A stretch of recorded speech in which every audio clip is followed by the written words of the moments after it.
Okay, and we should be live on that. So what we're going to do is I'm going to choose continue. Good. So it did fix when we, because like, for those who don't know, me and FG have been collabing this. So I went through these three on my own. Then me and FG played through this together, as you can see from like down here where it's got the two picture icon. It actually does show which ones we've collabed versus which ones were solo. But the interesting thing, and I saw the game does prompt you for the record. I observed this after we finished the stream yesterday. The game does prompt you when you finish the session being like, hey, do you want to save the progress of this map? So reading comprehension, it's good. Pay attention, because if you hit yes, and you had already finished the map, and you tell it to save the progress of the map from multiplayer, and you didn't finish the map in multiplayer, it will revert your progress on that to wherever you left off. Basically, you're replacing your save with the multiplayer one on that map. So just be aware, you do have that option. So, like, pay attention to that. But you do get the money and the XP and all that, which is cool. Now, that said, we are going to jump in. So we're doing pretty good. Yeah, so we must be getting close to the end. I got 3 side objectives left. I've got 4 main objectives left. And then I have 4 infrastructure, whatever these are, requests left to be. But this has been a solid game. For those who haven't checked out RoadCraft yet, it is the latest game in the, you know, Spid Tires, Mud Runner, Snow Runner, Expeditions, whatever you want to go with the whole series. It is not SnowRunner. Do not come into it with the expectations of something SnowRunner-esque. You'll be disappointed. It's just not what it is. It is its own unique idea. It's good. It's based on a, you know, improved version of the engine. But, there's that. Alright, Lardine, you have a good one. Now let's see if I can remember what the heck we were even doing. Alright. But yeah, so with that, like, the comparison between SnowRunner and this is SnowRunner, not so lovingly or lovingly referred to as truck, is stuck by a lot of people. The basic idea is fairly straightforward. You got cargo, it needs to go from A to B, and the roads suck. And you gotta go and fight through all that. Whereas this, it's more like the area's been hit with a disaster, and you are actually fixing the roads and make the infrastructure better. So, like, this bridge didn't exist. We built a bridge here so we could access the other side. SnowRunner will have that, but in SnowRunner, you have to build the bridge on the spot it tells you.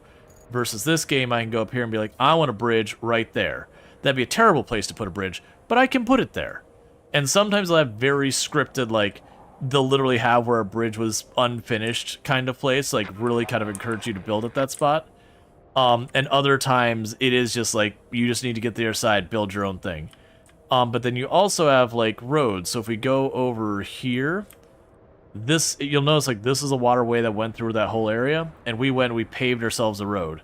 And while this one was for a mission, I could turn around where this area is. We haven't had any missions to go here. I can go and fill that in with sand and pave a road right through here so I can get to that spot and that spot far easier without having to go around. You can kind of change the map in a meaningful way. Versus in SnowRunner, again, it's like, build a bridge, you drop your planks, you don't get to choose where it is. The bridge has a pre-allocated spot, and it just, poof, you got a bridge. So a lot of this is figuring out the logistics of things going on. Meanwhile, I've got some of these that aren't working, and I gotta figure out what's going on. So you're doing your thing. You're doing your thing. I have not set you up. You're doing your thing. These two aren't working. Yeah, and that's the castle we haven't gotten sorted out. And then this is the oil station.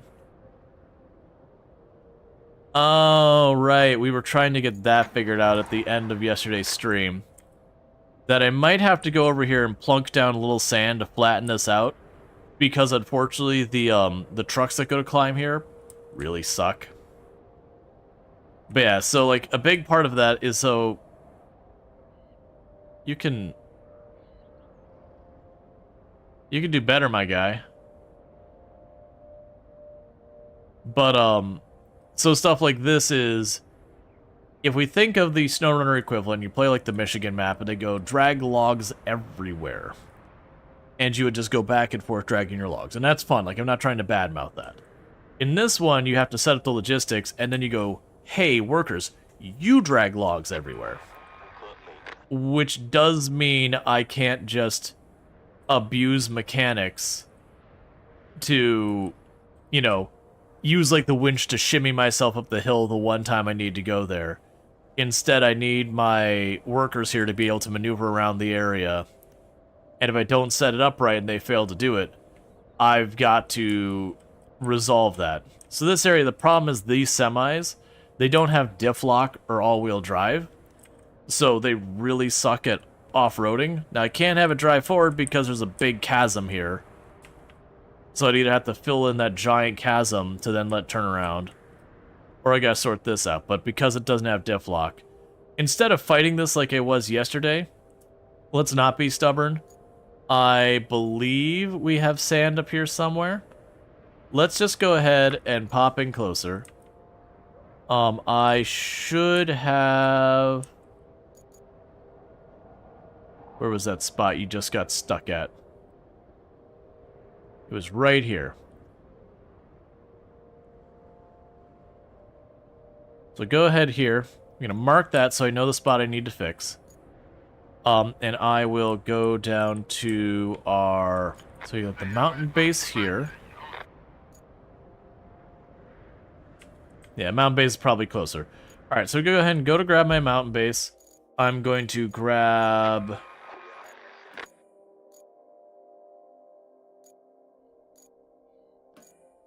the dump truck. I'm gonna run on over there and get that sorted.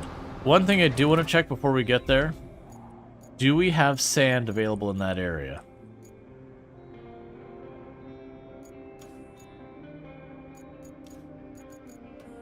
Yes, I've got sand in that area. So that just means when I go up there, I don't have to worry about, you know, hauling sand real far and all that. I also don't know my way over there. Oh, right. We also had... This area was also a problem. That's right. So this is the other area we're having a problem with there. Okay, so I'll fix both those areas. That's the plan right now. Because I need to get my vehicles through those places. It's not going to happen on its own. Because it's stubbornly just trying to be like, vehicle, make it happen. Vehicle, make it happen. I also don't think I left the correct direction, did I?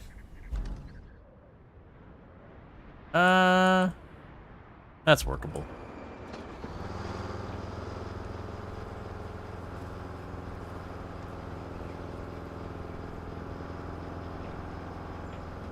Yeah, so what I want to do is put down some sand. We'll smooth it out. And then once I've done that, we should be good to go to getting those vehicles through. I do not see my route. One thing I find myself kind of missing from SnowRunner is, while this one we got all those little markers we can put on the map, and those in a lot of ways are far better for communicating than in SnowRunner. On the other hand, just a simple like waypoint system being like, I want to go here, then here, then here, we don't have. And I do find myself often being like, you know, it'd be really nice if I did have that.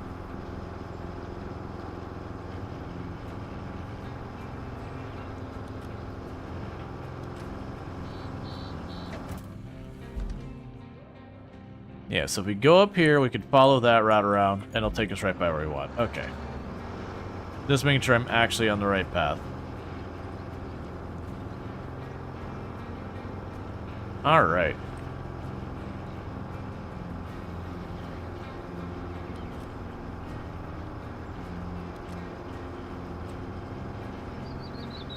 Man, I've been very much enjoying the game. It just, they do a really good job of representing a whole range of different disasters. Yeah, so this is why I need to clean this up.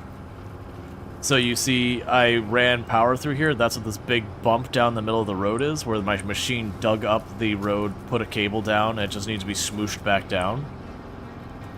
And this part's fine because I don't need to send vehicles along it again and again. But there's an area up here by the power substation that when the big trucks are trying to go along it, they get caught up in that groove. You try and go over there, see where it's all torn up from the trucks, dump some sand there. I'll need to go in with a bulldozer to get all sorted. This whole thing I'm ending up needing diff lock.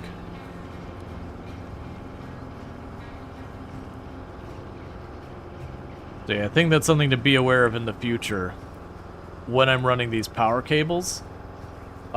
Ideally, maybe not run them right down the middle of the road, even though it's a very convenient place for me to run it. It just means clean up later.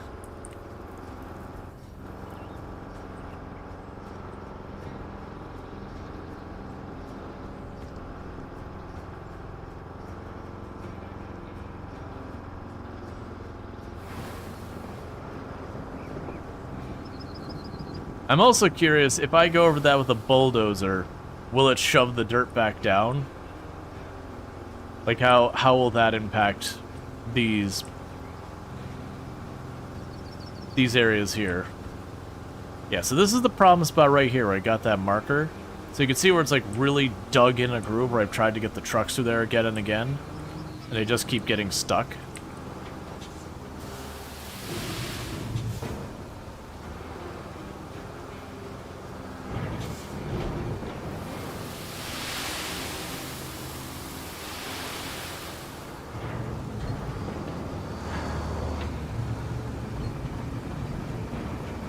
Okay, and as I figured, we are nowhere near where I can refill. Can the bulldozer fix those? I have no idea. That's actually what I was asking well, not asking, but I was kind of saying I don't know a minute ago, is that I can pour sand and then use the bulldozer to flatten it out. That I know. But if I didn't do that and I just drove with the bulldozer with its blade down, would it flatten it? Like, would it turn it from, like, the loose dirt to not loose dirt? Like, mechanically, how does that work? Now, downside is I can't actually refill sand right here.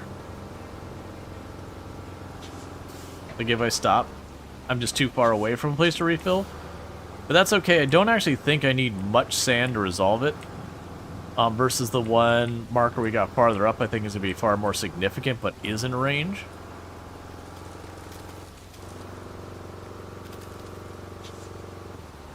You can teleport your truck with sand for 1 fuel point? Yeah, but I'm not going to. I'd rather keep my fuel point. I'm definitely not going to give up a limited resource if I don't have to.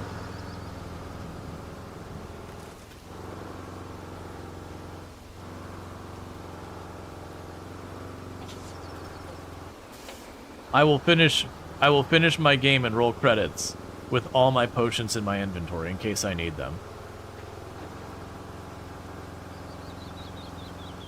Alright.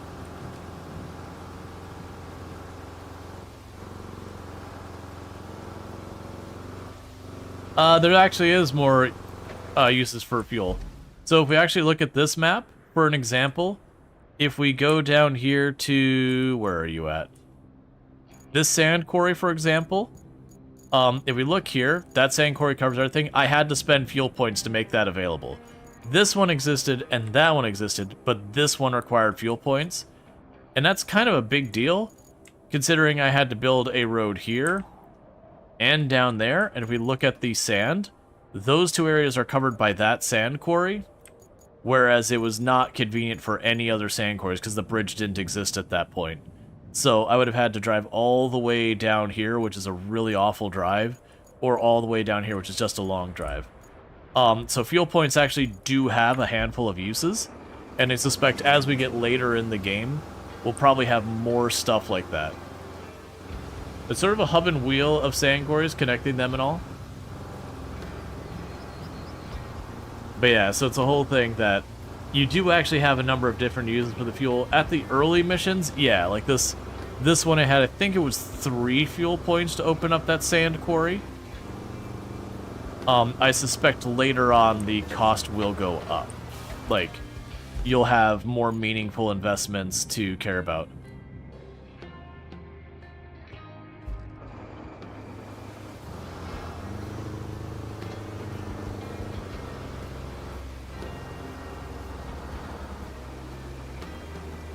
So I'm already going to just not try and cross that. I already know that's not going to go well.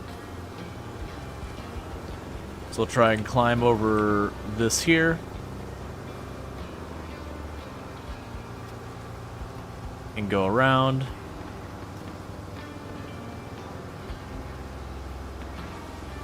You can do it.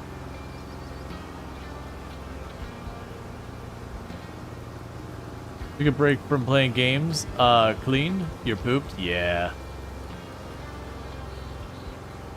I was looking at some of the Steam achievements for this game, but one of the things I found interesting is there actually is an achievement for, instead of taking the route I'm taking, to take a route for having one of your missions go over here, along the railway here, and drop off stuff.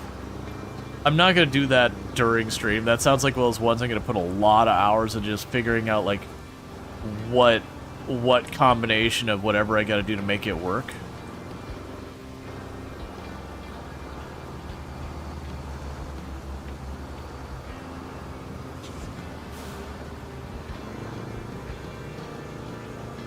Alright, so this one should be movable.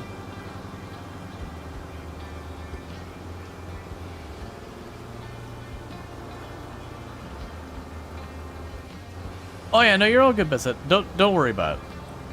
Yeah, like that kind of thing, like, it's only a big deal, like, if it's like this big reoccurring thing. I don't expect everyone to know which channels are for what.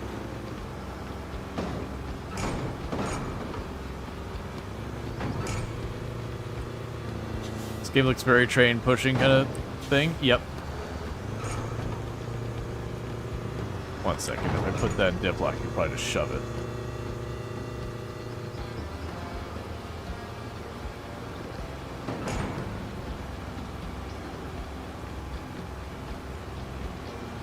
Yeah, I'm just trying to cut through here. So if I shove this all the way to that end, I don't have to worry about it.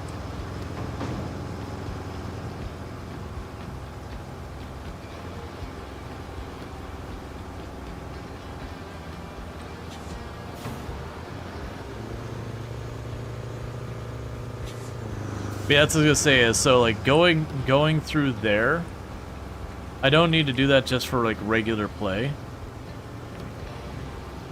Oh, you're solid? That's not what I figured. I figured a little gate like that is gonna be able to just push open and go through. Yeah, this is not the way to cut through. Alright, we'll go back around. But yeah, it's because what we'll probably have to do for that path is talking about is I probably have to sit here and move all those out of the way, get those two gates open, snake it through here. Hey, Allison. How's it going? For those who don't know, Allison Adventures, absolutely fantastic content creator. Someone I definitely recommend checking out. Really good times over there. Plays a lot of Project Zomboid. Not exclusively Project Zomboid, but a lot of Project Zomboid. Very knowledgeable, helping run the rat race and all that kind of good stuff, which is a event going on for Project Zomboid. Yes, we could probably cut through that area. I should have just gone around the normal way and not put myself through all this, but we're here already, so you know.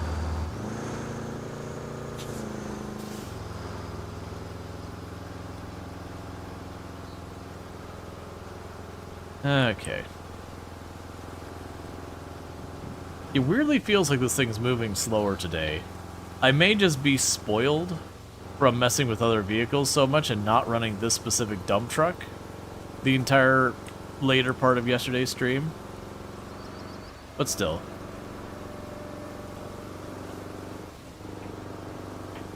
I appreciate you as well, Allison. You've been very supportive and I really do appreciate it.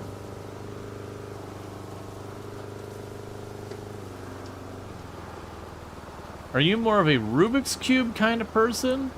Or one of those other kind of puzzles? I've done Rubik's Cubes. I probably would lean more into different types of puzzles.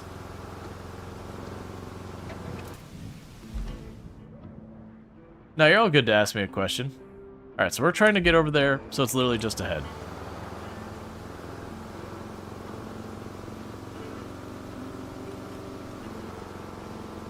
But yeah, no, definitely I think, but yeah, you don't need to apologize about questions.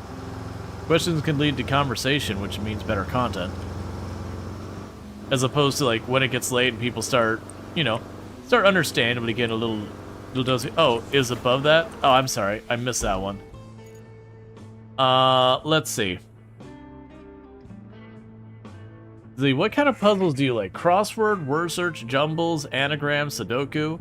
Sudoku I enjoy. Word search I can get like word search and jumbles I enjoy. Not so much crossword, because sometimes it's just like a little annoying that they'll have like pop culture stuff that I just don't know, which means I have to look it up. Or they'll have something that's like, you know what they're asking for the question, but not necessarily the word they want. And that can be sometimes frustrating. There's a little bit more ambiguity there.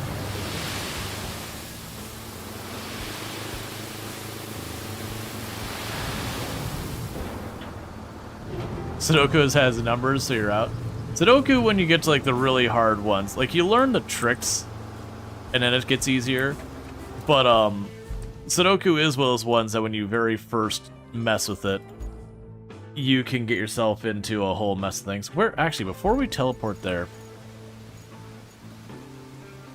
Oh, you're already up here. That's perfect.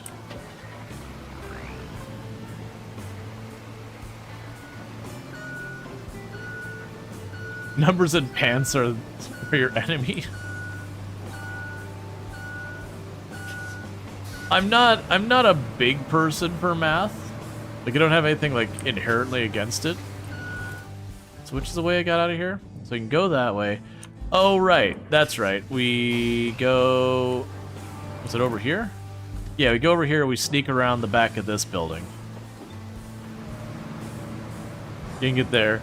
Or weird words, and sometimes they include acronyms. Yeah. So it's one of those ones that's like, it feels to me like there's more room for crossword puzzles to have like lots of just kind of headache type things. Where like for word search, most of the time it's like find the word. You know, it's just kind of pattern recognition looking around. Now granted, some of them get complicated where you can like do the thing where your word doesn't have to be a straight line, it can bounce around or whatever. But I don't mind that. Those ones can get pretty hard, depending on like how many rules they add to it.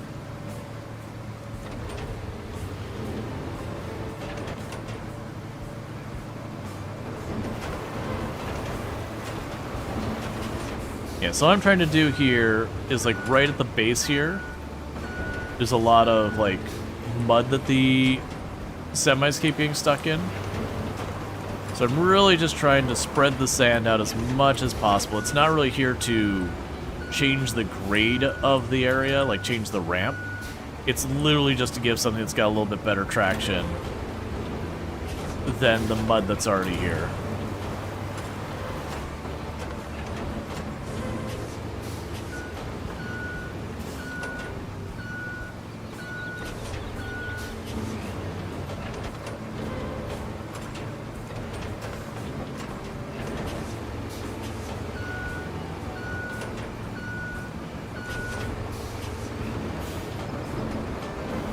Yeah, there's some kind of puzzle elements. It's not full-on puzzle like here's the answer. It's more problem solving.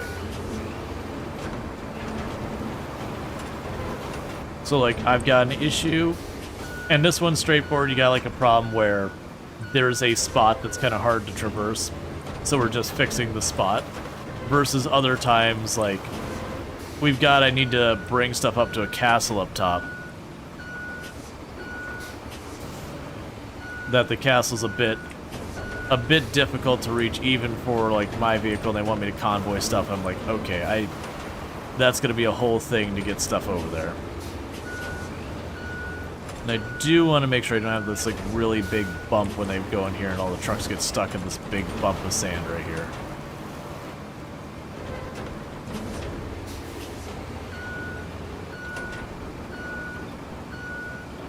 Alright, so let's back up for a minute. There's still a pretty big bump here.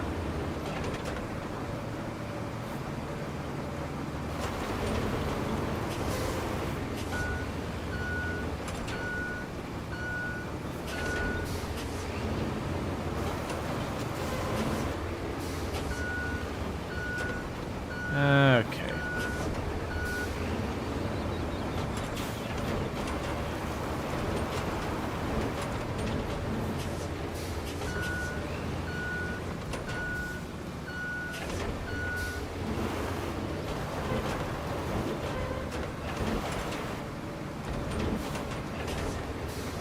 Alright, so let's get out of the way. I feel like we've done a good job of tossing down a bunch of sand to patch up the slick spot.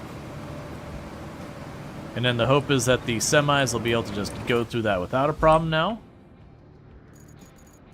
So infrastructure, maintenance needed. I'm just going to tell them to dispatch that and not worry about it. We can look at it later. Dispatch that.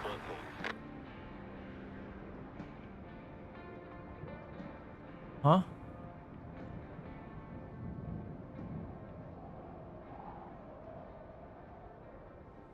Oh, that's the wrong one. Okay.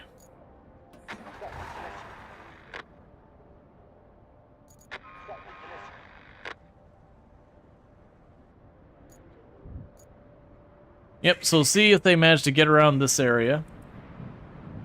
And then if so, we'll figure out where they get stuck next. Because I think it's just that area that's the problem. I thought this was actually running.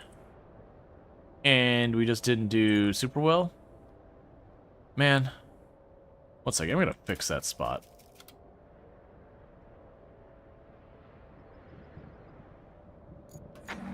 Because I'm tired of them getting themselves stuck on that wall again and again and again every single time.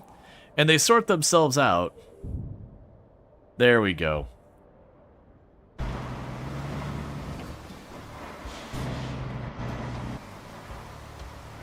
Alright, so let's see how they do.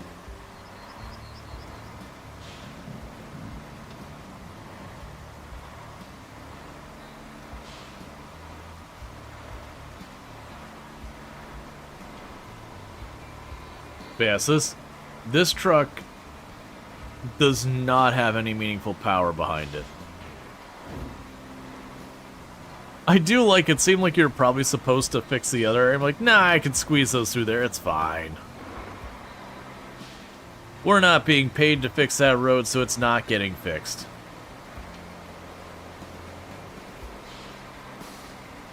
Is there gravel in this game? Not that I've seen. It seems like you use sand where you'd potentially use gravel. Which I think is fine. Aw, come on.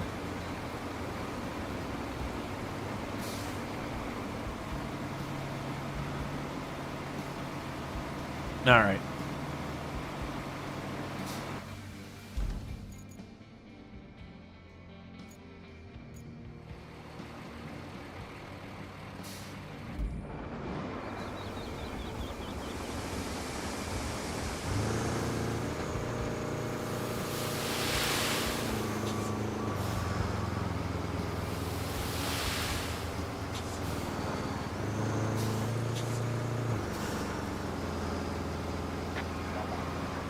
Need asphalt? No, it's when they got to the other side of the sand. So like once he got past the sand, he couldn't keep traction anymore. So like he got up here, you can see where he tore up the dirt here. Because he's only rear wheel drive, no all wheel drive in that vehicle.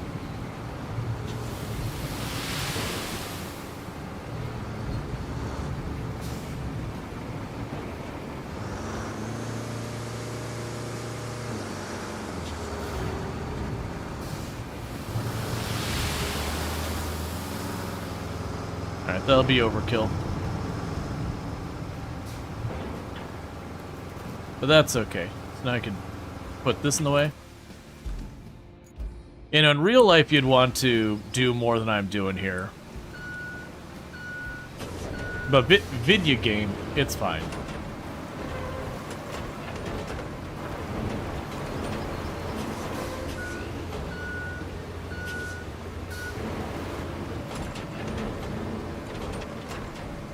Well, I mean, actually, between gravel and sand depends on what you're doing, where, that kind of stuff.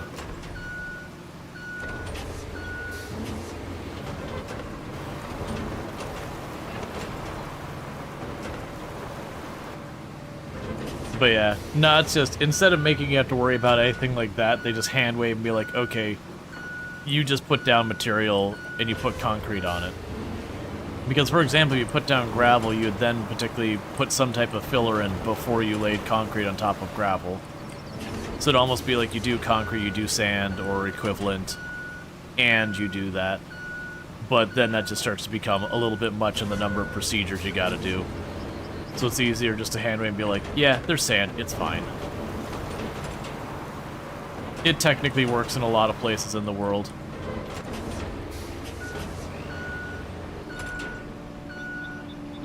Plus, realism is not very important in games.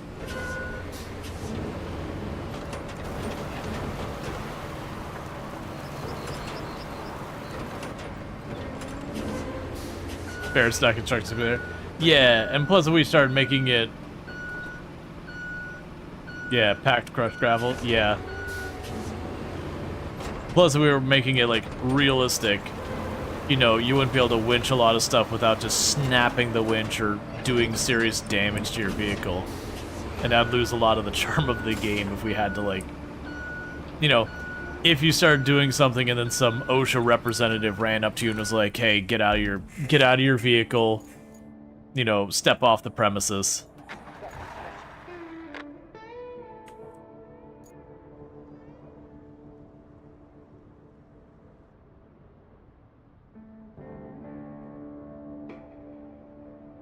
Ugh, spend time with your family. No, I actually don't have any complaints about that.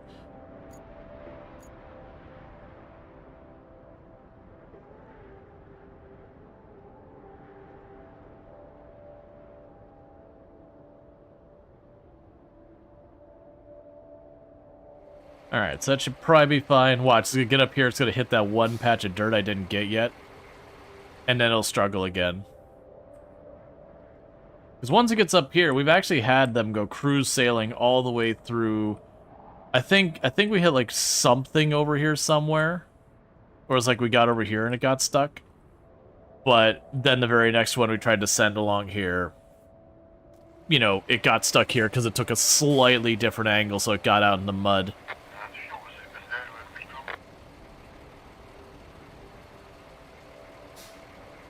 Huh. Maybe I do need to asphalt it.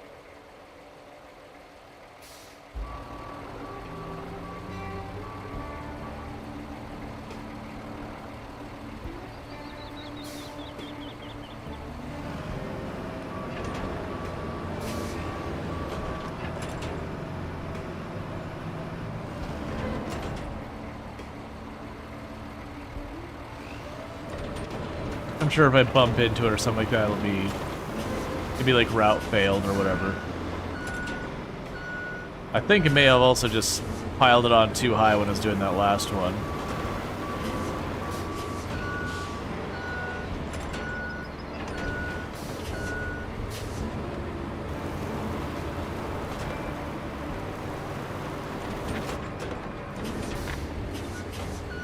So let's make it so it's less of a ridge. The interesting thing is we've actually gotten them to go up what we already had before the sand and everything. It's just not reliably.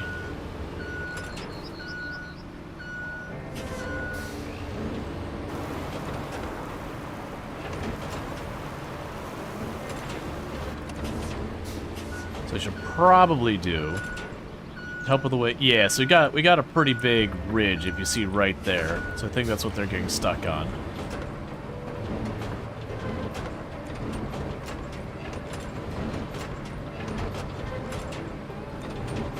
So I'll try and do Because once I asphalt it, whatever weird pattern I've made in there just stays.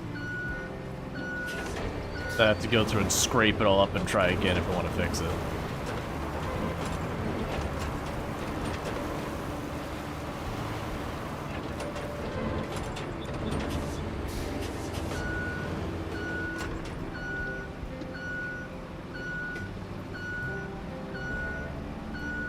I'll do one more pass from here.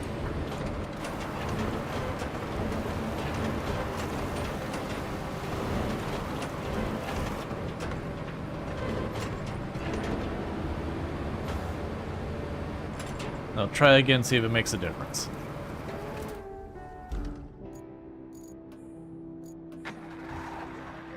I do wish it would resume from back here, and I understand it's probably kicking way back there because they just know you've modified the trail. It's they're trying to make sure you don't just, you know, mess with it to get it to work. It also kind of sucks that I don't have my vehicle able to, like, run down in there in between. We can't work on the other one. Because, yeah, we want to get this route sorted out. And all that.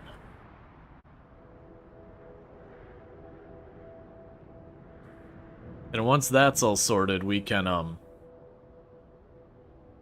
go and work on the other route. Because I believe that's what we're left with, is getting the handful of routes done, getting some supplies in. It'll be sorted. It was just this spot that was causing us grief. And then this spot was causing us grief.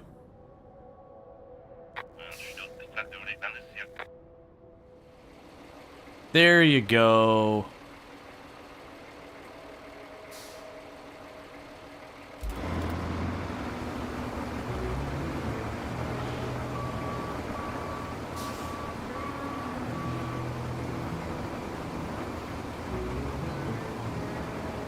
Alright, so I think that is to the point of going and putting down asphalt.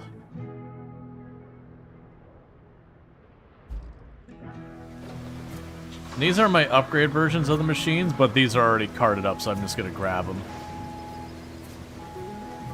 Because the angle looks good.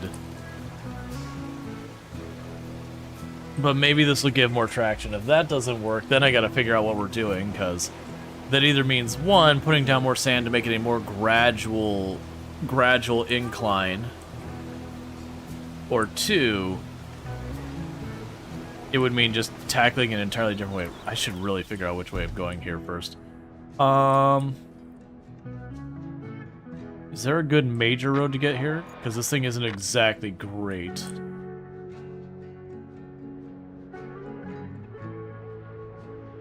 At getting around. No, I think we just end up fighting our way up there, because there isn't like a main road that goes this way. There's the road. Oh, you know what? Yeah, for this... Oh, actually... It's not super convenient for it, but we do have the vehicles over here. These are my upgraded ones. Put a bridge over the entire train yard. No, just bury the train yard in its entirety in sand.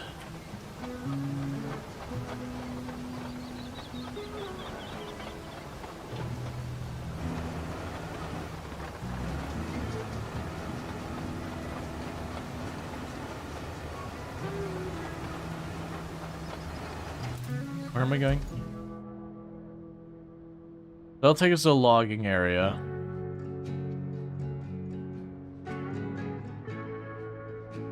Alright, so let's make a quick adjustment. Let's grab our heavy vehicle transport.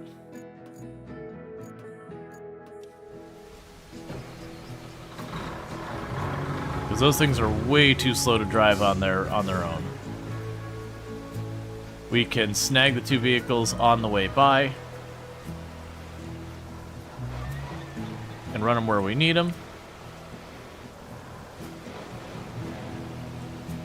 Probably, honestly, another vehicle to get the upgraded version for. Hey, Wick Hammer, how's it going? Thank you so much for the raid. I hope you had fun with the rest of the RoadCraft you were playing. But how was it and all good stuff. But welcome in, Raiders. For those who don't know, Wit Camera, another fantastic content creator on the platform, has played historically like a lot of stuff like Valheim and Project Zomboid and all that. Was playing some RoadCraft today for the first time. But I hope you had a good time with it and all that. Well, welcome in, Raiders. I am Rual Storge, who play a variety of games here on Twitch. I'm most known for my exploits in Project Zomboid, and that was a very unfortunate time for an ad to happen. Twitch is supposed to prevent an ad from happening immediately after a raid, but apparently did not do that.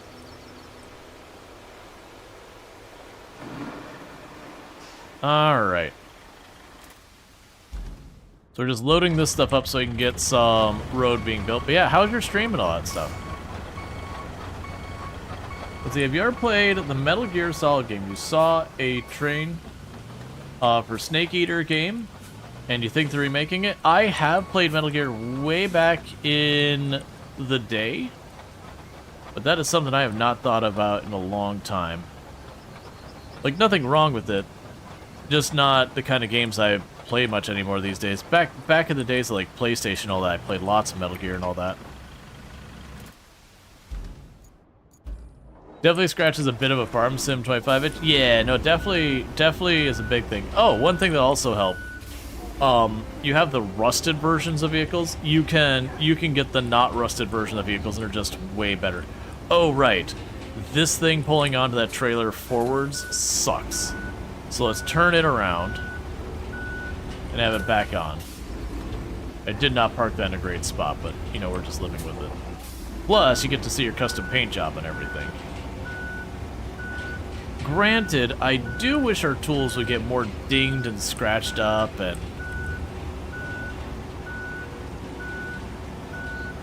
all that. It's probably fine.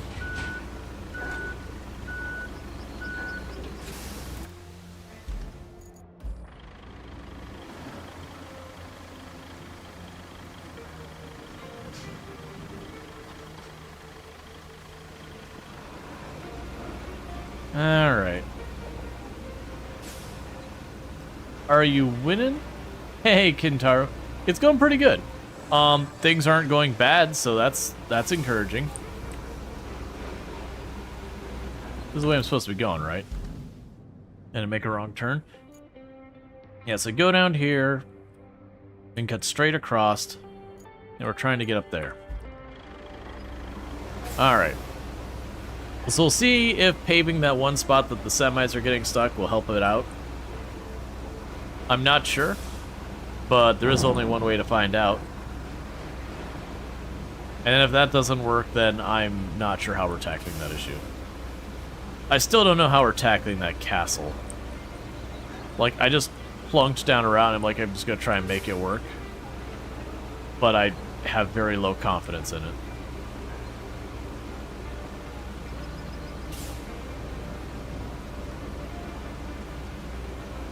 Okay.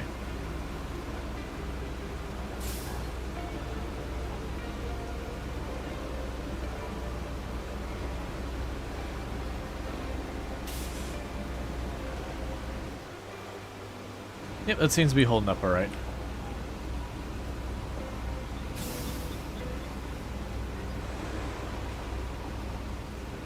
Now this one we can't take the ridiculous route we took for the other one, so let's figure out our way across here. So I can go through here. Yeah, if I go through here and up here, then I gotta maneuver through all that crap, and with this thing, it's gonna be a bad time.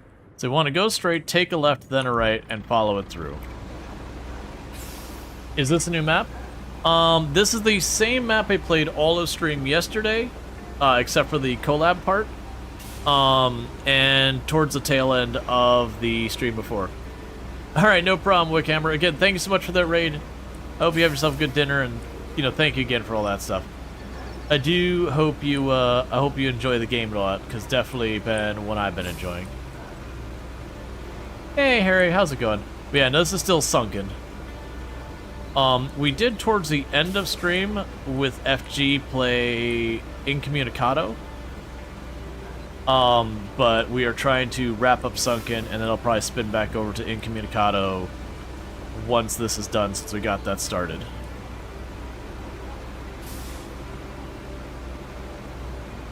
And I need to spend this money we've got.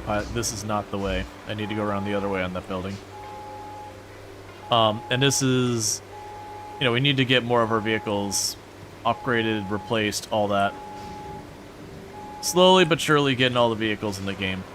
It does feel like if you play multiplayer, money is not really an object.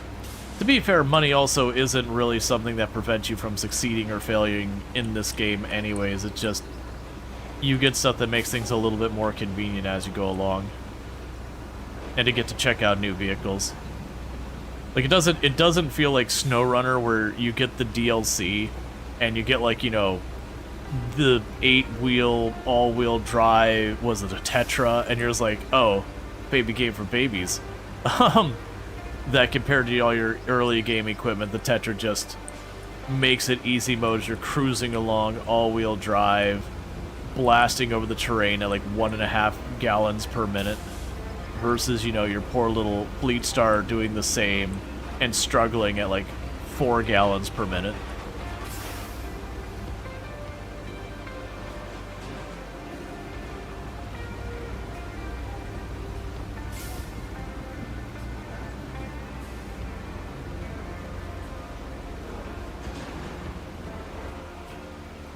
Okay, everything's still on board.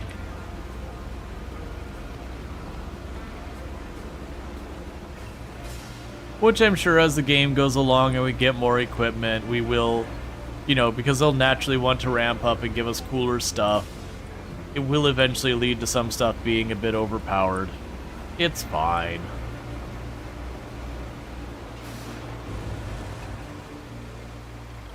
Especially for a non-competitive game.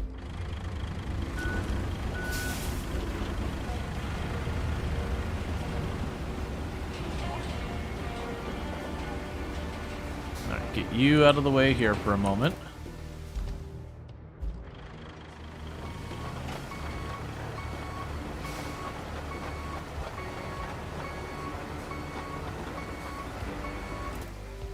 And we did that again.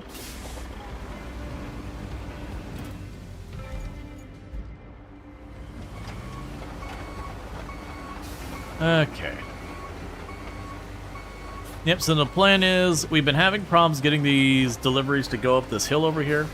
And we put down the sand and it seemed to improve, but they still aren't really succeeding. So I'm just saying, if I go through and I take the time to put a layer of concrete on this, will it make it better?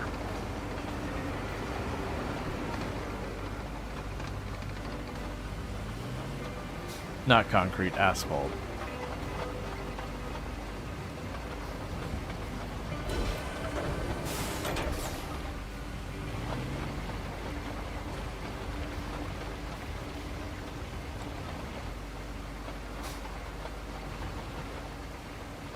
I will tell you, this asphalt layer is not having the smoothest ride of this.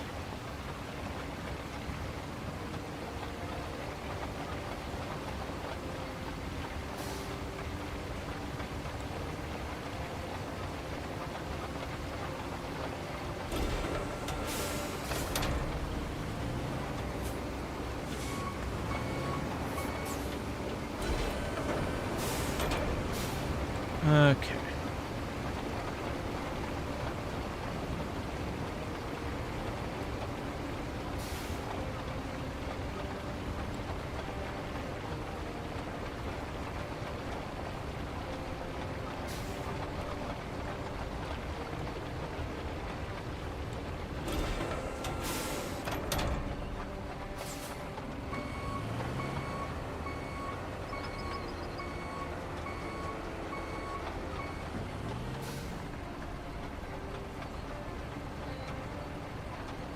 I can probably climb up by just going straight ahead. Alright.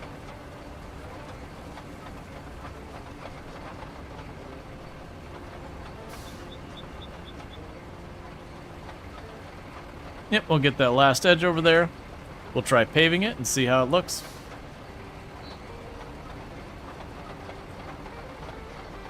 How about dropping a sprinkle of sand and laying down asphalt? Let's see. Did they figure out how an excavator can work? I mean, so realistically it's putting terrain on it as far as the engine's concerned. But yeah, you can put down just a little bit of sand. You'd still need to bulldoze it because it always heaps. But yeah, that's the thing. I'm curious how much of a difference this will get for traction. We haven't tested this that much. But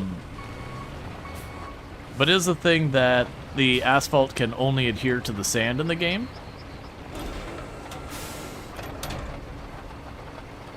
Alright, so let's get you out of the way.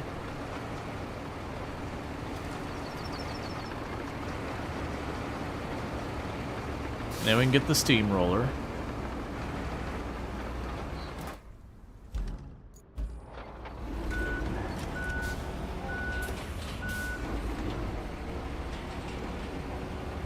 And then from there, we can take a look to see how this works.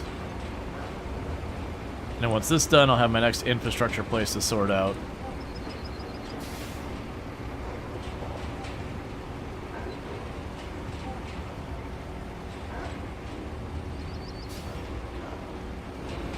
Now, as an example, like, early on in the game, all the roads you build, for the most part, it's like, put a road in this specific spot. And it'll be your road, like it'll follow, like if you have a cursed, like, squiggly pattern that's, like, really inconsistent, it'll have that same pattern. But then this is an example of some place that we had no mentioning, marking, anything, being like, this is the spot to put a road. We're like, I could utilize a road here. And we're just going with it.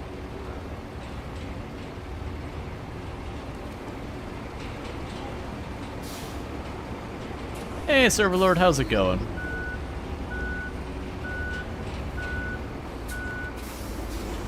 I'm just hoping this won't be a thing where I have to, like, do all that stuff. You wondered this would do that? Yeah, so the question boils down, if I just roll over where the cable is, does it recompact it, or will it make it flat but it'll still be loose soil in the game? Like, that's things we're going to want to test.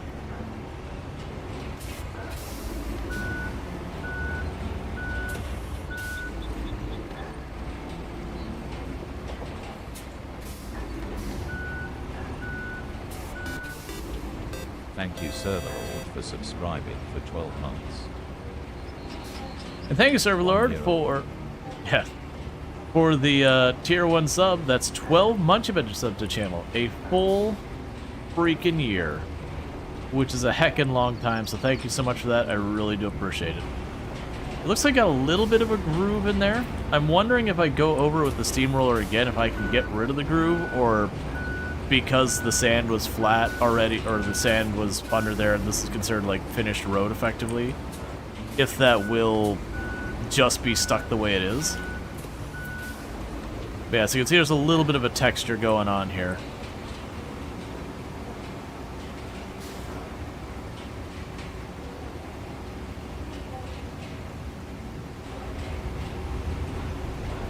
Yeah, I don't think that makes a difference. I think once you've laid the sand down, that kind of determines the way that's going to be shaped.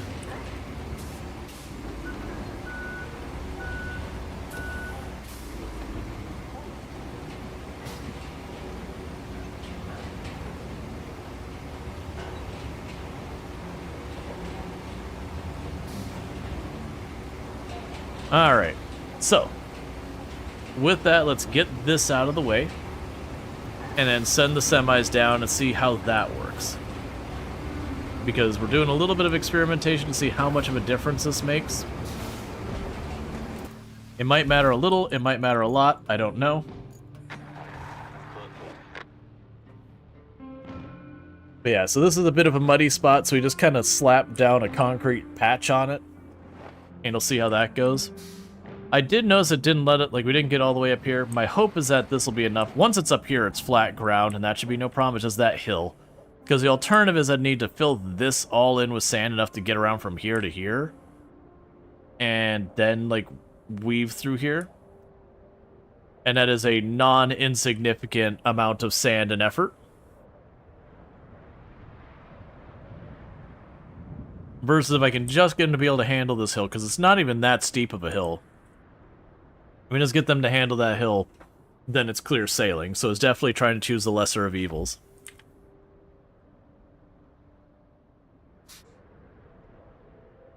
Alright, so here's the moment of truth. Does this make it up there? If it makes it up there, it may not make it all the way to the end without some tweaks, but it should be in pretty good shape.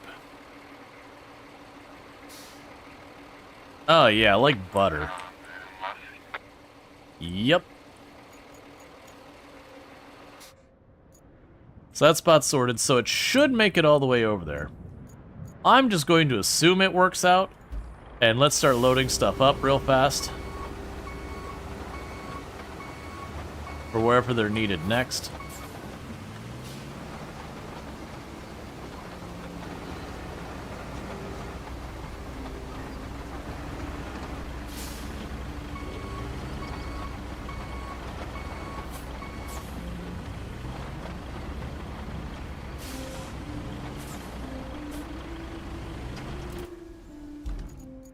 These go real slow, so we don't want to drive them across the map.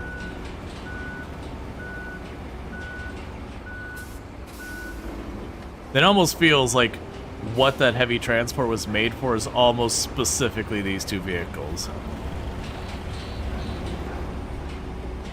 Because all the other vehicles seem to be relatively good at getting around to a certain degree.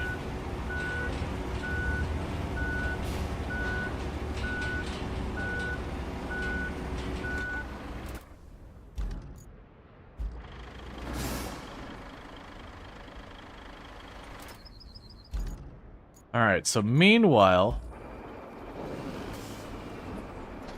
I need to grab you. And we're heading back over towards the yellow exclamation mark. Because I still got to fix that spot up. We dumped some sand there earlier. But not really enough to do what we need.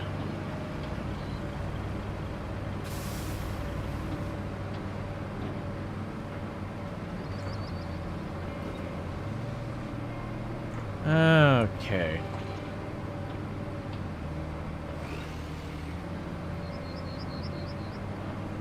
And I haven't gotten the warning yet that that route failed, so I assume they're still on their way. They should be getting pretty close to arriving. The semis are slow, but that's kind of the worst part of the whole journey was right when we crossed back there. Unless it's gotten stuck on something, which is entirely possible. I am following the same exact route those semis are on, by the way. It's just the last moment where they'll turn, I'll just keep going.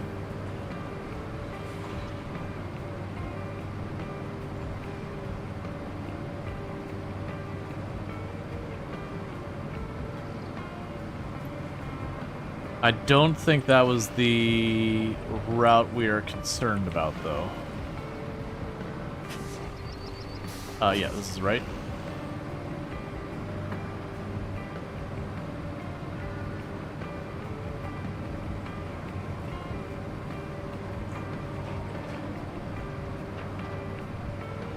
Okay.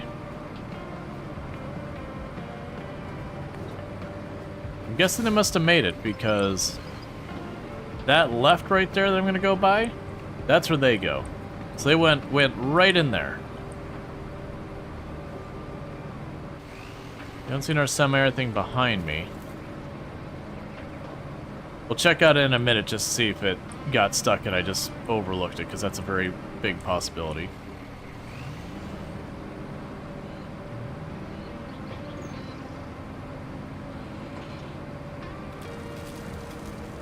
Okay.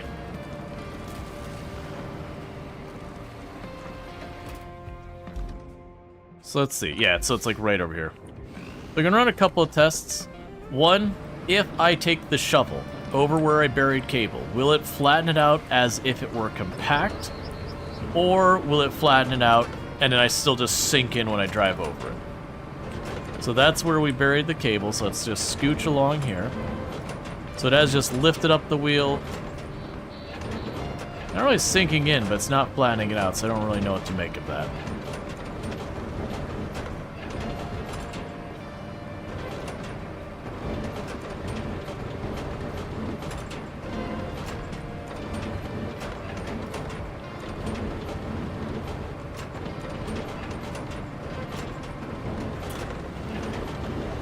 Alright, let's start from the bottom of the hill and push it up. This one I'm not as worried about needing to asphalt it and everything.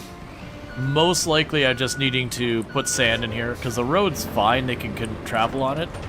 The issue we have is because I buried cable in the middle of the road and they're trying to go through it, and that dirt's all loose, the vehicles are sinking into the dirt and then getting stuck.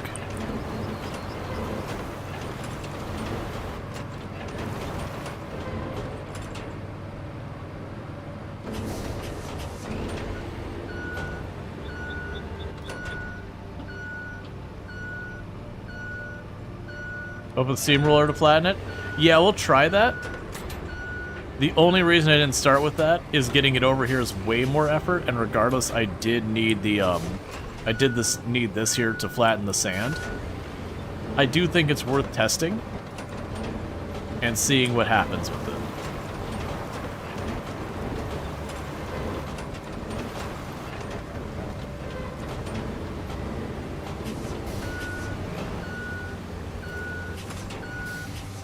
Okay, so let's pull you in over here where I know the vehicles don't need to go. Okay, so let's check on the routes we've got so far. Cool, so it looks like the routes with the semis is now fixed. It got through successfully. This is the route we're working on.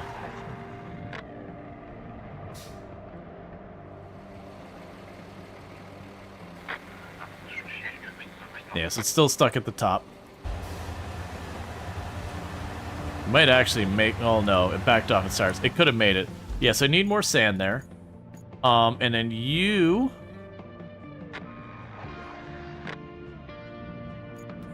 have made it there before, but you're getting stuck there, so I'll have to figure that one out as well. Yeah, so no shocker. We need to get that fixed. That's going to be our dump truck.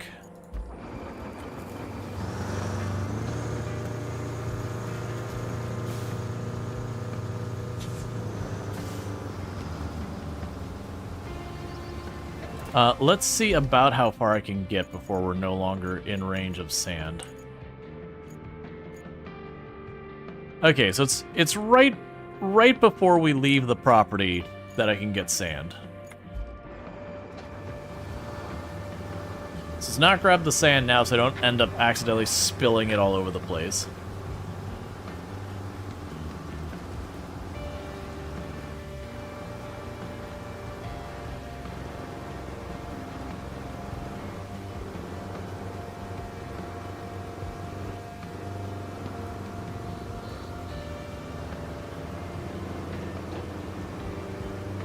I'm a little bit worried about when we go to get to that castle. Just needing to build like an entire highway up to it kind of thing. Like, I've got it following a dirt road, but as I've mentioned before, my confidence of them even being able to get the small vehicles up that the dirt road I'm looking at, it's bad.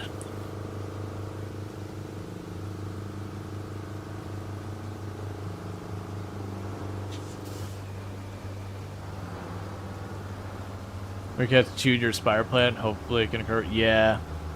There is a reason why, generally speaking, a lot of gardeners aren't the biggest fans of a lot of people's cats. Like, especially when people, like, let their cats out. Where they dig up their gardens and use, like, a litter box and... You know, they keep doing that and it ends up killing the plants because... Oh, we're out of range already.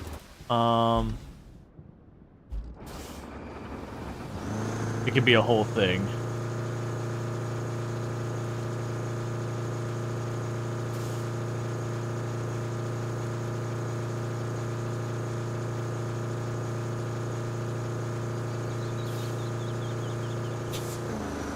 So it'd be like very frustrating. You put all the time through your garden and then you just come out and your garden's all ripped up. Because some neighborhood cat is just terrorizing everything.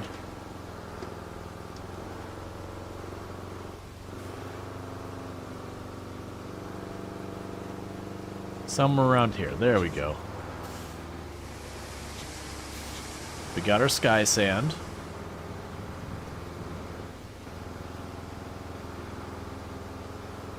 Yep. Plain to see that our route's working. There goes one of the semis.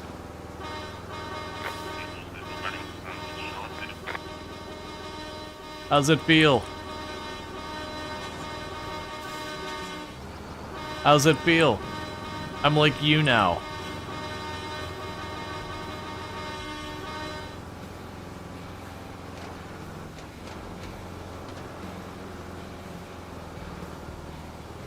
While playing around with Tonka trucks? Yep. It's a fun game.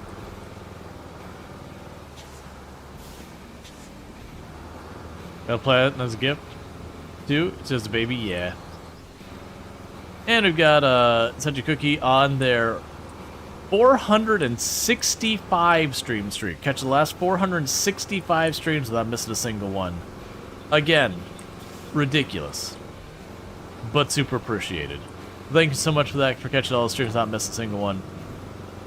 It really does mean a lot. Not only that people show up, but like genuinely people choose to come by like literally every day. And also it's impressive that the stream streak just hasn't broken on its own since then. Spill a little bit of sand here. Just a light peppering. Okay, and we are going right then right. We're gonna probably spill some sand.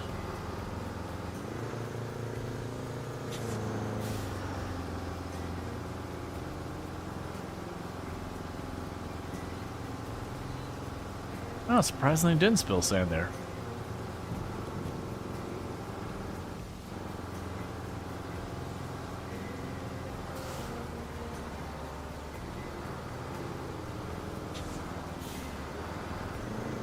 It's an AI bot, not the real cookie. Beep boop M bot.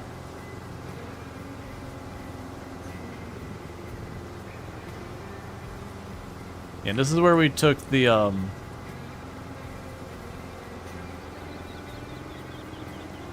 bulldozer.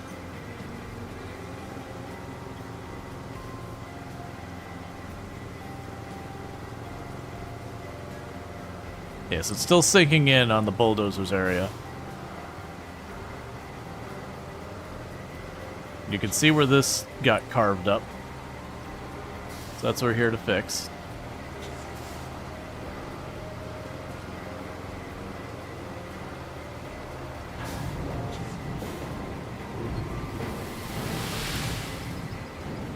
Now, I can't get sand easy over here, so I am going to use the sand a little bit sparingly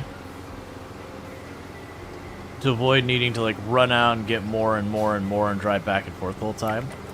So we got a little poop of sand over there.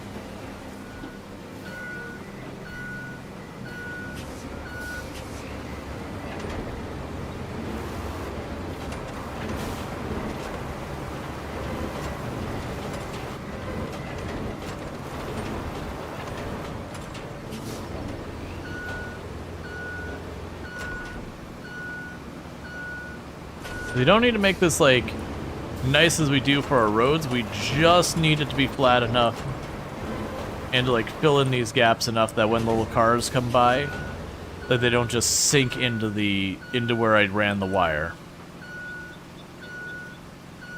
The good news is this is where that wire run ends. So they just got to get through this area over here.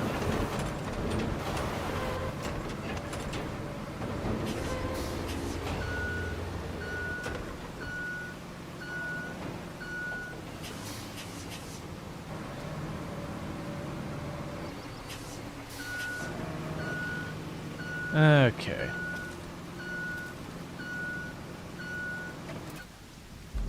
So with that, let's go infrastructure. dispatch that vehicle again. Okay, took a little dip there, but it's fine. Got through it.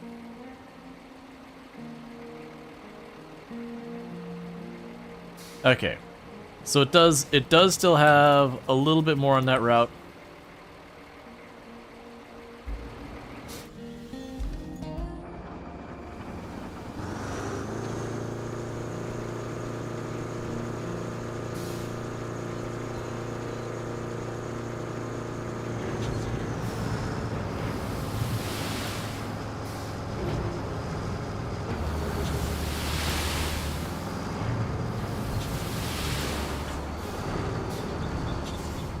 Alright, and that's what you're gonna get, because that's all the sand I got.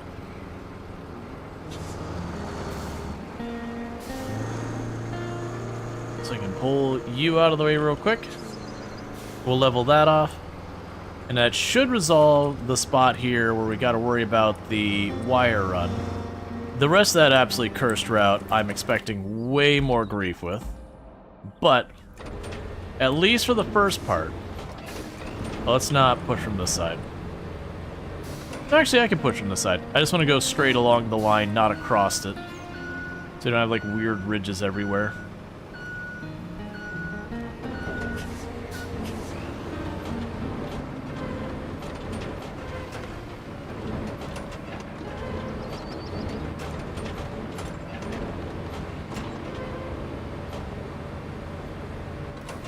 Okay. And I'll try and de-lump that a little bit.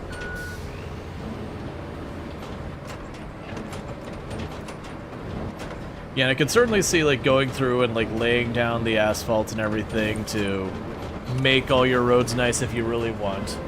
That's not what we're doing here. We're just plunking this down, giving a thumbs up, and being done with it.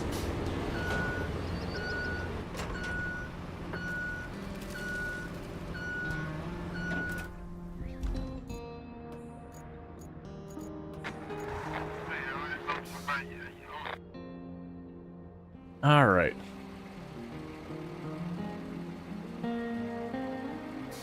It's getting a little wibble wobble, but it is getting through it.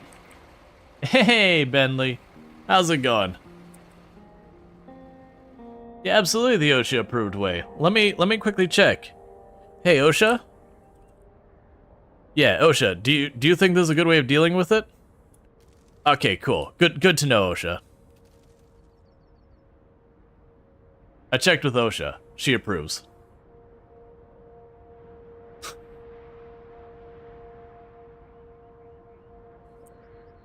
Yes, I put actual effort into that.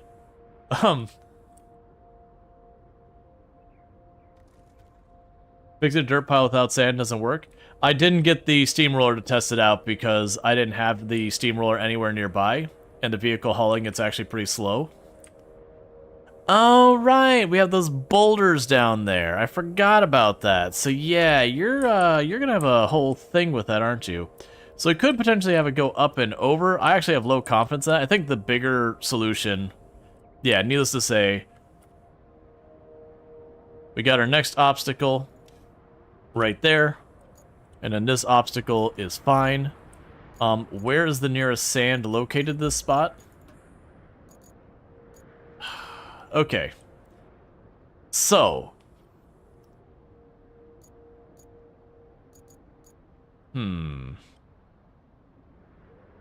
So I probably want the really big dump truck down here to deal with that spot, because as you can see...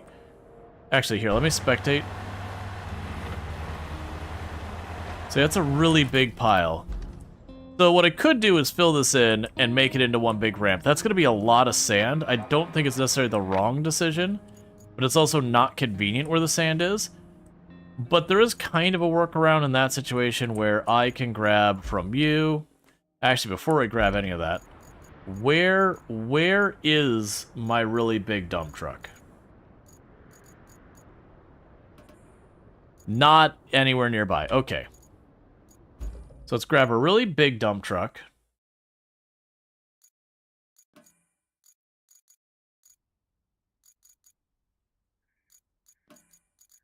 Some of the UI takes me a minute. All right, so retain, redeploy.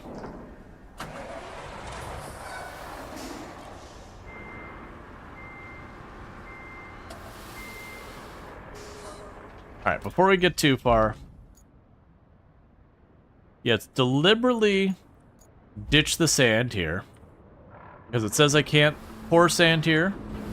So I'm just going to delete the sand from existence, because it's just going to spill out the entire way along the way, and I don't want to deal with it. It's not to clean up messes I make. Gonna take a really big dump truck over here.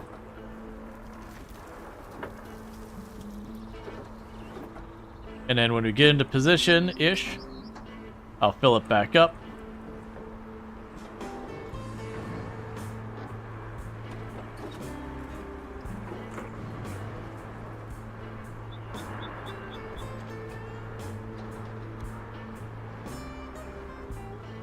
And we could do that, because this carries about 4 times as much as the other dump trucks. And I can actually refill the other dump trucks off of this. It does take from its total, which is fine.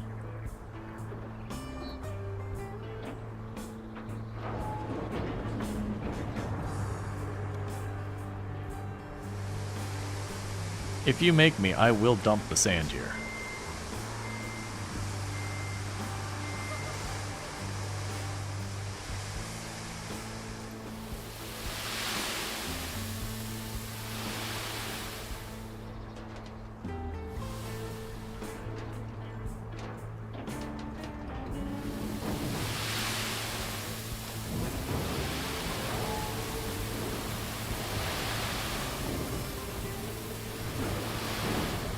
I'll probably regret doing that. I was getting tired of getting stuck in that mud.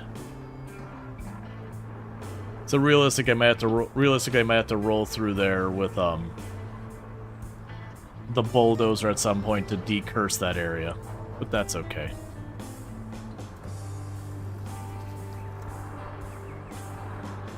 All right, so let's get this over here. Got to go back to the area in town.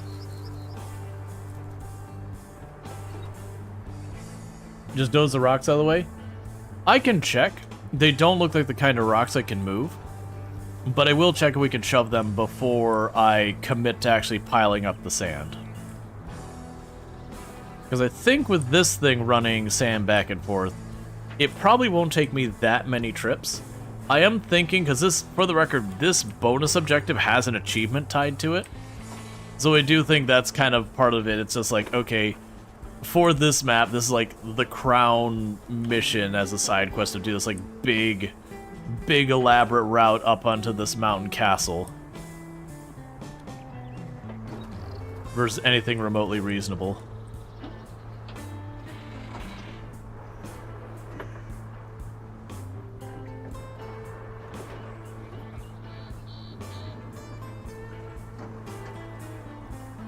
Well, the dozer's right here. Like, the dozer's actually closer to the rocks than I am right now.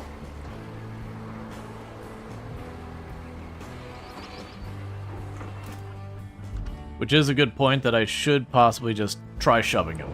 If they get shoved out of the way, that'd make my life really easy.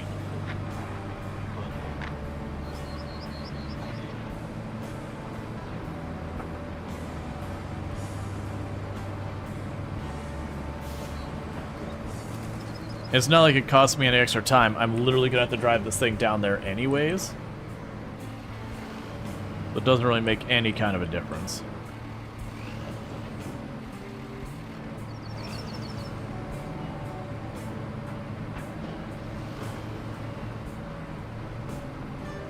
Honestly, I'm kind of impressed with that little Jeep thing with the AI and it didn't get stuck earlier than this.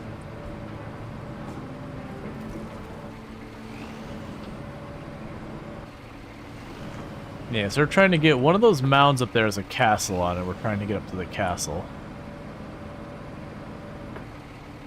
I think it's that one. I think it's over there. Yeah, because these seem very stationary to me.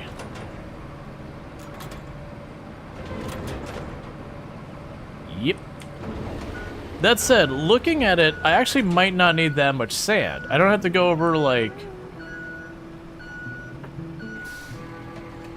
I was thinking, oh no, I gotta build over that. I kind of just need to build over that one shallow spot and just make like a little bump over. And it'll probably be good enough. It'll take me a little bit to get the route quite where it needs to be. But that's okay. I just need to roll you up here.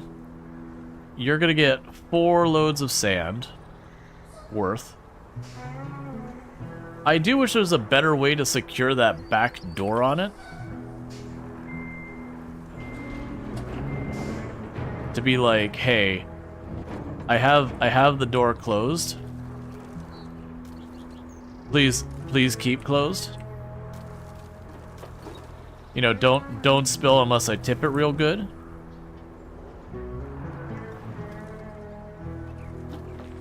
But even going up some of these little inclines, I'll spill just a little bit of sand out the back. And that could be fine. It just means if I keep spilling in the same spot, I keep putting sand in, you know, where there's holes in the ground. And we'll just flatten it out. Alright, just over here to the left is where I can top off the sand.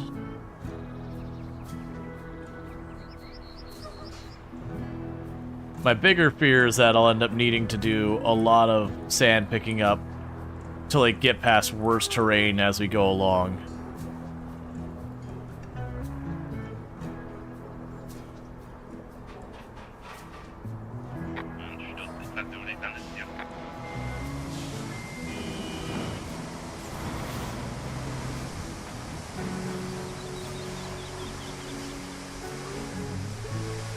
No, the rock slide would be over there somewhere.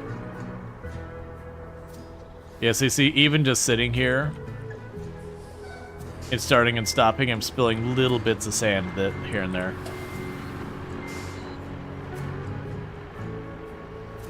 That in itself isn't a huge problem, but it will be over time.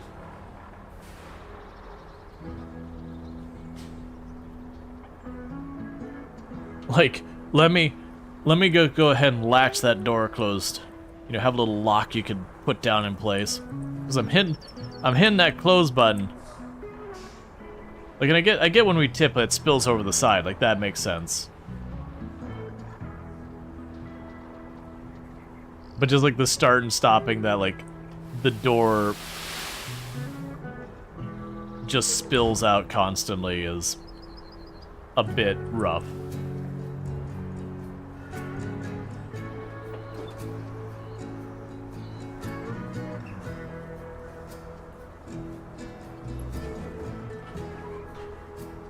Alright, so we're definitely going to be spilling sand up here.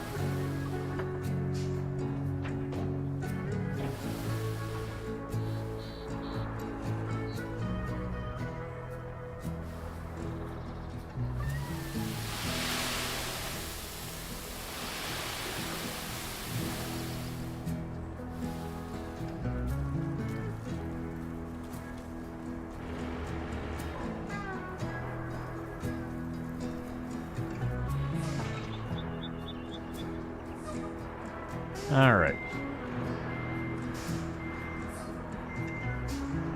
It honestly might make sense to not drive this all the way down to the rock wall. Just drive it as far as I can get it where it's not going to be too rough of terrain. And then send the smaller dump truck back and forth to it. Because otherwise I'm just going to spill sand. I'm going to have to clean up my mess again and again. Where if I put it down there where my dump truck, or sorry, about where my dump truck is right now, I shouldn't spill too much sand getting over there. At least I don't think I will.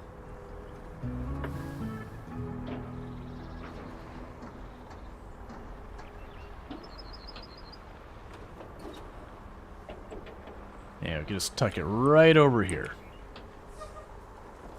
Too sharp.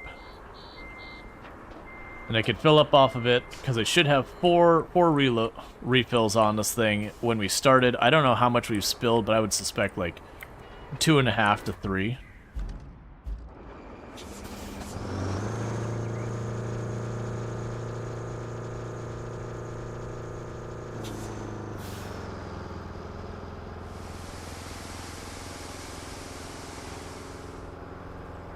Okay, so took a chunk of sand out of there. I did see the height of the sand drop. Alright, so now we're trying to get down to that rock face. Like I said, I don't actually think we need much sand. I think it might literally be one dump truck of sand if I put it on that far side. And then we just gotta flatten it out enough that you can get a vehicle over it. And that might be good enough.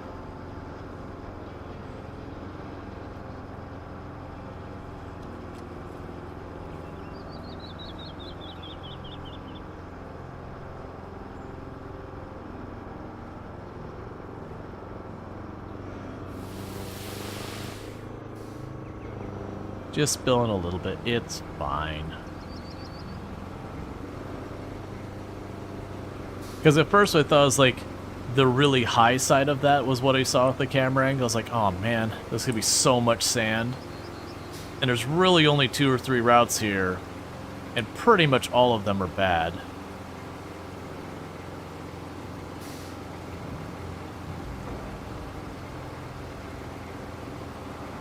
Alright, so this would be a tricky thing.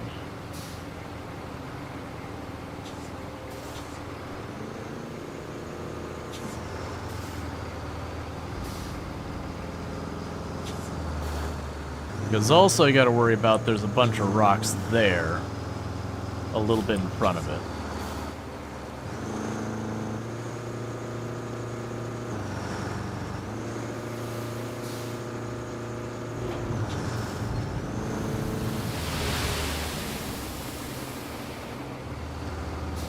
It honestly doesn't need to be that graceful a ramp. If it's enough, like, even if it's a ramp that they drive up and kind of fall off the other side, as long as they land on their wheels, that's good enough. Helps if I hit the right buttons.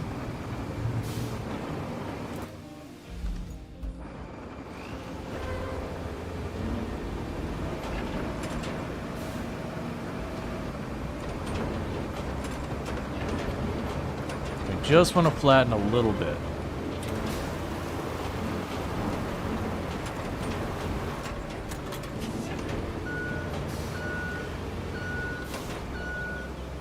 I don't think that'll be enough, but it's probably fine because it'll take me a minute to get the dump truck back towards the start. So we can go here. Oh right, they're gonna resume right where we left off. Alright, so needless to say, we need to adjust this route. I will need you to go down here, and then like that.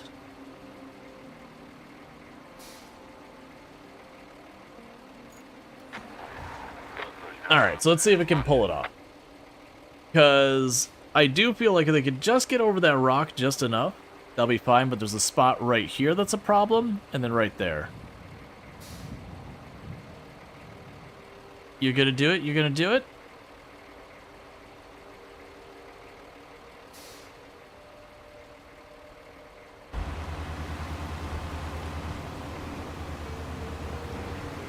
You don't seem to be doing anything right now.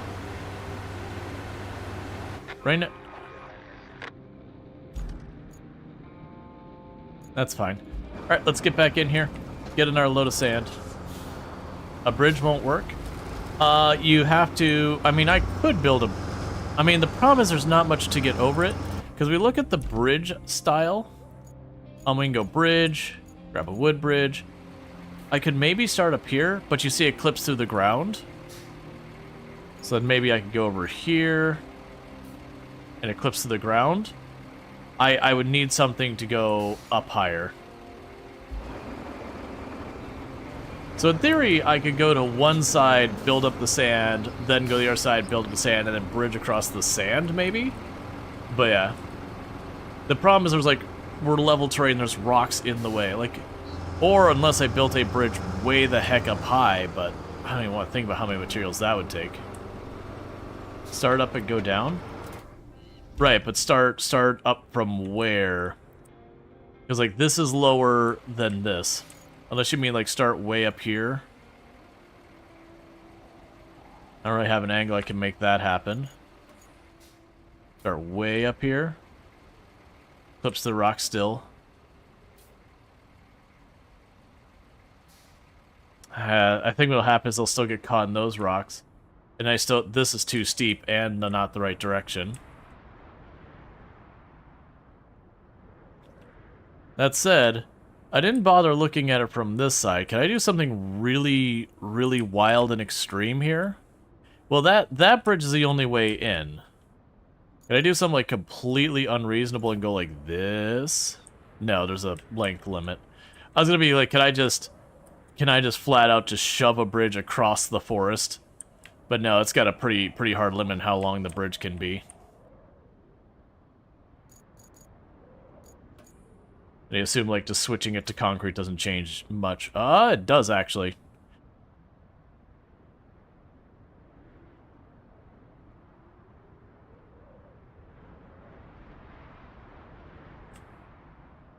I don't think we'd be able to make the turn at the top, but that seems less awful than what we got to deal with now. Because my route right now, I have to go all the way through here, down here, and around here, and all the way up.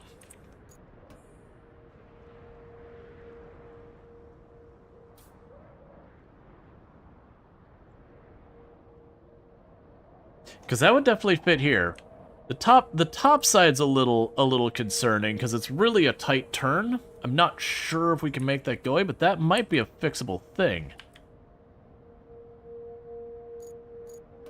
So like if I go up here maybe, because then I can lay in like a bit of sand there to give myself like a turnaround point.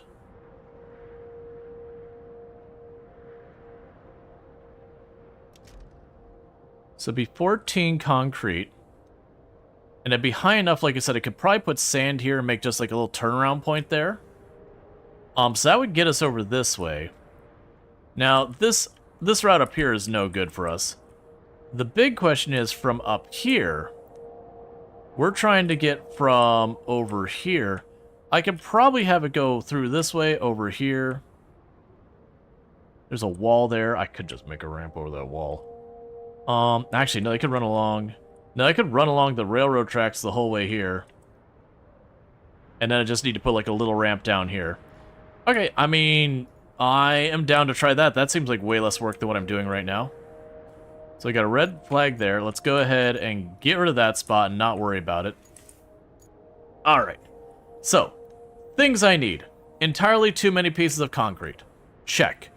A bunch of sand. The good news is, for the sand, that's in the range of sand. So I don't need to do anything special. That also feels way more in the nature of figuring things out as opposed to just ham-fisting our way through things. So let's start by dealing with the first problem, which is getting that sand ramp down to where we're going to make the giant bridge. Yeah, so while for getting over that rock, I just didn't have a really good angle for the bridge. That still, the mentioning of the bridge was like, wait a second. Let's just see if I can't skip straight to the castle. Because the big problem with the castle, and what the problem here is you need to get them inside the castle, which is up here, and it's this whole area here. And there is an area there, but that's a pretty steep bump. And yeah, I could probably use some sand or whatever to make it manageable, maybe. But realistically, you're going to need to go through this front entrance. Which means at a minimum, you're going down this ramp and all the way through all that crap. Unless I can make this detour, because there's just really nowhere else to deviate from that. Bridge from the back? Well, the problem with the bridge from the back is, like I said, there's not really a good place. Like, there's this hole. You can't really see it from here, but it's almost like that. I could put a bit more sand to level it out a little bit, but trying to have it go up and scoop and around with the sand like this, I think will be very hard. And I'll probably still have to have a ridiculous bridge that goes all the way like that anyways. And that would be cutting through the sand quarry, so I don't think it changes my route much.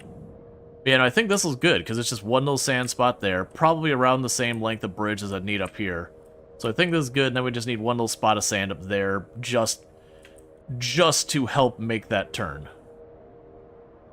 Yeah, and that's exactly the reason I was mentioning it. It's like it's really hard to see from that view, but it's not unreasonable, but it's the kind of thing you can take in a scout, but other vehicles will struggle a little bit with.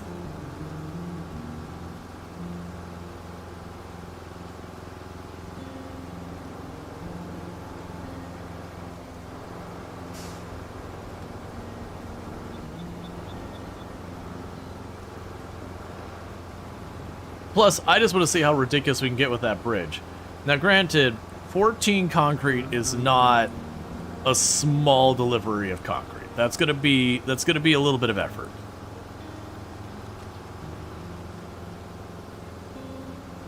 I was trying to think if I wanted to try and get away with a wood bridge, but we actually haven't gotten a way to get wood yet.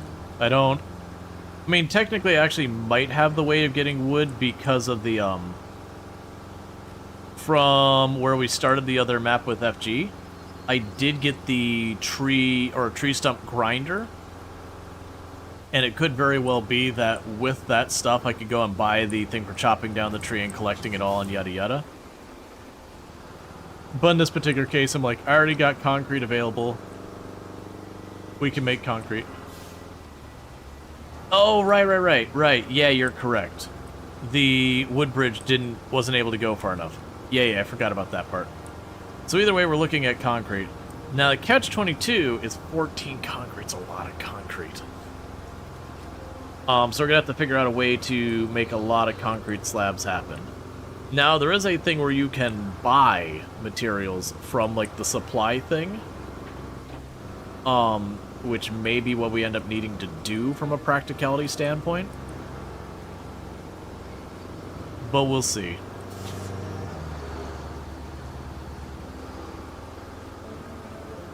I know I saw in here at least half a dozen or so concrete slabs, like, in here, just scattered about. Why are you having such struggle with flat terrain and no load?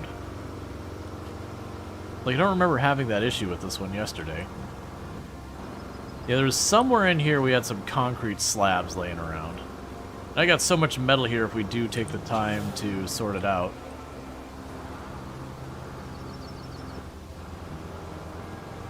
That's probably where the Wayfinder actually comes into play, because the Wayfinder is really hard to get around.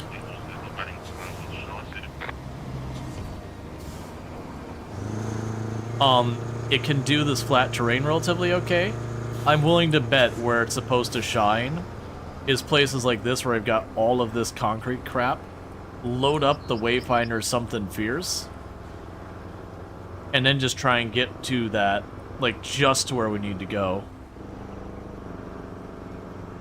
Yeah, so we got a concrete slab there. We got one here. We got 2 more there. Got 4... and yeah, 4 more over there. Yeah, I think we might actually have enough concrete slabs to at least make really good progress, if not get it done laying around here. We just gotta find and move... Cool. Find and, like, maneuver around them all.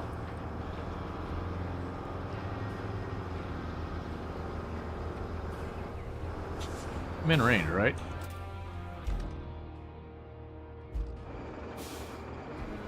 Okay, that was weird.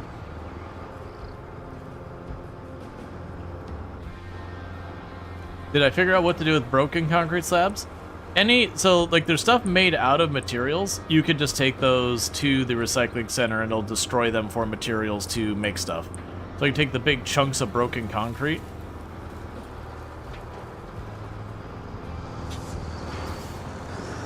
And we can use those to make new concrete slabs.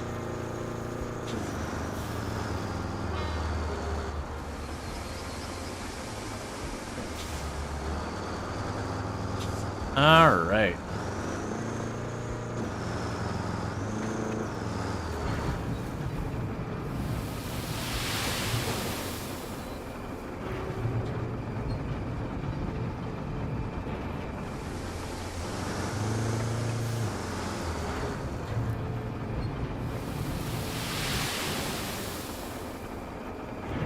Well, that's convenient that just dumping sand knocks over the trees for me.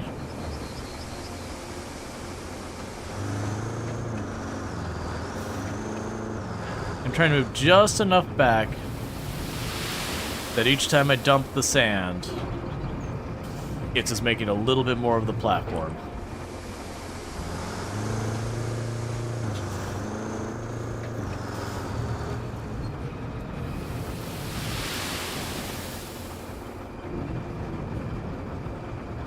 Because I do need to have this just have enough range, then get a vehicle to turn around and make it on that bridge.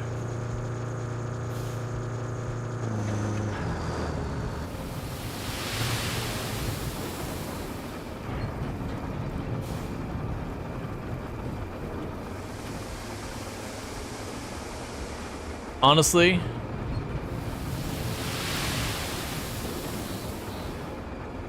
there we go.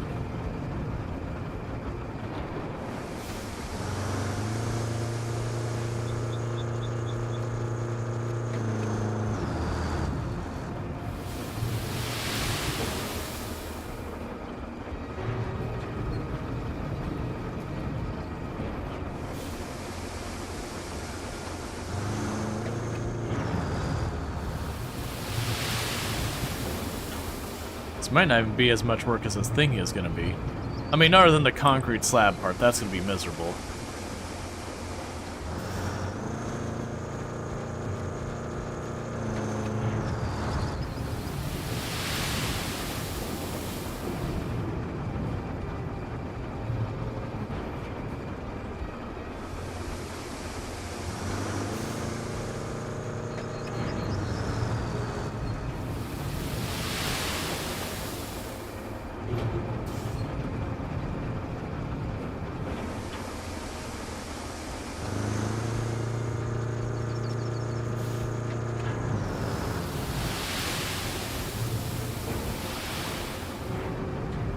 Okay, we've almost got enough that I think we can make this work.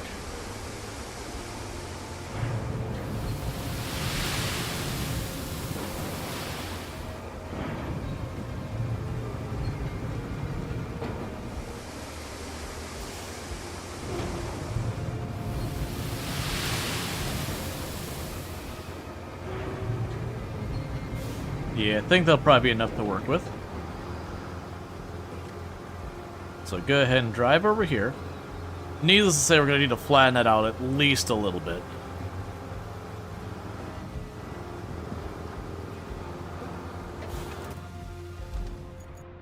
Alright, and you are down there.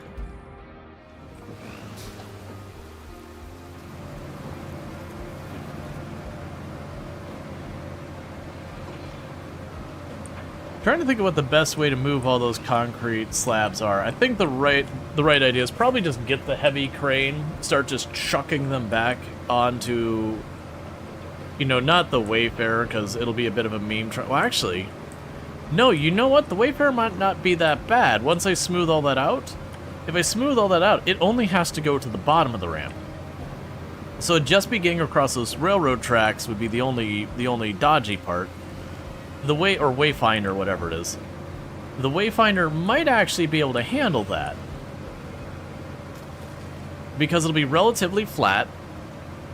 There's only like 1 or 2 spots of it that's dirt, not even mud, but full on dirt.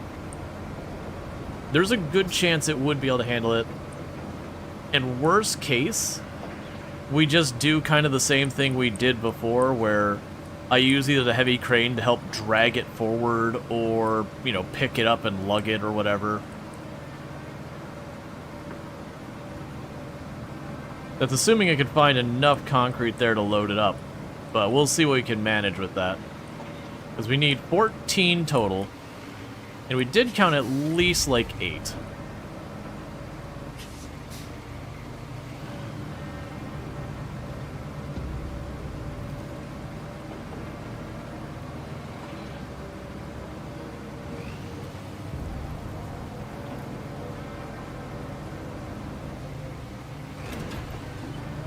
It's fine. Right, because I need you there. 1 second, chat. I have to really use the restroom. I'm going to do that real fast. I'll be right back. But thank you again for tuning in. I'll be back in just a second.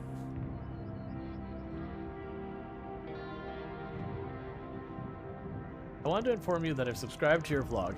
In the recent post consisted of you in minimal apparel diving into a newly constructed natatorium. Afterwards, I took note the beads of water shimmering off your epidermal layer, and as such, I felt content to report my observations to you. However, my observations were inconclusive, so I have no choice but to closely monitor the future video logs for possible reoccurring of dermal hydrosis. Henceforth, the aforementioned subscription, all in the name of science, of course, regards Victoria. Oh, this is my coworker. Not the... Hang on. I thought this was just some, like, inappropriate, you know, like, just inappropriate, unsolicited thing that she is trying to, like, talk up the science because she knows, like, we're some breaking engineer and everything. Nope, this is my coworker. She's like, staying in the relationship, getting paid. Getting out of the relationship, also getting paid. Yep. No matter what, if it involves any type of romantic situation, getting paid. She was like De Beers with those diamond ads. She's like, if you want to break up, you have to have a weathered stick. You need the stick. You wouldn't want to break up without a weathered stick. Yeah. Like, I mean, you got to spend at least 2 months' salary on a that withered stick.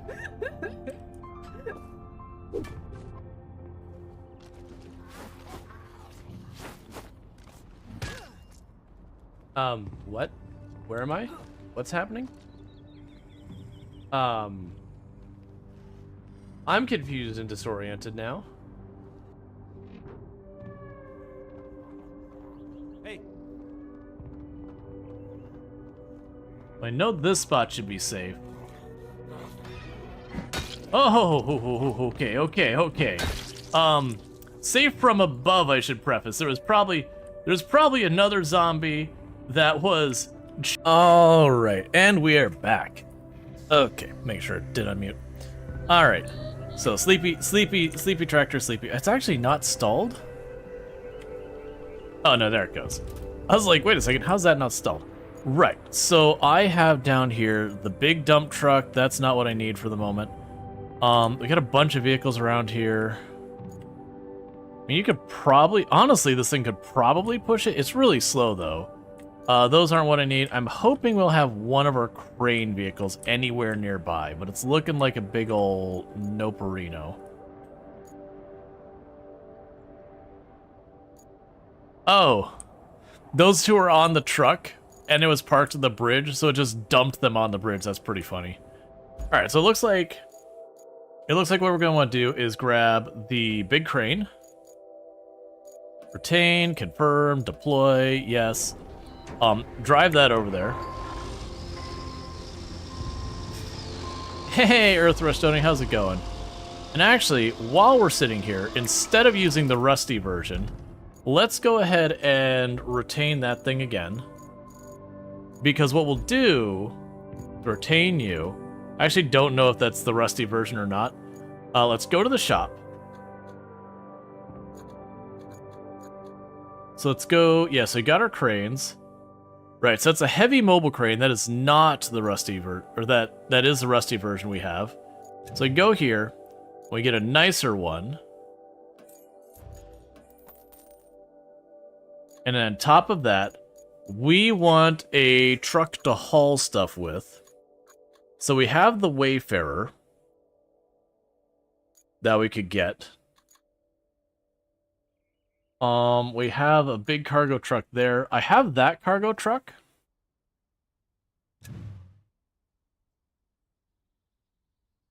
Do I have a rusted version of that one? So you can carry 18 tons. What's the Wayfarer say? 20 tons. So the Wayfarer is actually not that impressive on that right. And we got the Mule, and the Mule is only 5... Oh, sorry, that's the crane strength. Is only 6 tons. Which one do I have? Oh, it's this one. You have 12 tons.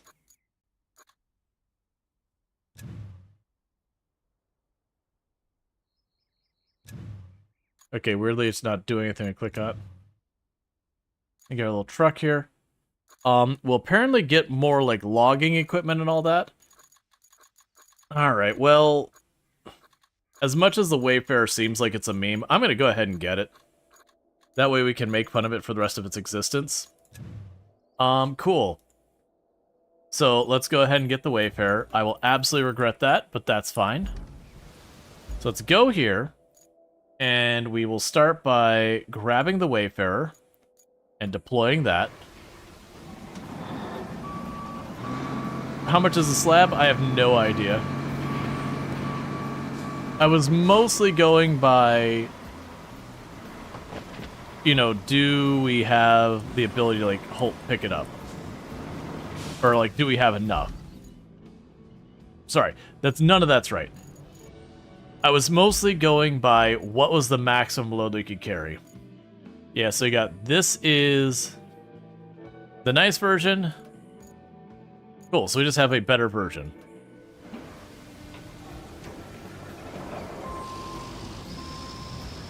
Alright, and meanwhile...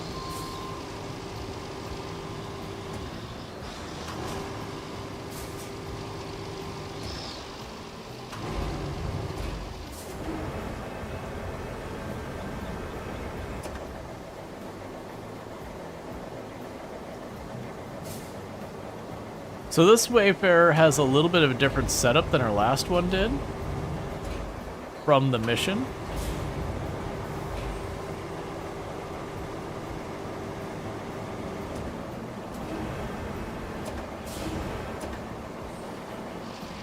That'll be fine. Okay, so where the heck am I going before I start this journey? Right, so we go to the quarry and we go up.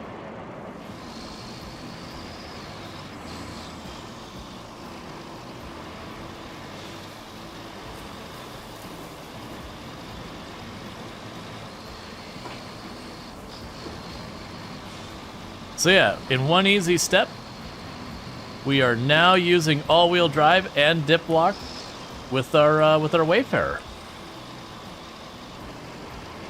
People said it couldn't be done.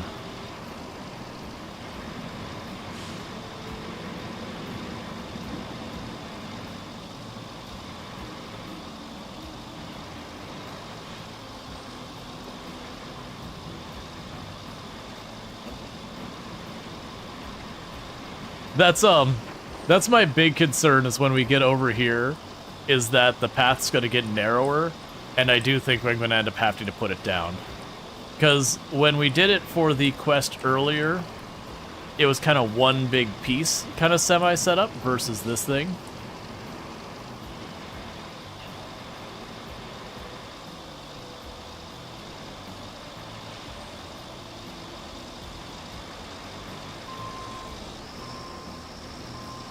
Okay.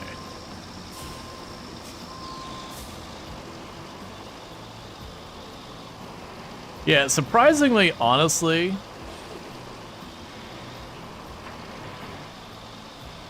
that thing bouncing around doesn't affect us that much. Like, it makes us a little top-heavy and that kind of stuff. But you would think it'd drag on the ground and cause us all sorts of mayhem. But you can see it's really not doing too much. The place is going to be a problem once we get up into these trees. I expect these trees to be a real problem. Assuming the rocks don't get too narrow. Since it is vaguely yeah, I can't really meaningfully spin it.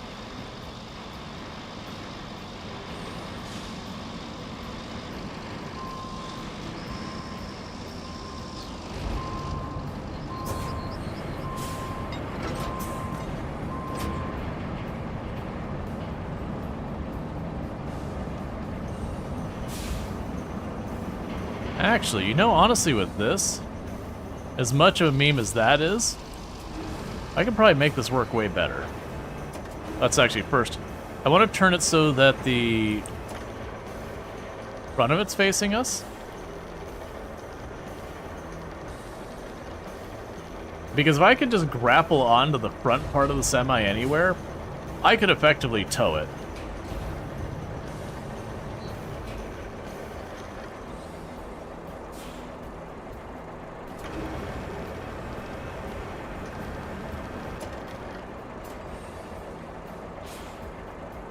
Toggle attachment mode is not doing anything, unfortunately.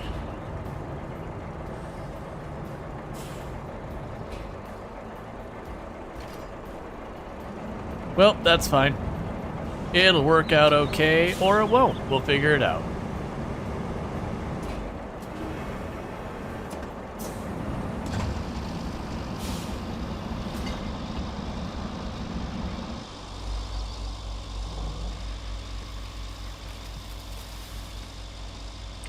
Alright, that's not exactly what I was hoping for. I was hoping I could get it to drag it from the front, but that's going to be way worse than we already had. Alright, so boom, boom.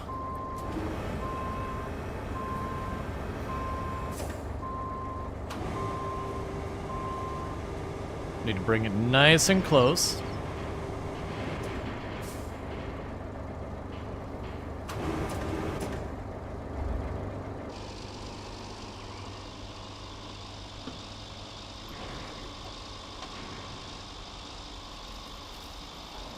It's probably more dangerous than having it in front. Because if it's in front and we get knocked, it gets knocked into us, which means that's to kind of overcome the entire weight of our vehicle to roll us over. From behind, it's effectively going to just yank us straight backwards.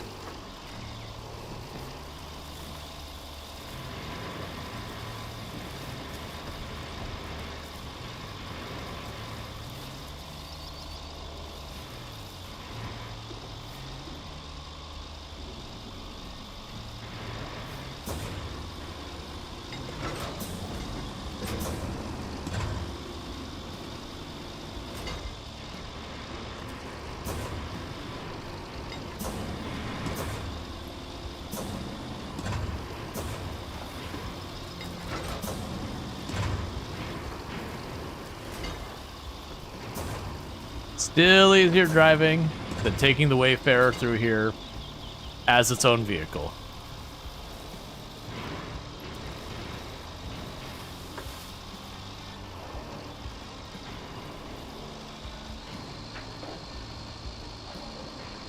Plus, I'm doing it in one trip instead of two.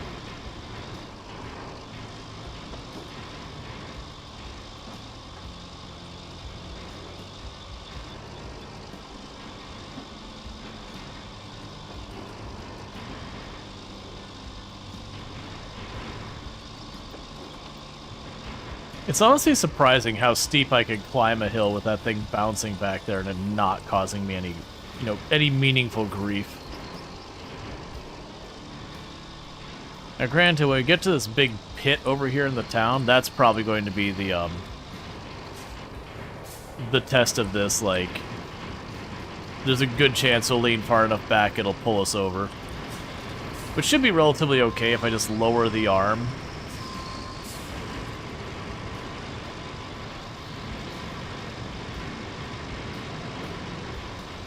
Okay.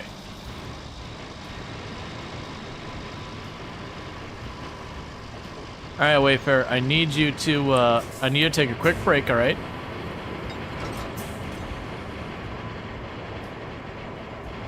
So you just stop being cursed for 2 seconds.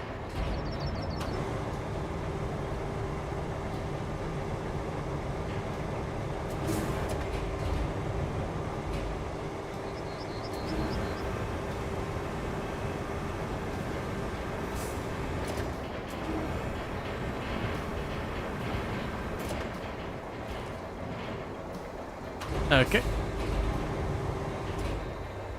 Let's quickly go back to you.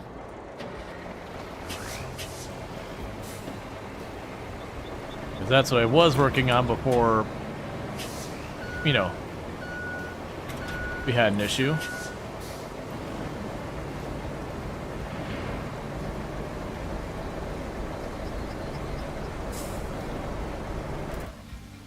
Oh, it was still running.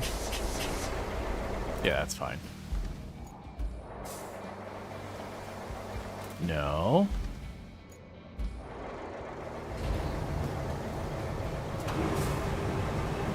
Yeah, no, I should have moved stuff and not rushed it, but it's whatever.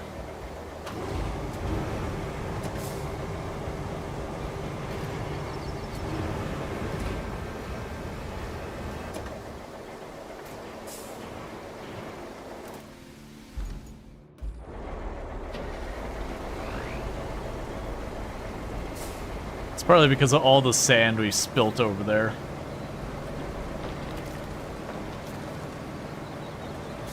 Okay, so we're good to go. We need to get up here where that red marker is. We already put down all the sand. I just need to make it slightly less awful. Then, like I said, my expectation is up here. It's mostly flat, which is why we actually, even though we've been avoiding the Wayfarer, we actually grabbed it in this particular case. Because I do think with this area being almost entirely flat, we can just throw a whole bunch of the concrete slabs on it and just drive it over.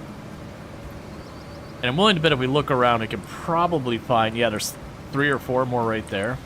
There probably is more than enough concrete slabs here to build that entire bridge. I just got to go through, yeah, there's 2 more over there. Yeah, so I do think there's plenty of concrete slabs here. We just got to go around and pick them up till we get all 14. And then, like I said, worst case, if the Wayfarer struggles, I can just use the heavy crane to just nudge it forward. There's 4 more there.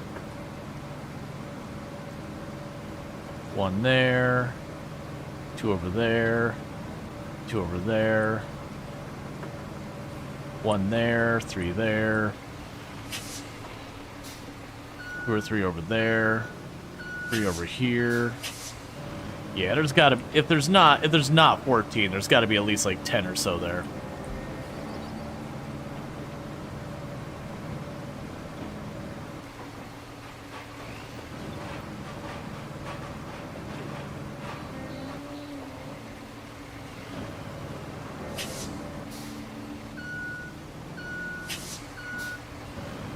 Yeah, it'll be interesting to see how this ramp works.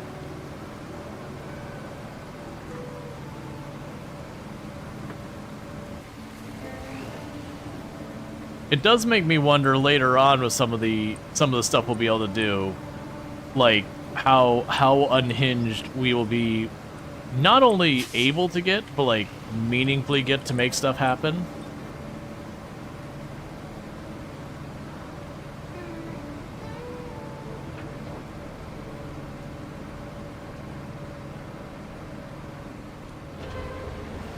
It's just this one spot here is the only place that might be a problem for the Wayfarer.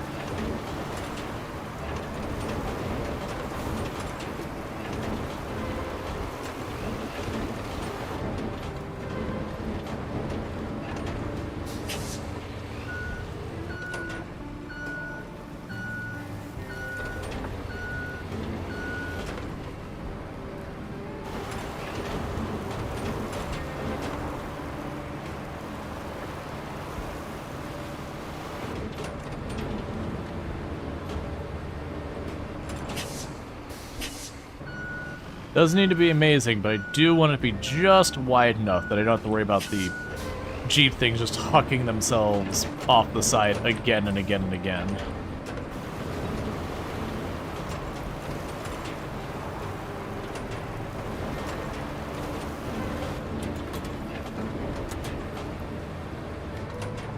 I will see how that does.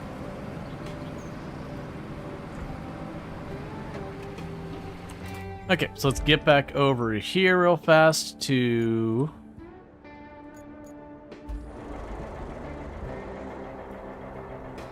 Wrong vehicle.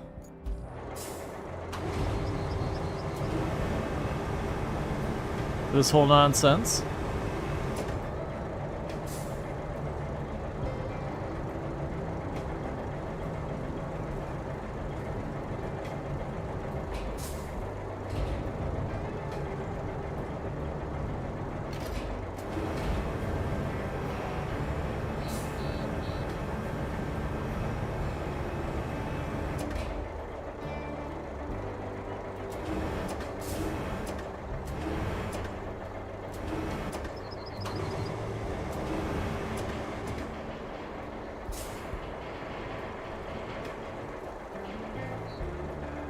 Ooh!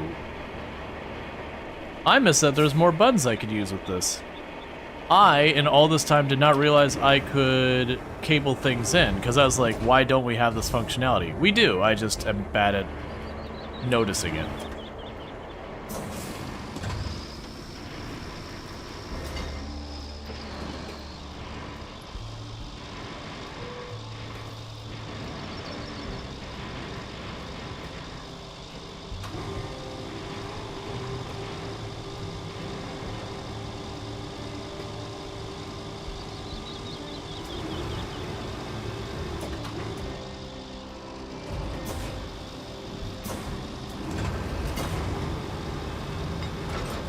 All right, let's reorient this load a little bit.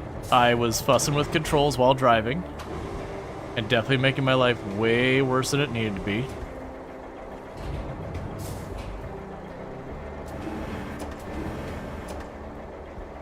Okay, so I can lift it straight up. And then lower the rope down. Try and center it over top of us as much as possible, while also trying to reduce our center of gravity as much as possible. That is going to be way worse. That is really big lever I just made. Alright, let's not do any of those things I just said. Lower you all the way down. And I'll just raise the rope just high enough to... Yeah, it's probably fine. And raise the rope just high enough to get it off the ground.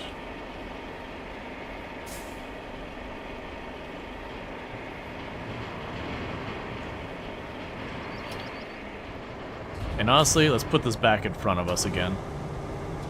We should have a fairly easy route up ahead from here.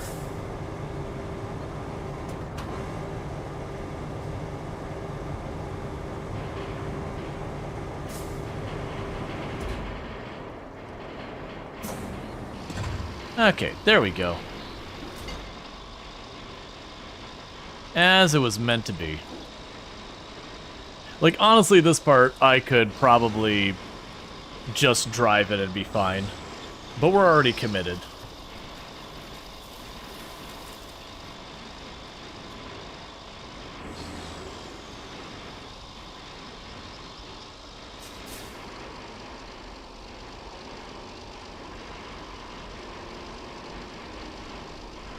Yeah, OSHA approved this.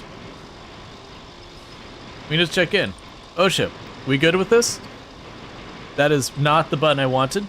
OSHA, this good? This pass approval? OSHA says it's okay. We're all right. OSHA approved.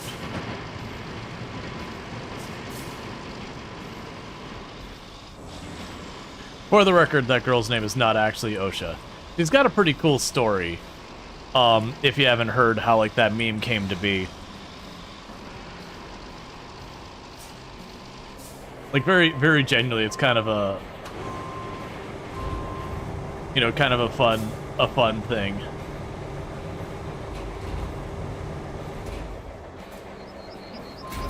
Alright, so at this point, we don't want to keep driving farther because I probably already missed concrete blocks.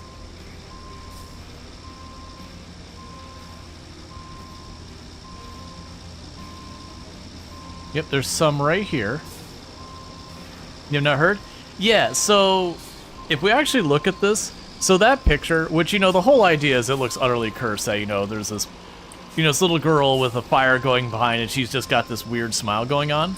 So the reality is that fire behind there, that's not just like some random house fire. Like no one lost their home or life or anything in that. That was they were flattening the house using fire to clear the lot. And they made it kind of a thing that, you know, the fire department was there on scene, just making sure nothing got out of control, using it as a bit of a, like a training thing slash, you know, educating people in the area about like fire safety and all that, and all that kind of stuff going on. But her father had actually gotten the person in the picture, her father had actually gotten a brand new camera recently. So, you know, he was doing the dad thing. He got his brand new digital camera and all that, and was just taking pictures of everything, and they're making a day of it kind of thing. And so what ended up happening, though, is he was into this magazine called JPEG. And JPEG was running a contest for, like, quote-unquote, like, emotion stuff, like emotion images. And so the father was like, all right, let me go ahead and take this weird picture I had, you know, took and put it in this magazine. And then it won the contest.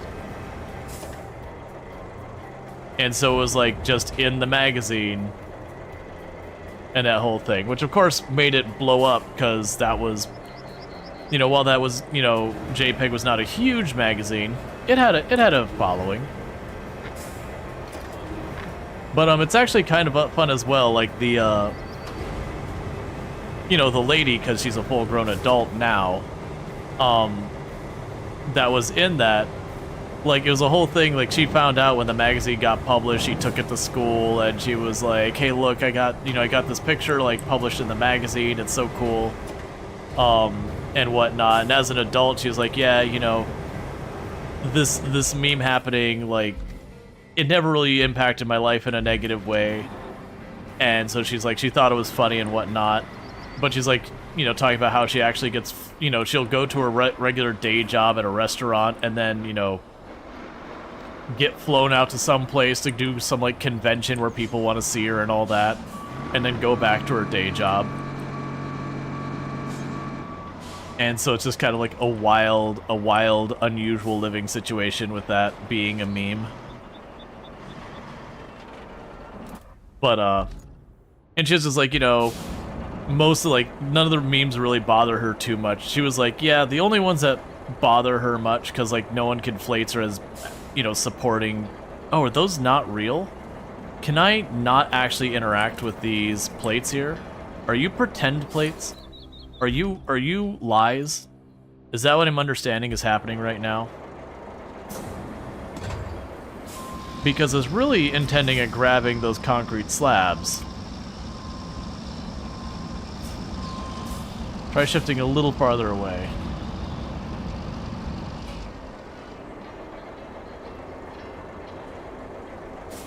Yeah, no, I can't interact. I don't think those are real. Let's see if I can bump into them if they have physics.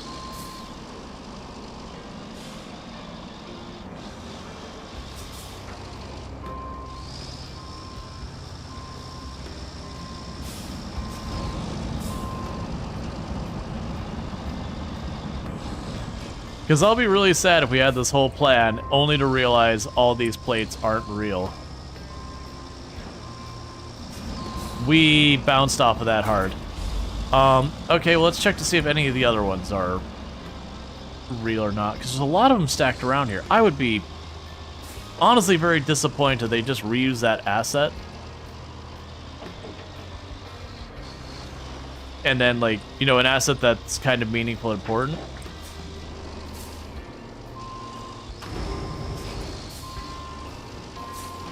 Yep, those ones aren't real either.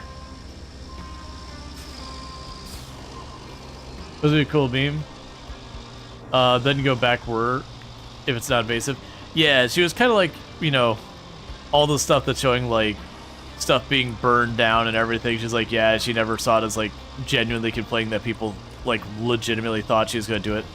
She's like, the only some of the memes that she is like she didn't like is, like, sometimes that have, you know, images from the Third Reich and all that in the background and her, like, in front of that. And she's like, yeah, I can't stop anyone from doing that, so I'm not gonna, like, make a big stink over it. But it's like, she's like, I really don't like when it's, like, alt-right, Third Reich, those kind of things. She's like, that upsets her a little bit.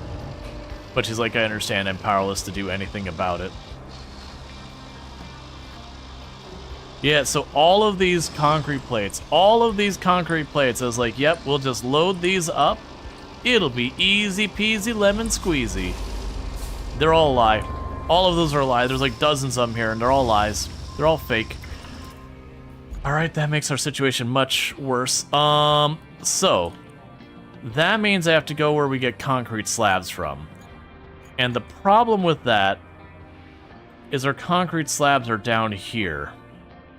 Somewhere. There. So realistically, to make this as not awful as a situation as we can, what I will likely do is we will need to go down here. And first, just go to the concrete slab place and get our concrete slabs made.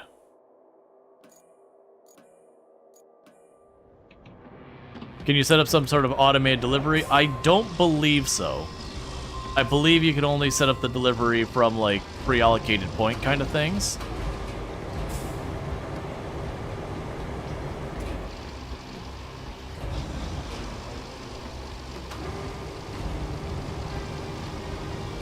But we'll see.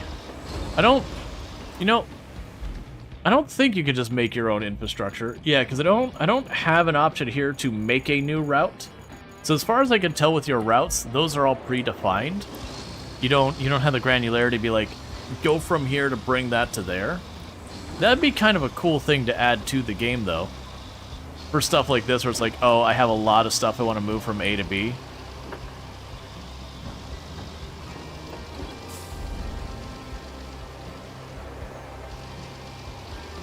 Give me that thing.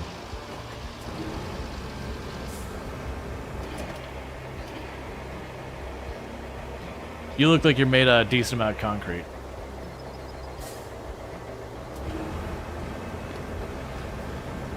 No, so I can't actually, I tried doing it while me and FG were playing together. You can't actually go to the vehicles that are going by and, like, winch them or anything meaningful interaction-wise.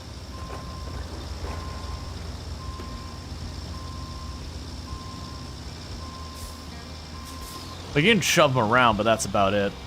I don't actually think the things on their back really exist as objects. I think it's like literally they just kind of put it there and they're just effectively a thing to go back and forth to satisfy the route.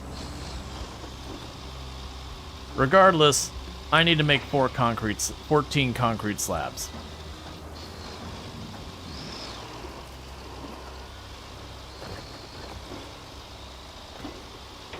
And you see, I was working on this the last time we were over here.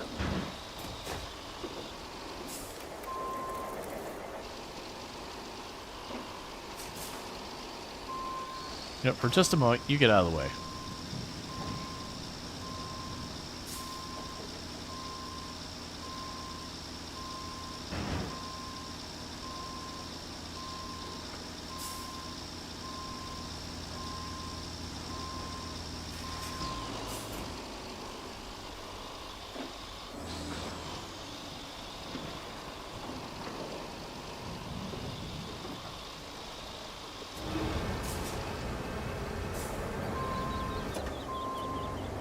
Okay, so we do have 3 concrete slabs worth.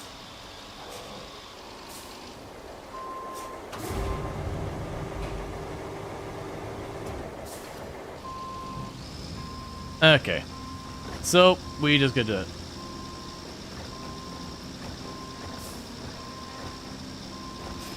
Did they let you do routes that solve the sand for the sky issue? Yeah, this is true. So we've got 4. For whatever reason, that one down there doesn't let me pick up. I'm assuming, like, the hook point is technically in the ground.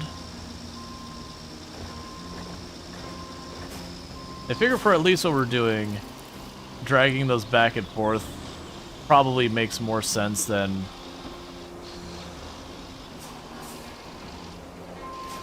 taking the time to load up a vehicle with a bunch of them, because literally I just grab it and I just drive backwards. But if I have to go grab some from, like, over there, then it's probably grab a vehicle, toss a bunch in the back, roll it over. It just takes too much time to do the precision.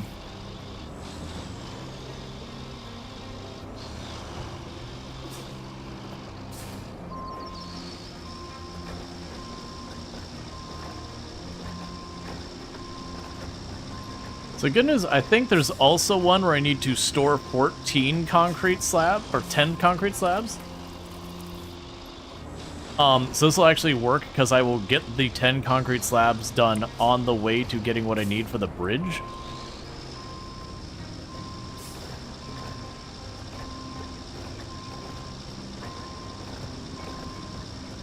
You like that we have to salvage stuff? Yeah, I think it's a cool thing. I wish I knew stuff that had higher values and stuff. Like, I know for like, the metal, that tractor ahead of us, for metal, those tractors are actually pretty solid. They're like 2 or 3. I think, no, it's actually like 1.5, like, pipes worth of metal. Whereas, like, the really, really big pipes are something like 3 pipes worth of metal or something like that.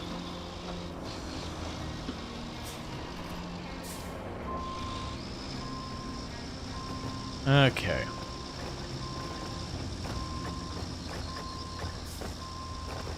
Makes it more of a challenge? I wouldn't say it makes it more of a challenge. It does add more, like, to the process. Because this isn't hard, like, in any way. Like, I'm literally just pushing forward, pushing one, and then pushing one when it's in position. That's definitely not hard. It's one of those things that can easily, like, right now it's fine. But if, for example, they're saying, okay, you need to get 25 pipes, it would just get obnoxious because it'd be just too much. I don't mind it with a couple of these, though. I think it's fine for that. If the crane was a little bit more efficient to deal with, I think it wouldn't be that bad. It is something that I worry after playing a while would very quickly get tiresome. That you you get tired of, like, doing the whole pick up the crane, do this, that. While it's right here and just drag it back and forth, this is fine. Or if we end up having some stuff. Yeah, that's exactly the same, Burning Sun, is I need 10 of these for one objective. And then we need 14 for the bridge. So as long as I get the 10 first, I don't take any of these away until we get those 10 done. Then we can get one mission objective I put off anyways, and then get what I need for the bridge. To kind of double whammy it.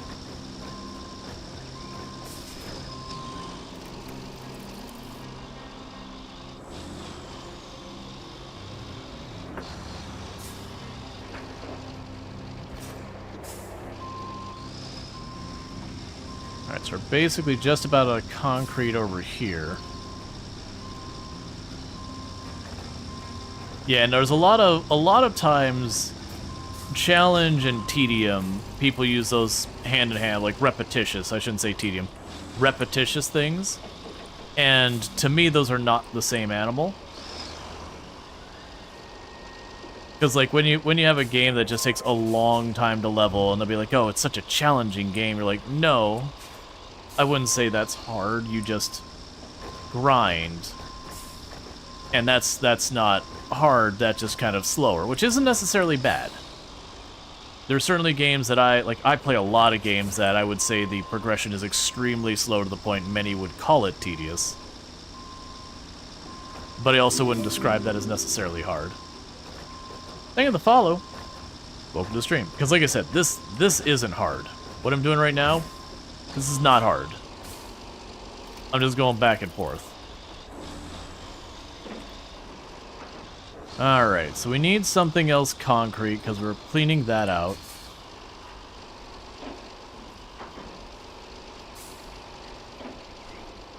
Okay, so I got a bunch of concrete stuff here.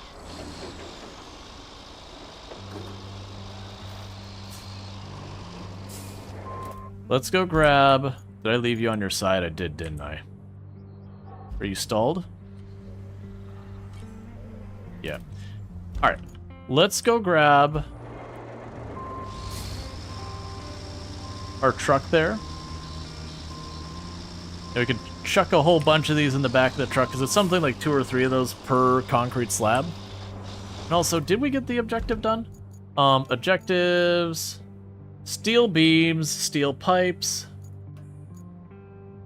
Reinforcing relief. Ah, okay. Yeah, so what we'll do is we will grab all of these concrete slabs, we'll load them up, drive them over to storage to drop them off, because I'm going to need to do that anyway, so it doesn't change anything.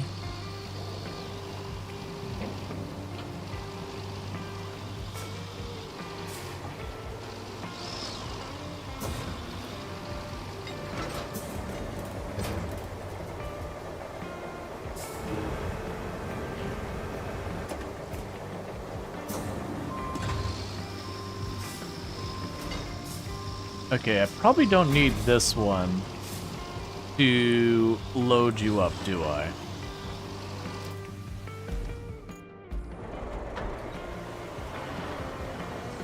Alright. And I'll probably want to get one of our bigger cargo vehicles.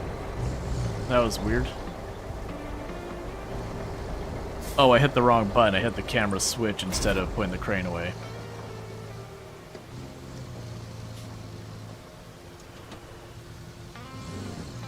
Yes, I didn't pay attention to how many of these I'm going to need to get the last 4 concrete slabs I need. Actually, technically last 2.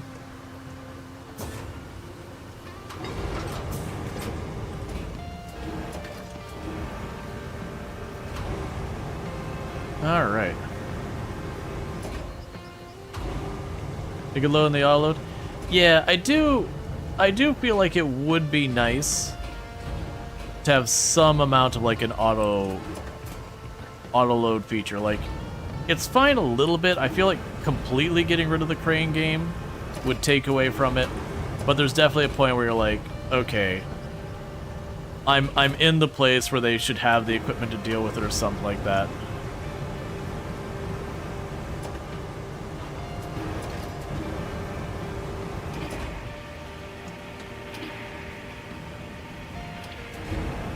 I don't know how I didn't see that the whole time they've had it where you can wheel in the cable. As well as things as like hidden under the right mouse button stuff.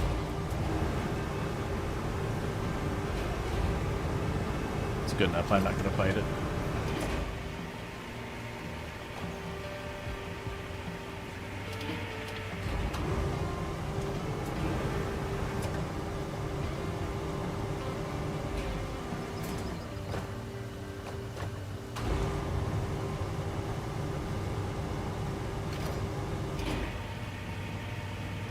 Because this does make it way, way less of a hassle.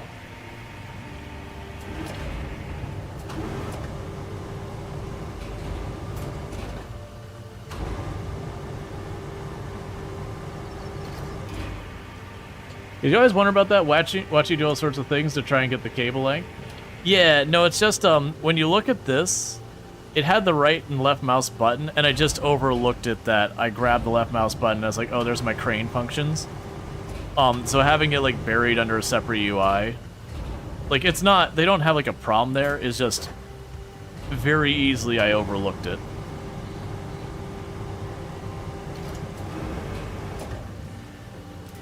Annoyingly enough, though, like, I can't just switch from, like, left to right mouse button without letting off of both. But that's just the classic simulation games. They need more buttons than you got room for. Oh, it can't see under you? Gotcha. Yeah. No, it's just... It was genuinely, it's just... It's like exactly like Farm Sim in the sense that you've got the thing on the top that's like, left button does this, right button does that. But it's not always super clear.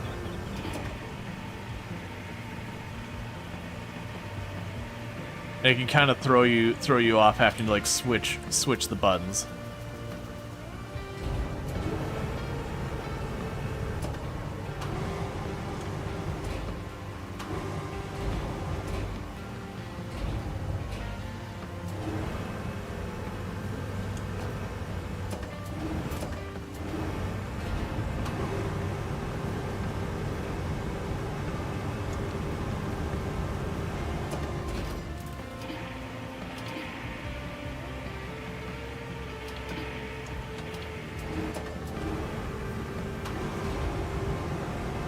Honestly, with that makes it a billion times easier.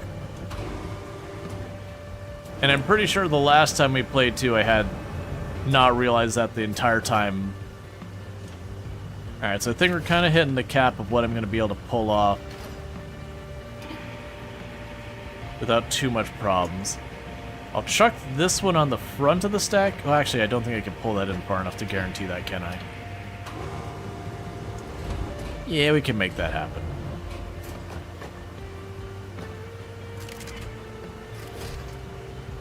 Alright, and grab one more.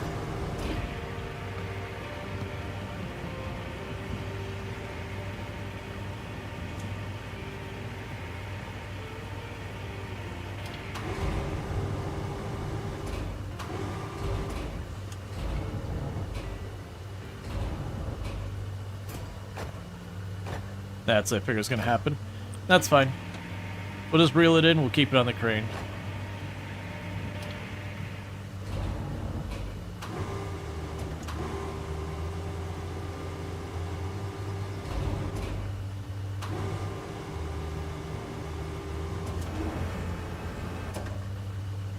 Alright. So let's see, with us having piled concrete about as high as we can, how this does.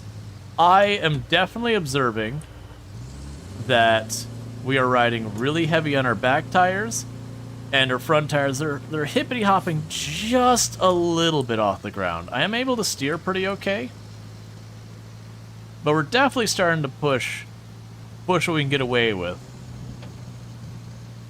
Because much more weight, the front tires will lift off the ground, and then you can't steer. You just can only go forward or backward. Yeah, no, a lot of people are saying the same thing, that I could stack it on the top. There should be way more than enough, though. Come on. You can do it. You can do it.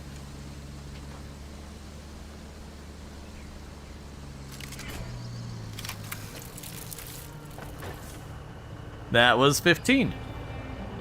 Alright. So, let's get you out of the way for a minute. And let's go back to our garage real fast. Where are you at? There you are. Let's actually... Oh, I don't have the money in the shop for anything. Let's see. So this is our... No, actually, we have the Wayfinder.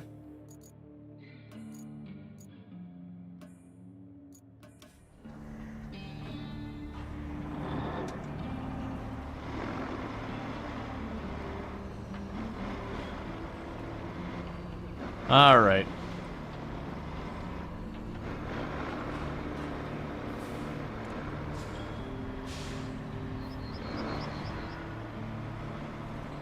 So I'm expecting a real rough time moving the incredible distance of right here to the building I just came from. I expect that to be a treacherous journey, an adventure, that this vehicle will struggle every inch of the way. Maybe, maybe not, we make it to the other side. We'll figure it out when we get there. Alright, so got you in position.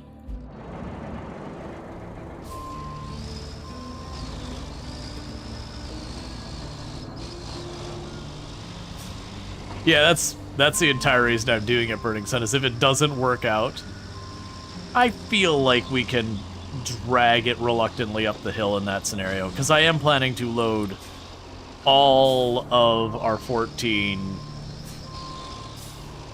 like, just all of our 14 slabs onto it real quick.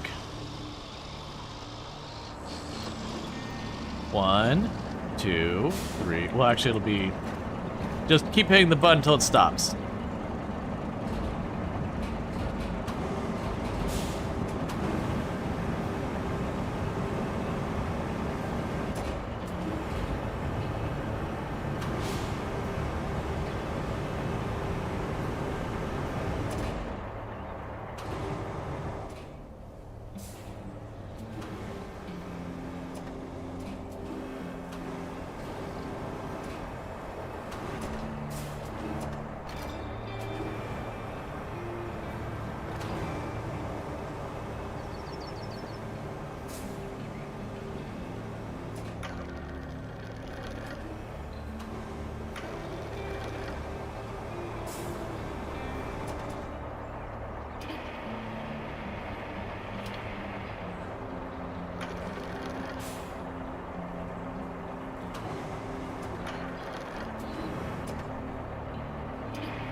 Okay.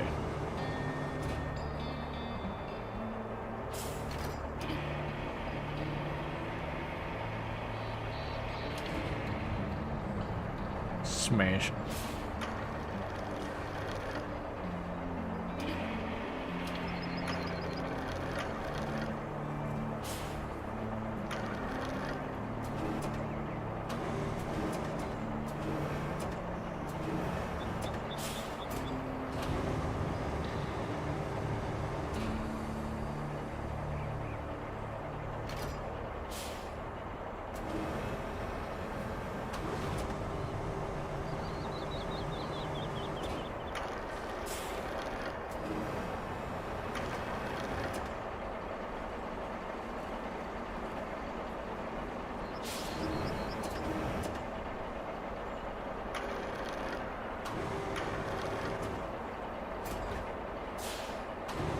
Oh, that trailer is not deep. Okay, well.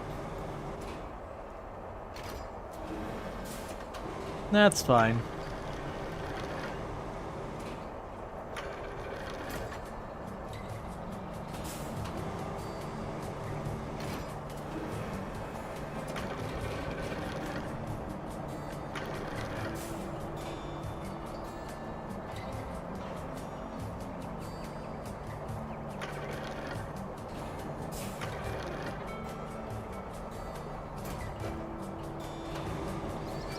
It'll maybe be okay.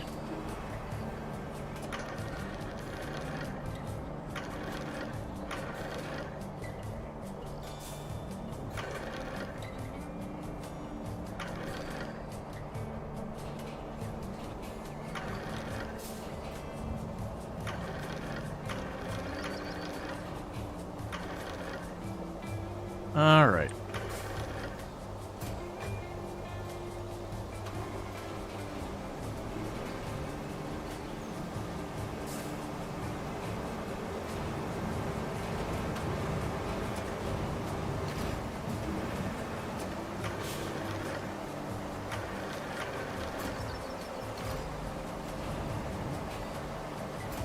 There we go.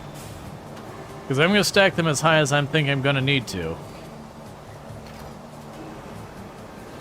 You need at least a certain level of care to go into this.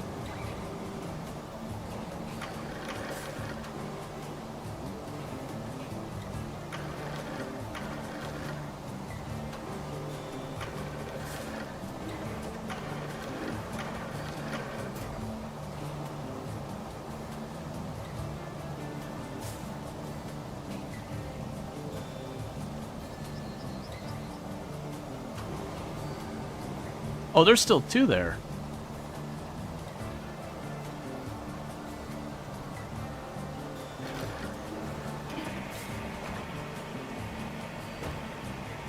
Alright. Anyone know what the weight of one of these is? Because the weight limit for this vehicle is supposed to be 20 tons. And I would not be surprised if someone told me one of these concrete slabs was a ton or two. Or potentially more, honestly.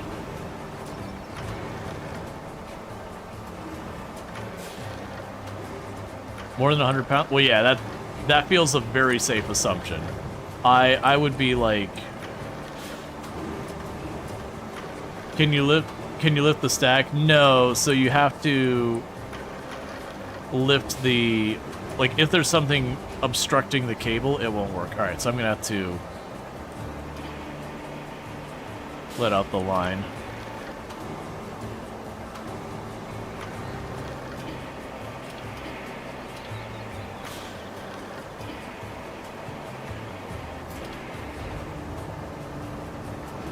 Maybe there's styrofoam. Hey, you know what? We don't know. If it moves, it still functions. You're not wrong.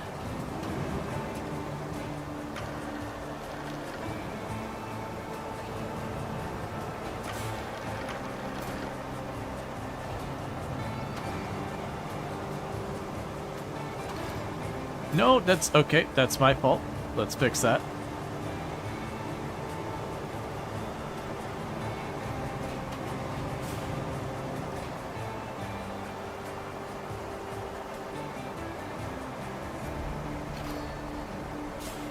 Okay, so what I accidentally did is I accidentally, grabbed this one again when I meant to grab the other one that was underneath.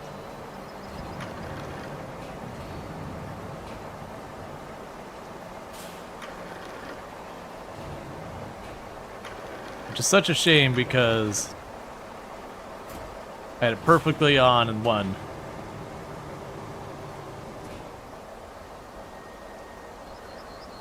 Come on, give me one of the ones below. There we go.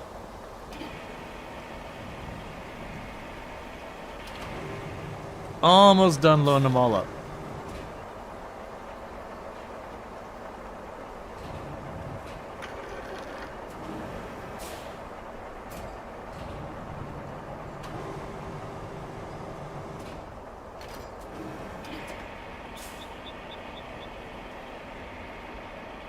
this one towards the front.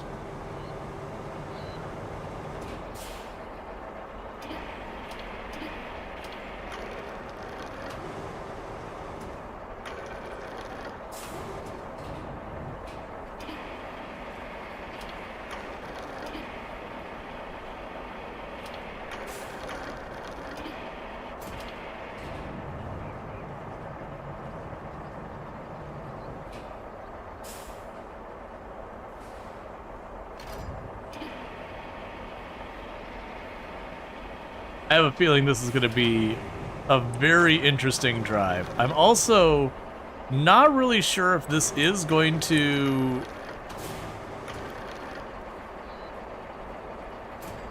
properly secure all this cargo. I'm stacking these pretty high.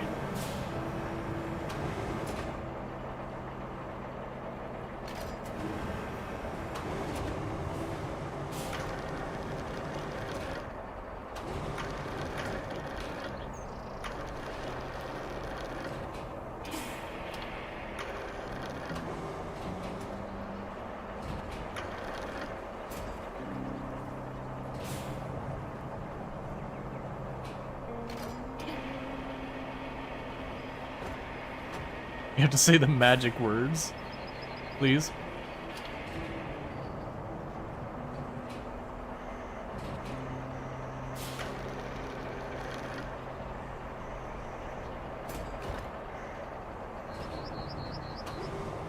Alright, we gotta put the last one on the top, of course.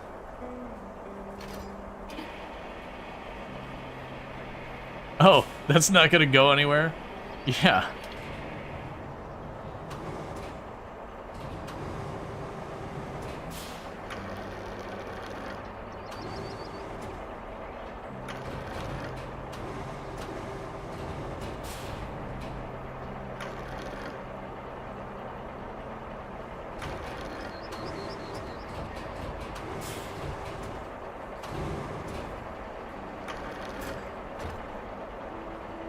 Okay, it's on.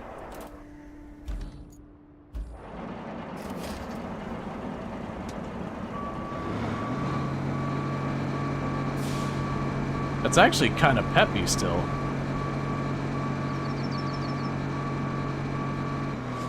All things considered, I'm not even in low gear or anything. That's doing relatively okay so far.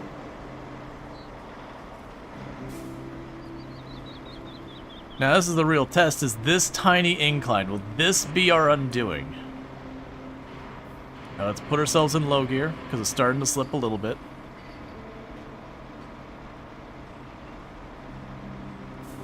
We're going on our incredible journey from there to here.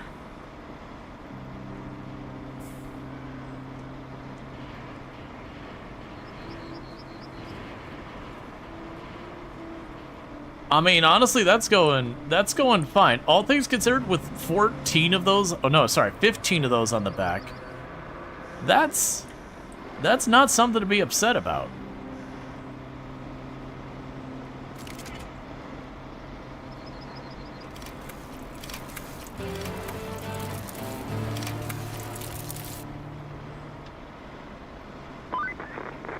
Now that we have those reinforcement plates locked and ready to go, let's save this town, grab those plates and install them near the Montville shoreline. So, they took those 10 plates. For the quest, they took those. I don't have any more, so I need more plates. I need 7 more plates. Because she took them.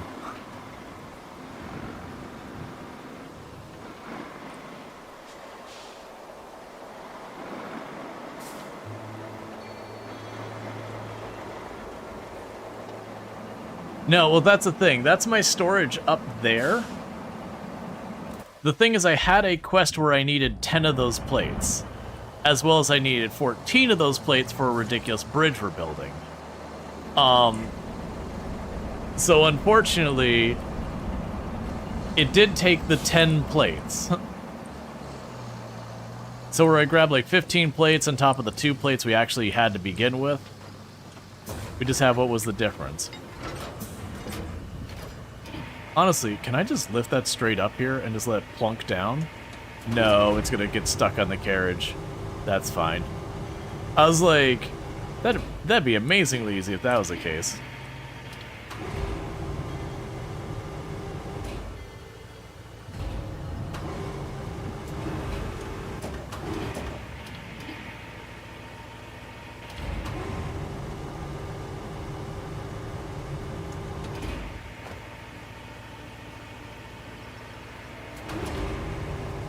I was hoping I was going to be able to get away with just, like, reeling it into the center point here.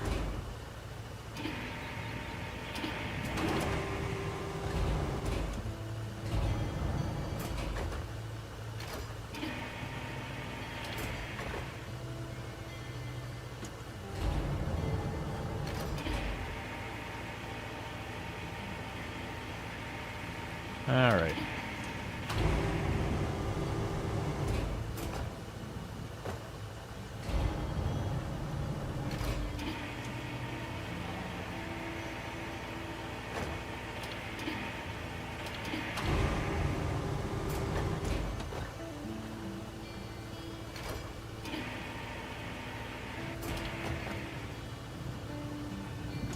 Fine, I'll put more effort into this.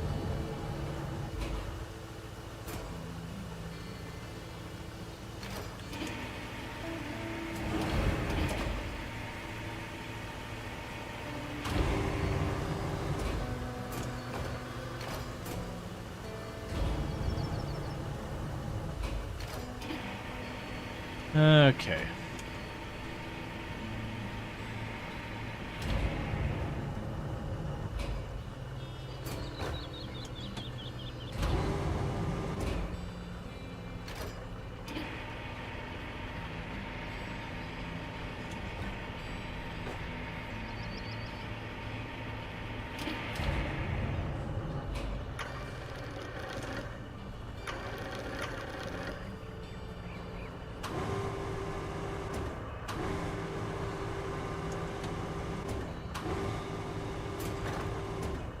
There we go.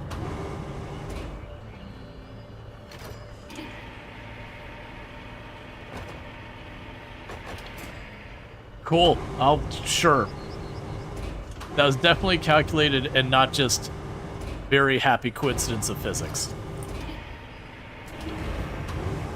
That it was wedged under that tractor thing. It just happened to have exactly enough tension to pop right into the back of my vehicle.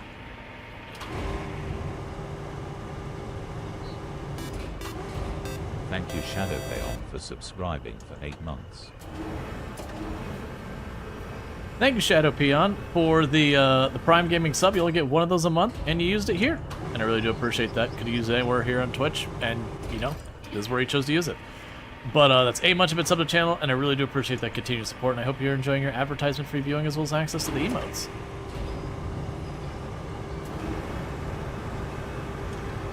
Hey, Bubba, how's it going? Oh, okay. My understanding of where that was and where it actually was not the same.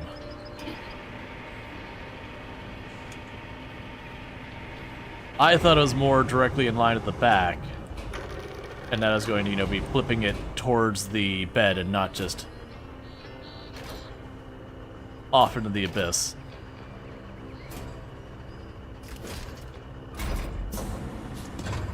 Alright, so it looks like we got all the concrete slabs from over here. So let's see how far that gets us. There's another big area of concrete slabs over there as well.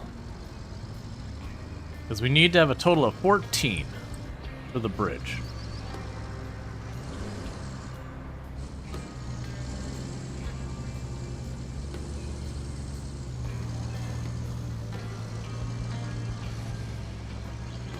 You need help?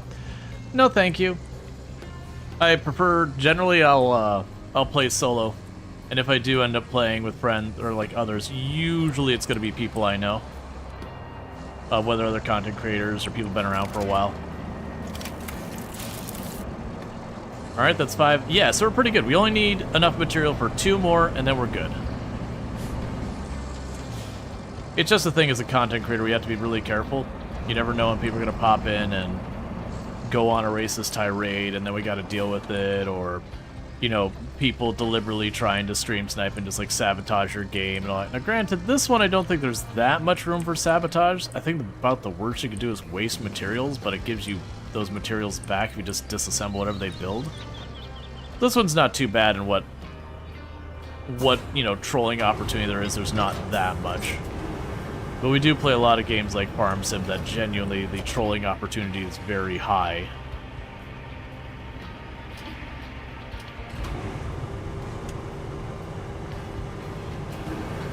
Challenge accepted. Don't get me wrong, I'm sure people can make a nuisance of themselves by just grabbing vehicles and like wedging them in places and stuff like that. But about the only vehicles I think it'd be really annoying with would just be the mission vehicles. You can reset them, but it would still be an easily a nuisance thing. Look, game.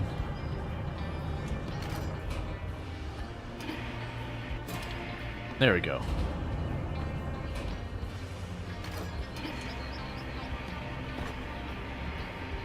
But like versus Farm Sim, where you could just go and spend all your, you know, spend your money real quickly, to buy like a bunch of equipment you don't need.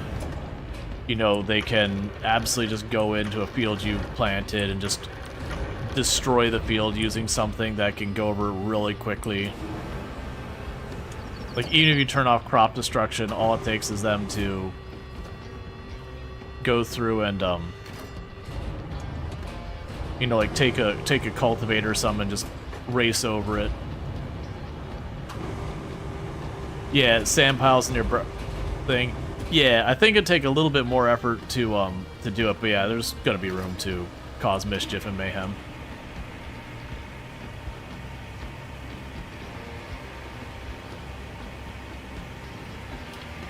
I kind of wish while I was doing the right mouse button thing, other than obviously like the arm, you know, up down, which, because I use the same buttons, I kind of wish they kept the boom left and right and all that stuff still on.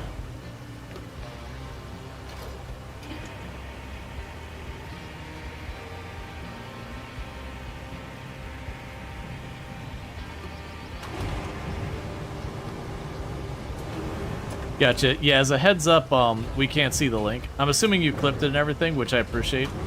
One of the mods can post a clip if they'd like.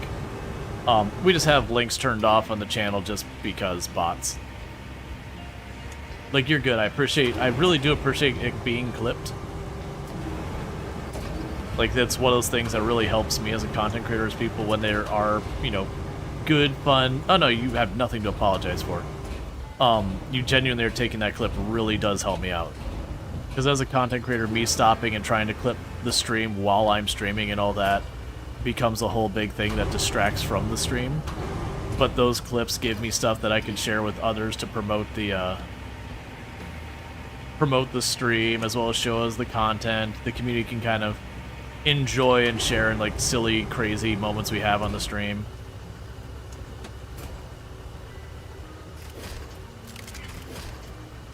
Okay, so we're learning here that genuinely they let you get pretty carried away with how much they stack and let it zip then. Could you rebind the reel so you could do the boom while moving? Maybe. You also need content for your away screen? Right, exactly. The more clips we get, the more likely we are to get variety on the away screen. It still surprises me when we have something that gets repeated 2 or 3 times during an away screen, considering we have literally thousands of clips now. So the fact that it would draw the same one twice is the whole thing, but that is the nature of random. Sometimes random means you could be on a break and have literally tens of thousands of possible clips to pull from, and of the 5 clips it plays, it could, in theory, play the same clip 5 times. Like, actual random would do that once in a while. Yeah, 2 versions of the same clip. If you notice that, and one version is not meaningfully different, that can be helpful as well to let me know when you spot it. because that is a thing that I can look between the clips, figure out which clip I like more of the two of them, or I think better promotes the channel or whatever, and then get rid of the duplicate or whatever. Okay, so let's get back in here. So I don't need all of the, well, actually,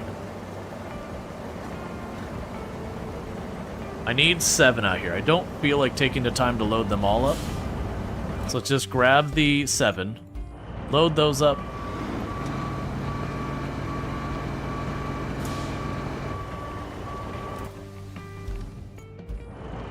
And then we're ready to build our bridge all in one go.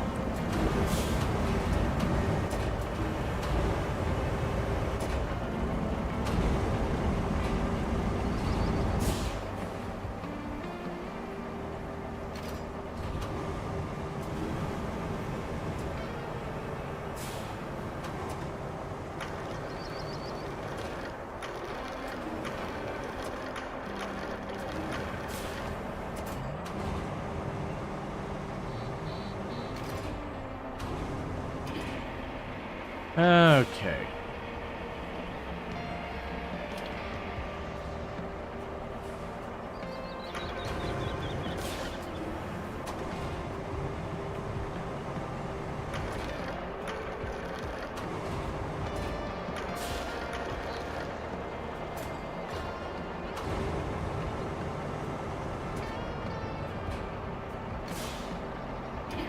You proud of that clip? Well, thank you. I look forward to catching it after stream.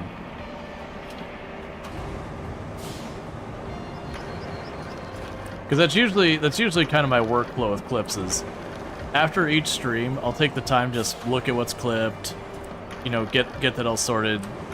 You know, clips I think are really good, I'll take the time to feature and everything if they really do a good job of representing the channel.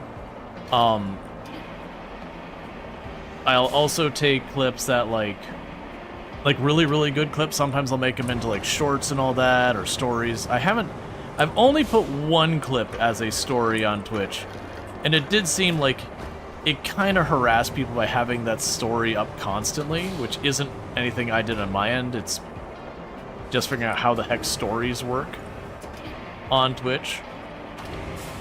But it's just another thing that Twitch promotes to help with discoverability. So it's like, okay, how do I do this in a way that, one, isn't obnoxious to the people who actually follow the channel and all that, so they don't get blasted by the story a billion times, but also to, you know, have that lever to pull for more people to find the channel and all that stuff. But then it also gives me stuff for YouTube Shorts and all that, which again, just another way for people to find the channel.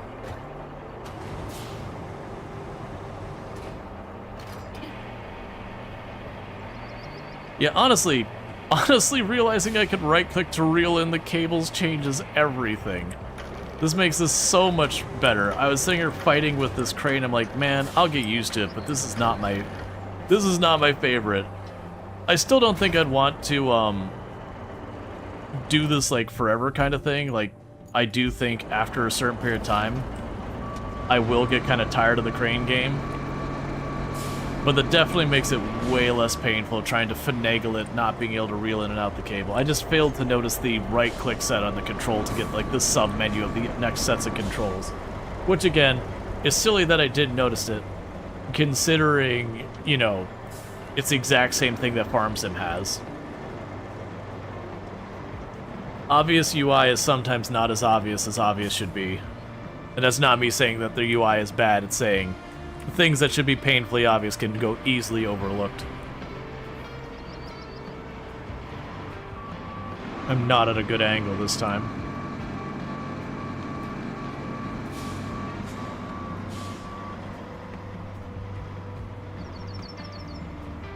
So I'm gonna have trouble because that trailer is gonna be trying to drag along that hill.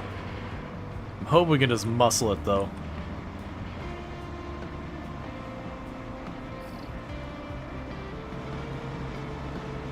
Alright. Yeah, so what I need to do...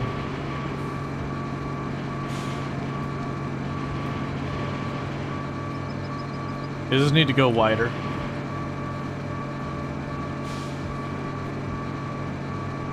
That way the trailer isn't catching in that gap on the side. Gonna make a properly wide turn.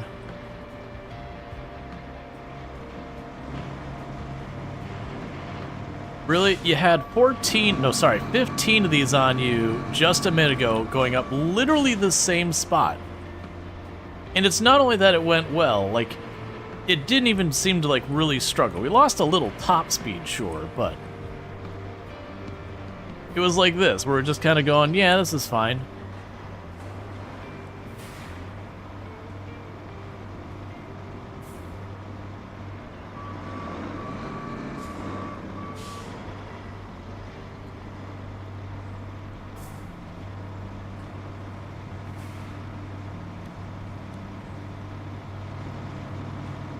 Alright.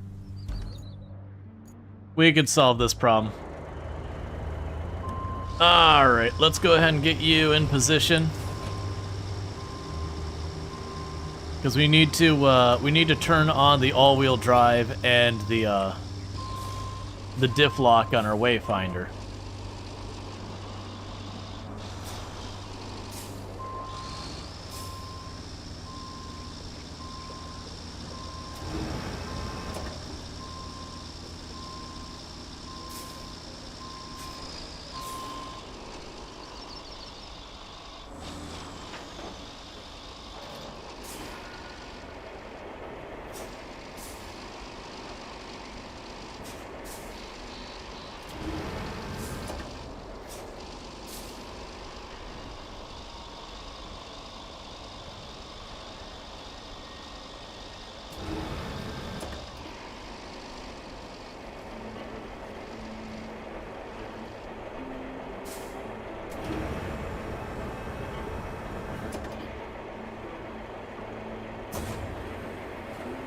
Okay, 1 second.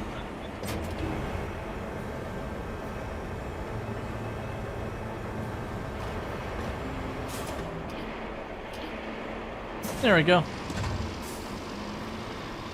Now it's nice and centered over me.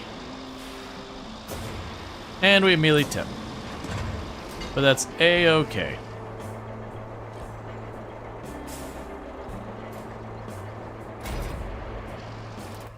Because I think that's enough that this will work.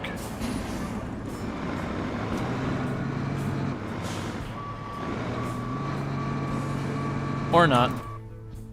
So let me guess, you're a sleepy truck? Yep, so we can go here. And we will retrieve that.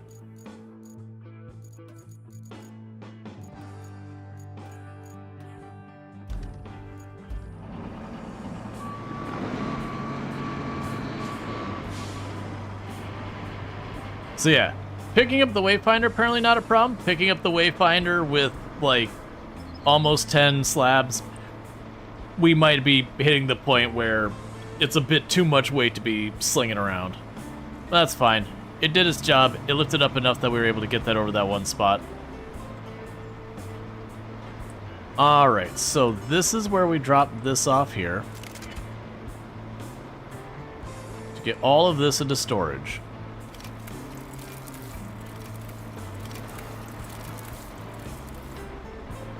Cool. So we're done over here in this part. Now I need to go over to this area, because I need to get that up here. So I've got a loading station here. The big question is, where can I get goods out? Because if I've got to run stuff all the way from down here, we're going to have a real bad time. Now we come from over here and we load up. I could follow this road over here, follow that down there. Yeah, that'll be okay. Yeah, that'll be okay. That'll be mostly flat the whole way. Alright, so I will need to redeploy you.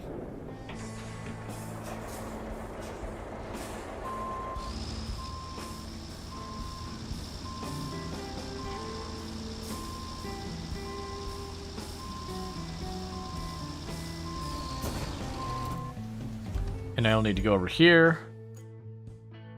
And of course, we're going to do the completely reasonable thing. Wayfarer. That's okay. I clicked on the wrong thing, clearly. Retain that. Wayfarer.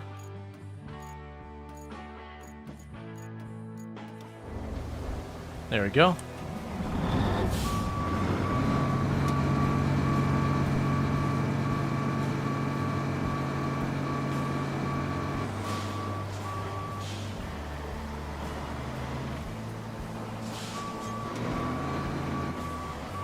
Alright. So, 1, 2, just all of them. All of them.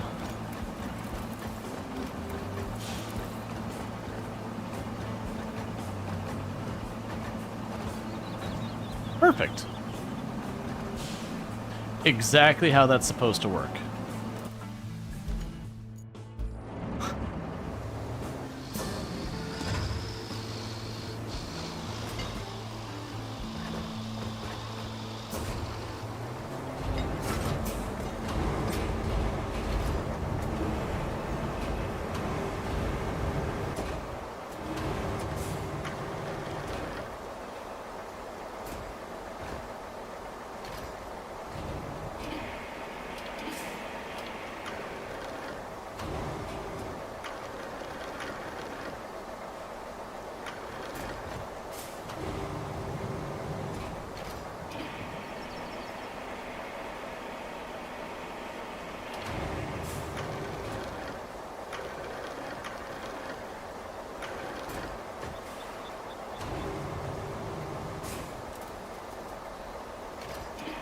Okay.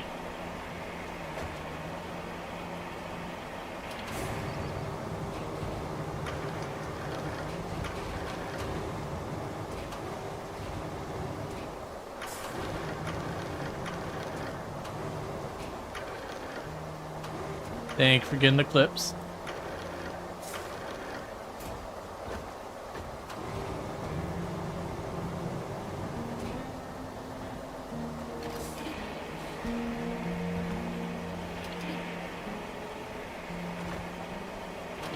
Sadly, did not manage to have it, like, line itself up to just bonk itself in.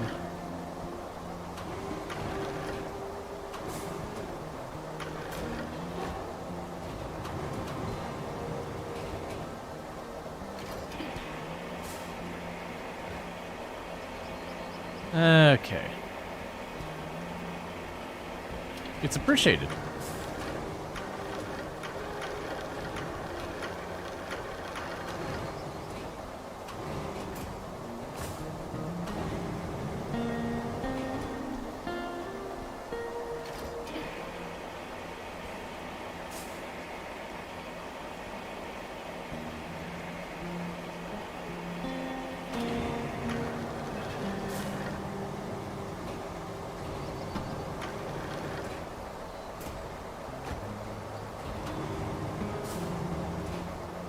Now's about the point where I start feeling like I'm getting good enough at this that I get cocky and I just send one of these sailing entirely in the wrong direction and then have to, like, move the crane to go get it.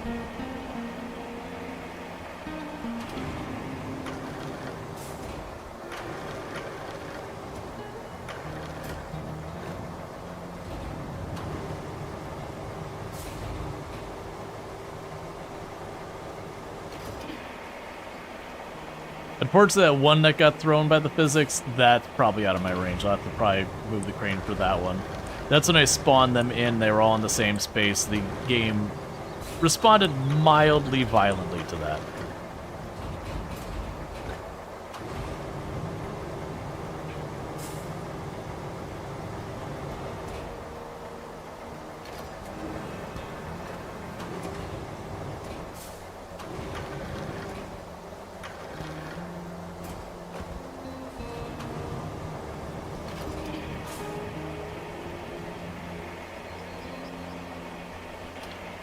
The good news is I don't have to, like, take these all back off. We just drive into where they go.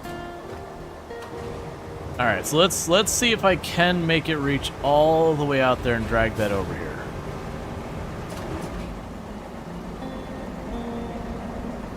Yeah, it's gonna be a no.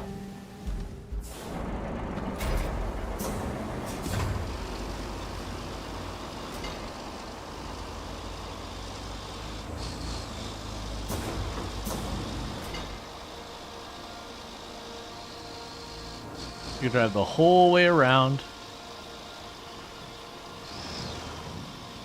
And hopefully we don't miss any.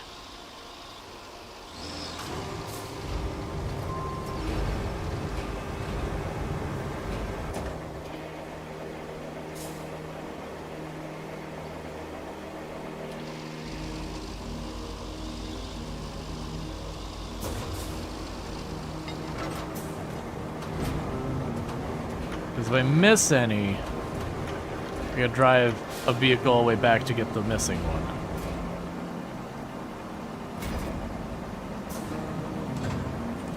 Alright, so let's see.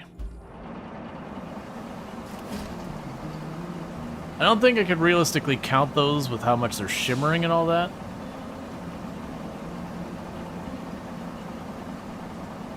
I don't see any laying around.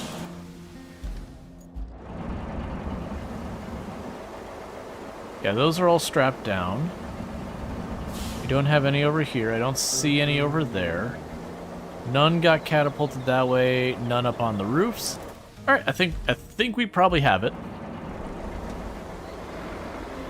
All right, now let's see how this goes, because this is actually a pretty long drive, but it should be an almost entirely flat drive as long as I don't immediately go into the mud over here.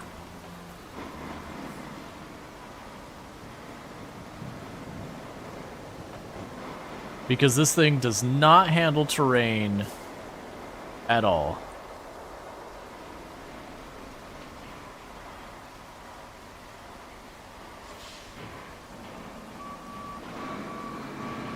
Okay. And now's where I cheaped out in making this road up here, and it's like, you know, I probably should make this road wider. Nah, I'll worry about it when I need it. I might live to regret that at this point, because now the time that would probably be helpful. Yep, we're trying to get to the red triangle all the way over there, at 1,200 meters away.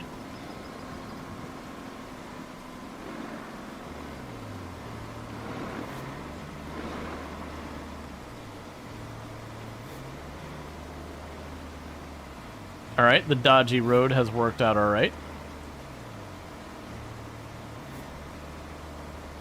I'm pretty sure I want a left here. Yeah, so we want left. Yeah, so we left, first right, followed all the way over, and that should take us literally there.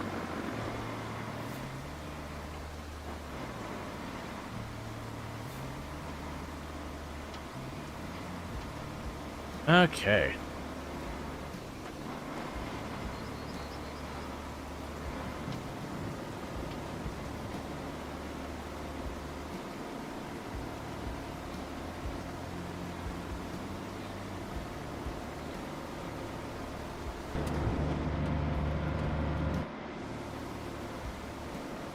And there's our right. Gotta make sure we take those wide enough that we don't pull the trailer through the mud. I'm glad I took the time to clear most of the stones out of the middle of the road.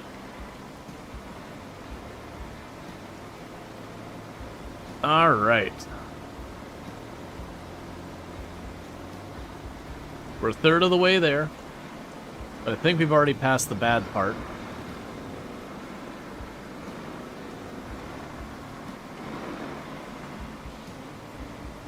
I'm gonna be really sad if we take all the time to build this ramp and do all this, and then it just, like, not even doesn't work, like it's just not salvageable doesn't work.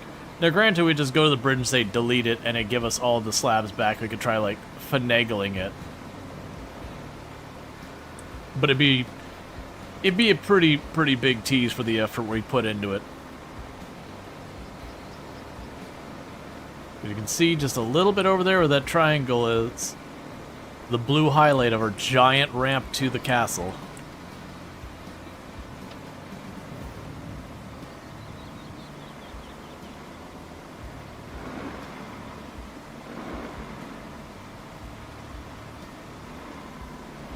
You can do it. Not that tall of an incline. The place is going to get dodgiest right at the end. Which is fine. If we get that close, I could probably use the giant crane to pick it up and just swung it just over there. If not that, I could just pick up. Save before the slabs. This isn't the kind of game where you hit, like, save and restore and stuff like that. It is automatically saving constantly as you go. Like, that's the thing, there's no real loss. I believe if we say, hey, get rid of the bridge, I don't know if it puts the slabs back in storage or if they just drop there or how that part works, but it does say it gives you the material back. Because otherwise you could weirdly soft lock yourself by just building and taking apart stuff and then realizing you just cannot advance anymore because you ran out of the material. Granted, there is an obnoxious amount of materials on your map.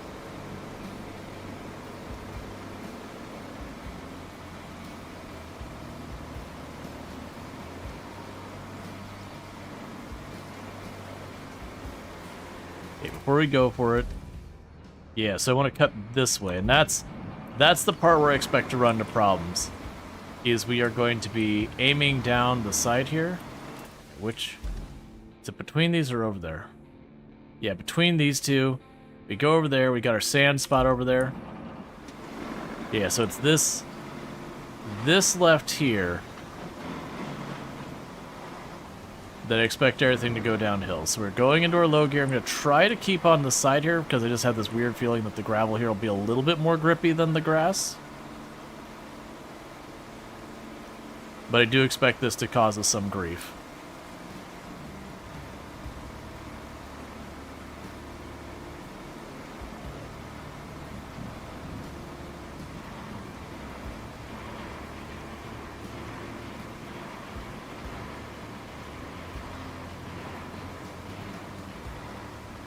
So I'll try to ride along the railroad tracks without being on them, as I think what I'm going to go for. I don't know if that's the right decision, but this part seems to be working. And I think we'll do okay on the sand. So I think it'll be just this little spot here now at the other end of the train tracks. That when I go to turn to the sand, there's a little bit of grass between there. If it's mucky, we get stuck and then I just have to get the crane to retrieve it. If not, I feel pretty good that we'll be able to get the entire way without a problem.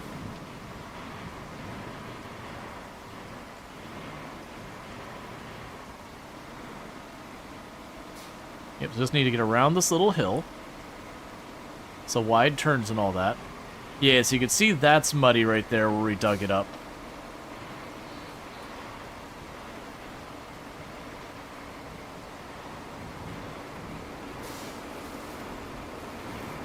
Nope, nope, nope, nope, reverse, reverse, reverse. We didn't take that angle right. Reverse. The good news, it doesn't seem that muddy. The bad news is, I about sent these slabs into that little hole right there.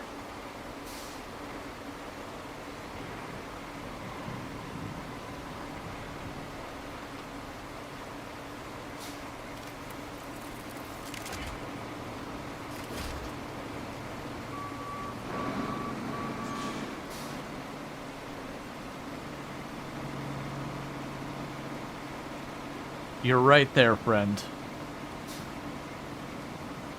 Okay. We can make this work. Sometimes we just need a little push. It's just a little anxiety, a little stress. Sometimes you just need a little friendly nudge to help you along your way.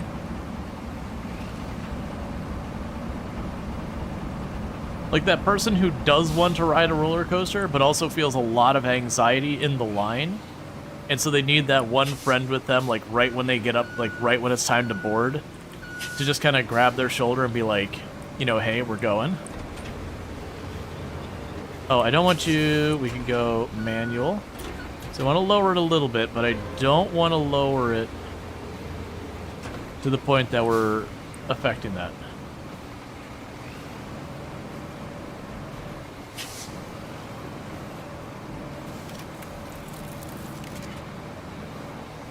Alright, before this gets too out of control. Alright, let's change where we're pushing from. To not push straight on the back because we're kind of pushing it off the side there. And instead get to this side.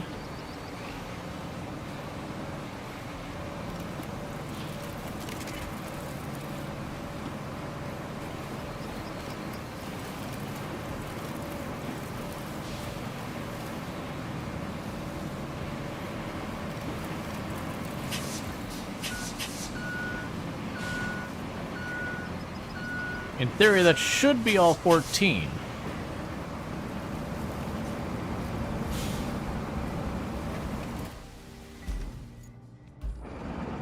And don't you dare be off by 1.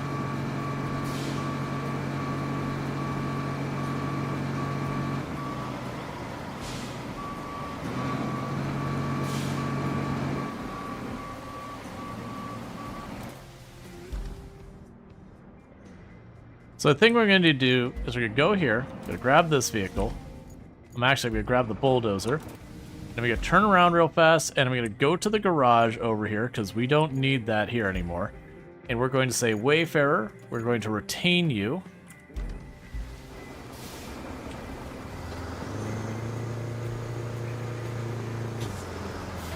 What am I missing? Are we off by some? What's going on here?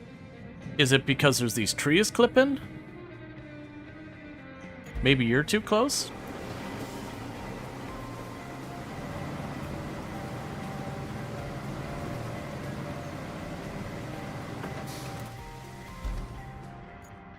What are we missing here? Why are you not built? Because it's no longer... We're off by 3. Okay. Oh, you know I'm betting? Alright, so we don't need the big thing. We can grab you, retain you, confirm, deploy you. Yeah, we're off by 3, and that's must have been I was mashing to put them here, and when it stopped, I assumed it was done. I didn't catch the fact that it stopped because like the area was full or whatever.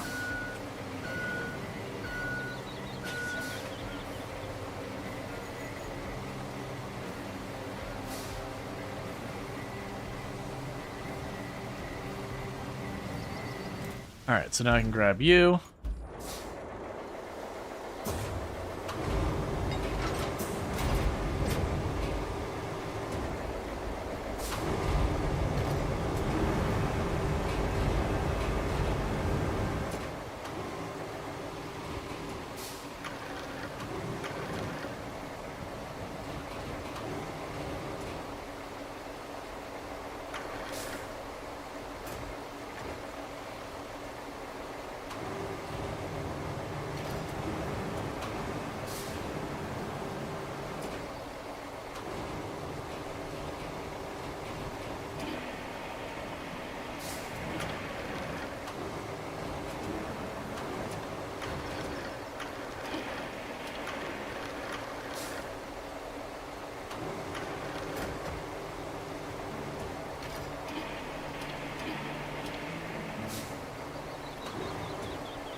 I was hoping I could keep it centered in that spot and just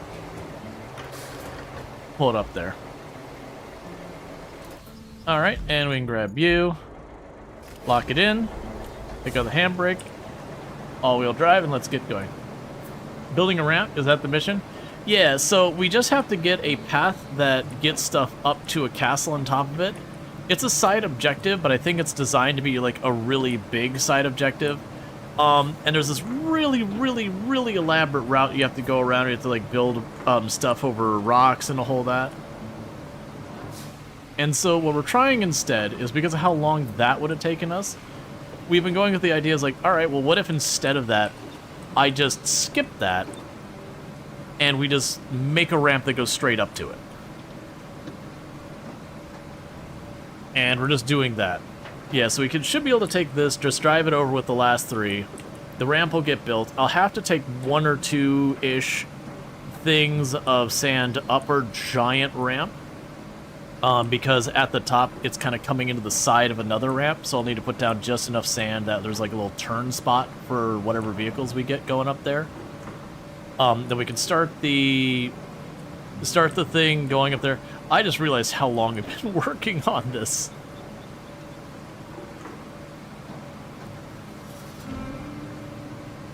Because most of the other objectives are done on the map.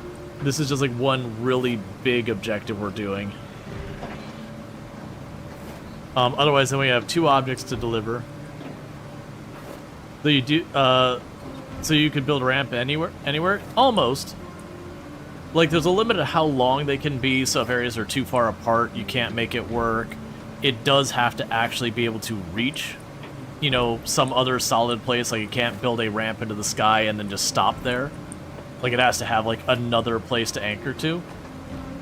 But it is pretty lax. Like, I could, like, right here, I could build a ramp across the top of this area.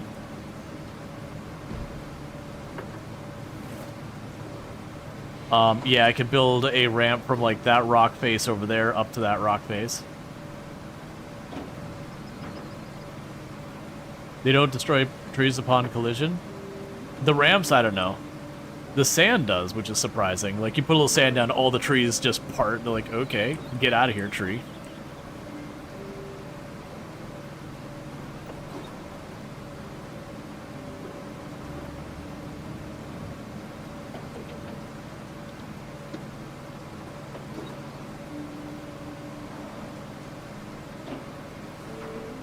All right.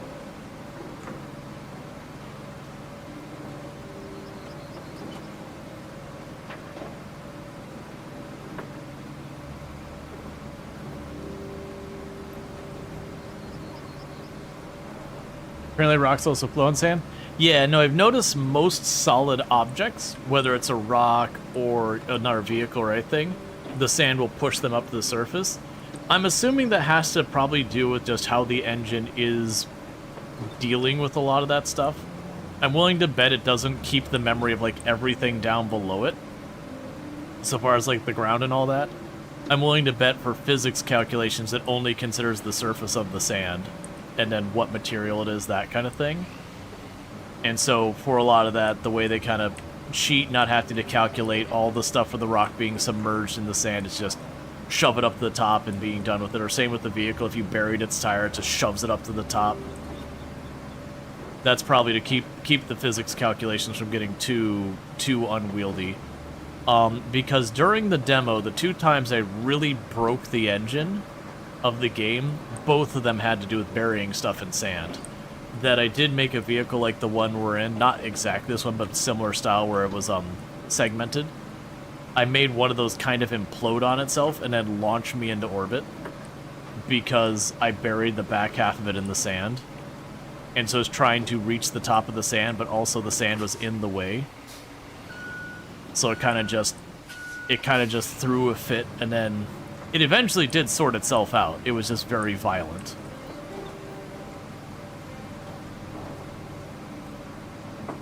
And then they had once or twice where a vehicle just got, like, you know, it just kind of snapped up into a position and it couldn't move. And it's because part of it was submerged in the sand. That even though it was, like, the tiniest little bit, that in real life the sand would have give. Like, it treated it as being, you know, like I had taken that part of it, like, buried in concrete. And it was, like, completely unyielding.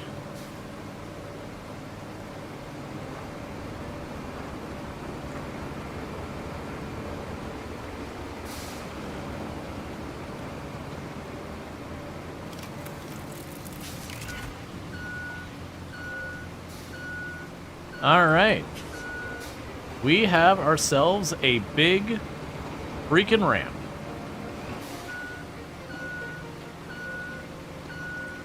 And honestly, for right now, I'm just going to chuck this into this hole because I don't need it and I want it out of the way. So the next move is to grab you. And we get sand until about halfway up the ramp. Actually, I technically get sand inside the castle.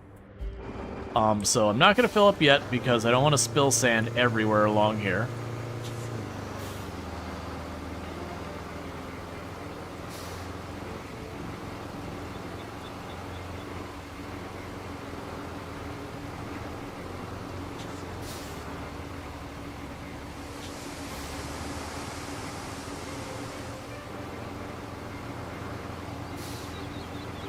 All right. In hindsight, I should have backed up this way. Because this is sitting on rocks on the top here, which is why I need the sand to fix it on the other end. Well, that is awkward. I can get rid of that tree from the bottom. Okay, never mind. The tree's gone. I think literally we spilled the tiniest bit of sand or something, and it was like, okay, I die.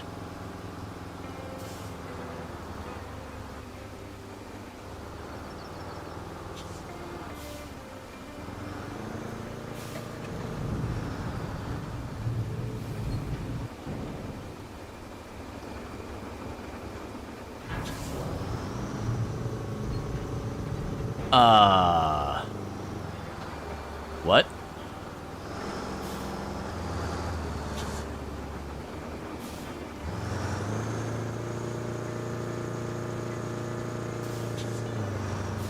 It's not part of the plan.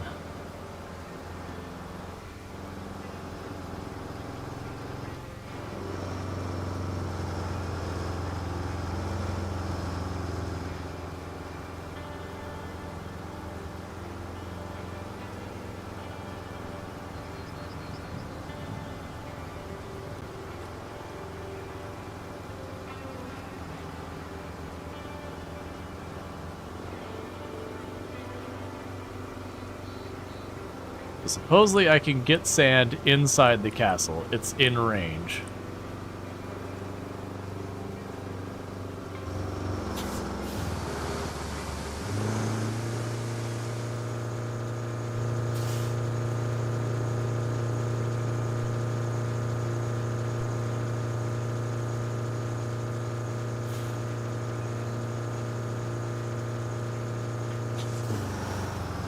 I'm just gonna have to back up over that.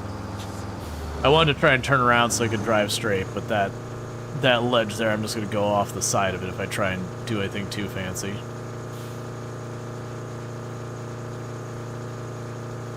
Okay.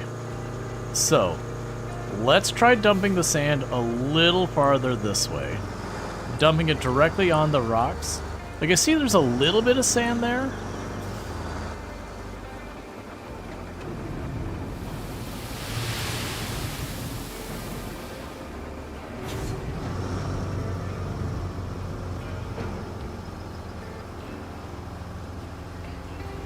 Alright, so this is going to take me a minute because I got to go back and forth for the sand. Okay, so the plan is to put a sand pile there just enough so they can get off that ramp and onto this one, and then literally this, like where I'm driving right now into this castle, that's the destination we've been trying to get them to.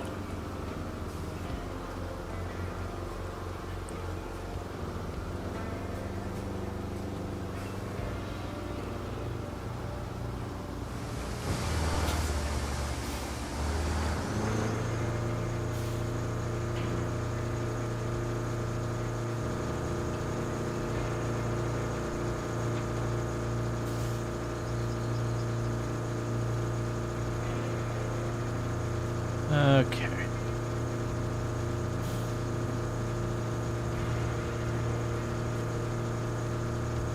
Yeah, so I think the first one, it just basically went down the hill.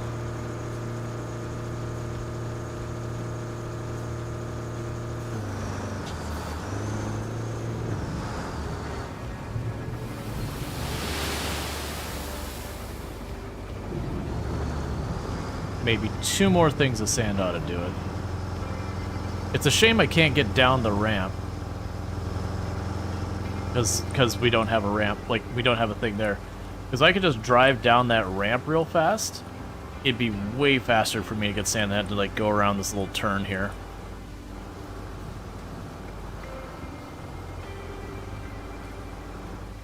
It won't be quite as narrow of a path either.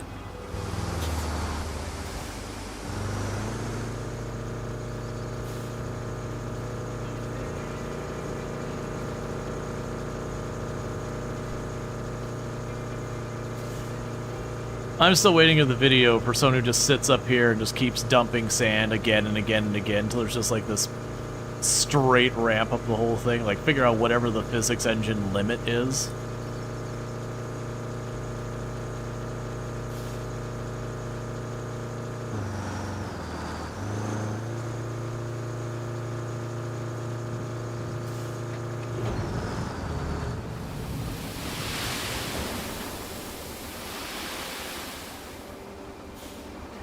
Yeah, so you can see a bunch of it is going down the hill. Is that enough I can climb?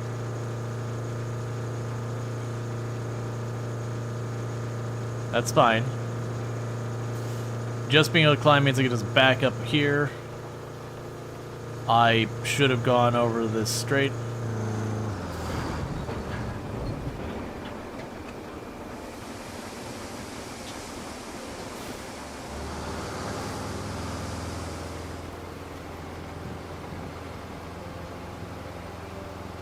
I'm trying to see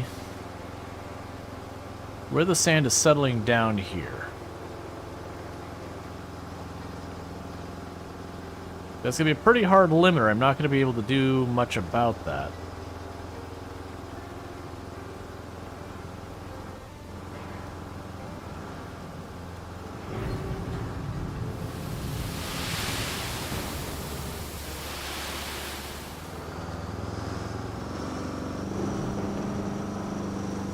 Alright, so let's be smarter about this time. We're going to go straight over. You need rock. I mean, there isn't a gravel or rock we can get. We can grab some loose rocks, but stuff will just get stuck on that. There we go.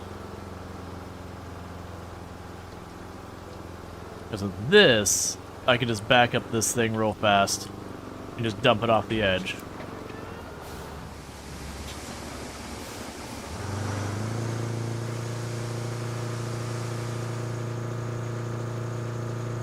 Okay.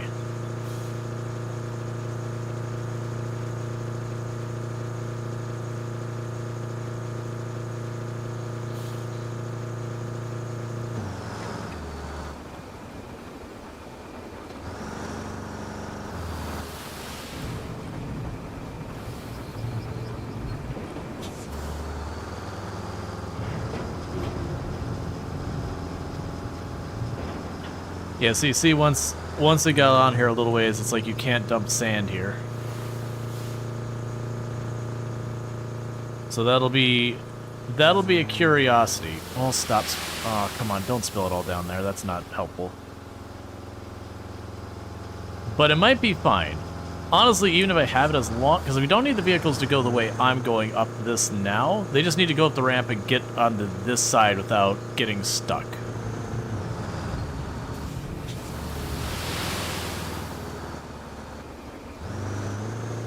I might just take our chances and see if the vehicles can't take that ridiculous nonsense. Okay, so let's grab this route. We can also get rid of this marker. You should both be out of the way. Let's grab our infrastructure route. So this is the one we need to change. So you do see they got them all the way over there, and then I realized how much more I had, and I was like, all right, let's have a change in plan. So what we want to do is go in here and start deleting a bunch of these points out of here.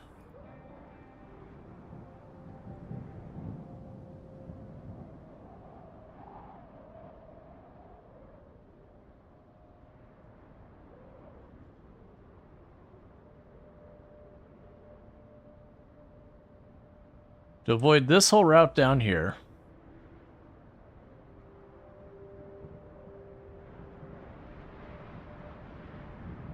try fuel points. I'm not going to be using my fuel points, man. They're a resource that I'm not going to use them just because I'm not feeling like putting the effort in. I play a lot of permadeath games normally, like on the channel a whole bunch. Well, not necessarily on the channel, but just in general. And usually any resource that's a limited supply, you want to be very careful about how you use it. I understand they are useful. I can teleport back and save myself a couple seconds here and there. And I could do that 19 times. But that's not what I'm looking to do.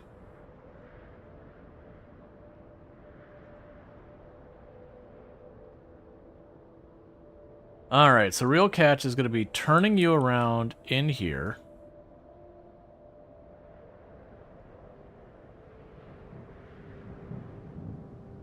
Need to be up here more for that spot.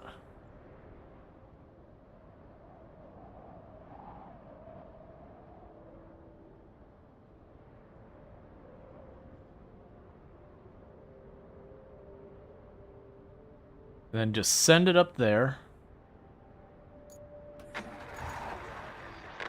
And let's see how this goes.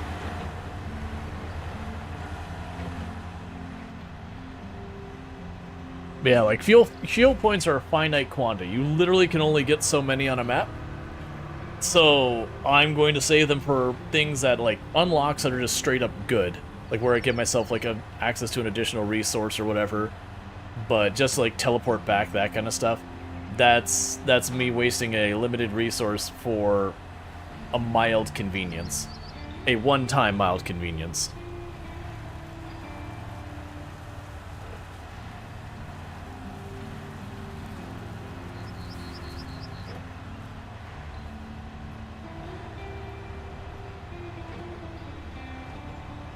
Oh, come on.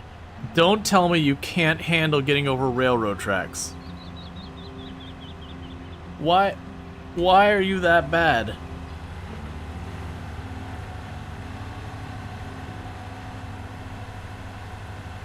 That is not a thing I anticipate being a problem. Alright, well, we can fix that easy enough. That's an easy fix. I've got sand right there. I literally could just plunk down some sand, push with a bulldozer, and be through with it.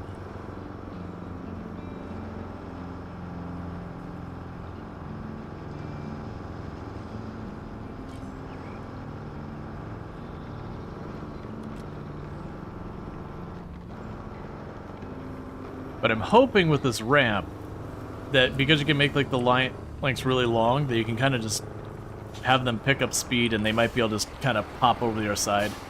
If it doesn't work, like I said, I'm a little concerned just by the fact that with what we're seeing, it's looking almost like I just can't put sand there, which, you know, I wish there was some way it would signal that on the map being like, hey, this spot up here is a no sand zone.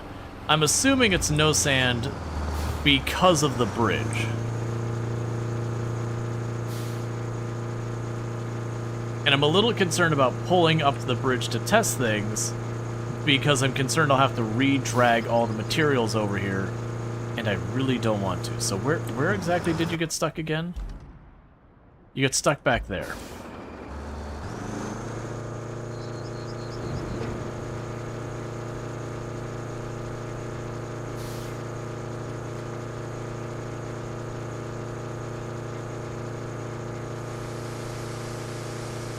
Can you extend the bridge? If I do, I'll probably have to pick up the whole thing and put it down, and that's the thing I said is mostly just trying to avoid, only because I don't know, like, if it plunks all the stuff down right where it's sitting, no problem. Probably fine. But if it puts it back in my resource pool is not nearby. It means I gotta grab the Wayfinder, reload all 14, 15, however many concrete slabs, and then drive them all the way over here. So if I have to, I have to. But that's probably when I'm gonna wait till, like, last resort kind of thing. Just because I don't want to spend my whole time just dragging the same slabs back and forth trying to finagle.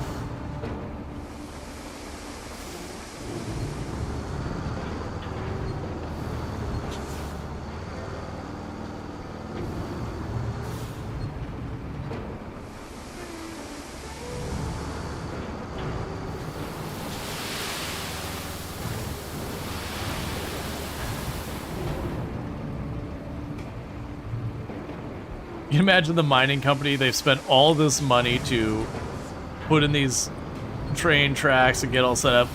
And they're like, don't worry, we got you square. We buried them all in several feet of sand the entire length. You're welcome.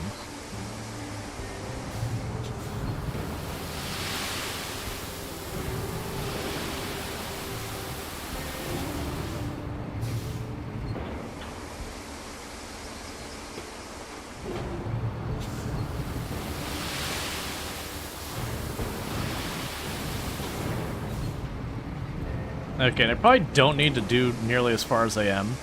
I just don't want to go through the hassle of, like, I think I've got it, we wait for the vehicles to get over here, and then realize I need to do a little bit more. So I'm just going to go this whole length up here.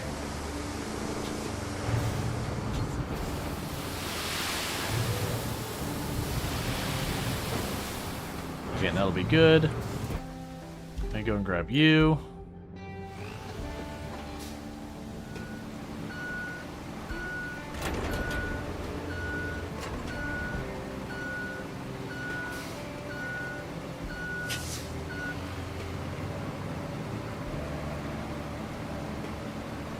And I don't need to make this perfect, I just need it flat enough we won't have a vehicle tip over on it.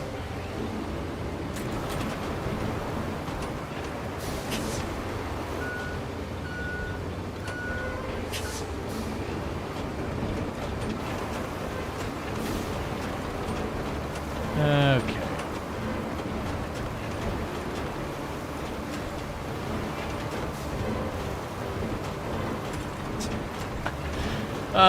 This 100%. This is ridiculous and I love it.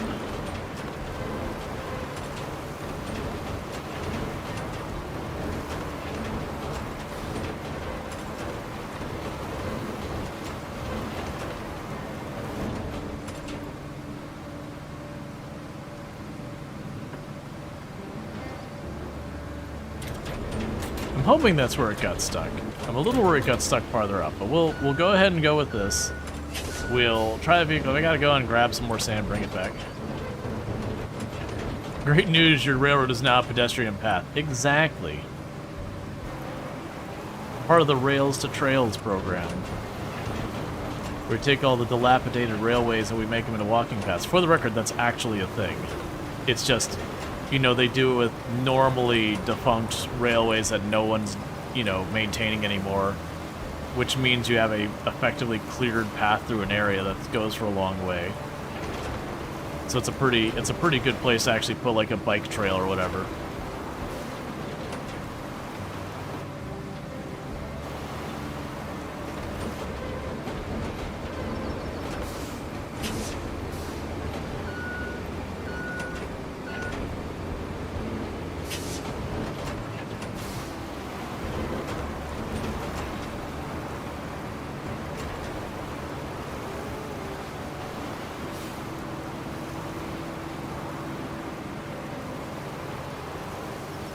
Okay.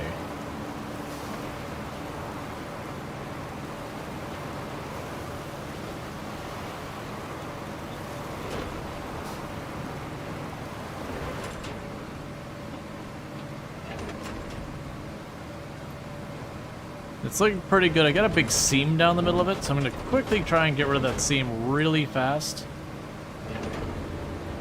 And once the seam's, like, then we'll go ahead and send the vehicle.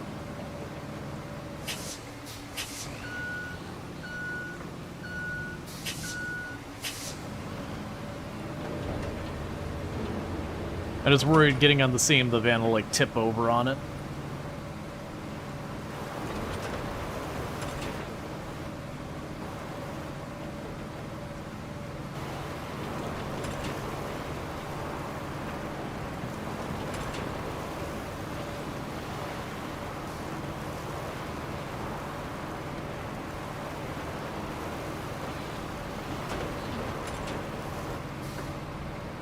Okay.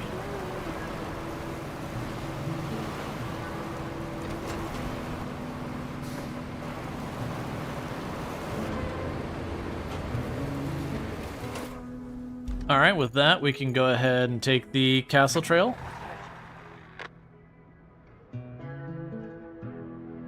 Don't tell me it got stuck literally right there.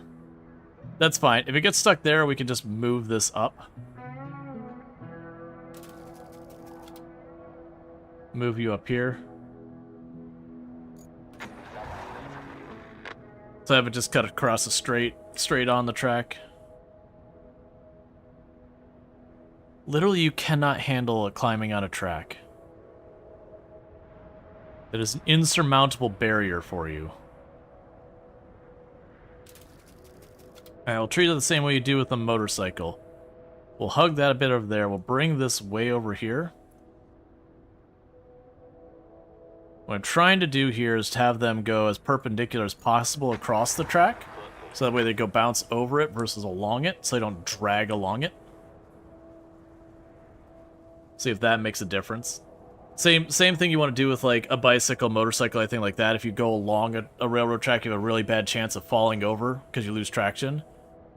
Versus when you go across it perpendicular, you have a much better chance of clearing, as you saw there.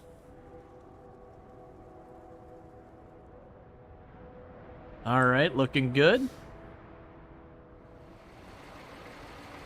Not super confident about the top of the ramp, and we might also have one of our turns off here, because it's not a great path for them.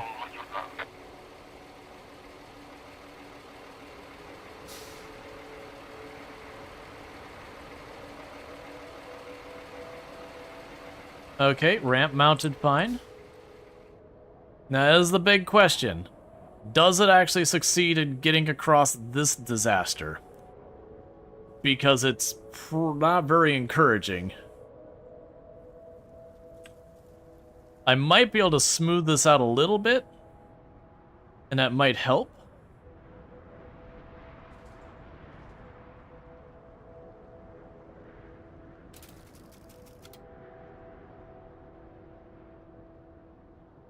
Really, really ride that right edge.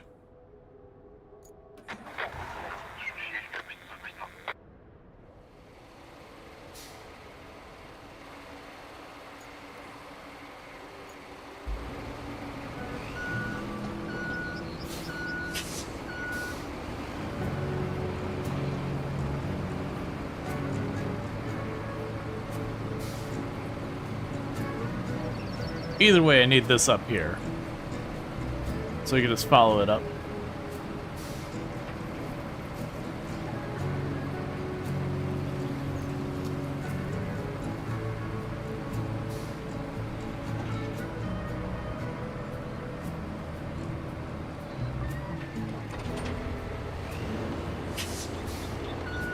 Oh wait, you might.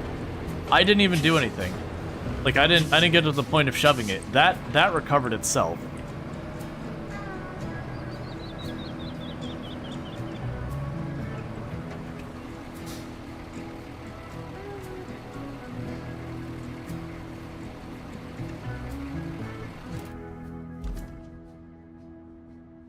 So it's struggling a bit, but it is making it. I think we go a little bit wider on this side here. It wouldn't struggle as much, but it's making it slowly.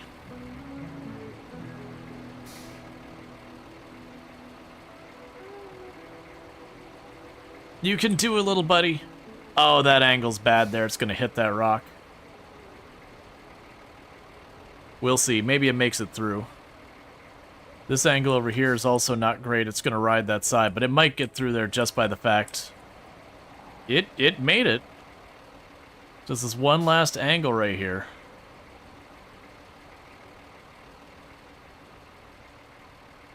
Ah.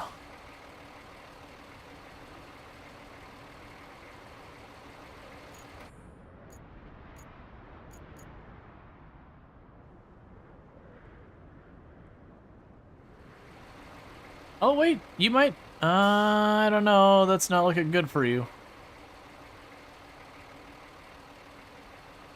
Teaches me for doubting.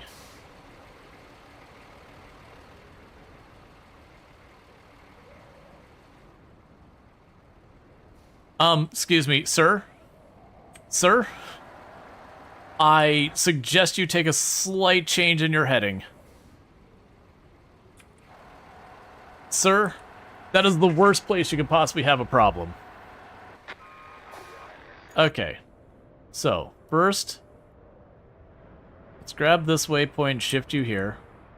Grab this waypoint and shift you back here a bit more.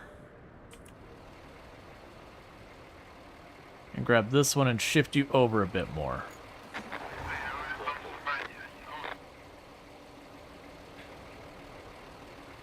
While that's happening, I'm going to quickly put that like that, and I need to use the restroom real fast. I'll be right back, so thank you again for tuning in, and I do hope you've been enjoying the stream.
Alright, it's still up there. I see it hasn't failed yet.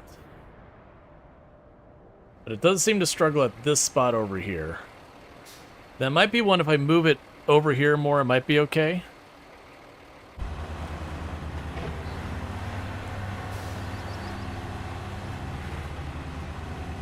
Oh, is it just that rock?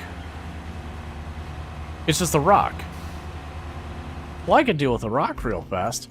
I thought you were hitting an angle that you couldn't get through the mud. A rock is an easy thing. We just go over here and give it a little shovey shove and knock it off into the ravine.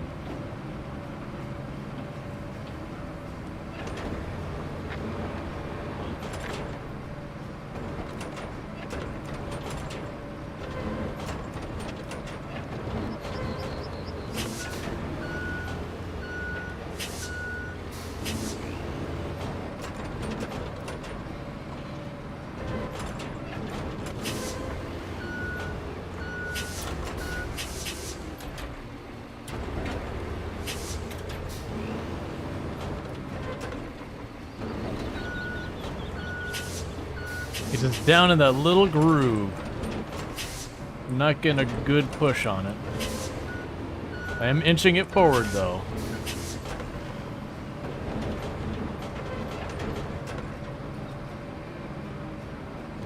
Try to come from the other side, 'cause I just need to get it clear. They're just getting stuck in that little rock.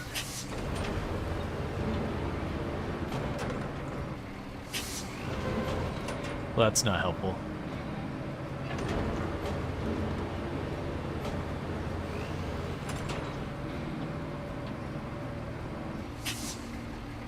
The other thing we can do is potentially just shift the route slightly over.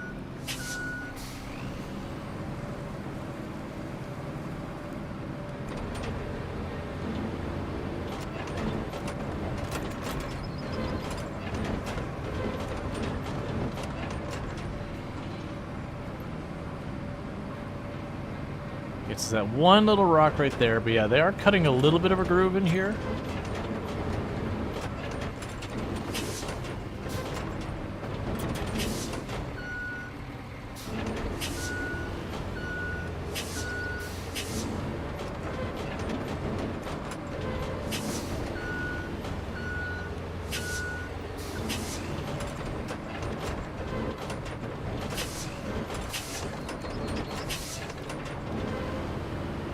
Maybe I can get from this side, instead of trying to push it down the hill, push it at the hill.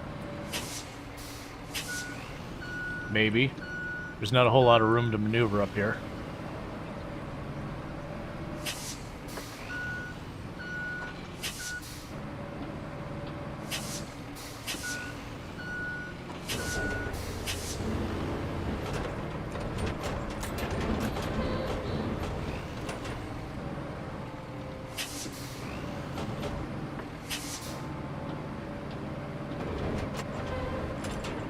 Yeah. All right, now I need to get out of the way. There's a little bit of a mushy spot here, but I think the little vans can handle that much. Please don't flip or ruin the hill that weirdly works. All right. So let's check this now.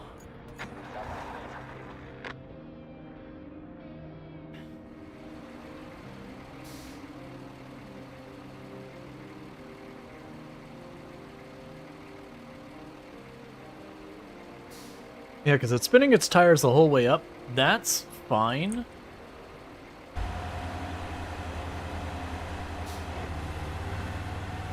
It was the fact that it was getting stuck in that rock that's the real problem.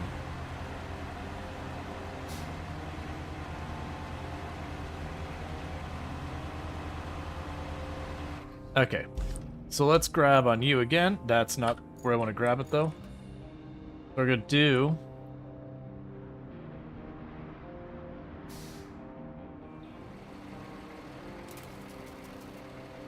take that. I did not mean to remove that spot entirely. Let's shift the whole thing over to the left and see if we can't avoid that groove entirely. Because that's all I need to do is we're like right at that home stretch. If I can just get him to get not caught up in that groove, that'll be good. I could also put like the tiniest bit of little sand there, but I'm a little worried that I'll start putting the sand down and that'll add more elevation and we'll have a big problem of just trying to push all the sand out of there. Then the real question... Why are you stuck down there now?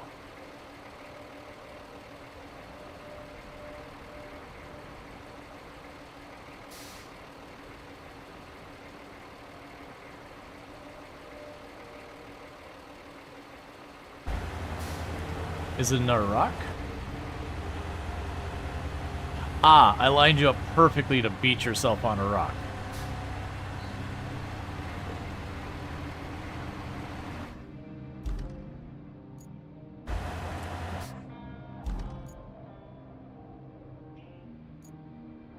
So I can go here. And it just got over right that second. Scooch you on over a bit more to the left. I'm gonna leave that one alone. I'm scared to touch that one. Just in the off chance I mess where that happens to be working. Yeah, so this way the right tire should hit the rock. Except weirdly you went really far to the left for some reason. Perfectly beaching yourself right in the middle of it all over again.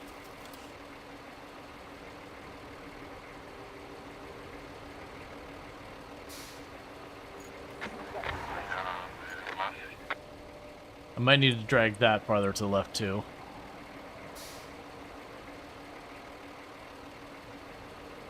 There you go. Nice and to the right. Too far right this time, but you think you'll recover.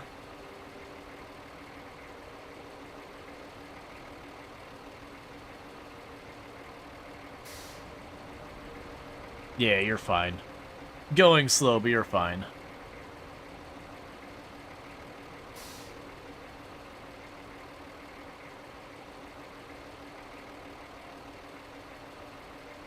There is a possibility I'll need to dump some sand here and level it out to just fill in the spots where, like, you're seeing these tracks go in here. I just don't want to because I'll need to put very little dirt down or I'll just have all these mounds to then deal with.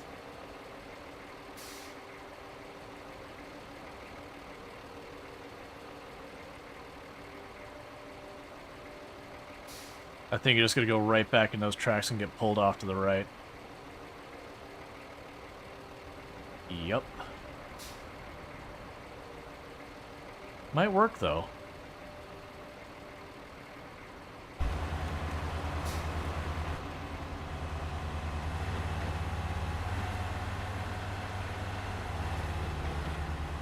You're not actually in the same spot you were before when you got stuck.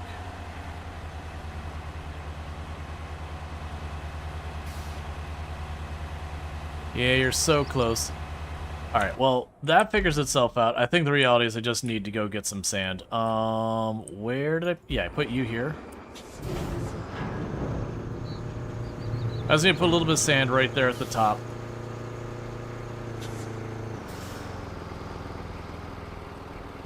And clean up the very tippy top of the hill. I can get sand inside the castle without having to worry about accidentally spilling a bunch of sand. We're just going to do that. What I could do is a couple of these spots here that we've got, like, where they're leaving the trenches in the dirt and getting stuck on those, and that's why the van isn't getting up there. I can just put down a little bit of sand and try and smooth it out and see if that resolves it.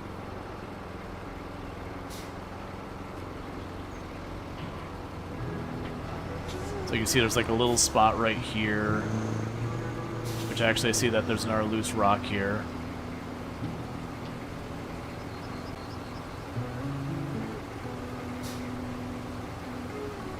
And then this spot right here.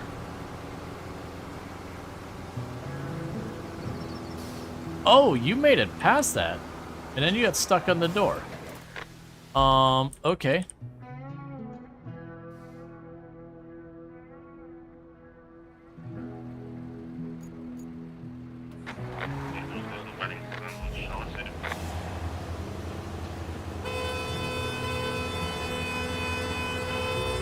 Calm down.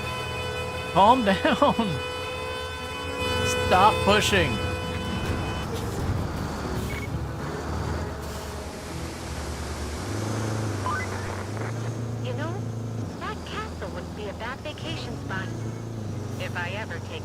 location. Well, for now, the rescue services can make good use of it.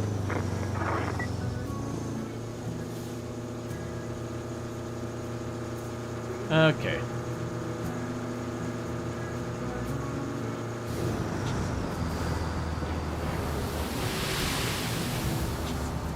Alright, so trying to be careful to not dump too much sand, that the sand itself becomes its own problem. Stop spilling. I need that sand down below, and I don't need sand to be becoming a new problem. And same thing here.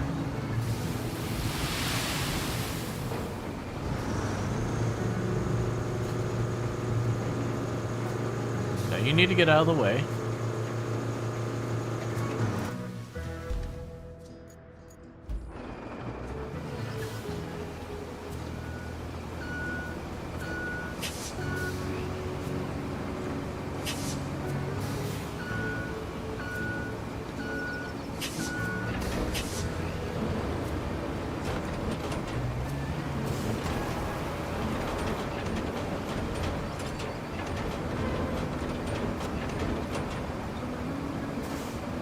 Okay, you'll see how much that helps. Alright, I was hoping I had a little bit more time before you got on track, but that's okay.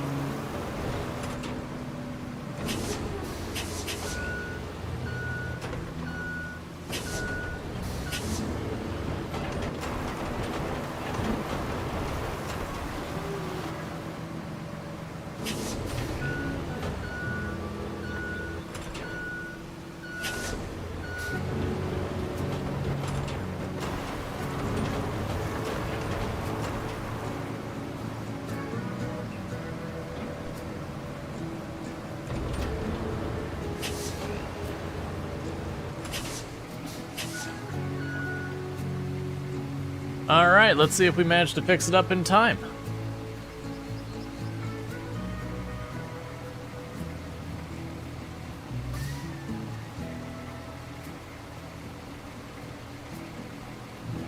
It's getting up here slowly.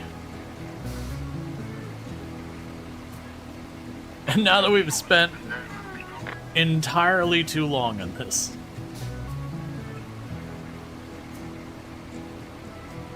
You got this, friend.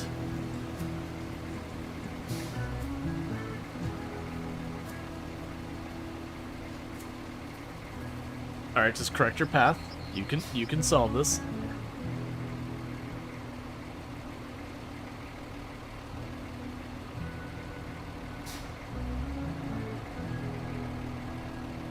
You're right there, man. Stop, stop, stop.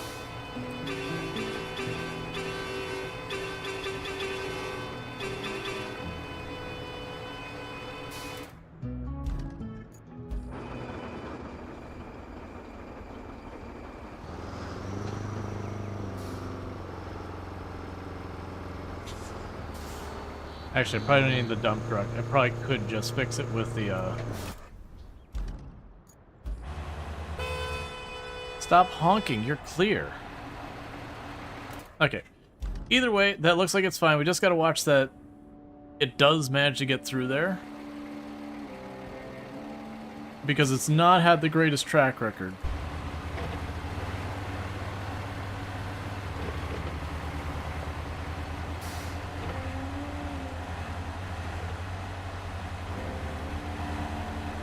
You know what?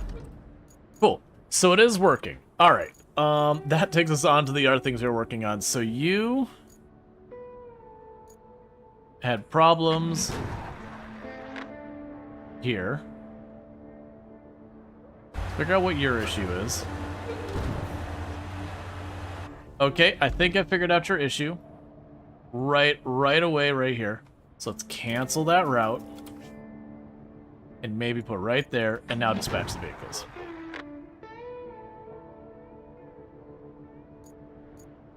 So let you do your thing. We've got you from the oil station to here.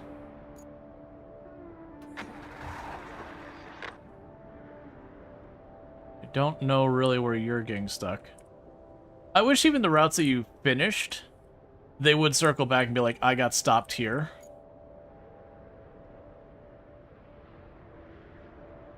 Okay, so that's the really big route we've got going on. And literally it just needs one more truck to get through. Alright, so we're just going to leave that alone for a moment. Side missions, so we need to deliver objects from here to there, it looks like. From the workshop. Okay. We can... Actually, is my crane right there? My crane, I think, is, like, literally right there. Alright. Yeah, so it looks like we're leaving here from this direction. We can deliver the 2 objects. We can let the routes do their routing stuff. Oh, also, let's go to our failed routes. And...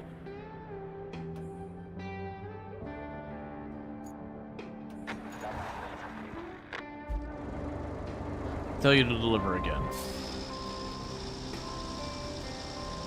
Got another one that says failed route. All rewards received. So we're going to clear that route.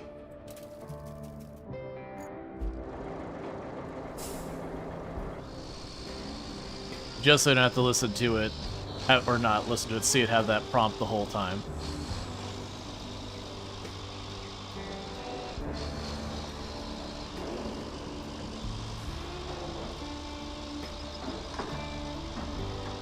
Alright. We have put way... Alright. Where did you fail? You failed here. Right at the end. I'm guessing this is really loose soil. And they're getting stuck in it.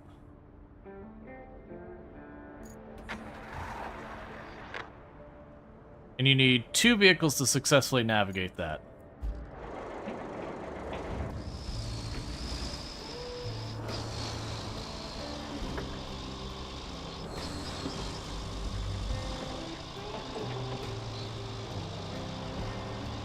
But if we can get the 2 more vehicles to navigate it, then we got all our bonuses from that, we can just ignore it as failing again.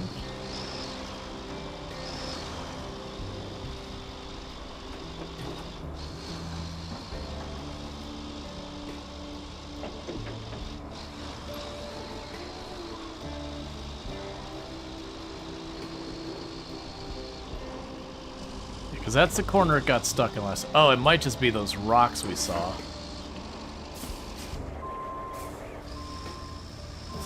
Could be that it's getting bridged up on one of those rocks. Or no, or was it this corner? It's this corner. This is the one it's getting stuck on. Okay, well in that case it's not rocks. Like I said, I think it might just be that spot is a little bit loose on the way of dirt going.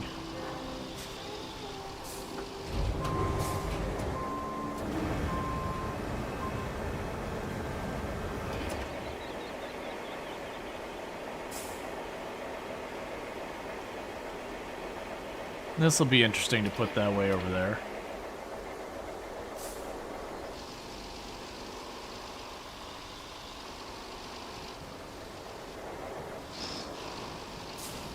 Let's do this in 2 phases. So phase 1.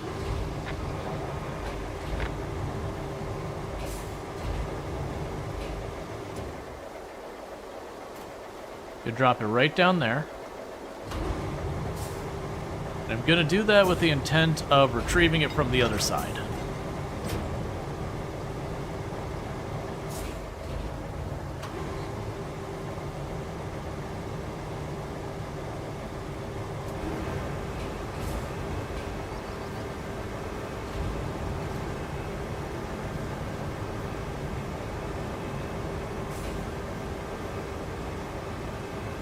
So you can see the car behind me getting stuck right there.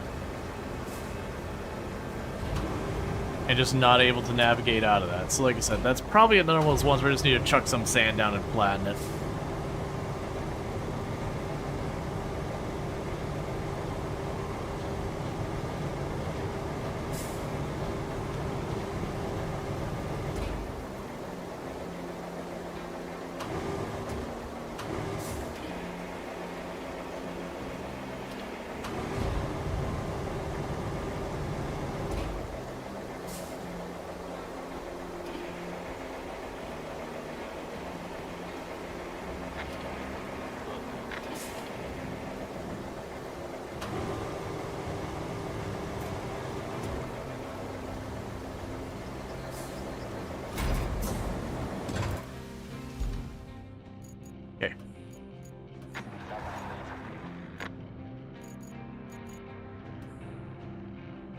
Yeah, so you're getting stuck here. Oh, I know what this is. So what's happening here is there's a little teeny tiny barricade thing right there. It's getting stuck in that little barricade right there. And we got another route that's failed.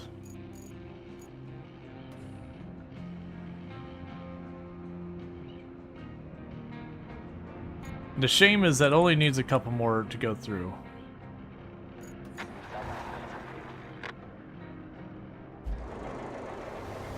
Okay, so now I got those moved. What I'm going to go ahead and do is I'm going to go out and around through those trees, and I'm going to grab those from the other side, because I think that'll give me a much, much, much better position to dealing with this. Yeah, so the whole place is actually mud, so I probably do need to go in here with the sand cart and just drop some sand in that. Like, I won't even need to, like, pave or anything, just literally just chuck some sand down. And that should be plenty to give them the traction they need to keep going.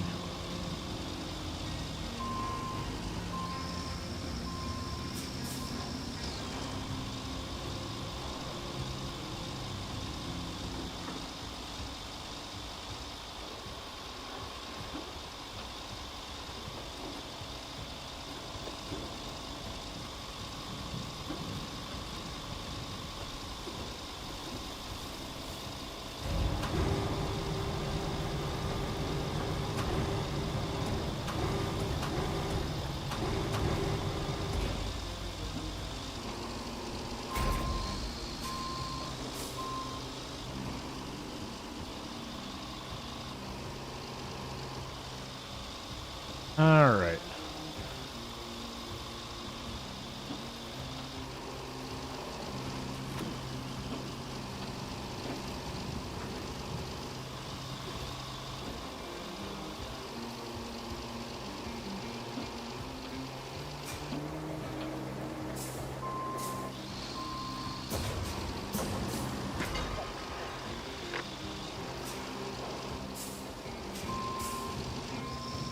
Yep, and just like that, we're pretty close to in position.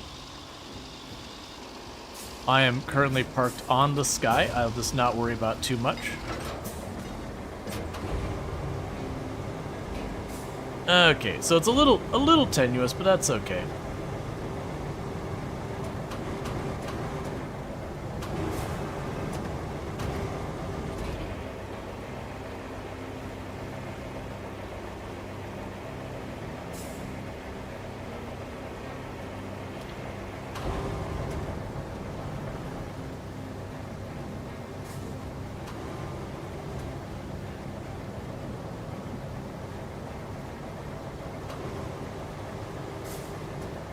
Alright. So I'd prefer to do the farther one first.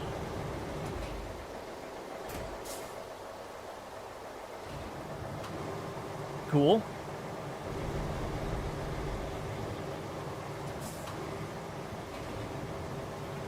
And then once we get that, that's another thing we've got done. And then we can circle back to see what our next mission objectives to get those all out of the way.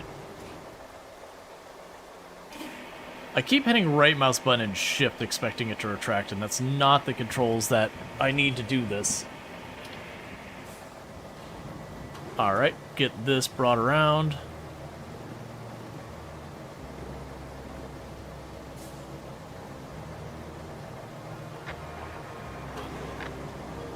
Okay, we had one on that castle route just fail.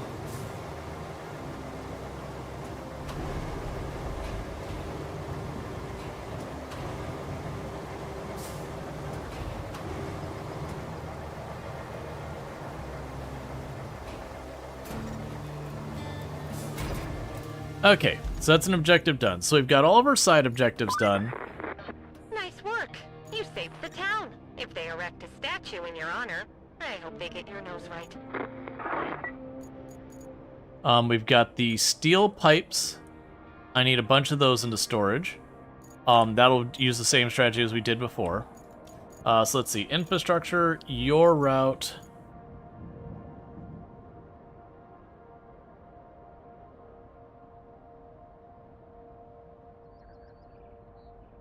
Let's try having you go really wide, like really try and hug that edge. And for this one, I'm just gonna dispatch you again. You got through it a bunch of times fine and just whatever. And this one, like I said, I think this one's gonna be a matter of I'm gonna have to take some sand through there and get that sorted. But while that's going on, we need to get down to where the pipe production is, because I need to get some pipes into storage. So I can go here, get our big crane, retain that, deploy that.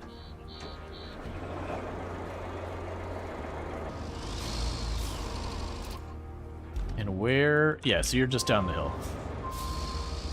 Because we need to make 10 pipes happen. And then that takes care of that quest, and then we'll have literally one quest left. And then it'll just be like the routes. What I'll probably do with the routes,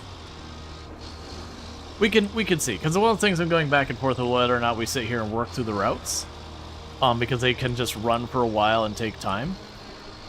Or I think makes more sense. Oh, hey, buddy. Hang on.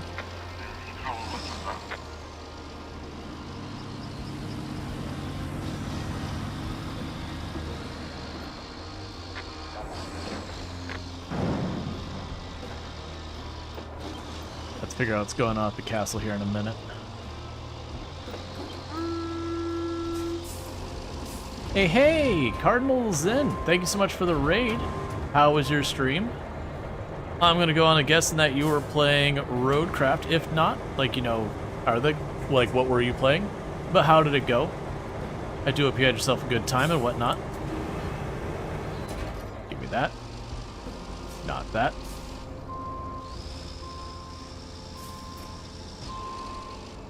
Gave me that. But I do hope you had yourself a good time and all that stuff. Zomboid 42.8.1. Gotcha. Well, I mean, Product Zomboid's an excellent game, but Cardinal's in playing some Product Zomboid on the build 42 and everything. So really good times there. So definitely go check them out if you're looking for some Product Zomboid. But yeah, no, I hope your stream. Let's see, they spawned 1,100 times. Ah, so some Twitch integration. Some Twitch integration. Nice. But welcome in, and thank you again so much for that raid. For those who don't know who I am, I'm Rual Storge. I'm most known for my exploits in Product Zomboid, where I used to hold a world record for the highest kill count run ever streamed. That said, that record has been broken, beaten, whatever you want to call it. The thing where I don't have it anymore. But I am a variety streamer. I do play a whole range of games, a lot of simulation. Got you here, pro, that's why you're here. Well, thank you. But yeah, but I do play like a whole range of games, including simulation, settlement builders, city builders, the occasional survival crafter. You get the idea. A whole mess of things. And right now we are checking out the brand new RoadCraft, which came out just a couple days ago. Next in the SnowRunner series. It's really good. It's not SnowRunner. And I've been saying that again and again just because a lot of the negative feedback are people like, it doesn't have insert thing that SnowRunner does. Like, yeah, it's very different game. Same engine, different game. Alright, so those fences are pretty worthless. Any idea how many the max players is? I don't know. It's like 3 or 4. I can't remember which one it is. It isn't a game that you spin up a server and you get, 12 people in there and work on it. Alright, so I'm trying to not do the thing where I need to have the Wayfarer here just load up a bunch of junk, but we might be on that area. Because I need to get 12 pipes made. This looks fun? Oh yeah, it's great. And it leaves plenty of space to do some pretty completely and utterly unhinged things.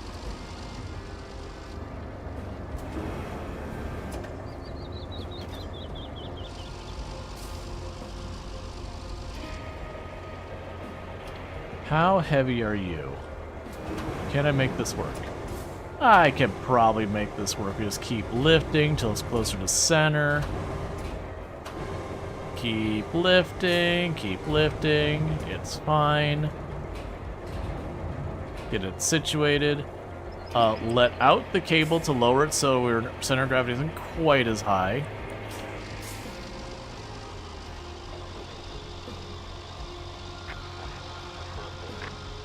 Alright. Yeah, so I'm bringing all this stuff back to the recycling center. Back to the recycling center. Just for the purposes of getting all these steel pipes they want me to have in storage. So that's all we're doing right now is bringing metal over here. We drop it in this spot. Then it gets recycled. And then with that, I'll be able to make 5 steel pipes. And we're just kind of working at it. Lock that back down.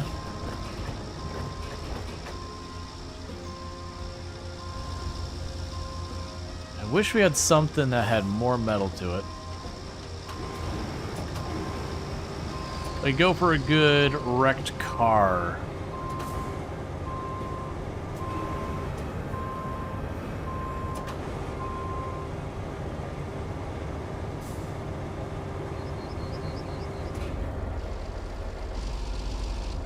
Alright, so I still got a couple more big pipes over that way. Those seem to be the best. They give me like 2-3 pipes each. In front of your OSHA handbook? Oh, you need me to check with OSHA on if this is okay. Hey OSHA? Or what is what we're doing okay? Ah, okay. OSHA says it's okay.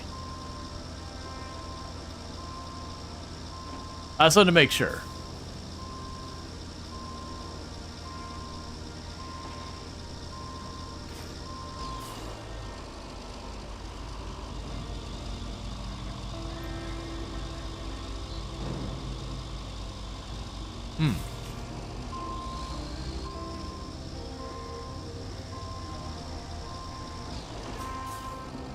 Okay, so let's detach. Change attachment mode. Just attach the one end. Alright.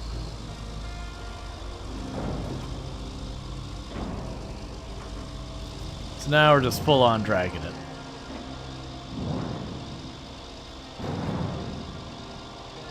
But what we'll need to do is probably bring the wayfinder over here, load up a bunch of pipes, and then take them to storage.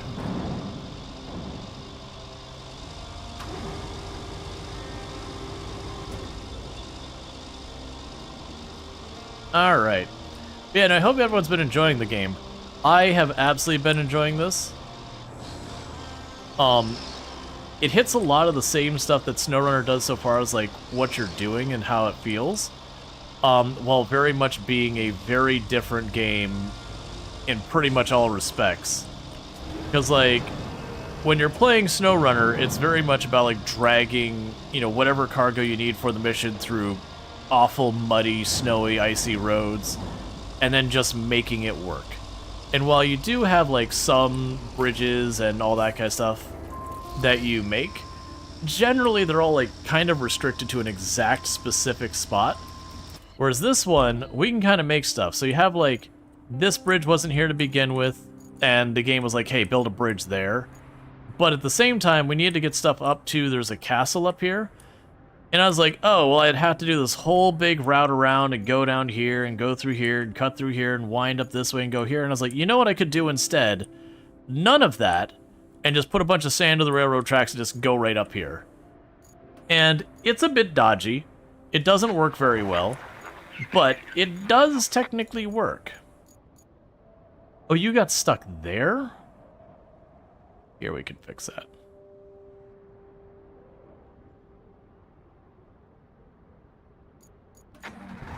Okay, you can try that. Alright, and all the other routes are perfectly fine. Oh, hi. I'm sorry, I didn't see you there. Okay, so you only need material for 3 more pipes. At which point I will need to grab probably like the Wayfarer or something like that. So I can load up a whole bunch of pipes and drag them all over here. How much, not you, how much are the busted pipes worth?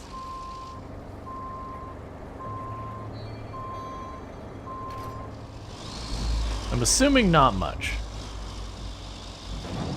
because they give us lots of these.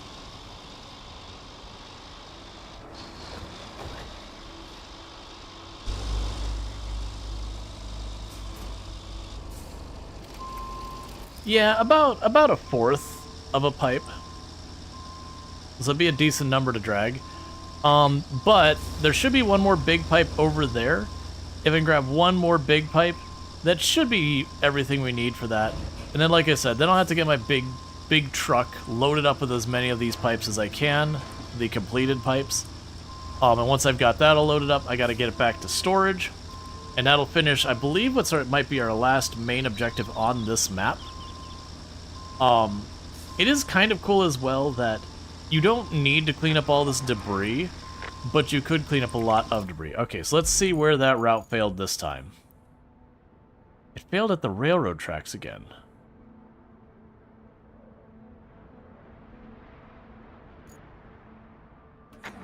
Because they struggle to go along there. I'm trying to make it go perpendicular to it. Hey, Suey, how's it going? Can we get a shout out for Suey, by the way, and our fantastic content creator on the platform? Here, we could just watch this car do its thing. This is the one we're having problems with the route. For those that don't know Suey, absolutely fantastic content creator. This is someone I definitely recommend checking out.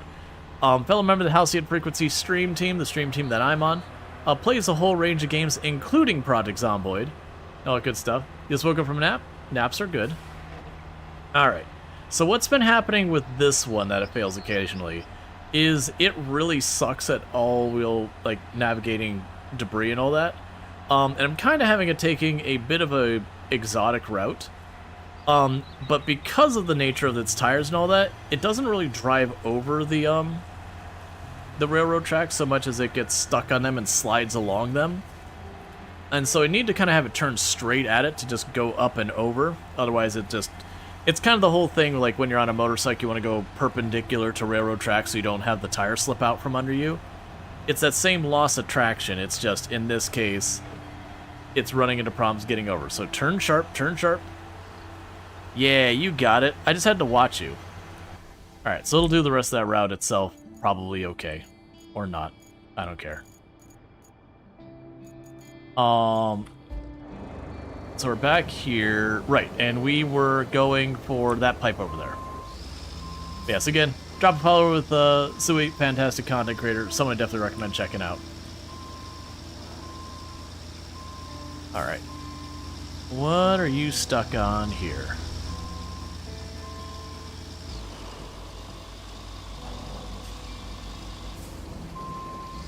We'll just wiggle.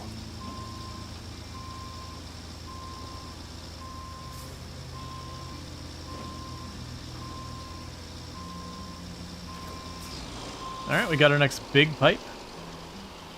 Let's get a dragon.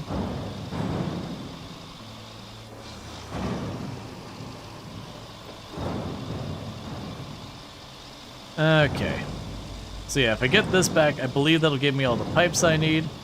Then we'll see... I'll just take a quick look at where I need to take this to and from to see if I want to try and take the Wayfarer, which really, really sucks at going over any and all terrain that isn't utterly flat and paved, but carries a lot, or if it's better I take a smaller vehicle and do it in batches of like 3 pipes at a time.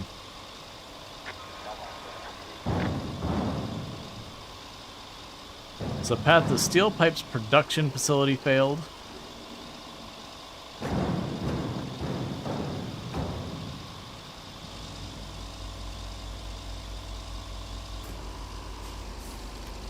Cool, so I have enough of that.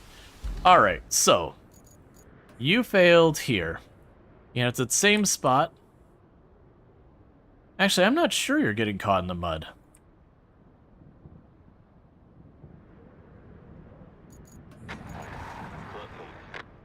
Okay, regardless, I'm not blocking the door, am I?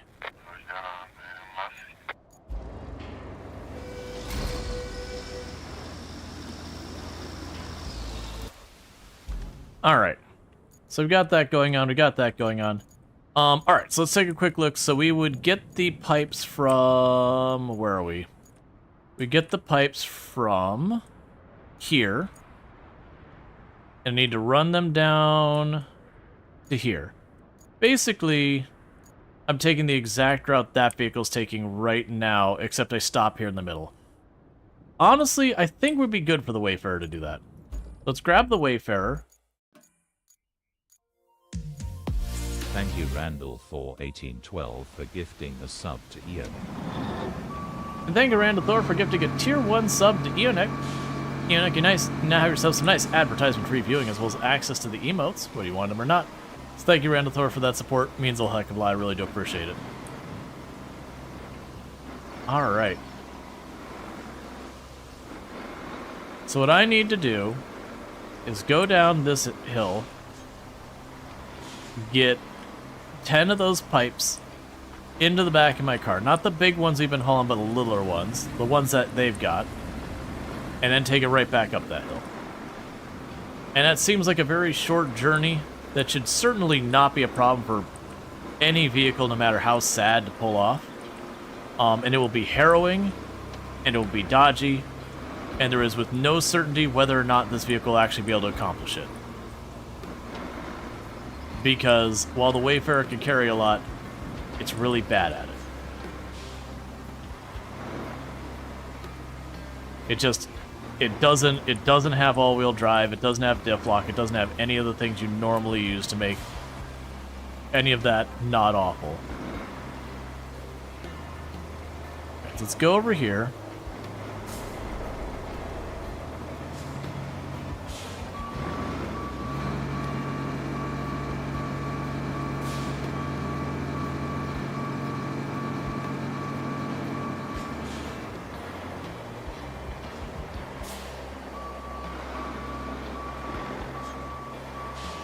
That'll do for now. Put on our parking brake, switch to our crane. Well, actually, go back to this.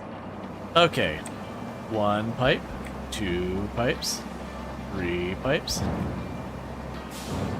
4, 5, 6, 7, 8, 9, and 10. So that's what we gotta load in the back of this thing.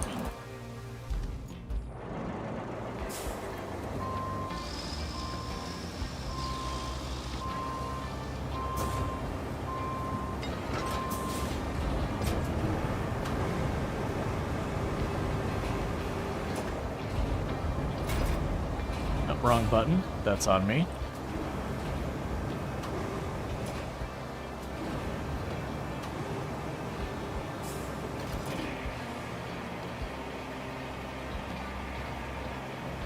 Okay.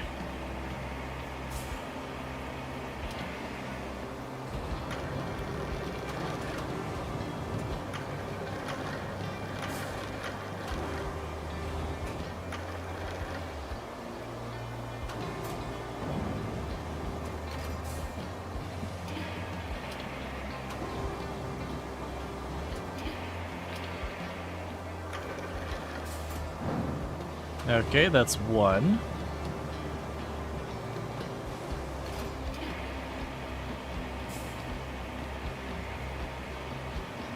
We'll have to see if I can get 3 in a row.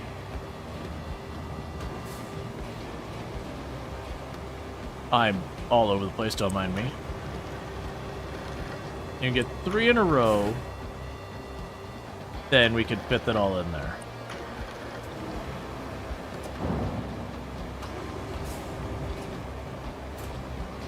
That's 2.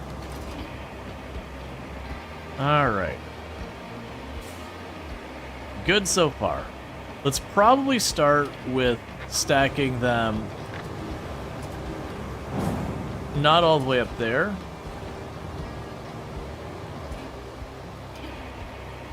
But lengthwise before putting the extra ones on there.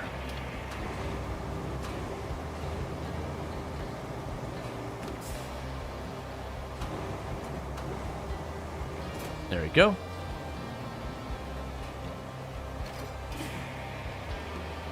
Just cinching them up little by little.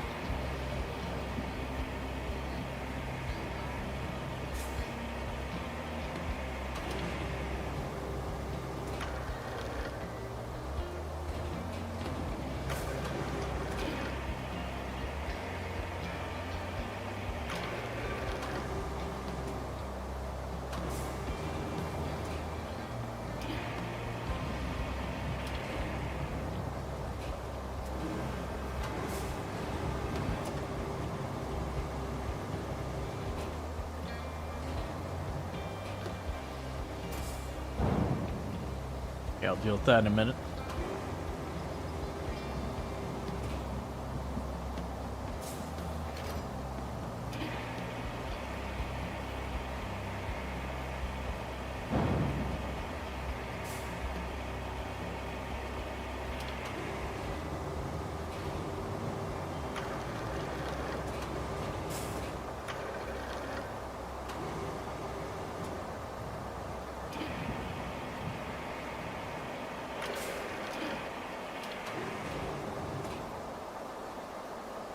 Keep wanting to rotate while also lowering the cable. And you can't do both at the same time. It's one or the other.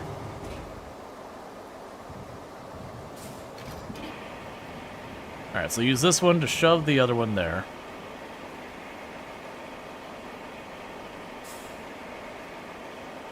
Oh, I'm gonna have one more and I can carry, aren't I? It's fine, we'll figure it out. I'm sure there's a way I can shove things in a completely unreasonable manner that'll certainly have no ramifications to me whatsoever.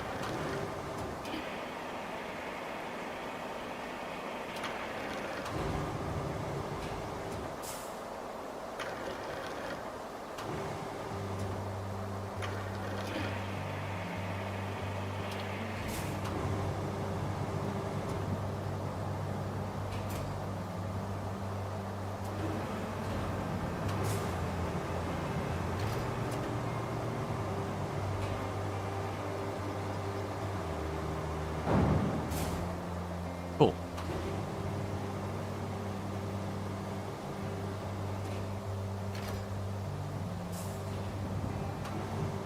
You've seen how I farm some, you'll be fine. Oh yeah, no, it'll work. It'll be deeply upsetting.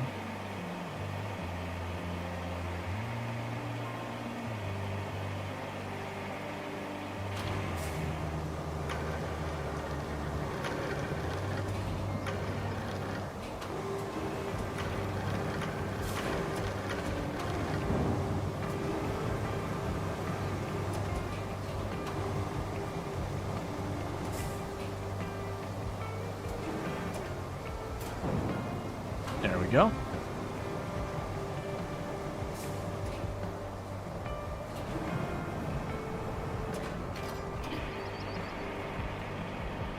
Yeah, I'll probably just turn one, like, sideways in the very front.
Okay.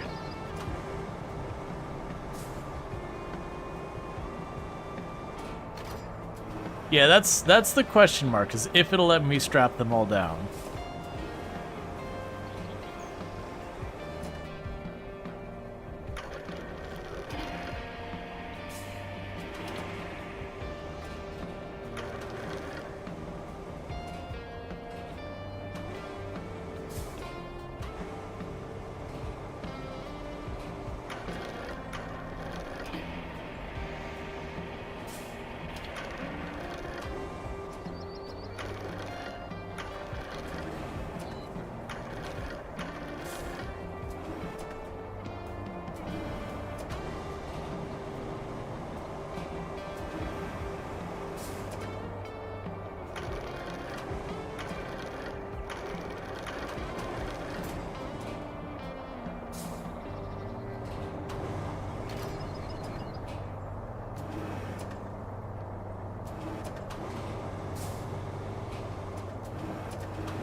Okay.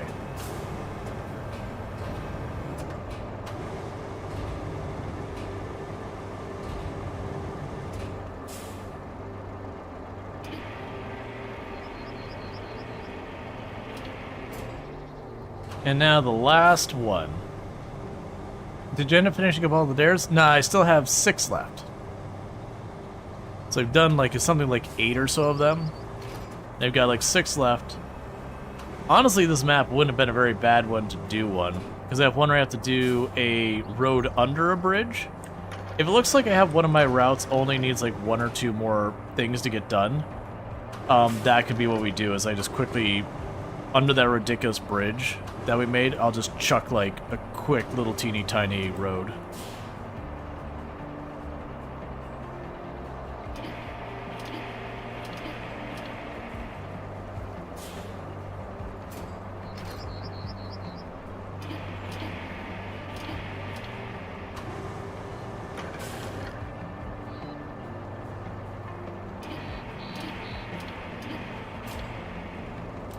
Alright, so here's the question.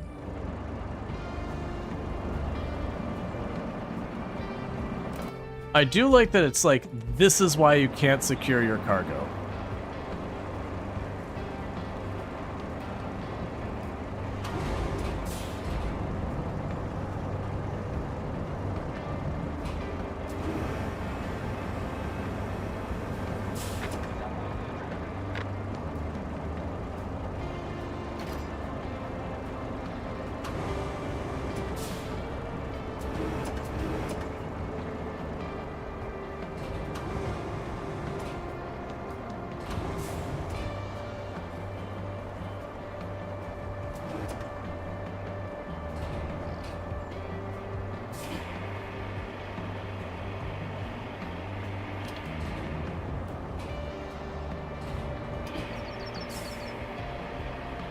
Okay, so I'm trying to do... I keep letting out slack until we're in front of the truck entirely. I'm gonna pull slack back in, and it should pull it back into position.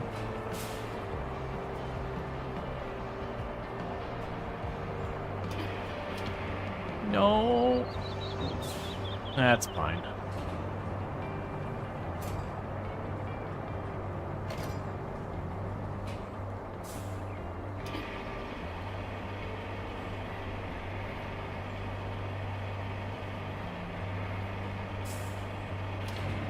Basically, it was sticking slightly off the back of the truck, and the game was like, nope, that's forbidden.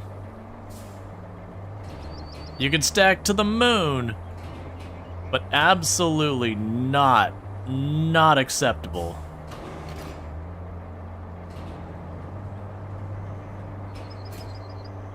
Yeah, let's get this back into position over here first. Okay, so I want the front of that one again.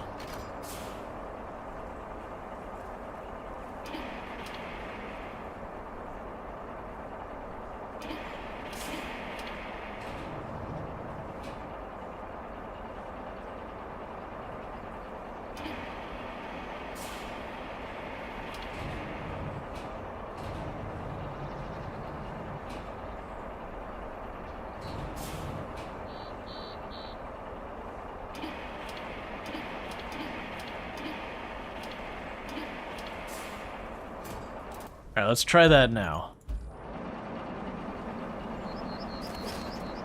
Alright, it froze for a second, but it did it.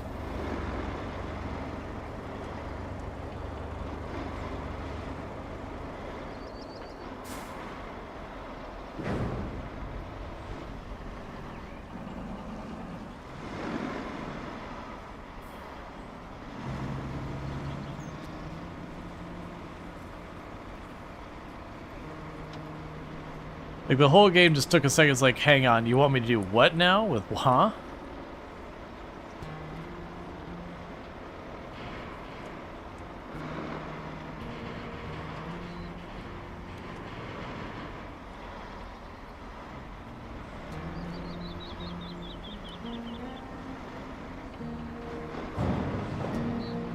Right, first part's fine. Here's the big question mark. Can I get over the tiny little spot of mud here? So far, so good. Looks like we're in the clear. I just got to get those 2 yellow squares to my left there.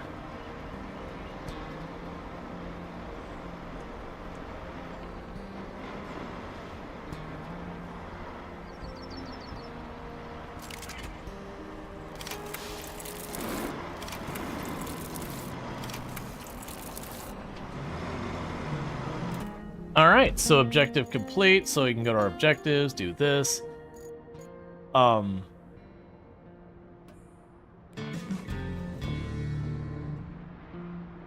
Bring resources to stone, steel, to location, steel beams. Alright, let's check the infrastructure stuff that's... So the castle got stuck up here. I'm just gonna tell them to do it again. Because I only gotta get 2 more through, and then that's fine. That I'm gonna have to go over there and drop some sand. For that one to get done. Let's go ahead and check. So you need steel beams down here for the unfinished area. Steel beams I can grab from here if I have them, but I don't. For steel beam production... Steel beam production. I know you produce steel beams somewhere on the map. Do we not actually produce? Oh, there we go, way down here. Alright, so let's grab you.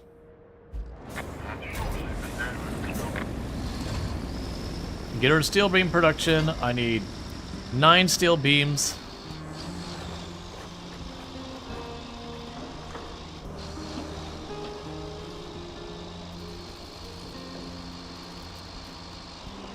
Oh, I don't know if we can go this way.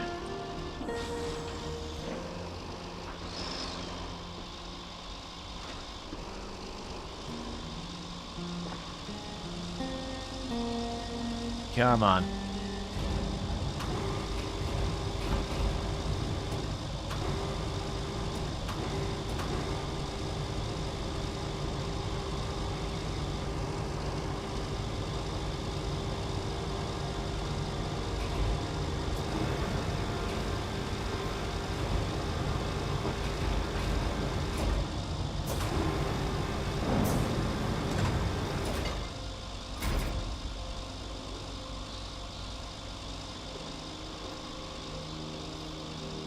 Right there.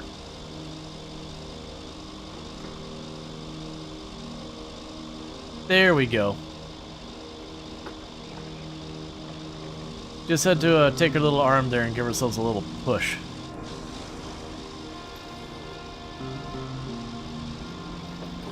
I'm assuming that's the steel beam production over there. Then go through here into the abyss. Or over route I can't go. Abyss it is.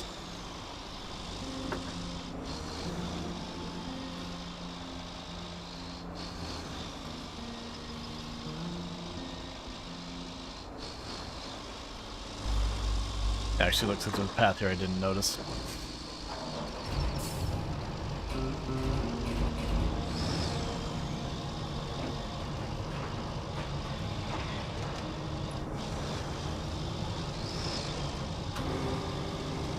Alright, so this is where we can make our steel beams.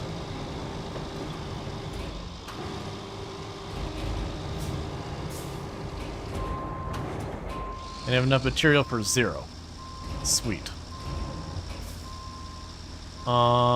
I do see there's one of the big pipes over there. There's also a big pipe over there. Let's see if we can't snag these. Are you available for theft? You are.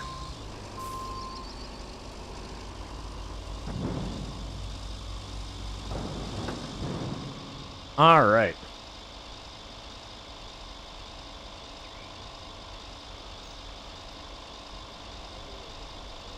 So what I'm hoping is that the exchange rate of giant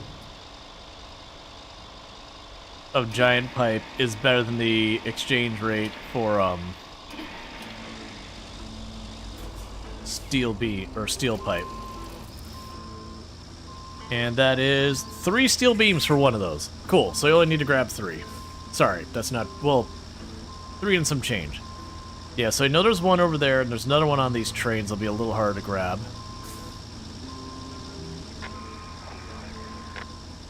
There's the castle getting stuck. Let's take a quick peek at that. Infrastructure.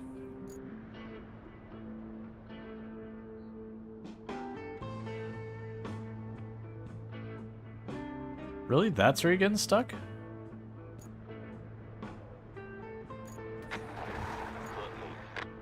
Alright. And then you have gotten stuck up here. That's the second time we had that.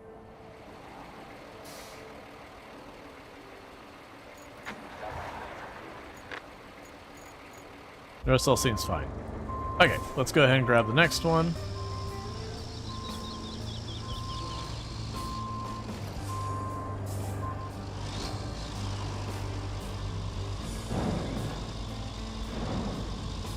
There we go.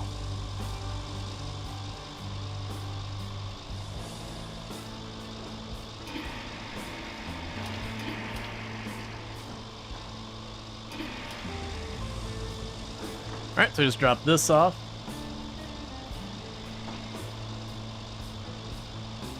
Now down says I then have to ship the 10 steel beams or another location. The good news is steel beams are much smaller, so I don't have to use the Wayfinder to ship that many steel beams.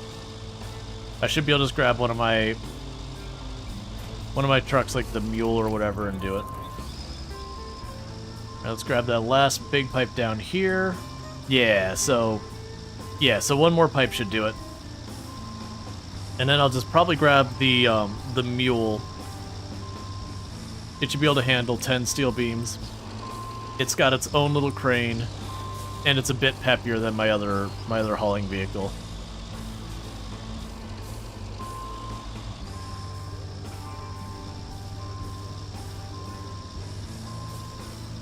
All right.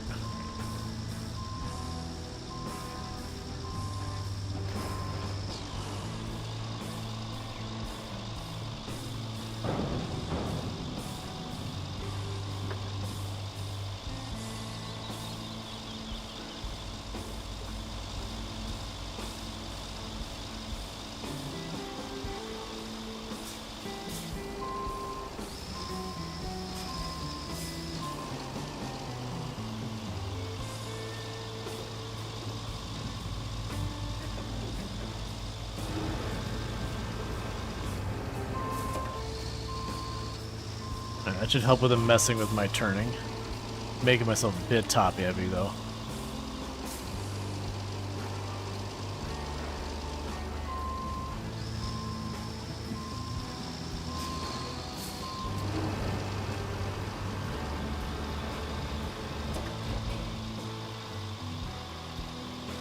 Alright. So drop you off.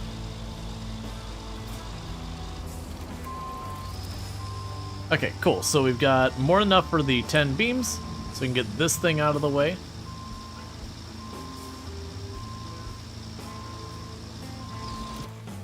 And then from here, I can go vehicles. Where is my mule right now? Not in a useful place is where it is. Alright, so go to the tunnel exit. We'll go ahead and grab the cargo stuff, the mule 1. Retain, deploy.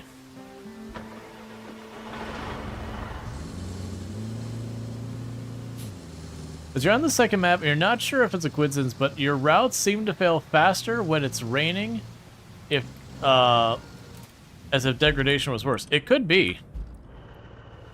It could be that during the rain, like, their tires slip more or something, like the idea that they're hydroplaning or whatever. I didn't think it'd be a bad feature to have that. Yeah, and this one shouldn't be too bad because I grab the stuff from the steel and I got a set of bridges right here that goes pretty close to where I need to be.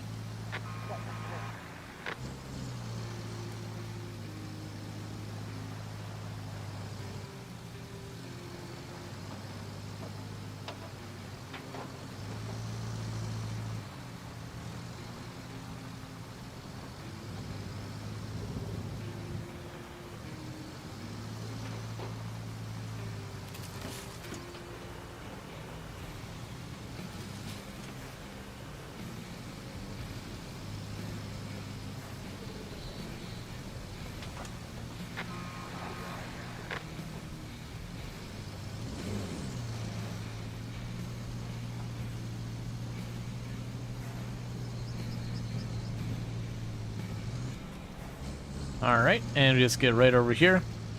Have it make us 7 metal bars, load them up, strap them in, and then we can get on our way.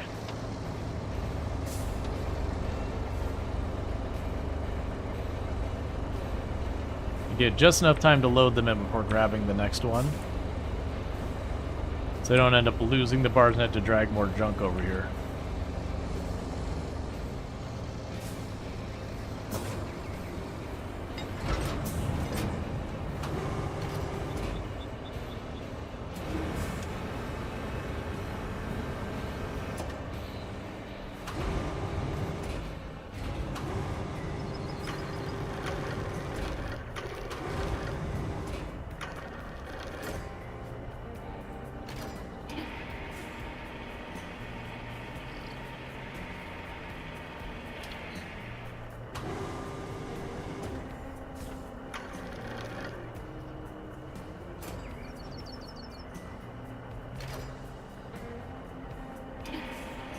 Don't do this to me, game. Don't give me this power.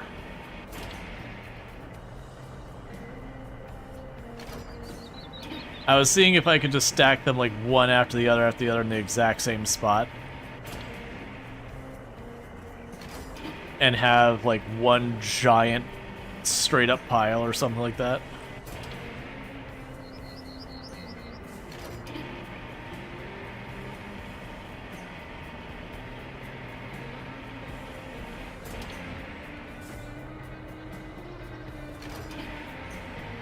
That's it. This is working out great with the beams. I tried this other stuff and I couldn't get it to reel in and, you know, hit the same sweet spot or whatever. Now granted, obviously I'm stacking them all at kind of the same angle, which is a problem. Or not angle, like, they're all getting kind of centered, but we'll see. I suspect once you strap them in, they effectively become a bit of a rigid object.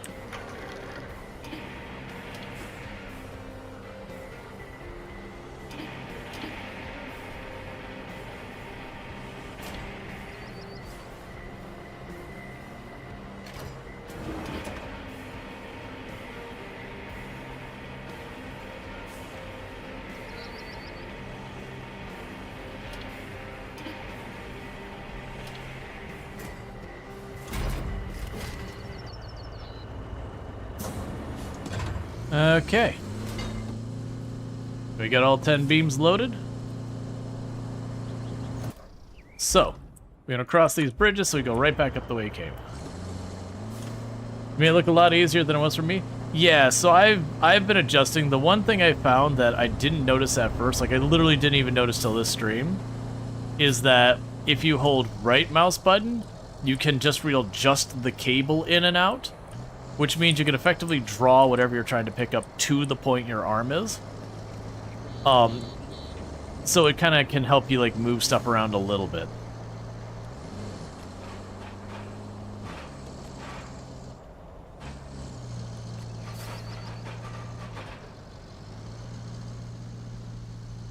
Okay, so just need to get this over here. And if it looks like... Oh, it stopped raining. With it stopping raining, let's go ahead into the infrastructure and like literally just dispatch it again.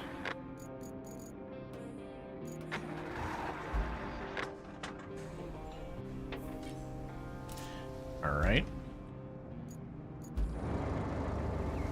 Shoulda put out the stilts before I stepped away. That's fine.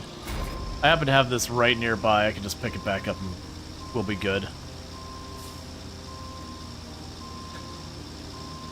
I started them on their route and it started raining immediately. It was like, pause in the rain. Let me quickly deal with this.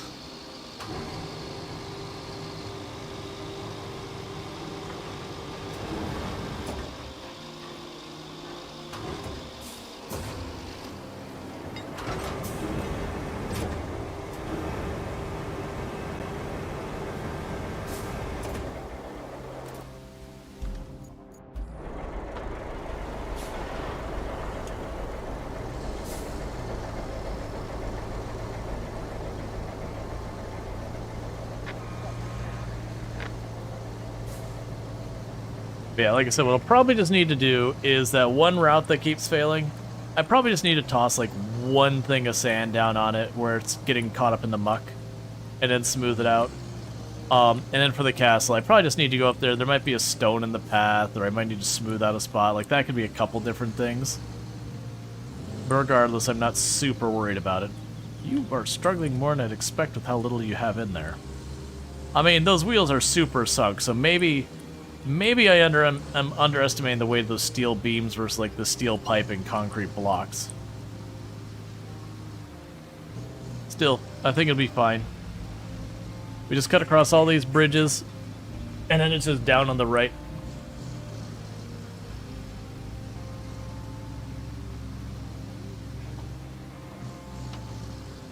And like I said, what I'll probably do with those routes is instead of, you know, fussing here where I spend the next hour or two just like putting a little sand, you know, smoothing it out, putting a little sand, smoothing it out, we'll move on to the next map. That's the kind of thing I can just work on my own time and just tinker and all that, because a lot of that'll be make adjustment, wait, you know, a minute and a half for the vehicle to get there, realize the adjustment didn't work.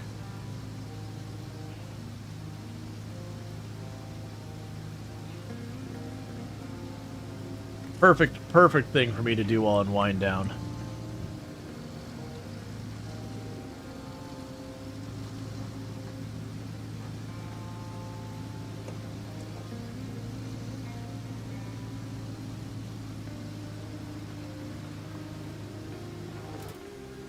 Okay. So we're trying to get here. Yeah, so just take this path down there and just go straight over. Wait, actually, whoa, wait a second. Okay, there's a dirt road there. I thought it was just all open down there. Alright. Yep, so just follow this left path. I'm just going to assume I'm going to need diff lock. And this happens to be where that one vehicle kept getting stuck. I believe it's this spot.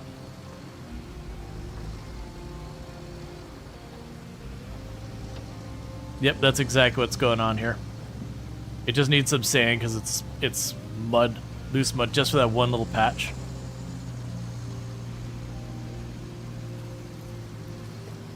It's kind of what I figured. It literally only needs one more vehicle to succeed in getting through it. So I've been trying to just repeat it again and again in hopes it just makes it.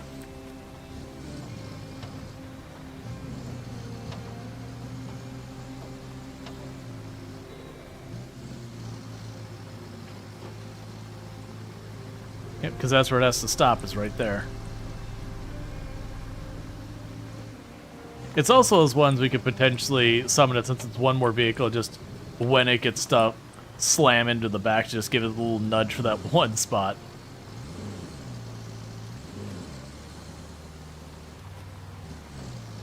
Just keep diff lock on. The low gear I won't keep on, you know, saving when I need it.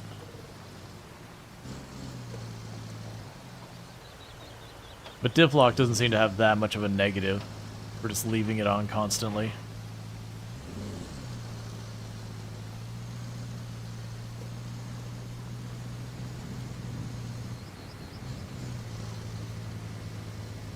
Okay.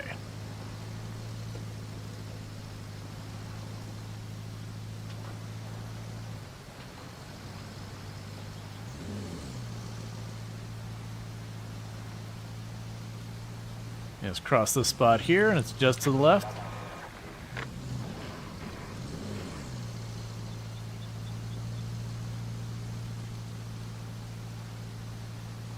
It'll take a 2-second peek at these two paths.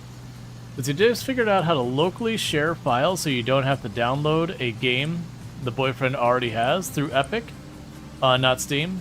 So I have to share through file windows. Yeah, you can share like a network directory to copy it over. The big thing is to make sure to copy it over so it's not pulling from separate network devices.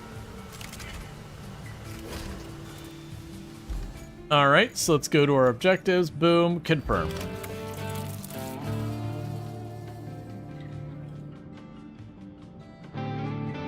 All of this just for some expensive mining toys back. It's not hard to imagine there's more to this than meets the eye, but the finish line is in sight. Better focus on that. Okay, so we've got like this expensive mining equipment. That was the whole reason we were down there.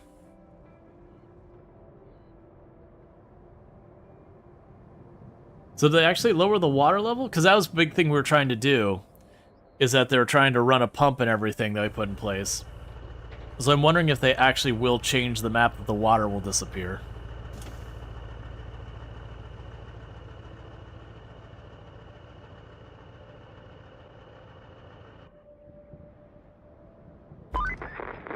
This order's coming right from the top. The drilling machine that you recovered from LaRoe's quarry?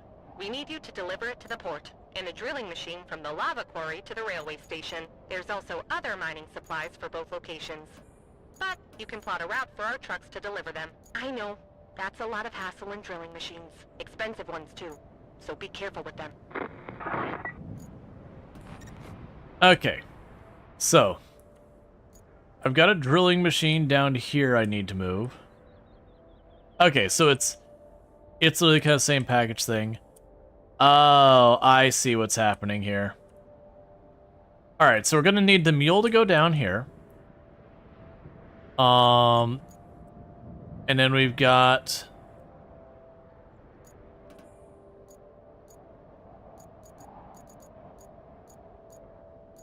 Yes, we've got the stuff for the port. Let's get this one down here.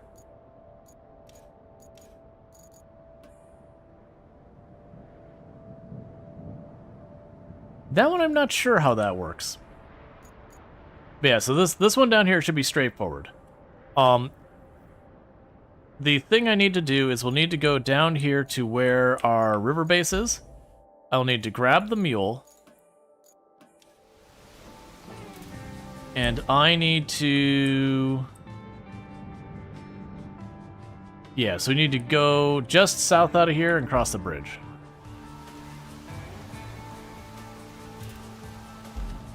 Okay. Yeah, it took a couple tutorials to troubleshoot, but I got smart for getting work. Oh yeah, no, it's absolutely. Having shared storage on your network can be a very useful thing. For a whole mess of reasons. Like I used to always set that up on every network. We haven't done that with myself and Tomb. Like these days with how big our hard drives are and our internet connection just hasn't been a big issue. She also doesn't play a ton of games. She mostly watches shows, so it hasn't been a big thing either. Yeah, so what's gonna happen is we've got these those concrete things. I'm gonna need to lift those. Oh, I mean, I don't need to, but I'm going to lift those in place so I could drive across them, is the intention.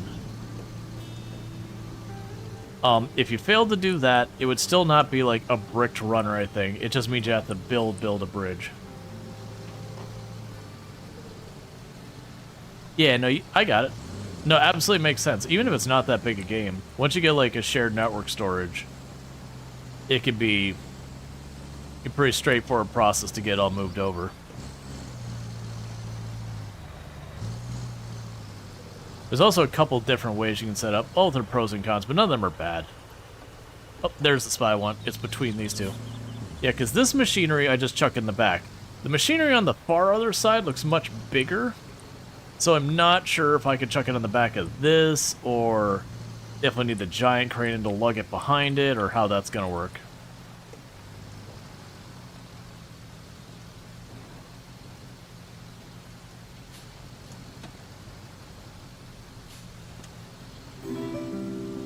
And thank you, Rongar, on your 75 stream streak. Really do appreciate that. I do hope you're enjoying the stream. Okay, so that's the equipment we're going for.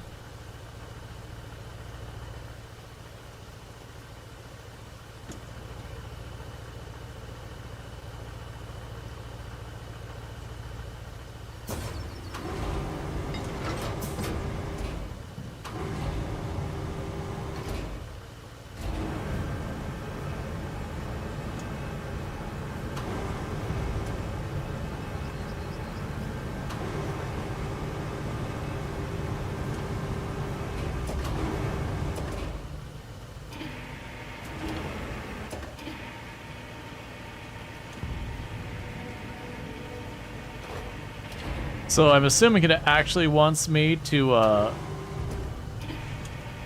it actually wants me to use the big crane down here to deal with this. As just a way to, like, reestablish, you know, some of those lessons.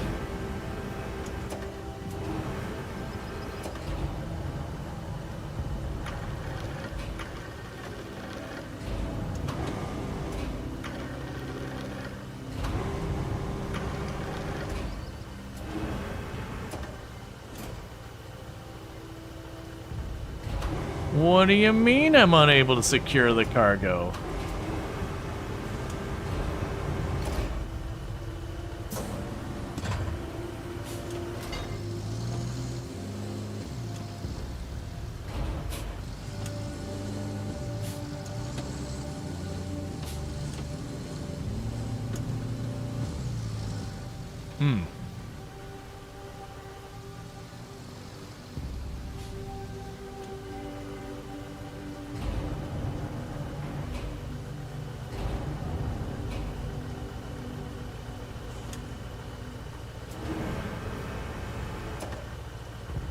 Catch you enough tension, it shouldn't be able to wiggle on me too much. Hey, Jeffy, how's it going? It'll be fine.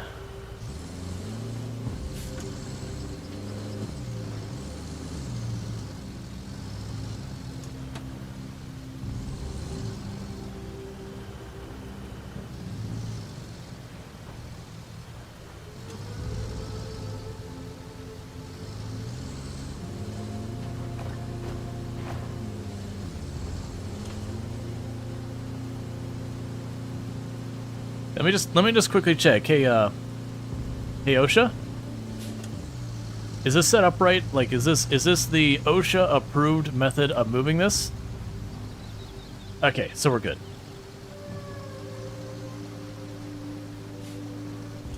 OSHA says we're fine.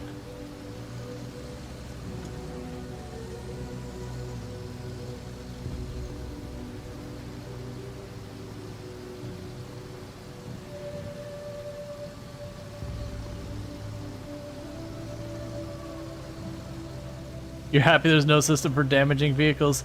Yeah, I know a lot of people were pretty upset about the gas and damage being gone. Oh, hankering for education, are we? Let's see. Why does your potted plant have an OSHA name tag?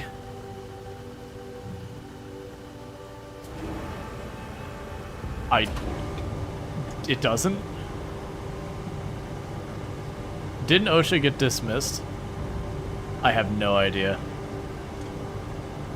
Oh, I see. So yeah, I'm just gonna have to get the big crane going, I think. We're running into the problem where the arm isn't really even long enough to put this in place on this side even.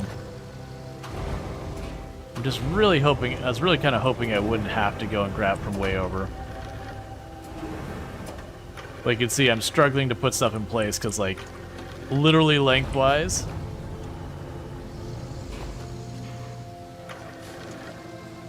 Put that.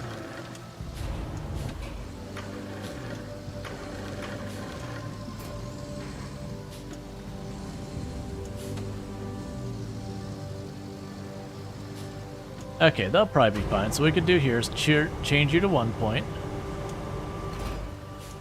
Go grab ourselves another plate.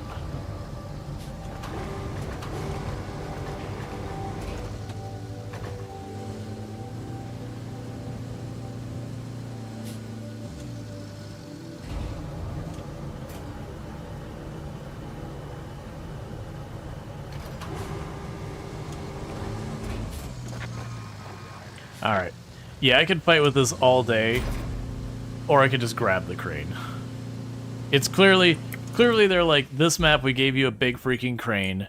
You're right by where you can get your big freaking crane. Go get your big freaking crane. I understand, game. You didn't need to be quite this forceful about it. But yeah, now if OSHA did get dismissed, that's a bummer because OSHA definitely saves, while it's obnoxious to deal with, it definitely saves a lot of lives. There's a saying that goes when it comes to safety that every rule that OSHA has is written in blood. And there's a reason for that rule. Someone got seriously hurt or died for someone to come up with a rule for you to obey.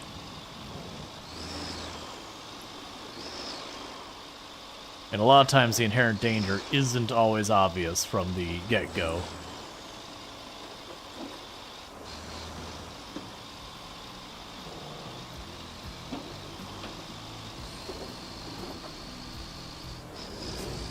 You know what?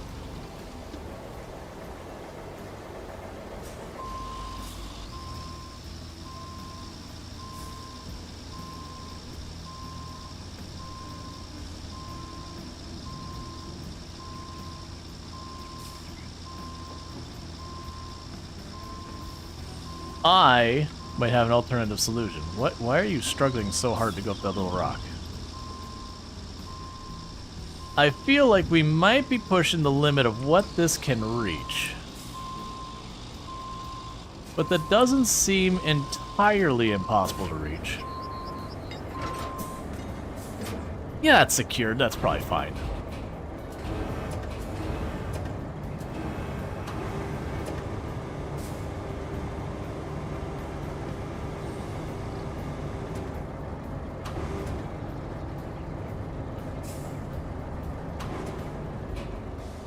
Not you. I have a feeling that I can potentially grab that from all the way up here. Oh yeah, there we go. That is the ticket. But they're all like, be careful. It's fragile. Don't worry. I gotcha.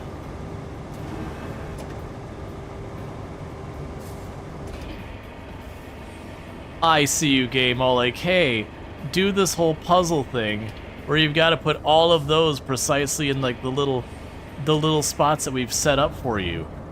Nah, don't worry. I got my own solution.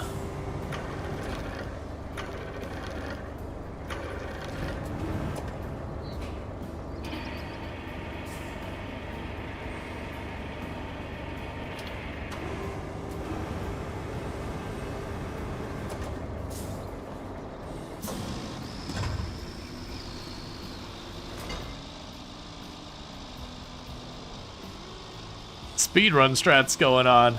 Forget the puzzle. We go around the puzzle.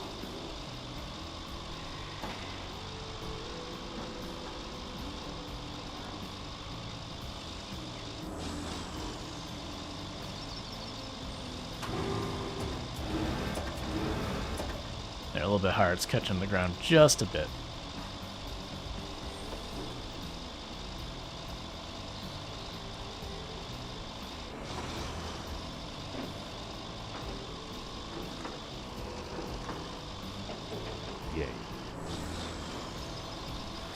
Nothing to see here. Nope, nothing but absolute high efficiency gameplay.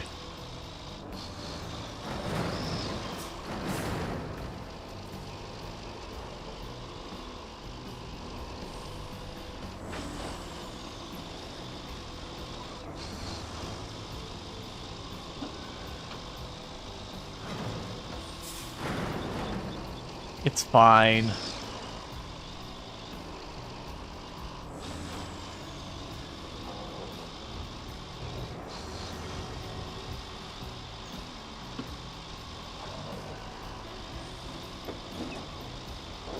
Okay. Just gonna keep making our way over to, I believe this one goes to the port. Oh, that suddenly reminds me, it's not raining. Let's see if we can't get those routes to route. So try to do that.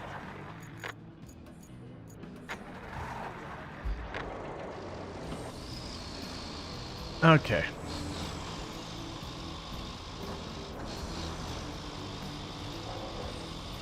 So just gotta work our way to the other side of this area. Drop this off. And then we gotta teleport to the top. There's another drill. Wait, you already failed? You're like, did I not just like send you justice? Oh, you're one we've already finished everything for. In that case, just go here and just forget about it. You're not needed anymore. Which other one's saying route failed?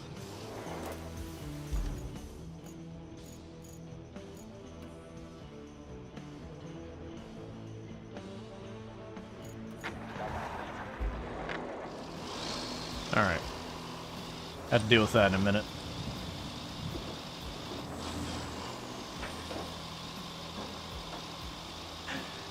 Is it like programmed to start raining when you start a route? Is that like mechanically built in the game? Because they keep being like, oh wait, a gap in the rain. Let's start the route so our vehicles can get through. Immediately starts pouring.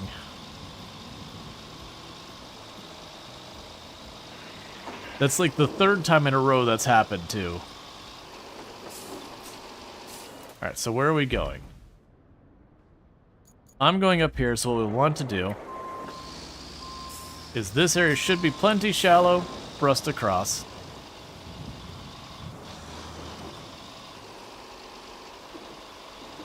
It's an update from SnowRunner where as soon as you start a mission, night falls. Yep. Snaps all the power lines.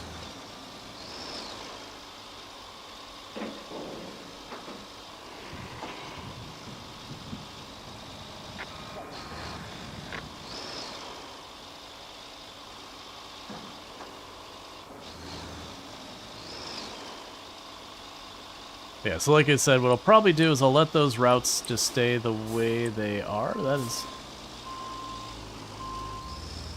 Where was my route through here? Not around back.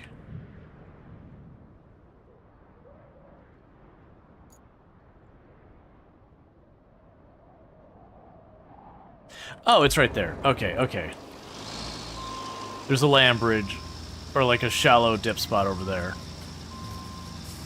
I was like, but I've gone this way. We haven't been up at the port in a long while. We haven't had a need to.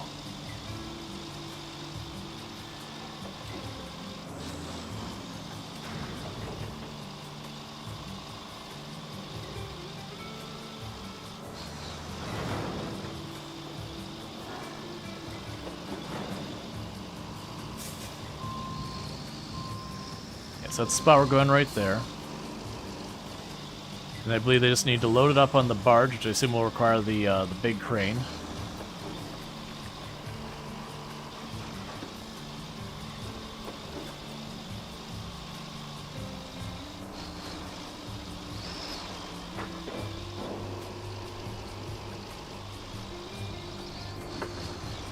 Now it's where you accidentally just hoist it into the ocean, and you have to like reset and start over.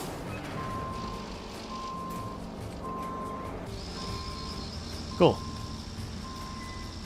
And you want me to set an infrastructure route?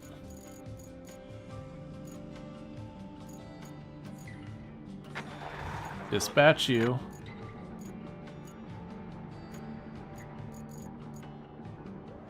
One-time route. You're going from here to the port. Start plotting.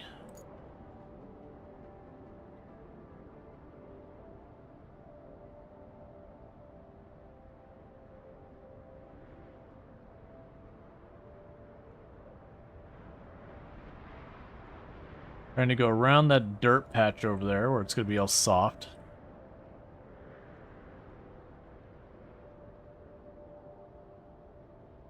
I have a feeling we're patching some of this stuff up.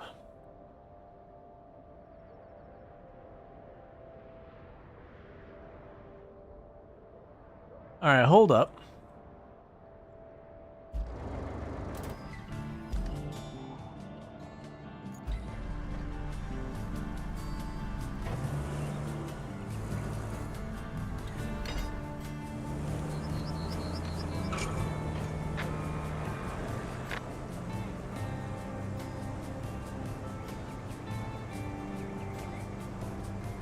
Probably use this bridge to shortcut the whole way across from the looks of it.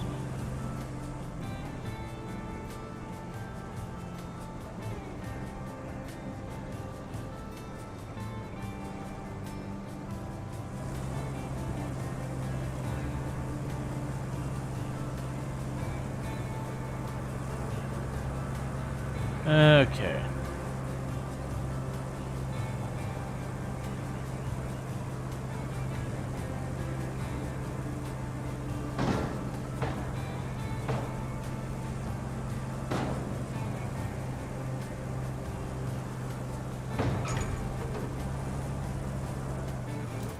Alright, so let's try doing that one-time route again. So one-time route, start plotting. Yeah, so with this...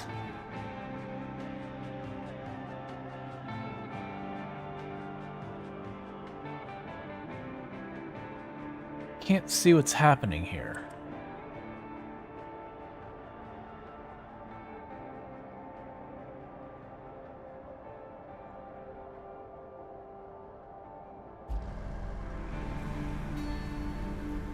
I mean, it's clear.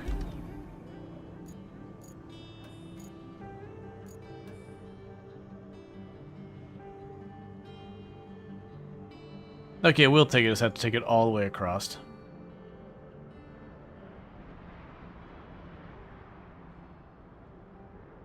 There's a good chance it's gonna get stuck down in the muck here.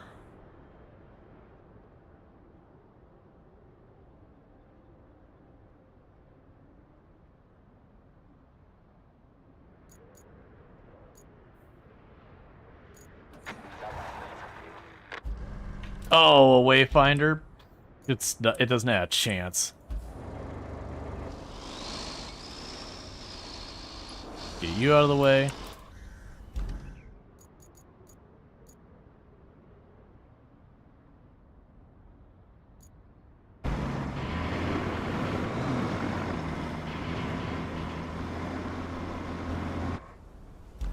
It'll make it.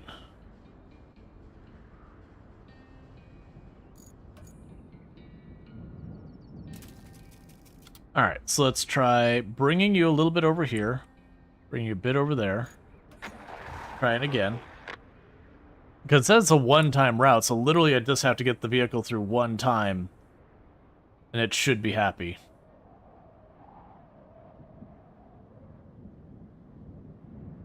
Alright, so Wayfarer cannot handle that. Aw, man, are you gonna make me build bridges and all that this whole way to make this work? You are in range of sand. Alright, let's get over there with the vehicle can do the sand quarry. So let's grab... Oh, it'll be you. Let's grab...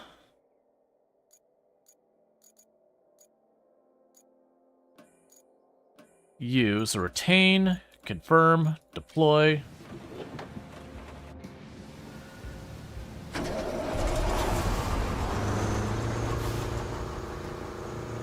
And so where I need to get down to, so we grab that road. We just ride it the whole way down. Alright. I'm going to dump out the sand here so it goes away. To ditch some weight for the trip. Because we get sand on the other side, and then I don't have to worry about spilling it. We'll weigh a little bit less. Yeah, so it looks of it, if I just literally follow this road, it'll take me right by where I need to go. Oh good, it's raining again.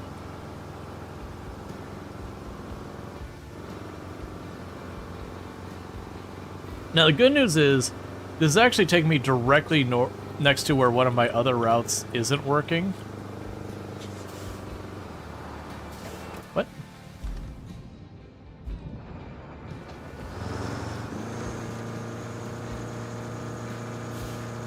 So I will be in the neighborhood to pop in, solve this, and while it's doing its thing, go over to my other failing route and just drop a little sand where it's getting all gummed up and it can't keep going.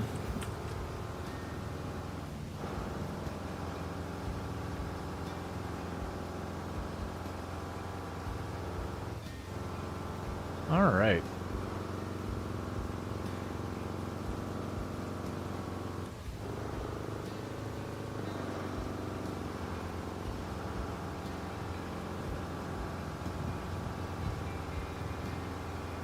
But yeah, this has been... There's definitely something to say about this game and how much content it has. We're only on our 3rd map, and I've spent, this is coming up on about 2 streams worth of time on this map, individually. And it's not with us having, like, a lot of really, really rough delay things. Like, we've gotten stuff stuck on paths a little bit. But I haven't had, like, you know, losing 2 hours because a vehicle flipped or something like that.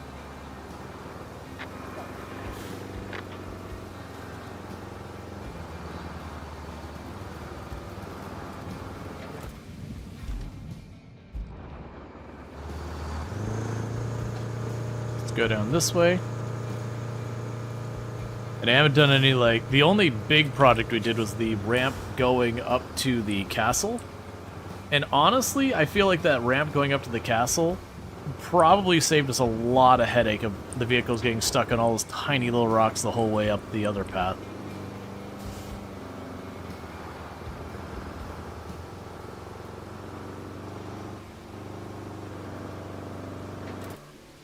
Yeah, so we cut through here.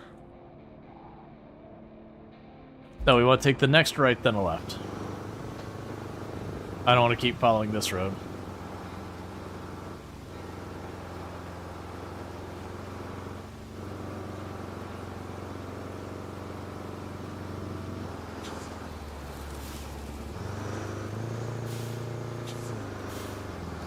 All right.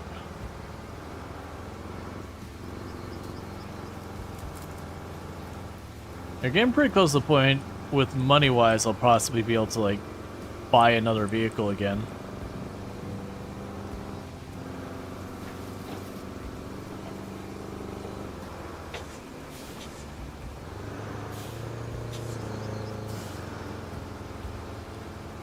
Alright.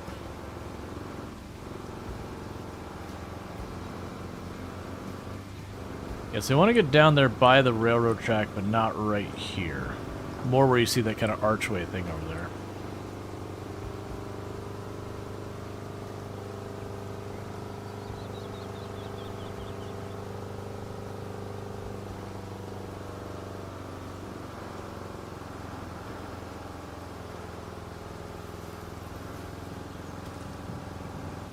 All right.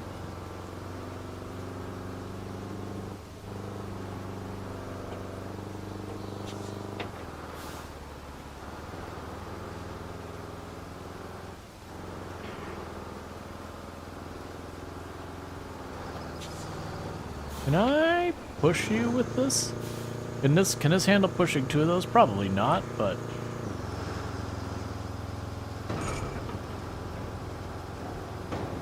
Just give that semi as much room as possible going through here.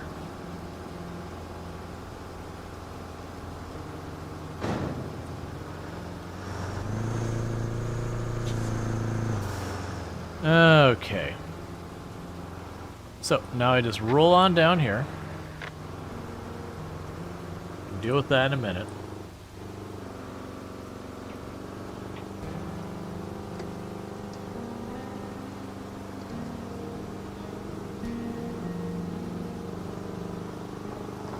Actually, wait. Is that the way I need to go? No, I need to go back here.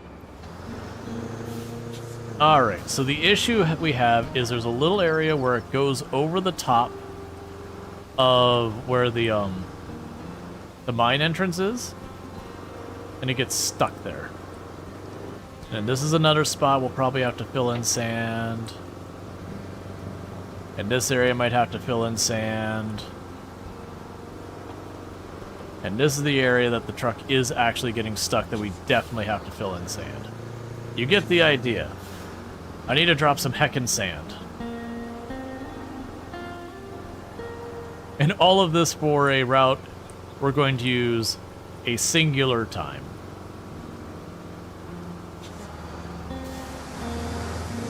Watching people solve the same problem different ways is one of the best features. Oh yeah, like that's kind of the nice thing is unlike, like when you get into SnowRunner, you know, it'll be like, you need to build a bridge here.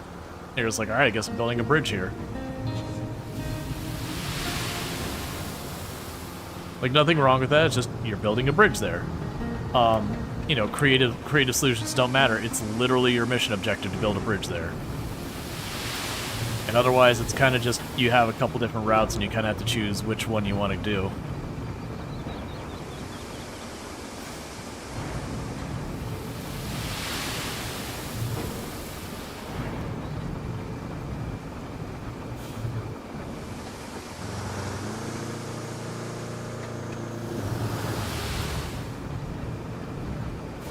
You're thinking that earlier the map design gives you... Yeah, that's the thing. Because of how many levers we have to pull in this game compared to, like, SnowRunner and that, we do actually have a variety of options on how to solve our problems. Grant is really hoping to kind of be straight on this. Oh. It does give us a variety of ways to solve our problems, and because they don't go out of the way to force you to do stuff very often, you know, you can change your map to be a different experience than anyone else will have. Alright, one more should be good here.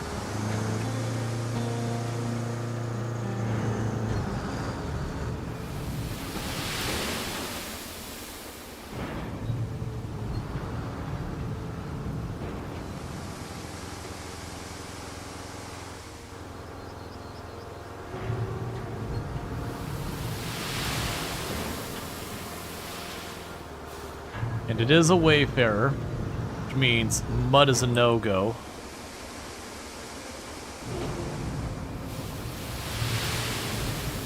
So that should be plenty to get around there. This will probably all be fine.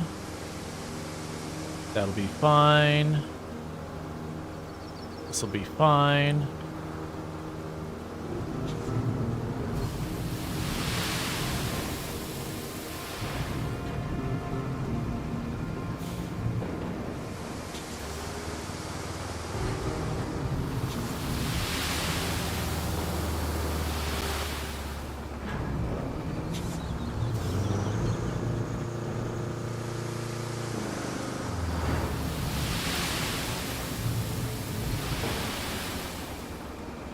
Yep. Making roads, it's kind of the point. It's just the fact that we're making roads for something that's only going to need to happen once ever is the only thing I'm like, you know what?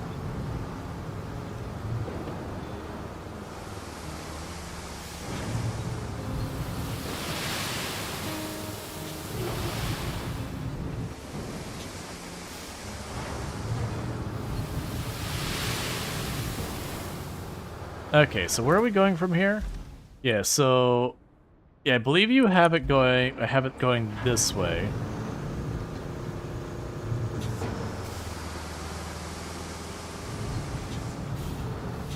That said, I don't think I'll need to pave it with asphalt or anything like that. I think I'll literally just need to smooth it out. You'll probably be fine going up this way. Probably won't need to deal with any of this. This will probably be fine. I'm going to deliberately turn off diff lock, because that way if I know this thing struggles, the Wayfarer doesn't stand a chance. This might be a problem.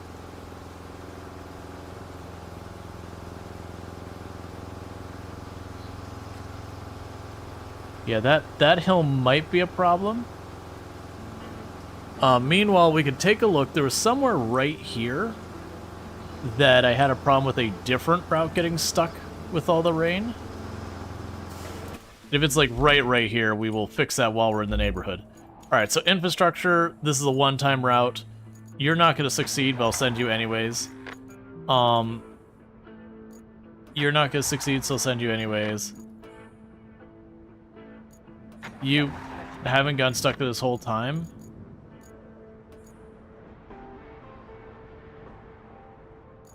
I don't know why you're having problems there now. I guess the other one we got all the rewards, so it actually did finish. Alright, so let's get you out of the way.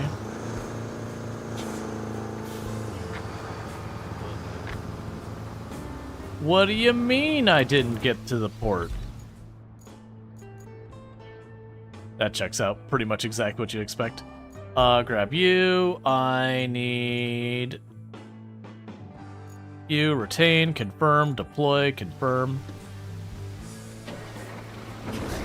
Alright, let's get you into position.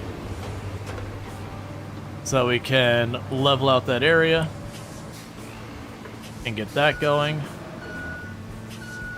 And I still have one more thing to grab from the other side of the map and drop off for one main objective, and then one more route to do.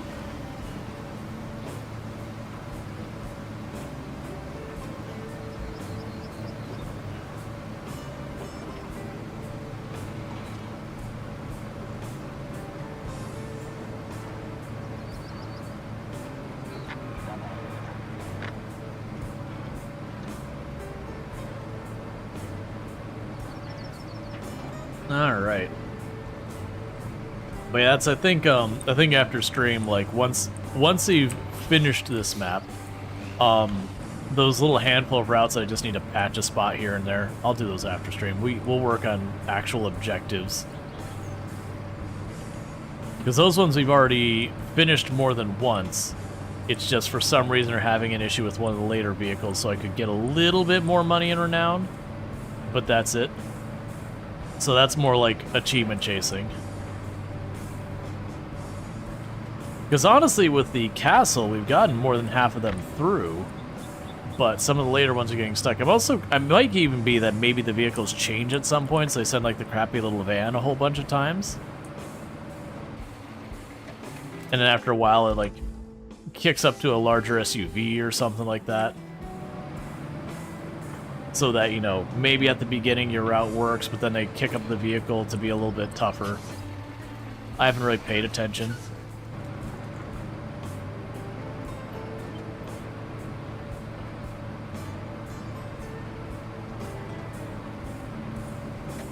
Oh wait, did I need to go down? Yeah, we can go down here.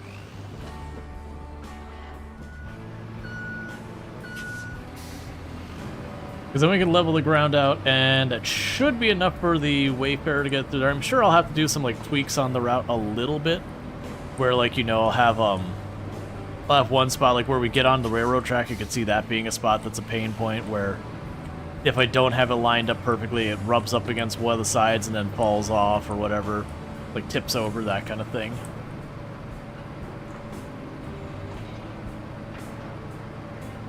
But yeah, no, I've been enjoying this a lot.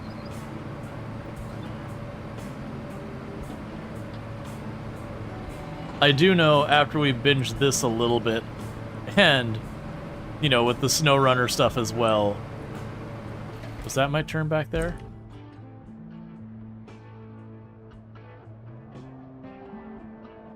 Did I accidentally turn back on the area?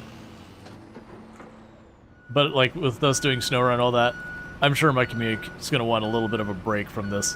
I did talk about potentially maybe adding a day or two a week onto the calendar that's just, you know, games like this, SnowRunner, Farm Sim. A lot of these games I really enjoy, but I have a habit of, I get into it and then I just play nothing but it until chat starts to mutiny.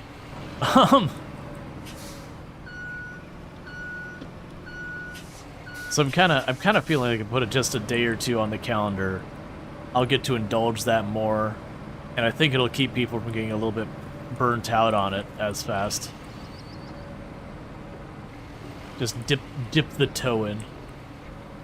Oh, Planet oh, there's so many. Factorio, Planet Crafter, Satisfactory, Farming Simulator, different times RimWorld. Project Zomboid, when I was like huge on that, all of those is the same thing where I'd start playing it and I would just binge the one game for a while.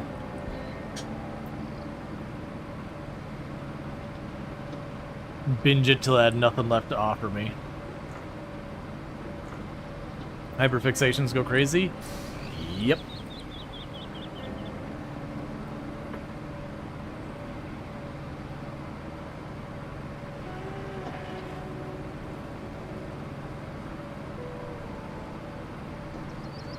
This game is really pretty. Oh yeah. And I like that most of the time it's daytime we can actually see it. Okay, so it's not raining again, chat. So I feel like it's been 10 seconds since rained. So let's go ahead and set up some of these routes to attempt to deliver again.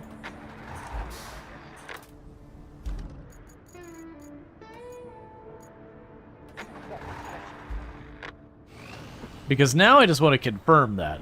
Because it's looking not cloudy. It's lovely. The weather looks great. There should be no reason we should see water for a while. We shouldn't see rain for a good while. It's a nice, sunny, mostly clear with a little bit of patchwork of clouds sky. Certainly not time we should see rain.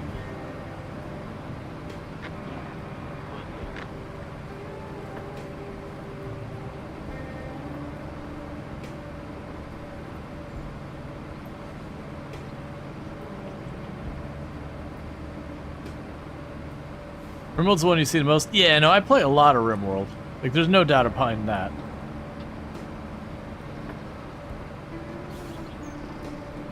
Yeah, I usually don't bother with the 4K textures.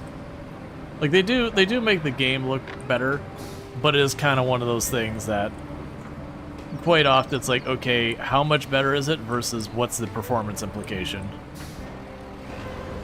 It's the same thing how I feel about ray tracing. It's like, does ray tracing make your shadows better? Sure.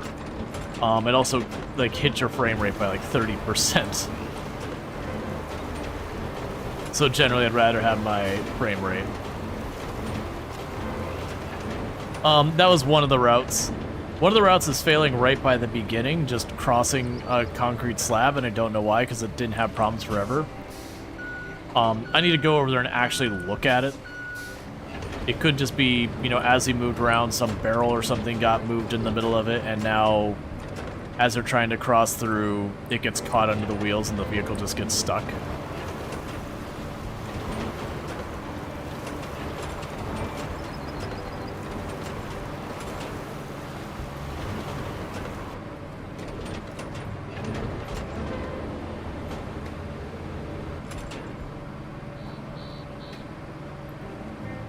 Apparently with the last one at the castle, last one at the castle, it was failing way up here at the castle itself.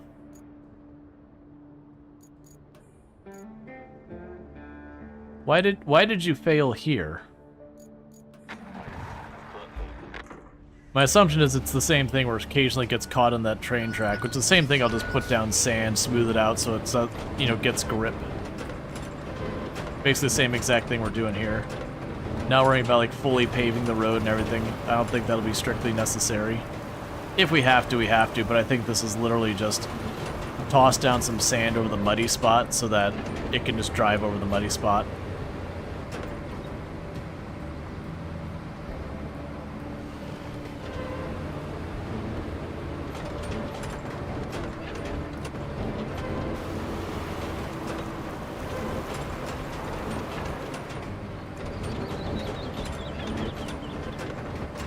This one's a little bit on the elevation side.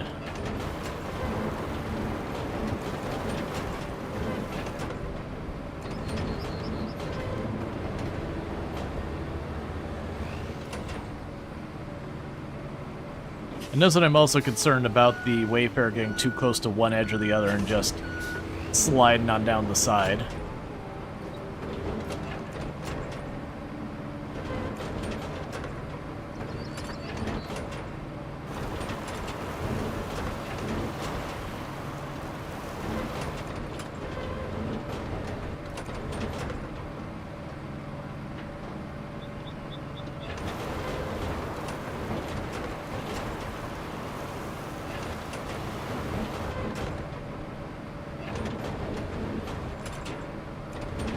Yeah, that one looks relatively okay.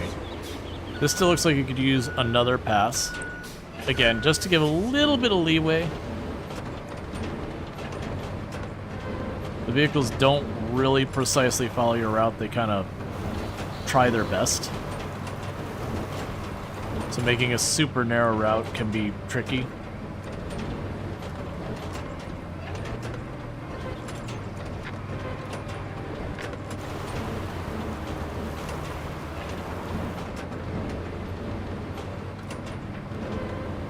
I'll do one last pass on this bridge.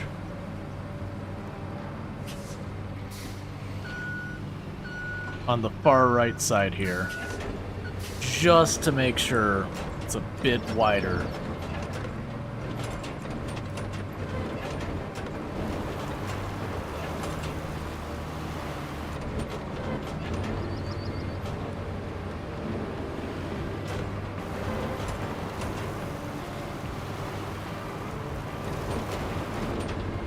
Alright, let's get out of the way and send it and see how it goes. Alright, so. Why are you struggling so badly with this all of a sudden?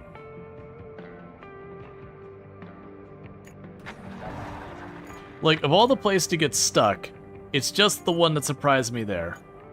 Yeah, so this one is getting stuck here. It's honestly getting stuck all the way up there from the looks of it. So let's honestly just chuck it right through there and just see how it goes. And then you, the one-time route.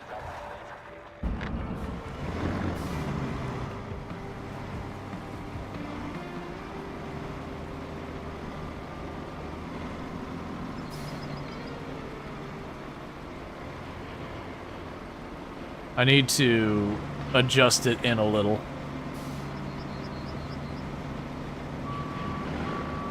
I think it'd be fine if it was just a bit to the right. It's right.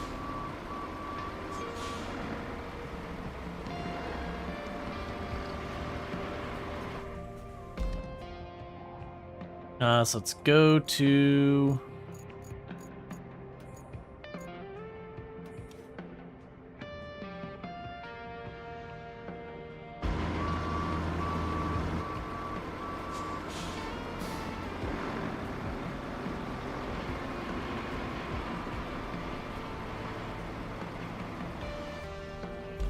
It's close. What I need to do...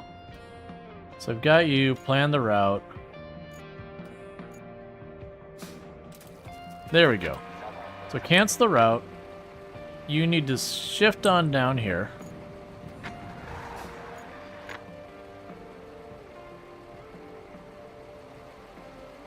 It's a one-time route. It literally only has to deliver it once. Alright, I'm going to make that reset that spot.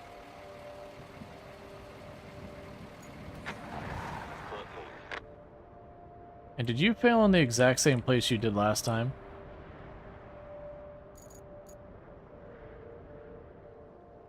Yeah, see, there we go. It's struggling a little bit. It is a Wayfarer. It doesn't have any of the good stuff. But it made it.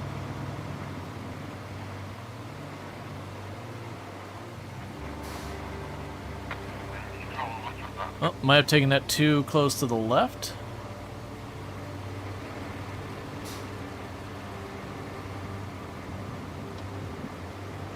Ooh, bad angle. Real bad angle. Okay. I didn't follow the path I had set up.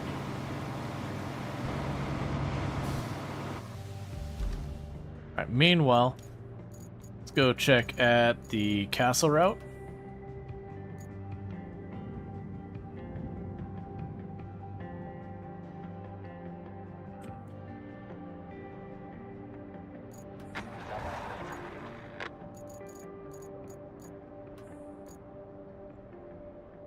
Okay, so that time I went too close to this.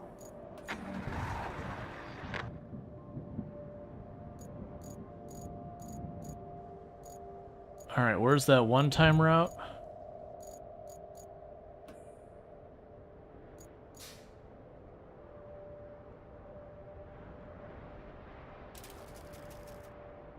Alright, so this basically the issue is I kind of rearranged my routes a little bit.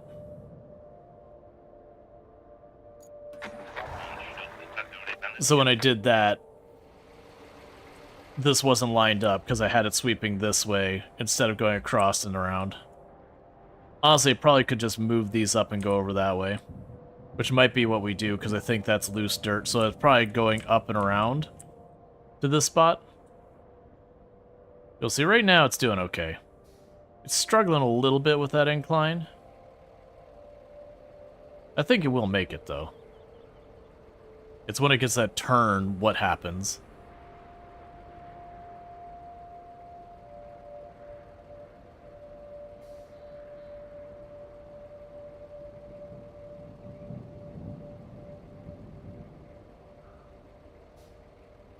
Alright, technically made the turn.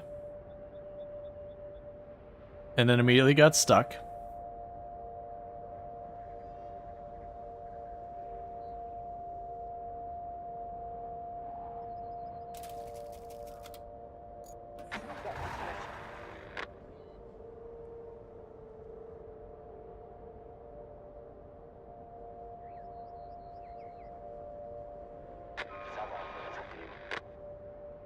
All right.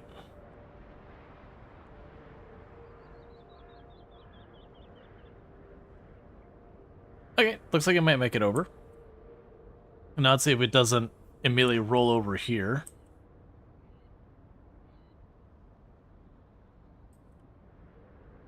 All right, it's doing it.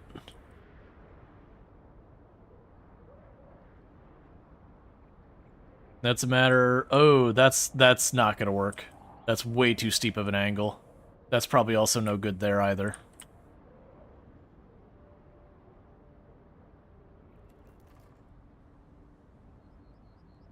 Or maybe it will. I was expecting it to hit this and just start spinning its tires and get stuck because of the grass. This is the spot I'm expecting problems. I probably need to make it go wider out here to do that.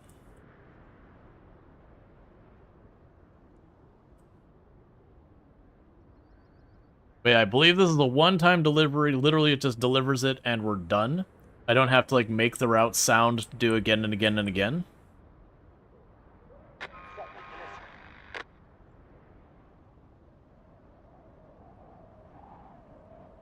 Yeah, and this is where, like I said, I expect it to not make that turn because I don't have the angle right. We'll see, though.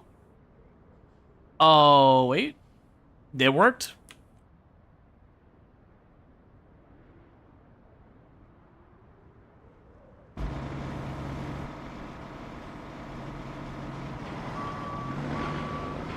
Okay, so it's not quite right on the bridge. It hit that beam. I need to really center it on that bridge.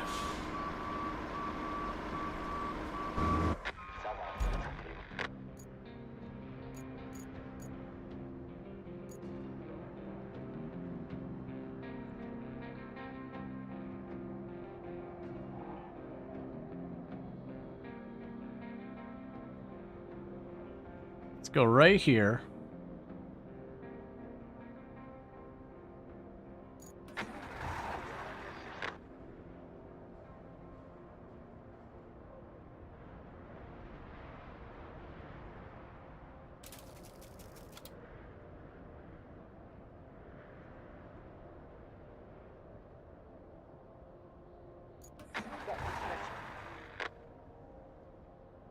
Okay.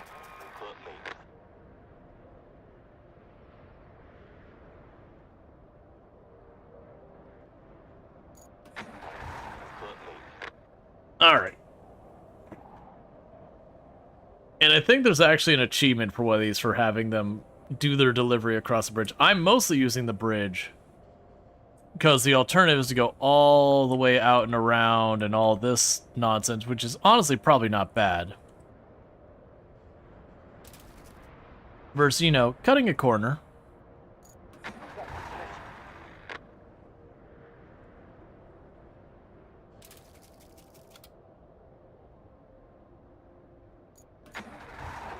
Alright, come on. Because I cannot lay sand on the bridge here to make it play nice with the railroad tracks.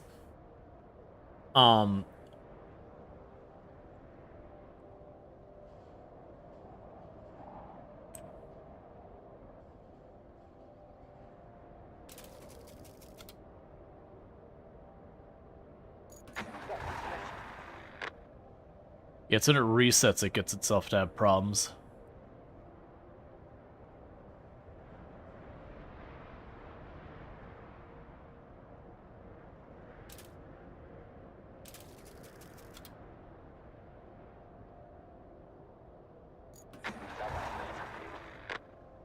Yes, I'm trying to get it to straighten itself.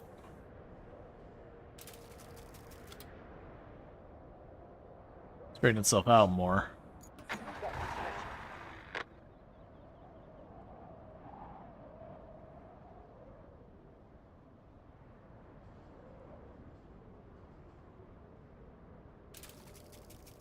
So you need to be farther this way. Get more time to bring the back of the truck around. Alright. This is one of those things I imagine multiplayer would be really solid, is just because, like, while I'm fussing with getting this all sorted, someone could be working on basically anything.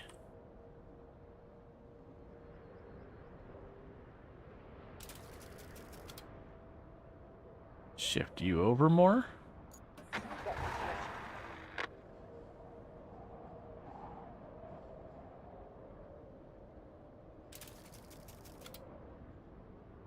Shift you back a little now that it keeps spawning in different spots, which is throwing everything off.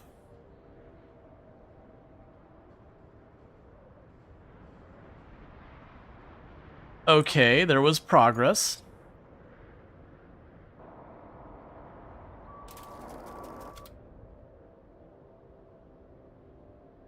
Try shifting you slightly down.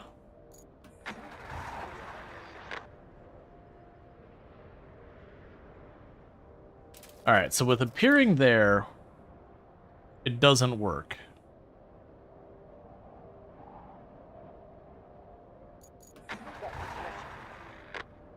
I gotta do the thing where I reset it back.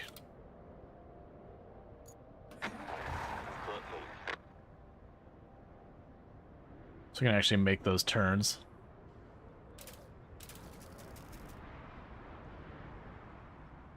Try making it way farther back so that hopefully, as we reset these, I don't have to do them nearly as much. I don't think we can add waypoints in the middle of the part on the bridge. If we can, then we can kind of cheese it where if it makes it a little ways and then succeeds, it'll respawn at that spot. And it's a matter of if we can get it to do so a second time.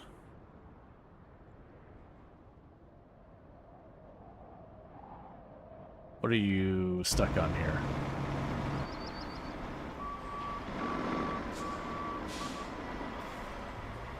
Basically, I need it to get on those grooves. You notice how there's the two grooves where the rails go? If it gets on those two grooves, it should just be able to send straight across. It'll almost even try and like hold the tires in place. But yeah, when it does that, where it's just not lined up,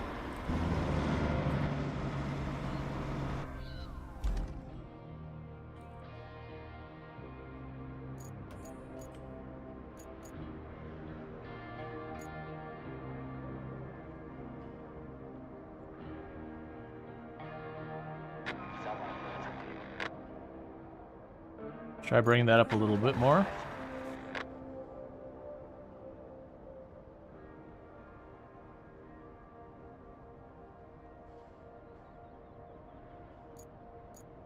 I mean, that's progress.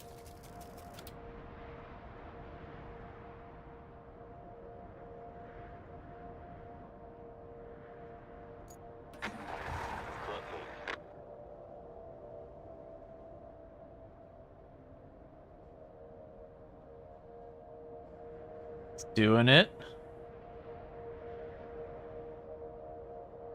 Just keep going, buddy.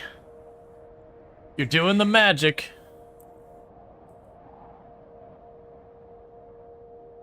It's not clean, it's not elegant, but it's doing it.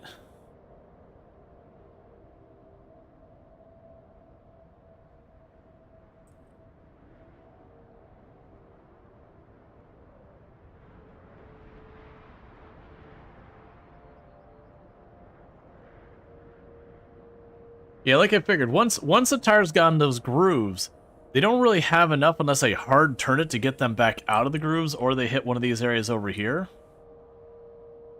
So as long as it's even remotely close to right, it'll keep just popping up onto the trail road track and then sliding back in again. And it should do that till here where we have like a pretty steep curve. I might actually have to make it steeper. But if we get to this side, I don't have to worry about that part anymore. Come on, you're right there. Hey, I just got an achievement for crossing the bridge with the truck. You're gonna turn, right?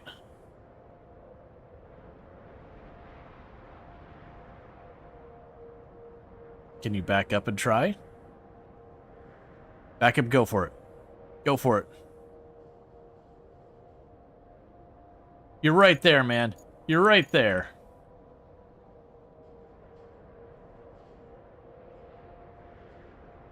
I just need you to catch for a second to get that turn. That's not going to. Okay. So what we need to do is we need to tell him, like, really go for that turn. Yeah, no, tires are stuck in the groove.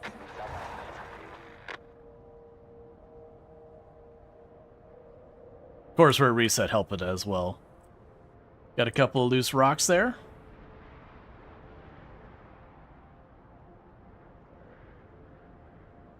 Oh, yeah, that's a lot of terrible mud, isn't it?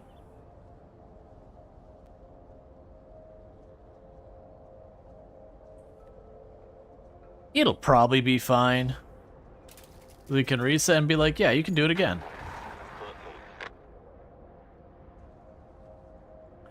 Oh, I see.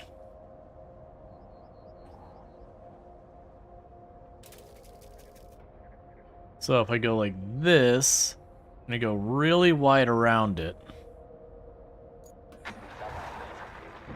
That might work. As long as it's not so steep it just slides in, which the trailer is. Is enough to light it up. This feels like... I mean, it doesn't feel like... This is cheating. Because each time it's replacing it, it's moving it forward, which is helping it succeed.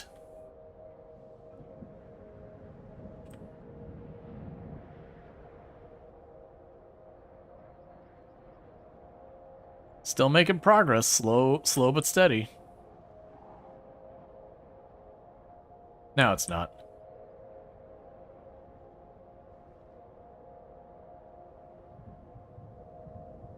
We'll see if I can't correct it, because it just needs to get around here. Like, this is the goal. It is like the last spot is just this one spot here.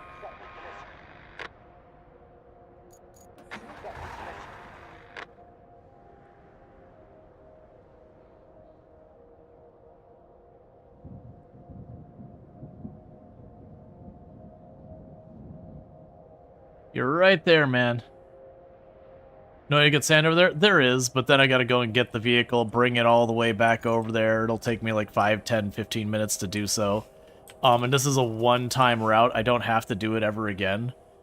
So rather than fussing with it and all that... Actually, we can make this even cheesier. Rather than fussing with it, I can just get this one-time route through and then move on. Like, if this is a route I needed to loop again and again, I would take the time to fix it. Or if it was just a place I need to be a bunch of times. Oh, you're not going to be able to do that. Actually, you can.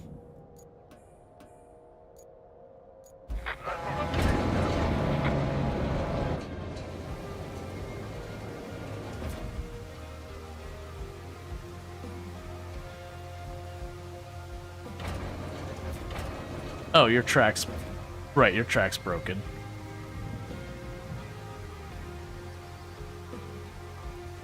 Alright.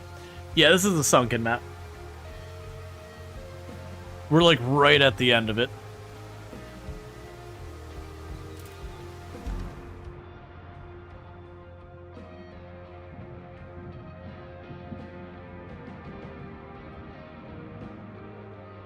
I was actually not expecting you to get stuck here. I think it's because this tire's lifted off the ground because of that concrete.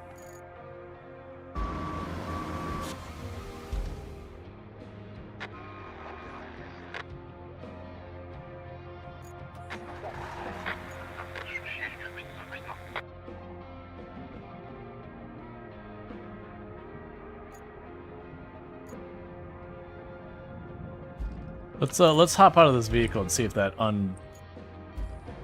sticks that from where it can't spawn.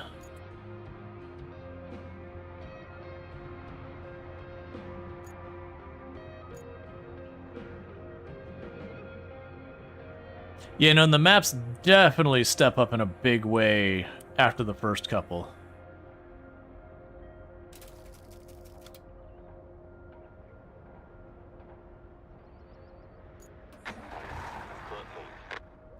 Yeah, so it'll take it just a minute to get around here.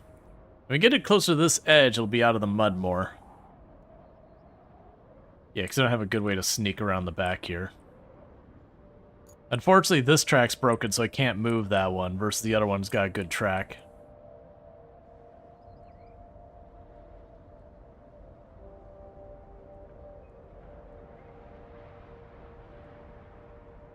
Alright, that's enough to qualify it. Moving on.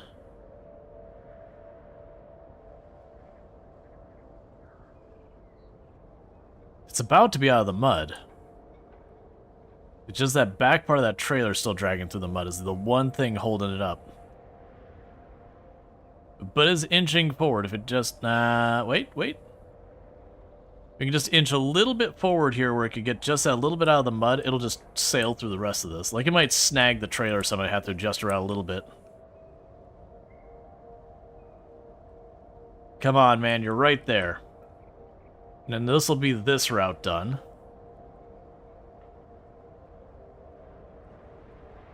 Okay, that was enough that it lit it up. Would this route work after second run? Probably not. Almost certainly not. I think with the bridge being so gimmicky, I don't think you could get it to be reliable. Like, you'd have sometimes it just slip off the wrong side on the rail, and then the whole thing would just get stuck, and you'd have to reset it. Alright. Yep, and it just wiggles through here, which should go smoothly. And then that'll be that done.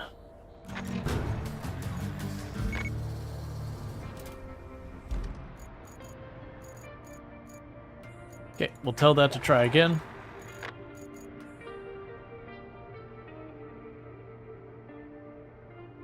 Scoot you up here, I guess. All rewards received, which means I can go to this route and say, never mind. No reason to do that route ever again. And now we're down to our last objective here. So I need to get this object delivered, and I need to get a route set up wherever. I have a mountain base right here, so for the object, I'm just going to assume we're using our big crane.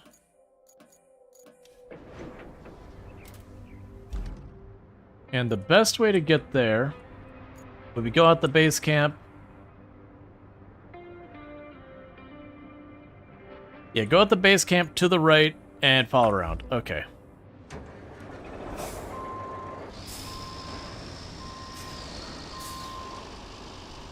All right.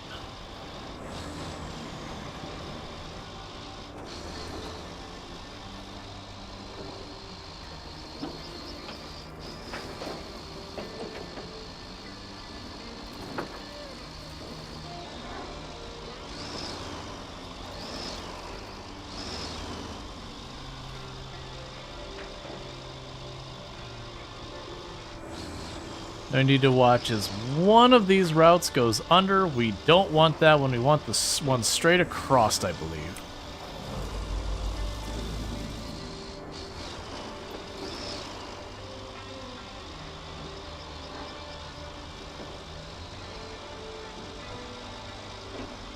That should zigzag a bit and then take us down to the mine.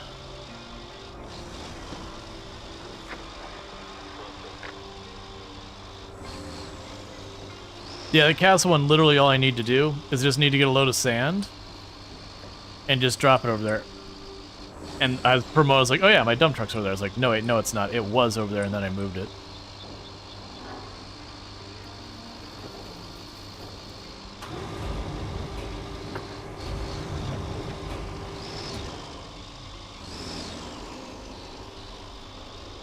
Now, let's say they tried to do the same thing they did with the south one. The south one, it was clear they had this whole intended, like, exercise where you'd have to, like, go through, you know, put these platforms to help you go section to section to reach the area, and I was just like, oh, wait a second. And I just reached from above it and picked it up with, you know, skipping the entire puzzle. It's like, nah, man. I'm not messing with this. I can just reach from right up top and be done with it. Just like this.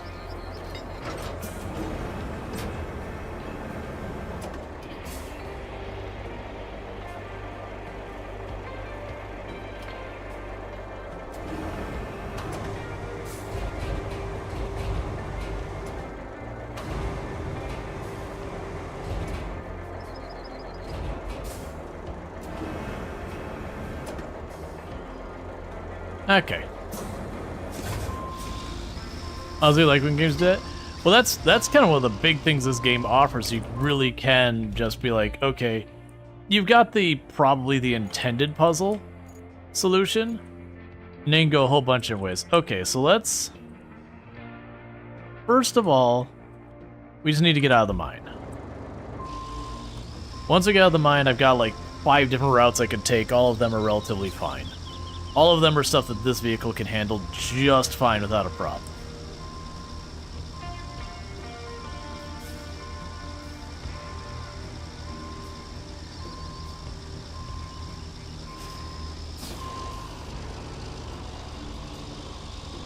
Yeah, like those crazy videos on Reddit, people drying a whole lake with sand.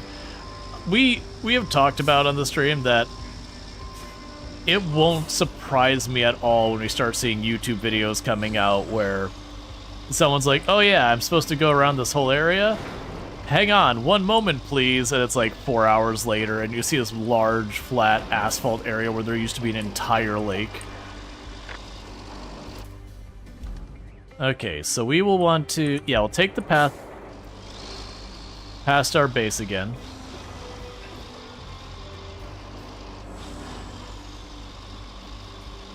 And then honestly, we could just take just about any path going north. About all of them will take us in the relative direction we want to go.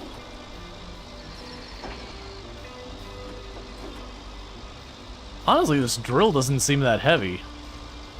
Like, it's really flipping around up here. And yeah, like, I'm seeing... Like, it's not seeming to, like, swing the vehicle at all.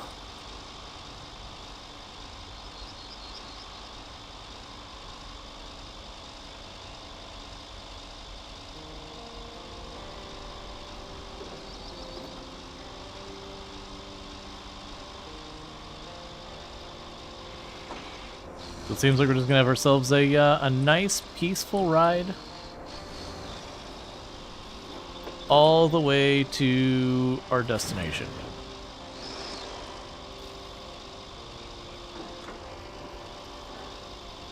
Now, if I recall correctly, this should take us past the power substation.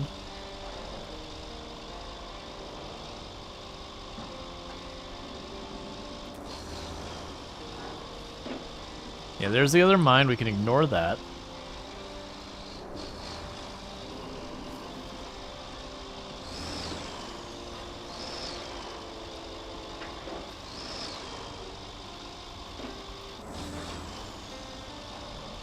There's the base camp we just came from.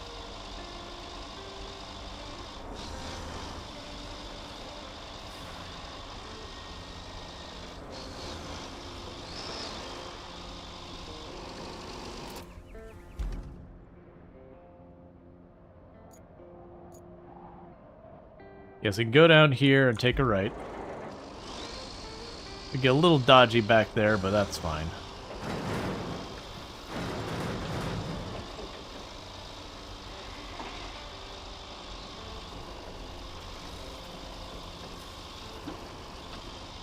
Because then the next move is going to be figuring out our way through a bunch of stuff with the vehicle. I'm sure I'll run into another situation where I got to put down some sand and all that. It'll probably be another wayfarer that can't handle, you know, can't handle anything short of just about perfect concrete. A 1-degree incline overpowers its engine. Someone saw a pebble. Can't handle it. Someone spilt a drink. Needs a new route.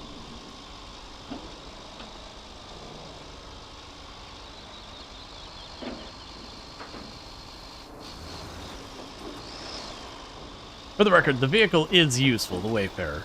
It is just really, really bad at dealing with anything that isn't particularly good terrain. But I've used it a couple times for when I need to be like, alright, move 10 steel pipes, and it's like, alright, I could take like 3-4 trips, or just Wayfarer it up. You know, and toss a little bit of a winch action on it here and there to help it through.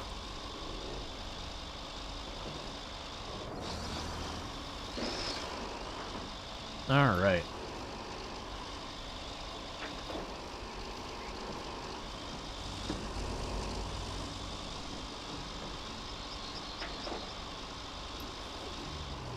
Now, it's a really windy road. It will take us almost directly to the railway, but it's going to take me way to the east first. And after a long trip to the east, it'll turn north.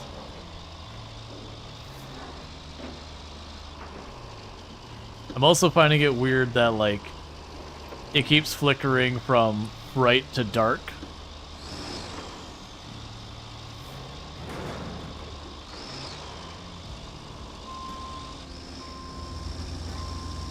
Is that supposed to be lightning, or... Because, like, if it's lightning, it just looks like a weird lighting effect, like the sun's momentarily blocked out or whatever. Not completely, like a cloud blockout kind of thing.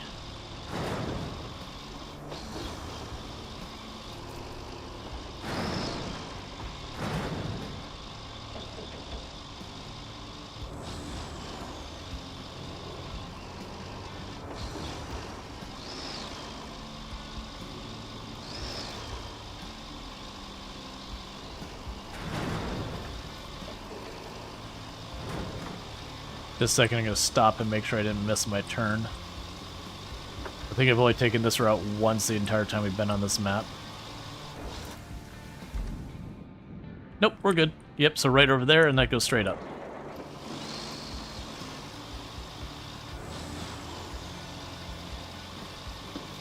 And then honestly, I could just follow where I dug up the power, or like buried the power line, not dug it up. Ah, yeah, this bridge is absolutely rated for this. No question about it.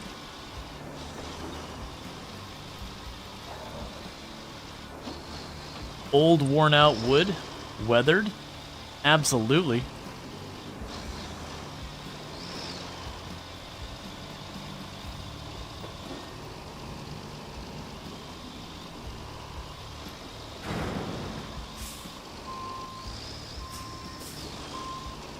Okay. There's the power substation.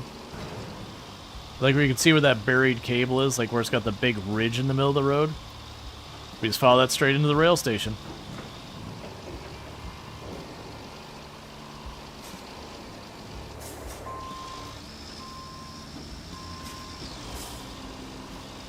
They're like, it's really expensive mining equipment. Don't worry.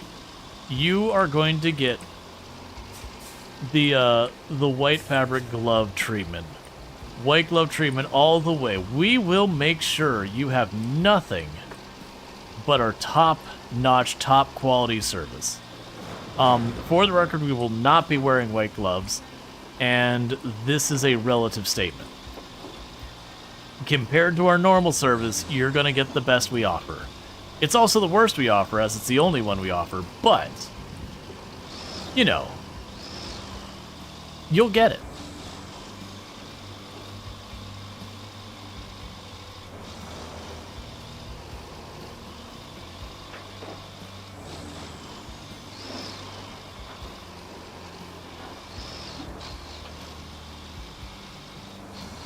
I'm sure there was a way more efficient route I could have taken to do this, by the way. I just didn't feel like looking. I'm like, yeah, I've learned this part of the map enough to know that there is no route that this vehicle cannot handle up here. Not anymore. Like, there was a couple that were swamped out earlier, but we've taken care of that.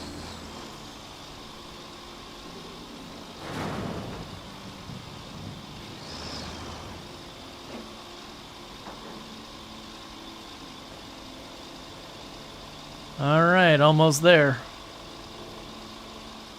That's the far east edge of the rail station.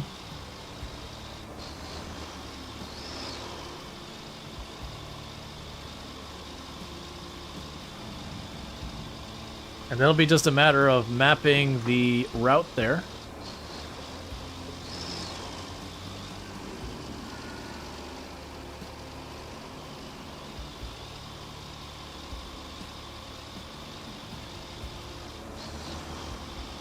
I don't even remember what that blue star is.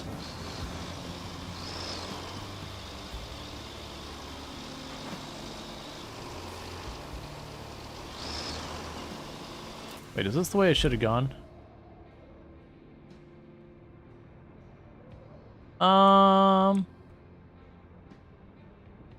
Probably not. I wasn't expecting it to be inside that area we hadn't gone to yet. That's fine, like, I actually don't need to worry too much about that. They've got a whole thing where you're supposed to, like, move the railroad cars back and forth and all that kind of stuff and whatnot to make a route. Oh, you know what I bet's gonna happen here? I bet we gotta make that route I keep putting off. Where they've got 2 gates you need to pull open to be able to go through there, and a couple of vehicles you need to move back and forth. I'm betting what's going to happen here is when we need to set a route, it's going to be to that same spot. So where this one I'm going to be able to just huck it over the fence and it'll be fine.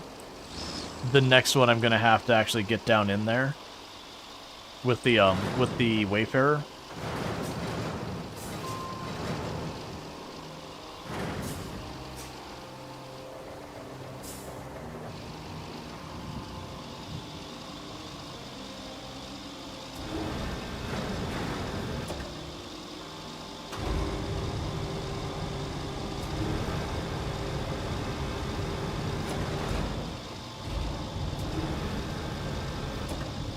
Alright, hang on. You know this expensive mining equipment? You don't mind me using like a big lever, right?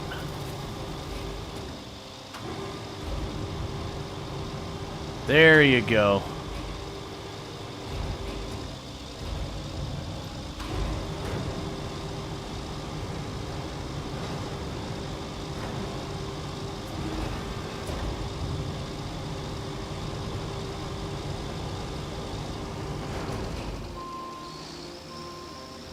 Maybe just beelining into the mud pit wasn't the play on this case. It's working weirdly enough because I can back up here now.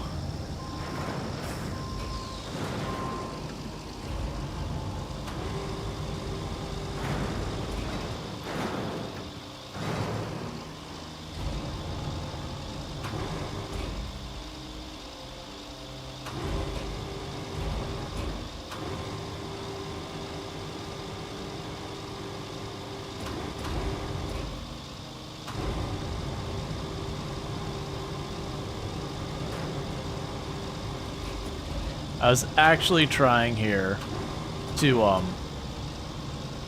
shove the vehicle out of the mud versus like doing the whole loop around here.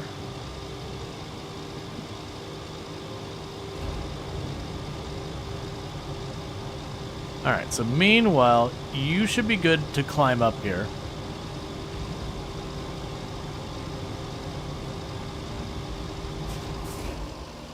Alright, let's take a second to anchor ourselves, get you back into position. Because that will put the weight on the front. And we're good.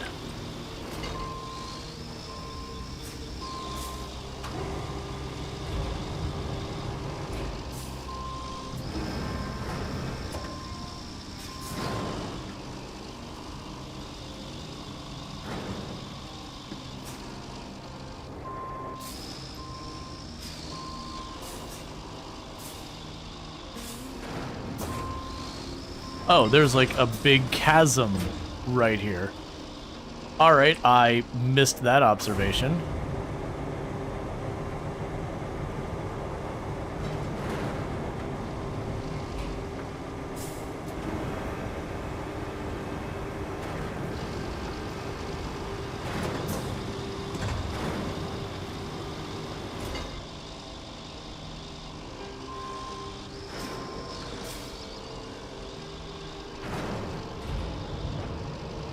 There we go.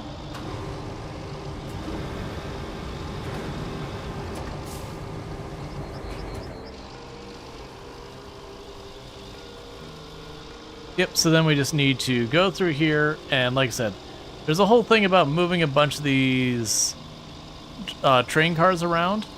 I'm going to probably be able to ignore a lot of it by just reaching over and putting this down.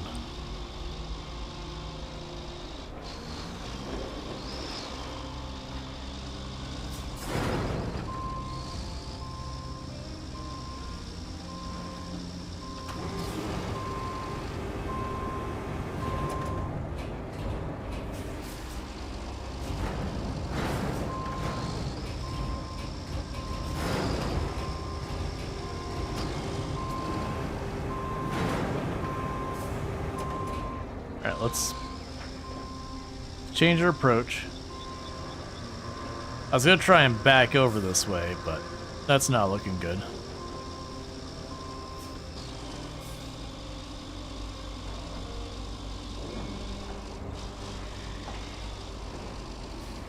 Instead, we're gonna Austin Powers it up.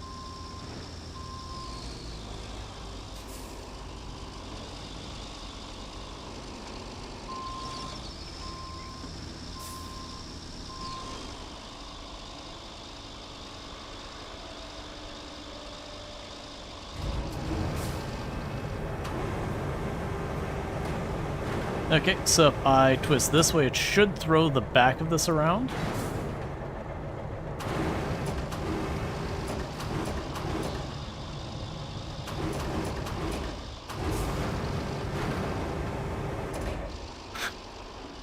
Your mining equipment's still fine, right? It's still fine. You make them durable, right? It's mining equipment. How could it not be durable?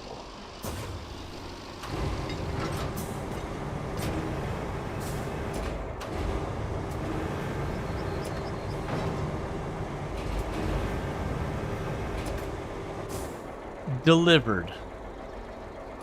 Alright, so I'm going to go and just assume a couple things. Like, one of those things is that this cart needs to be moved all the way over.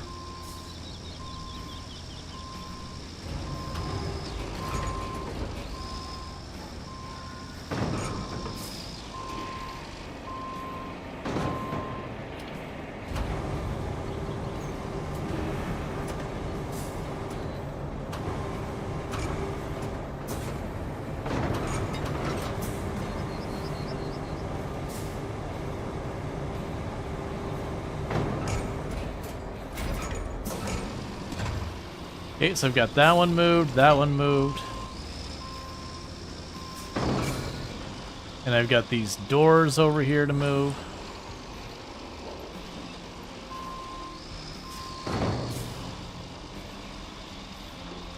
Yeah, my assumption of what you were supposed to do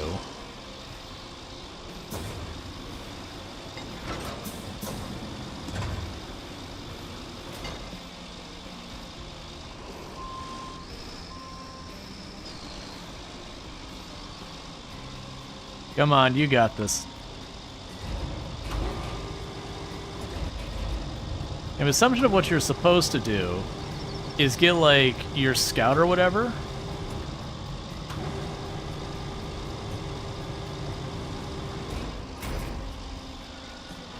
And use that to get in from this side, moving those. And then open these up to get through with whatever other vehicle you cared about.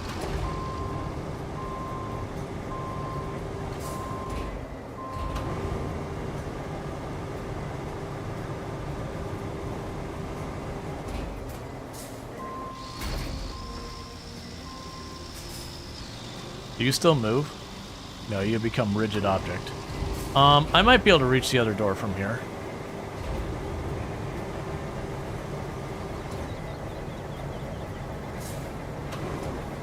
Nope. Alright, well, we can probably make this work. I need ups. Give ups. Give ups.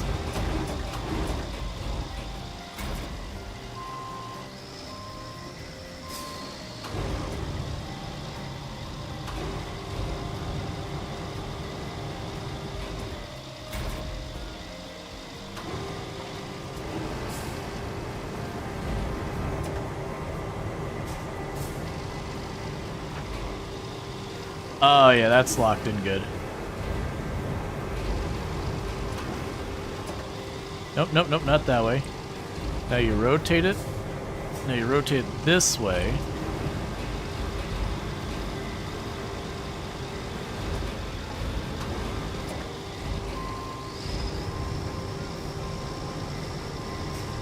Alright, it doesn't have enough force, this Hadley. I was gonna try and have it like lift up the front and take it past this mining drill thing. But yeah, no, it's just too big. Might actually still be able to make this work if I can reorient myself. I can swing this over here. Get all the way over there.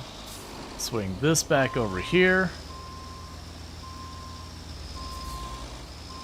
Into this gap.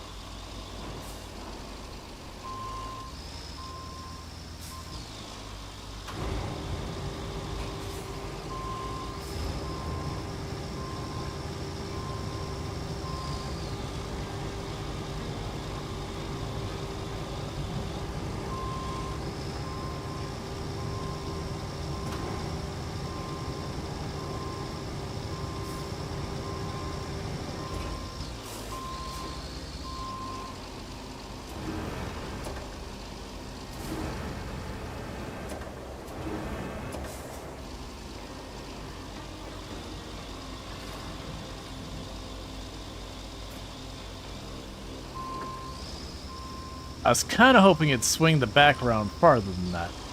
I'm being stubborn here. I shouldn't be continuing to push this way.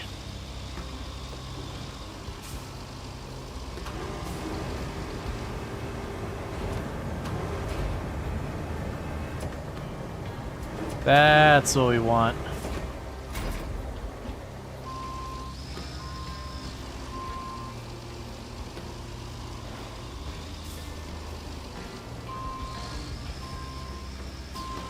Did I put way more effort than I needed to into this? Yes. Do I regret it? Not at all. Are we actually in the clear? Not really. I didn't see that there was still that spot to get stuck on over there.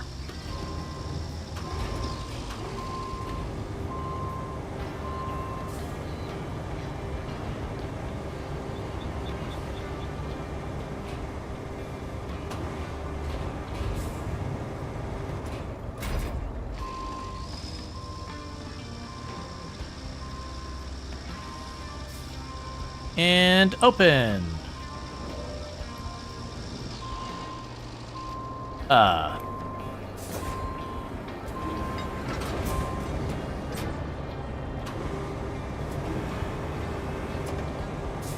actually have to lift the box out of the way?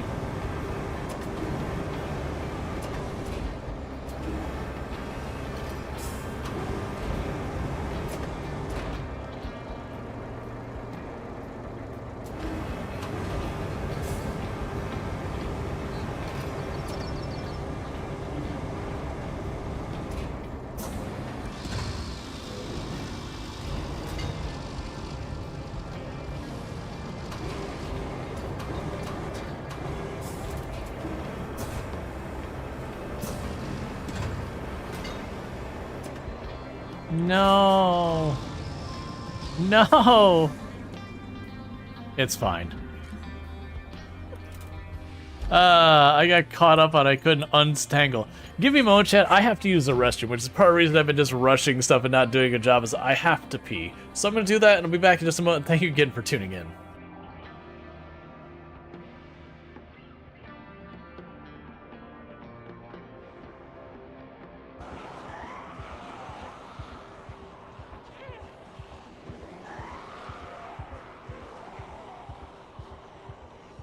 No tree lines.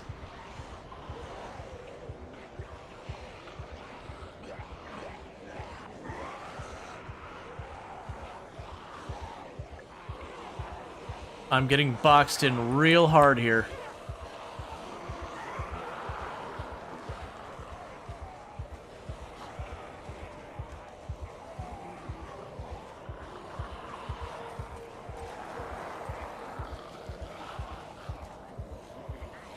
Okay.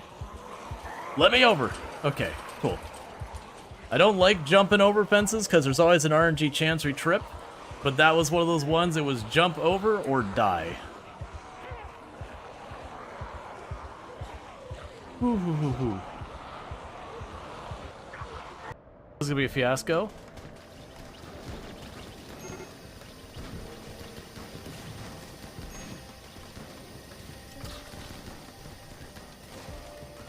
Yep, I cannot make out at all who is winning that fight or what's happening with any of that. So, Whoa, whoa, whoa. Oh! What?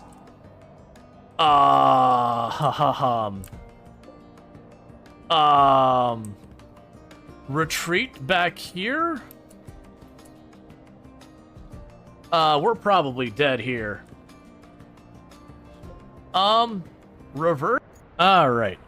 So, what were we doing? Yeah. Chuck was sleepy. Alright. So, what we're probably doing with this... Oh, I have... What do I have right here?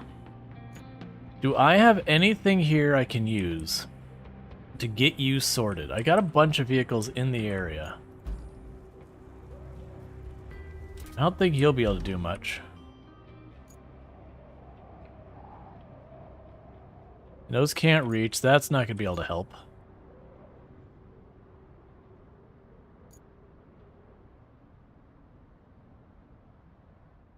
That could do stuff. I don't think it'd be the stuff I want it to do, but that's fine. All right, let's not get distracted by that. Let's go ahead and just deal with the route. So I'm going to go try again and just ignore all my problems with there.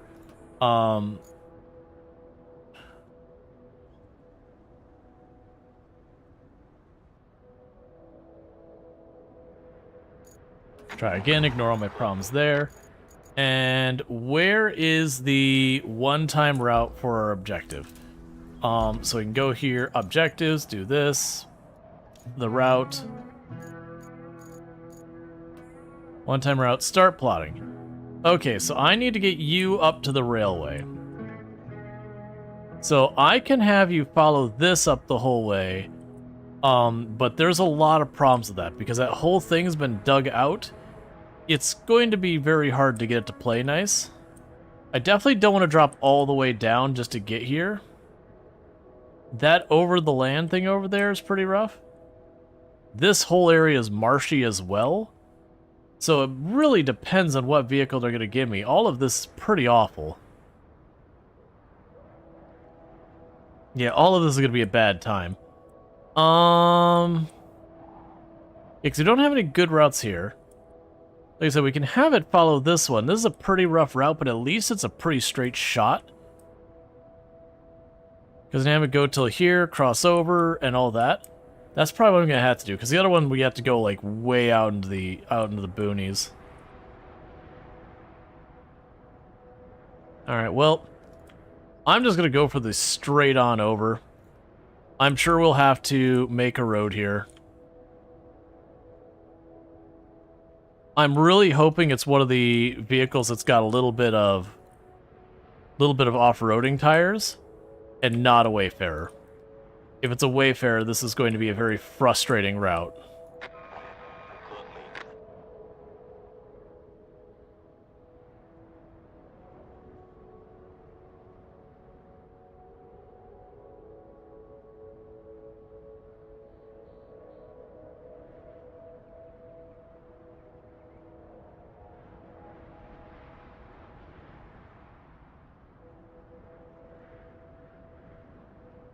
Oh wait, I need you... Oh, I need you over there. Okay, that's probably not that bad. With that, then I can go like this.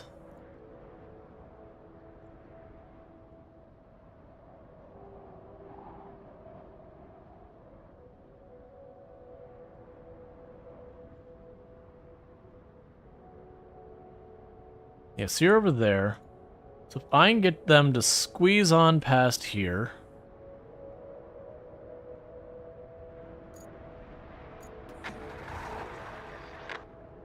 Okay, cool. It's not a Wayfarer. It's still going to be something that's not going to be the most amazing at getting across.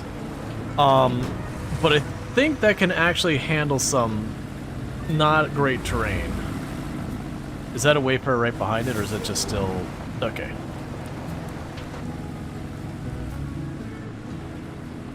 Yes, these can handle some pretty dodgy terrain. I am going to need to fix this area up because you see I've mucked it up pretty bad.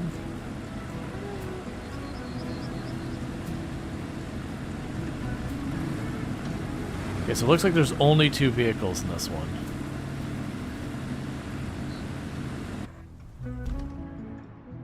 So honestly, with that in mind, what I'll probably do, instead of what I'm doing right there... Wait, can I just choose that again?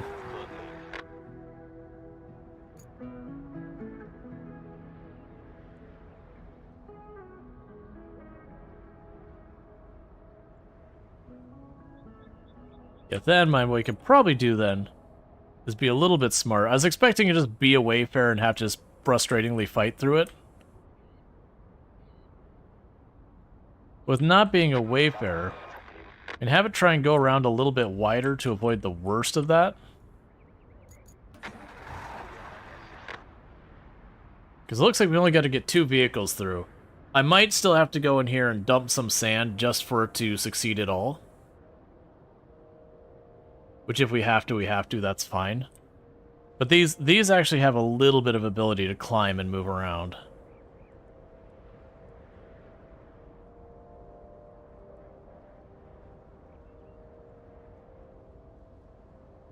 You know you could watch them on ground level? Yeah, I could click on them and like zoom in a bit.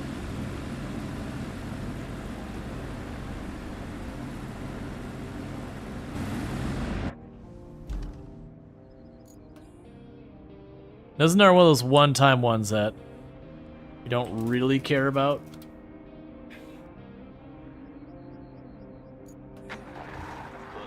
Yeah, it's not gonna work.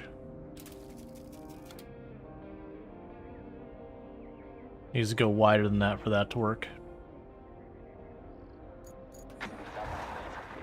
Because I miss that this is a big dip in the ground.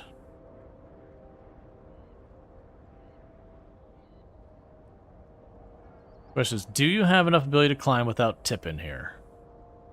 I think you're fine. Get stuck on some rocks.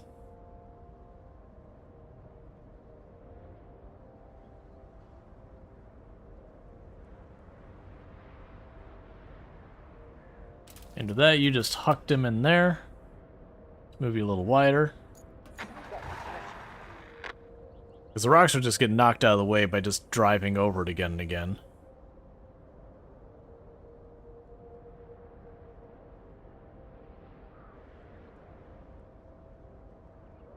Okay.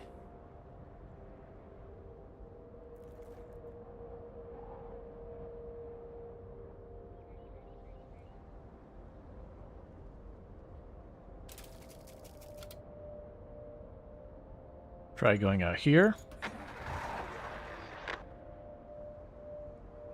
It's a little hard to get depth from here, but there's a pocket down here. I'm trying to make them go around that pocket. Now, one downside I have is because I'm now going across there, they're probably going to go over there and just tip over.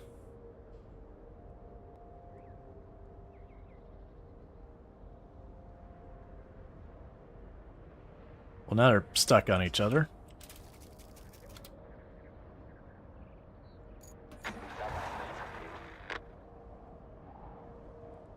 Alright.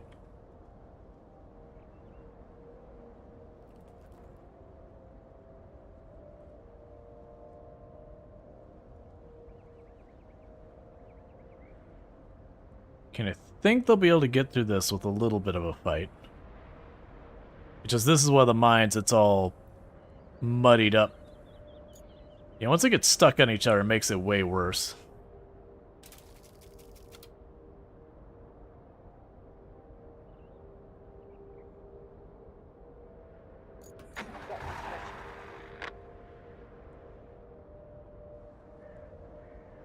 Yeah, once I get up there, that actually probably won't be that bad. It's a little bit loose soil. What's your... So I don't want to have to, like, patch up everything if I don't have to. Because it'd be just, like, a lot of running around and putting down sand and spots for one-time thing.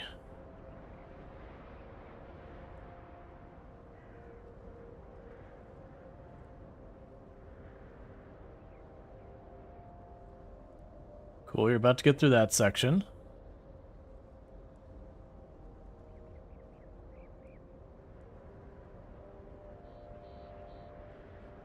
And they're making it in fits, but they are making it.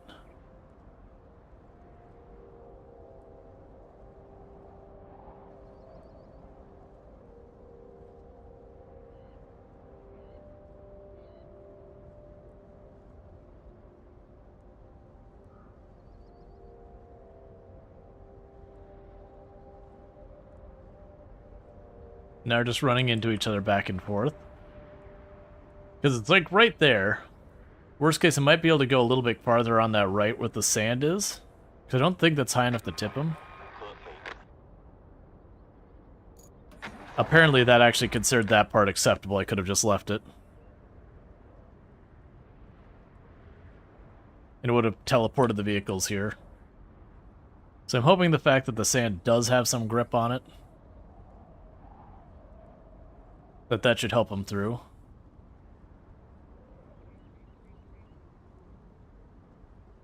Moving forward just a little. At least you were. Are you going around this way?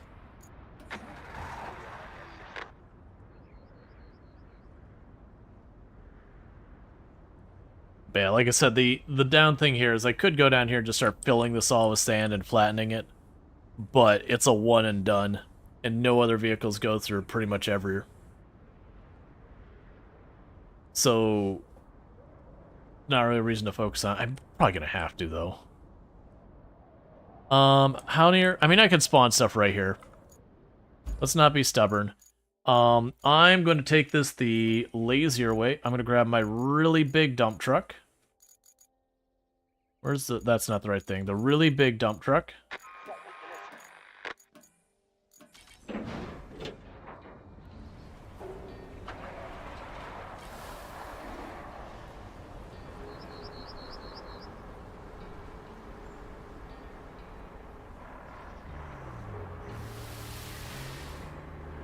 Make sure I'm going the right way. I am.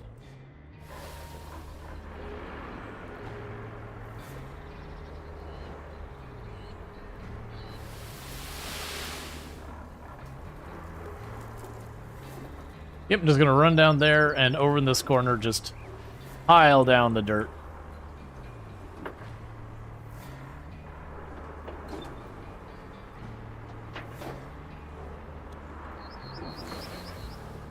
Hey, Daka, how's it going?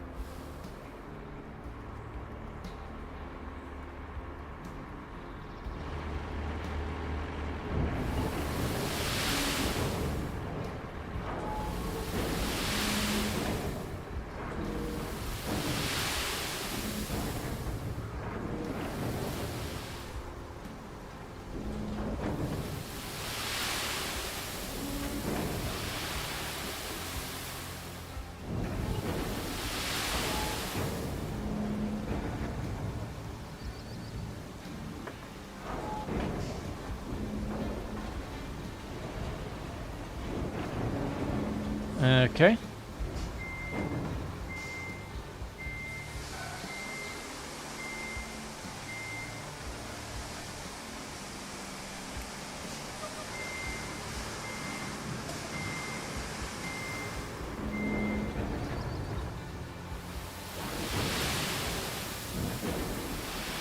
Guess there's an off stay, but you're back home? Nice.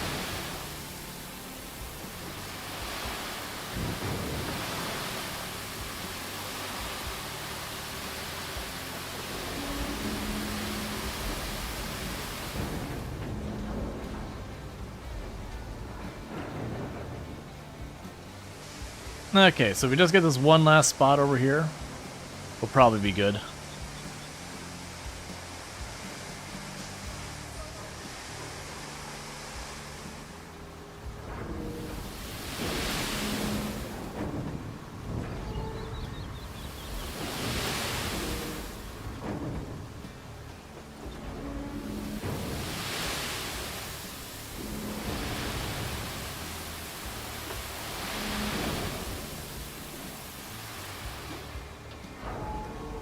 Alright. Really enjoying the RoadCraft gameplay. Both solo and co-op. Thanks for streaming it. No problem. I've been enjoying playing it. Alright, so now I can go here, and I need you. So retain. Yep. Deploy. And we can just run on down there, smooth that out so it's not terrible, and that should be good for them to get through that part. Put this down since I spilled sand everywhere.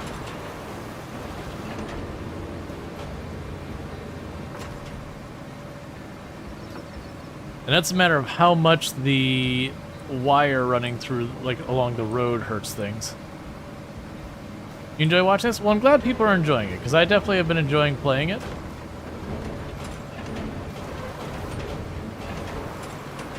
And it is those things that's easy to worry about as a content creator. You know, like, and the thing you should worry about is, like, how is your audience enjoying something? Like, is it a game that they're genuinely having a good time with, or is it like, you know, they're humoring you, but not really their cup of tea?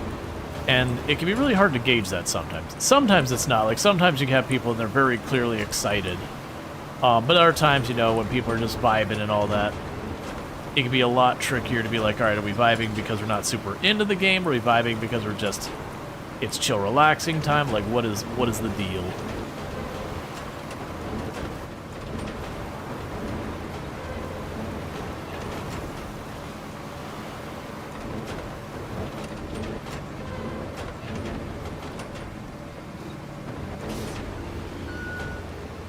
All right.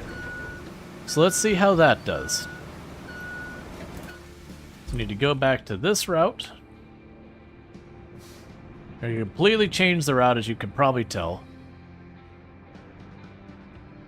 You go over here. And you go there. And you go there. And you go here. And we're gonna go there. You found it's easier to like a game if the streamer's enjoying it? Well, that's always true, yeah. Yeah, generally speaking, if the content creator's not having fun, then it's very difficult to make good content.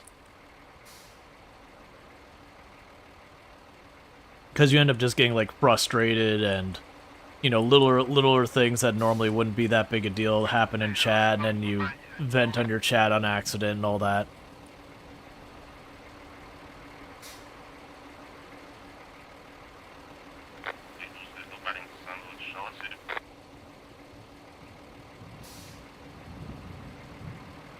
Alright, so still struggling a bit to get up that hill. Well,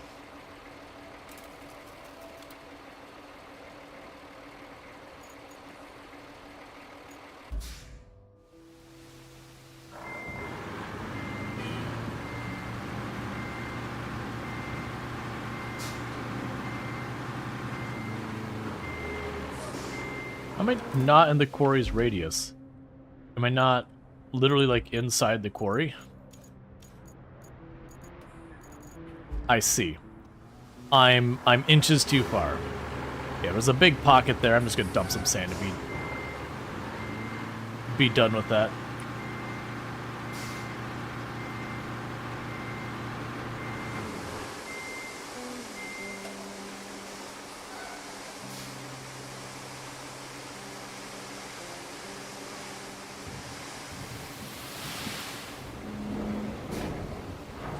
Get that spot there getting kind of stuck on.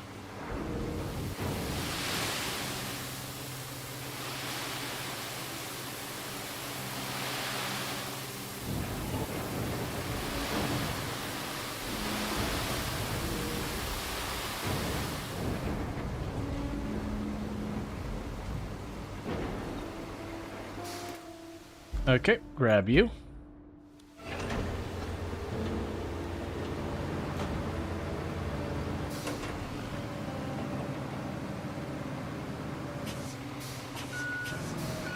Because that'll get a bunch of the rocks out of the way. It'll also mean that whole left side I don't have to think about.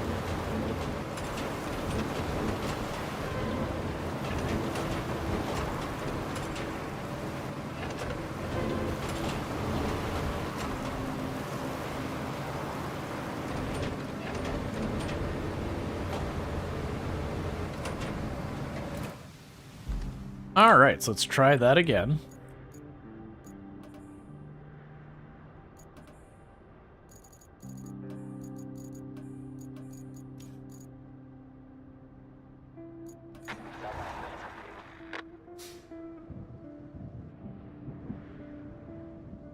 Yes, this time there's not that big pit to fall in right here.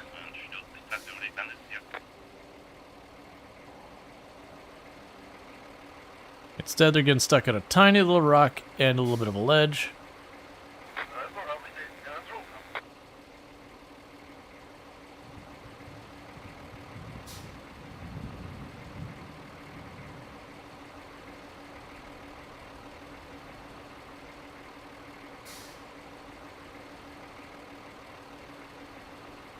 Alright, they're managing. Okay, you did get free. Well, maybe. Now I'm probably just... Honestly, they'll probably figure out when we do next. I think it's a combination of there's a rock underneath it, and this is a bit of an incline here. In between the two of them, it doesn't have what it needs. Okay, so we got two places that we got problems. Place number one. Let's put a waypoint here. And scooch you over there a little bit, center you up a little bit more. Place number two, let's go ahead and scooch you over there. I probably didn't need to do that. If I didn't do that, it would have been fine. It's fine. That might be good enough.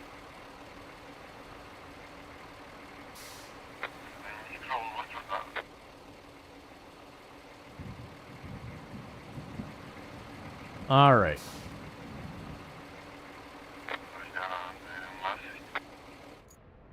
So big challenge we have up here right now is we did run a cable there. Why is it? Where are you? Ah. I see. So you have gotten stuck where the cable is. Yeah, so you can see they're sinking in where the cable was.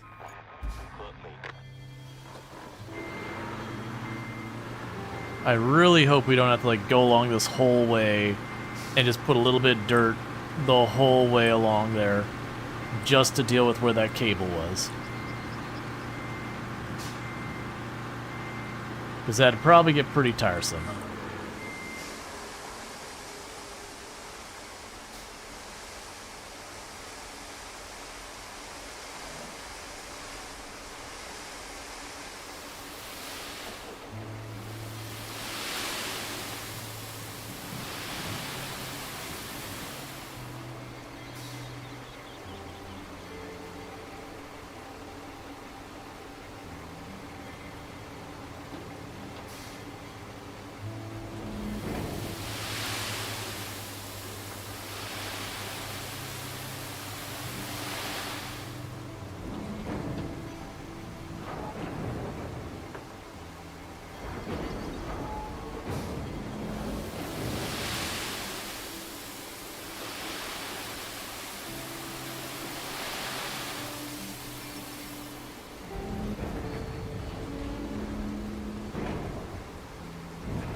Okay.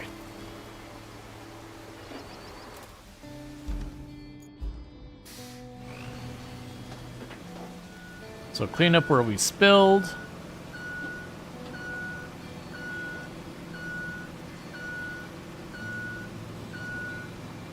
And then flatten that out.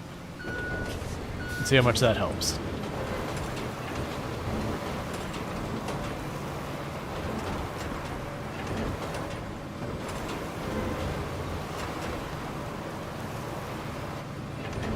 That's what I'm kind of hoping here is just by doing that slow dump, if I do have to fill this all in.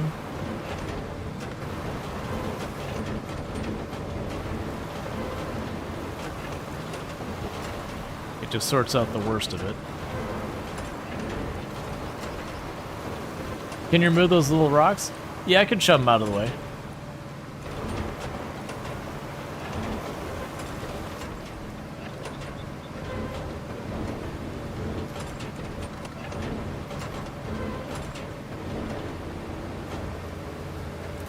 It's a matter of if they matter, though.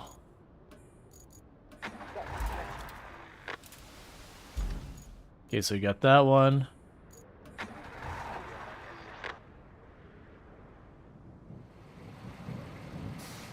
Alright.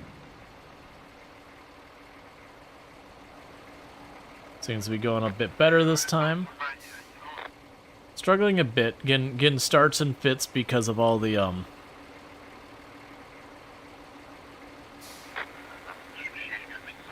stuff there.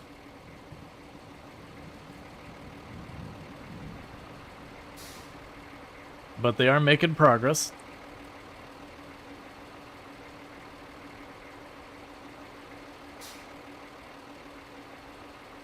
It doesn't have to be nice, it just has to get there.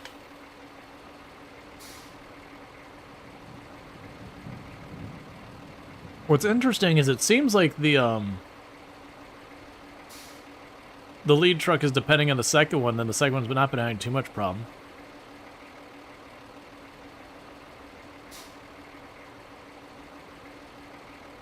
Okay, it does look like that one's stuck.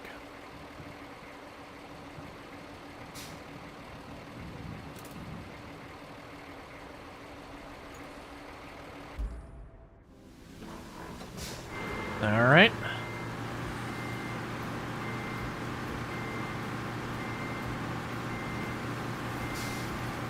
They seem to do relatively okay.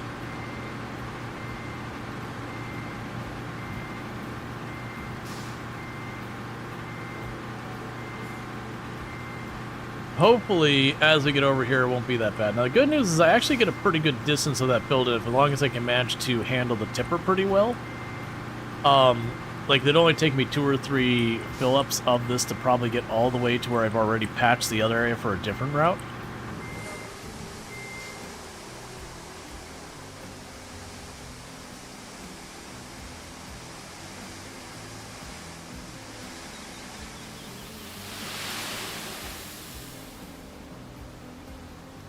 All right.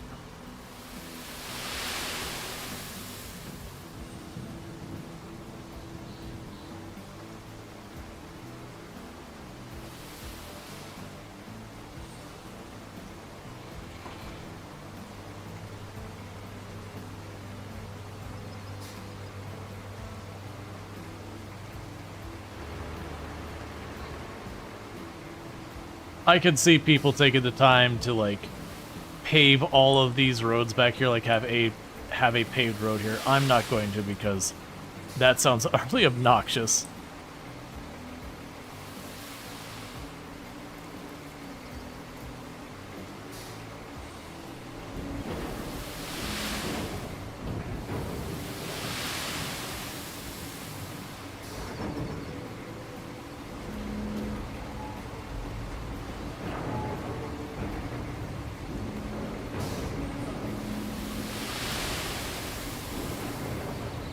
A little curious there. It seems like I accidentally hit like the button twice. And I think it just went for it with the dumping. So instead of having a nice slow dump, it just kind of dropped it all, which just means I'll probably have to do a little bit more flattening.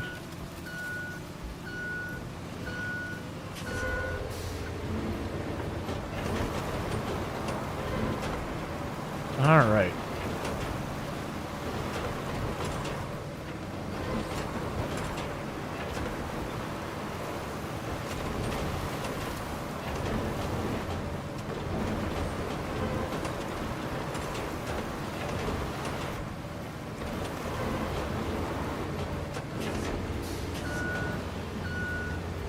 Yeah, so I gotta fix this because I got one giant mountain of sand right up there.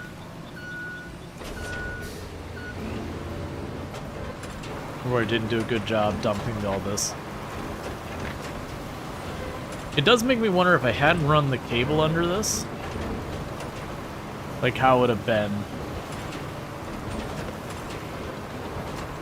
Like if they would have gone through here smoothly or not.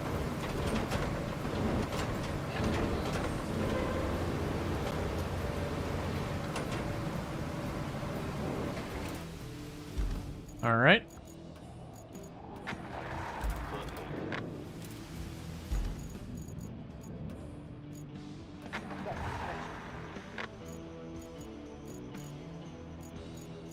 Where's one-time route? There you are.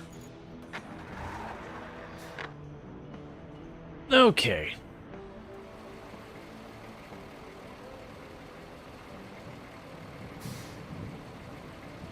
Yes, it's a pretty big bump, but they did get over it just fine.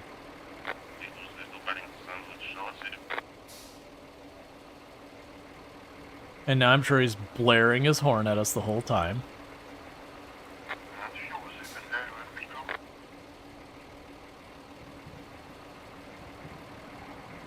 Alright. So as you can see, they're getting caught up in there.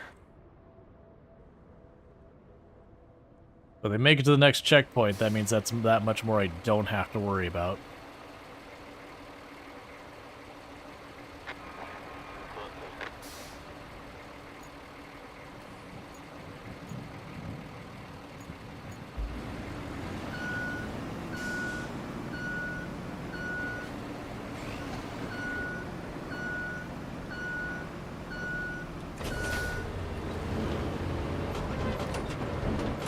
I was hoping to shove them on their way and not have to worry about.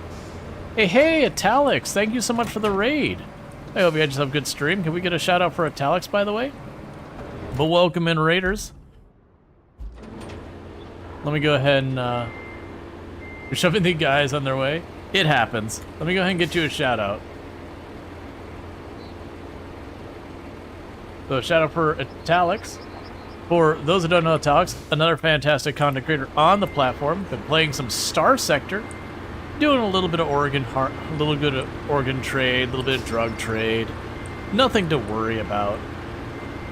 Definitely good times there. Plays a lot of similar games to what we play here. Really good content creator. Someone I definitely recommend going over there and dropping a follow and all that good stuff. But for everyone popping in here, thank you for the follow. My name is Rual Storge. I do play a variety of games here on Twitch, just inciting a rebellion in the core worlds, as you just have to. What's the worst that could happen? But I am Rual Storge. I do play a variety of games here on Twitch. I'm most known for my exploits in Project Zomboid, where I used to hold a world record for the highest kill count run ever streamed. You know, notice the past tense and all that good stuff. But I play a lot of like simulation games, city builders, settlement builders, Tycoon, the occasional survival crafter, all that kind of good stuff. And today, and the last couple days, we've been going pretty hard on RoadCraft, which is a game where basically there's like a disaster in an area, and you go in after the fact and try and de-scuff everything. And we are just finishing up a map called Sunken, where I'm trying really hard to get this convoy over this hill. The problem is I buried a cable here, and so it's all muddy and ruined because I dug up the dirt to bury that cable, so now the ground is all like mushy, so the trucks keep getting caught up in the mud.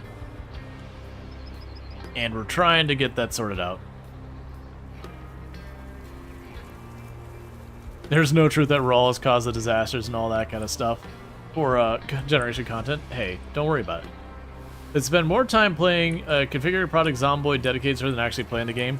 Yeah, that's one of the reasons why like people constantly push me to mod games, and it is one of the reasons I don't actually like doing a lot of modding, is just because once you start opening that modding can of worms, it's really easy to get yourself in that situation where you spend more time working on your mods than actually playing the game.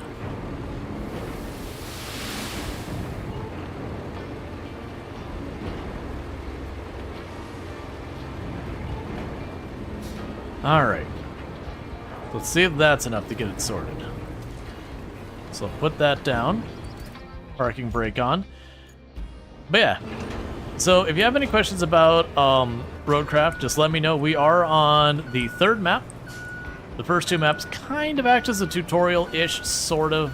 If you really, really flex the whole, like, is it a tutorial or not?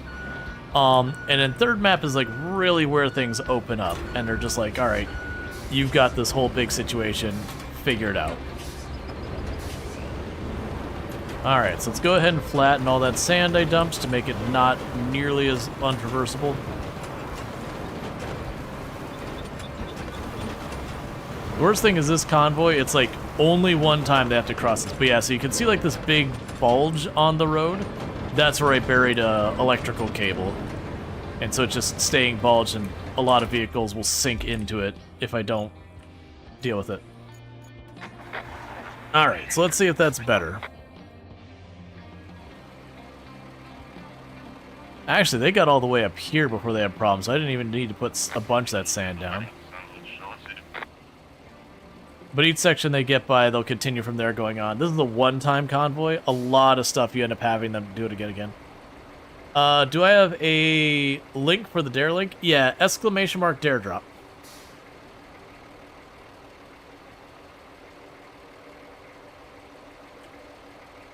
Let's see, what would happen if you just ran the dozer all the way to the top? Can't you flatten it? Well, the problem isn't that it's flat. The problem is that the dirt is loose, so they're sinking into it.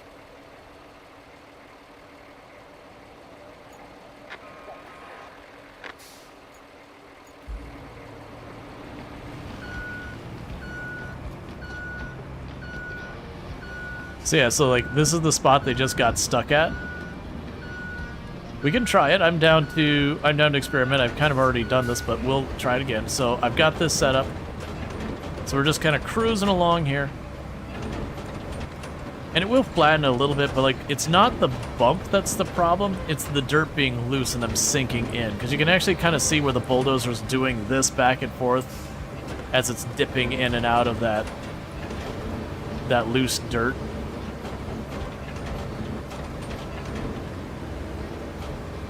Yep, but we'll try it. So we can go here, one-time route, dispatch.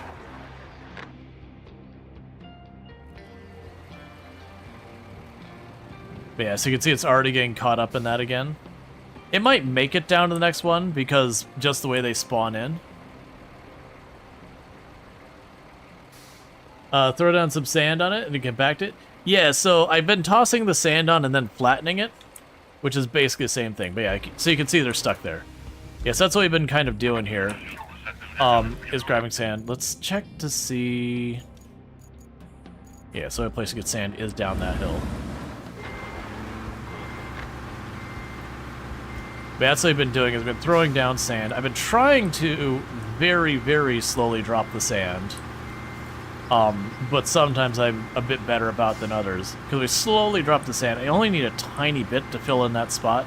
It's just very hard to put just a tiny bit of sand down.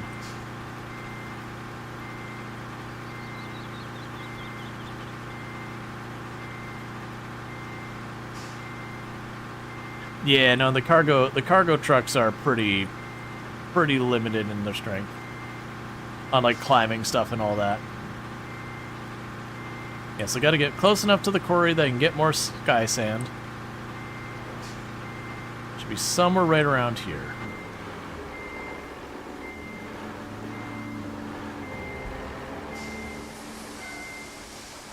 Alright, got our sky sand, and we are back on our way up. Pretty soon I'm gonna probably have to send the bulldozer down here to flatten it.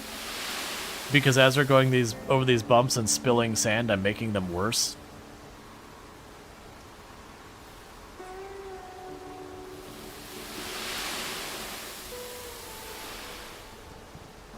It's probably fine.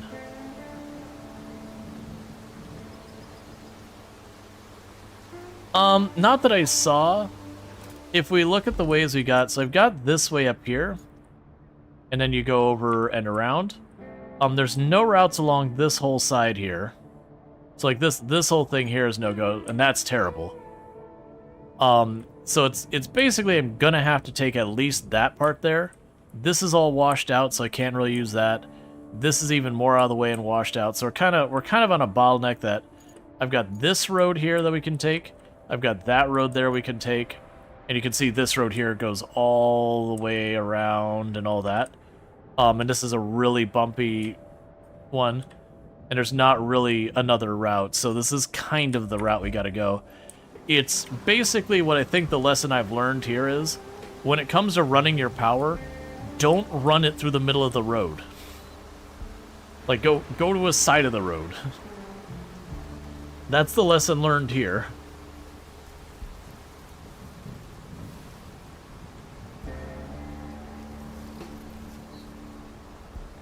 Because honestly, even if I went to like the edge of the road, just being able to have like the vehicles go on the left side and have like the big soft spot of sand on the right would make this way less of an issue.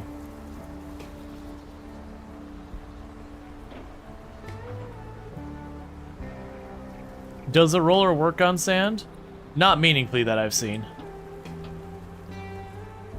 I haven't done a lot of testing on that because it takes the roller 30 years to get anywhere.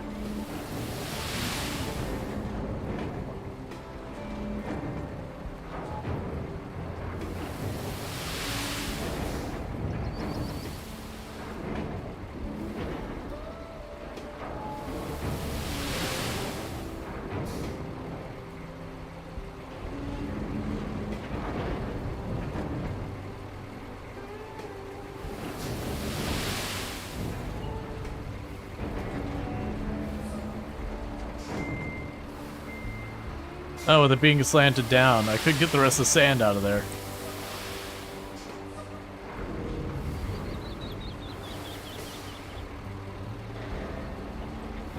Alright, that was a really good pour. I got a lot of distance out of that.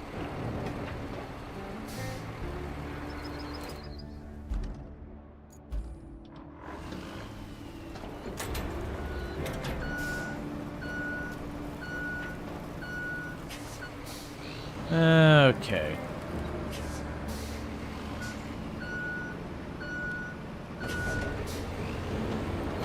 Let's start cleaning this up.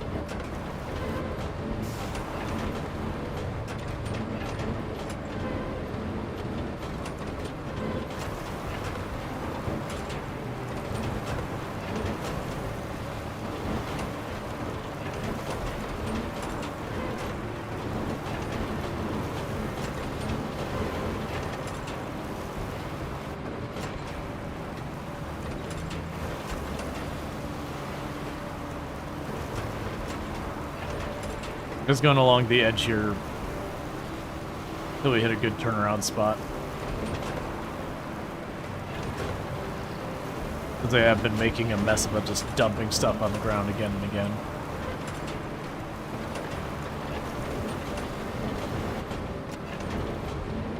Plus, my luck is I'll have some other thing we haven't quite done. Alright, so get there. We go back the other way. Let's see, does speed matter for the grader? Or can you just speed through it? So, I haven't noticed it mattering much, because there's not a whole lot I can do to really change. Like, we're going as fast as I can.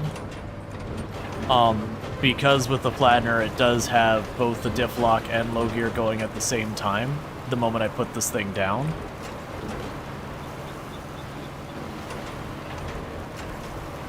The only place I've noticed it potentially mattering is we get like a really big mound. It'll sometimes take a couple of passes to knock it down.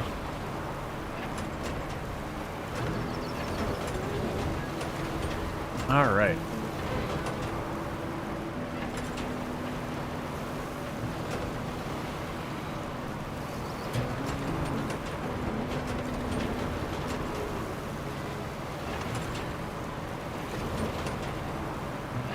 Just gonna go ahead and flatten this out a little bit wider.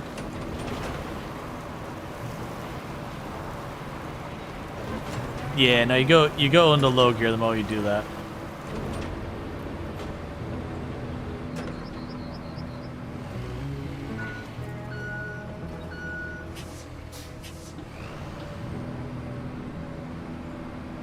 Please don't fall deep. Ah.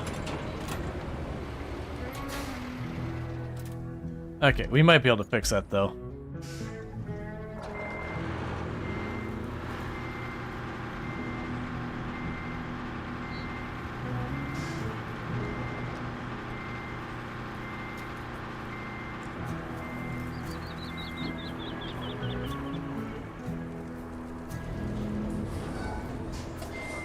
I'm curious if we can use that.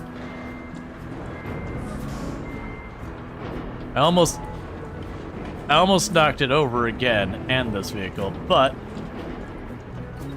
it did work.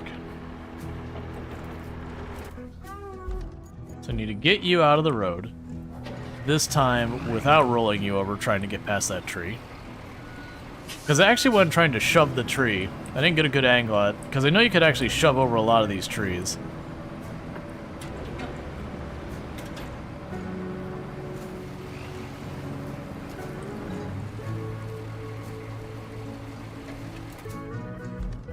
Okay, so let's try that again.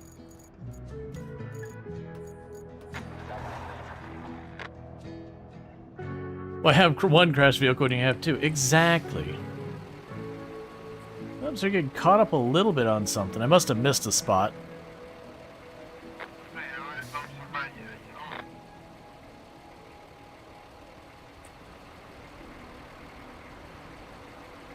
Or they're just going off the right side of it. Yeah, because once we get down here, I've already done the sand.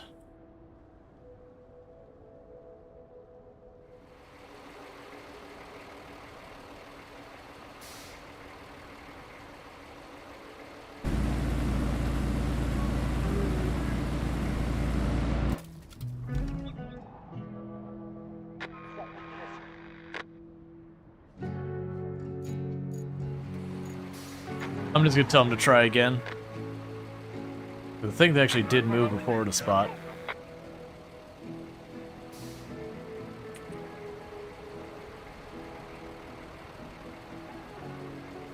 Okay, I think it's literally the same thing. I don't think we moved forward. Okay, so let's grab this vehicle. Because I think that's one of those ones that I don't honestly need more sand.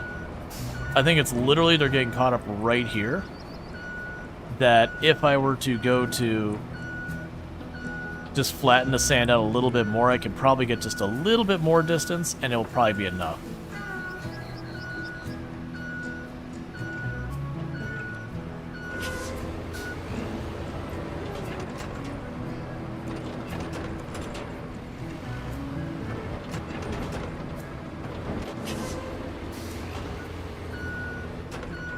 I have noticed when I am dealing with the sand, it does seem to deform the not sand terrain a little bit as well. Versus if I'm trying to just drive around without the sand, it doesn't seem to have any impact on the rest of the terrain. Alright, so let's see how that goes. It seemed like once it got past that spot, it was good. And I believe this is literally the last thing we have left to do on the entire map. So far as, like, actual objectives. I got, like, things I can work on.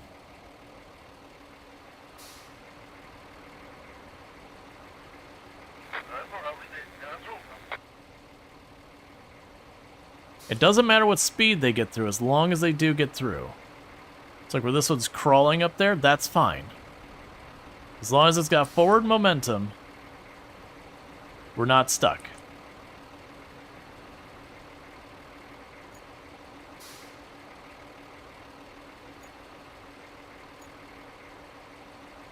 And each time both vehicles pass a point, you'll see it lights up green. It means they'll resume from that spot.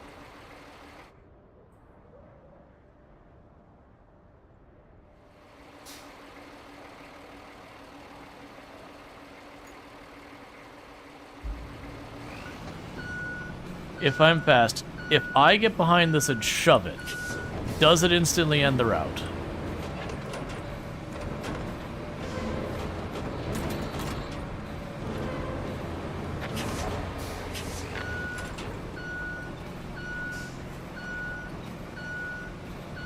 Yeah, I don't think we could shove it. It got pretty upset about that pretty quick. But with enough forward progress, it might just be able to do it from there. The other thing you can do is wiggle this path a little bit to try and avoid stuff. Oh, it literally can't move from where it started. Okay, that's fine.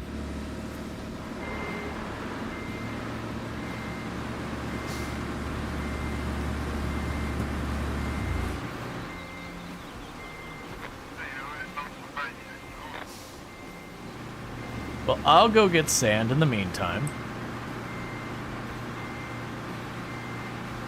Gotcha. Good to know. What we'll do is I'll go run back up here.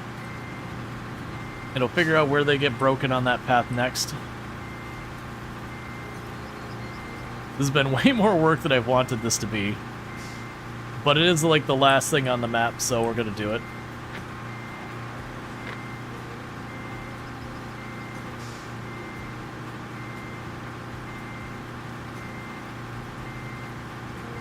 Oh yeah, no, very genuinely. This game does really well in multiplayer. I am very much enjoying it, so this has probably been one of the slower things we've done in it. Most of the time, I don't have to, like, trek back and forth to get sand. Most of the time, sand is relatively nearby. This has been one of the ones I've had to do the most in the way of laps for sand.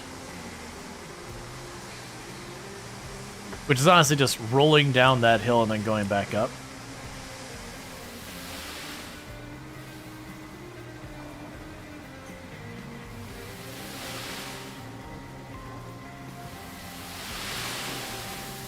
I'm gonna have to go down here with the bulldozer and get that cleaned up. It is just escalating more and more.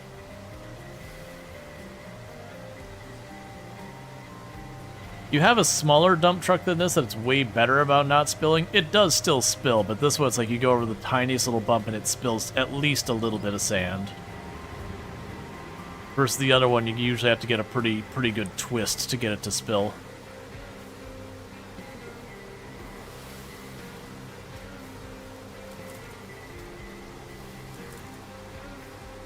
All right.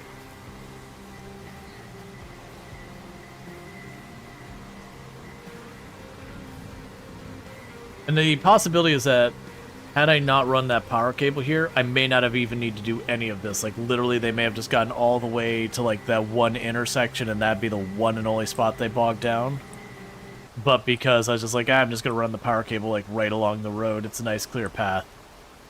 I didn't realize it mucked up the dirt nearly as bad as it does.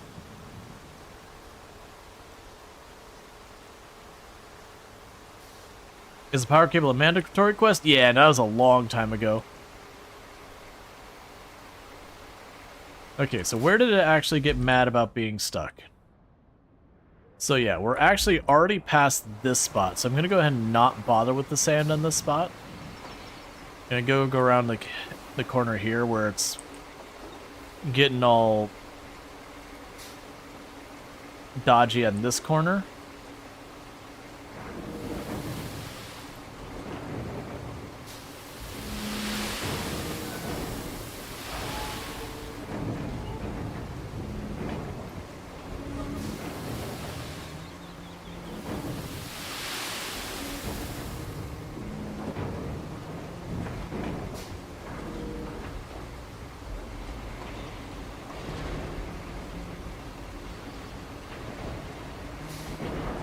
Alright. Is this better than SnowRunner? They're very different games. So I don't think it'd be...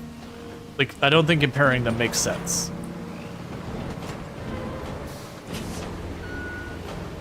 Is the way I'll phrase it. Like, they are by the same devs, same publisher. This is a newer version of the engine, but they're very, very different.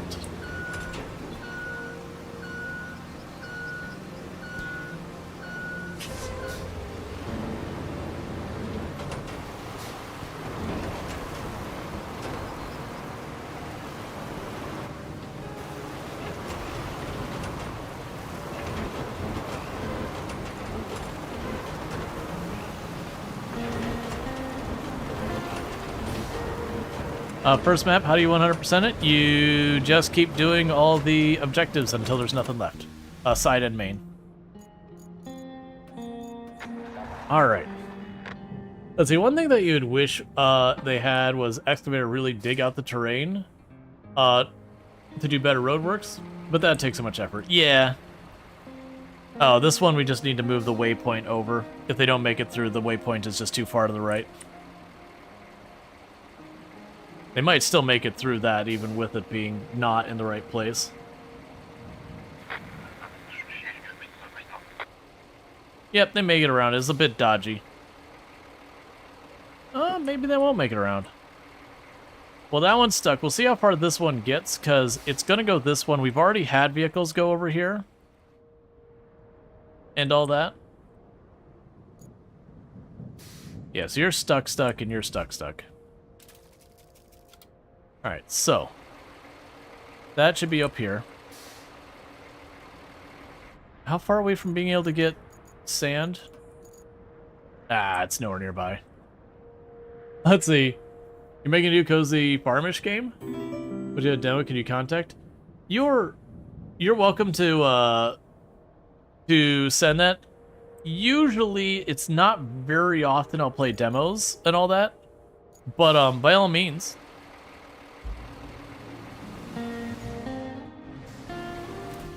Like, it's not that I never play demos or anything, but it's not super frequently.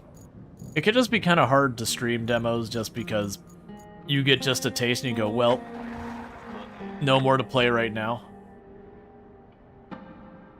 Because sadly the similarity or lack thereof seems to be what people are rating in the reviews. From what you've seen in the game, the content creators, it seems like a pretty decent, even good game if you don't compare it. Yeah, that's the reason why, like, whenever it comes up, it's like, it's not SnowRunner. Like, it's not SnowRunner. That's the big thing, is when you approach this game, it's not SnowRunner. It's not trying to be SnowRunner. It and SnowRunner have the same engine, and that's about where the comparisons stop. It's just not SnowRunner.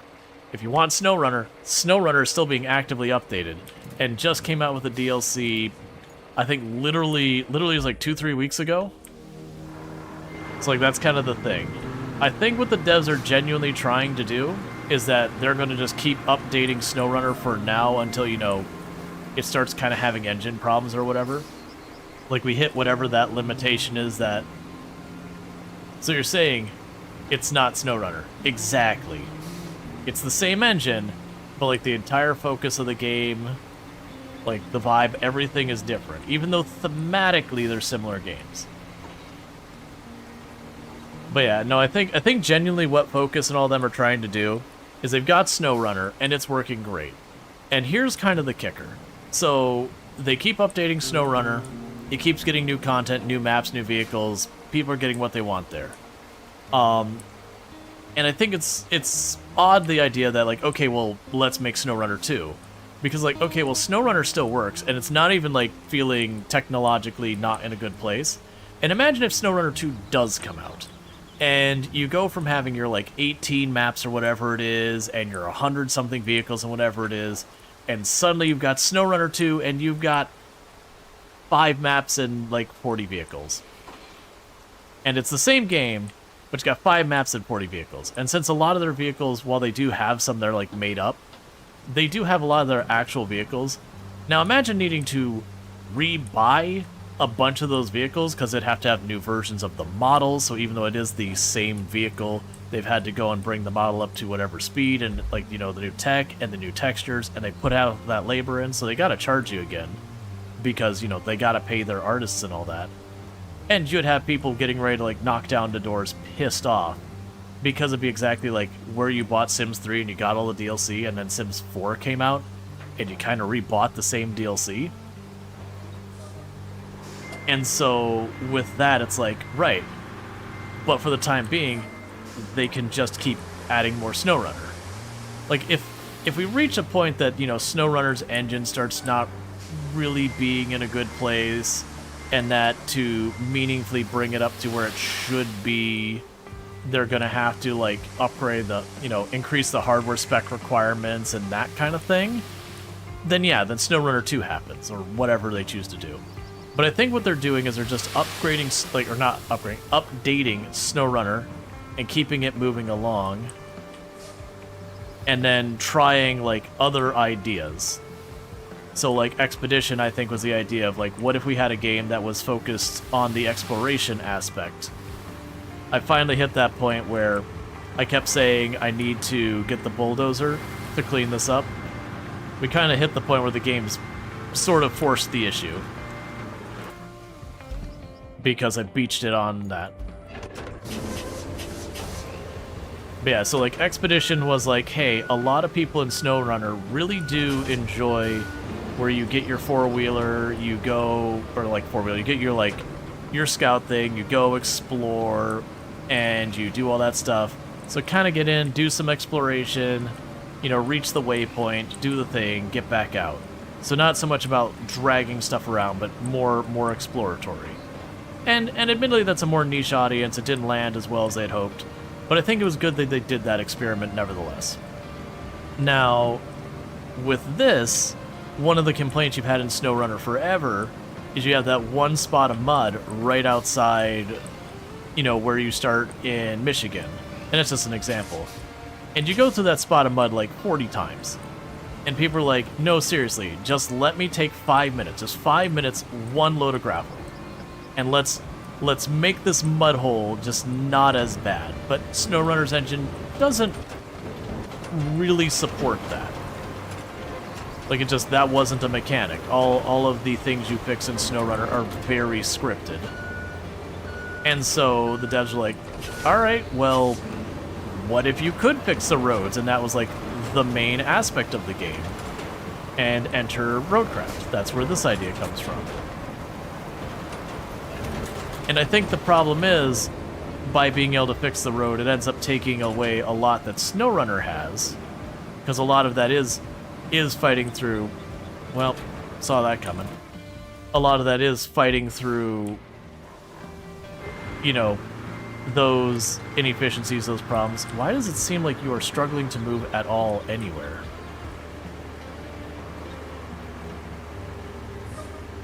And so they're like, all right, well, let's make a game where instead of the main focus being like, get the thing, take it from place A to place B, but like the route between place A and place B sucks horrifically. And, you know, you need to have that map awareness and upgrade your vehicles and manage all those things to make it work. So I'm going to try just,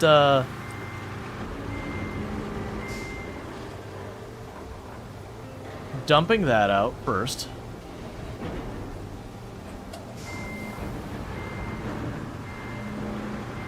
So don't spill it everywhere.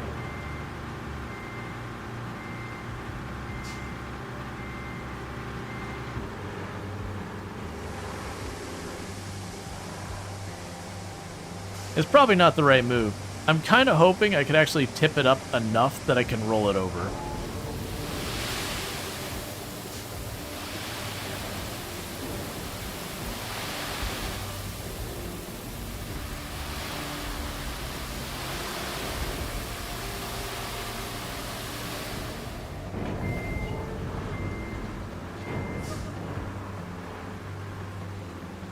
Okay.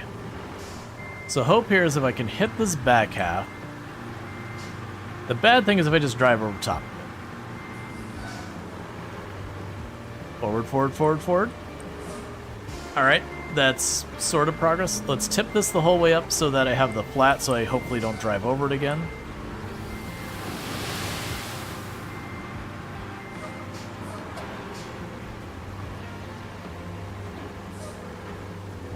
I keep thinking we're out of sand, and I keep having sand come out of it.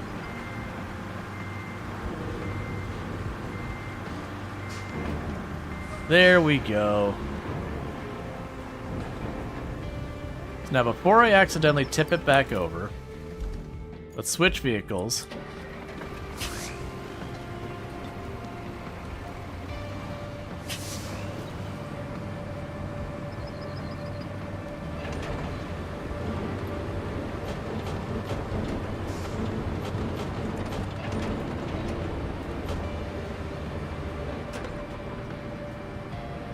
It's not exactly what I was expecting, because it seems like we may have physically merged them slightly.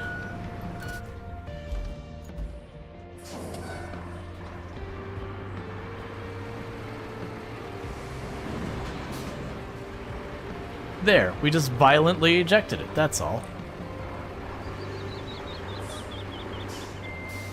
Yeah, the physical hitbox got merged into each other. Weird stuff happens when you pour sand on things.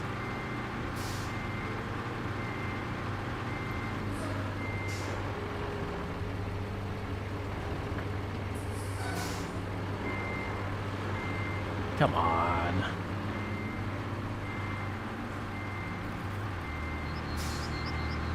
If I had the crane or one of my other vehicles, I could just pick it up and do that. The vehicle I'm using is not particularly well suited for riding things. We're just kind of using it as a big ram.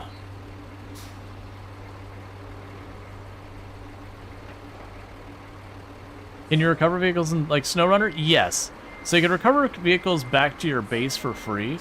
There's also a special vehicle that you can recover vehicles to it, but there's that purple gas can resource, and it used that purple gas can resource to do that. I'm hoping that's still upright enough.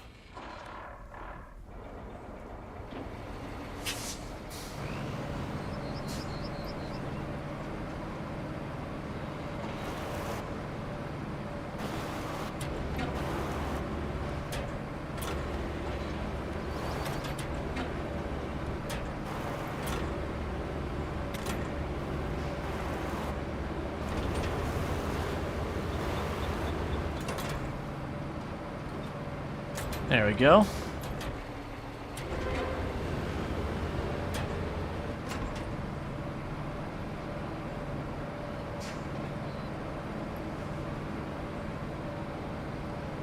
Just need to get it where I can get that blade. Alright, so now back to what we were doing, which is I made a colossal mess down here from running up and down to the sand.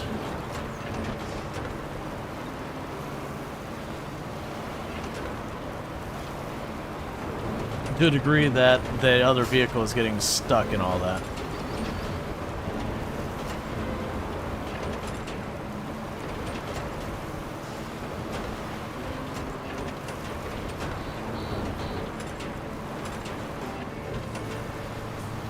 All right.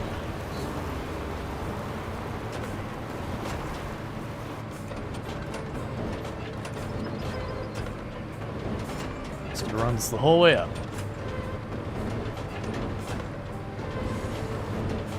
And then a bigger mess? Yeah, I'm not super worried about that mess. I'm mostly trying to just deal with all this stuff.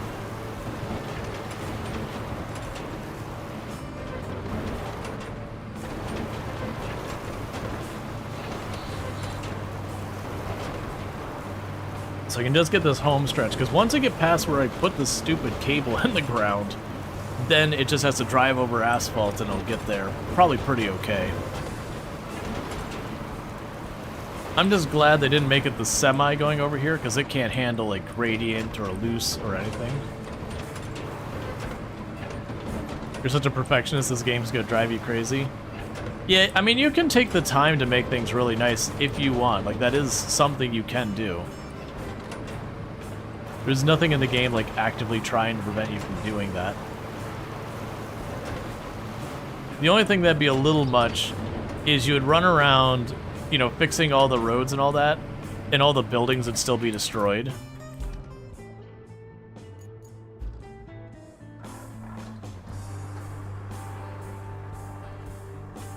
Okay, so let's get over this mound before we bother filling up our sand.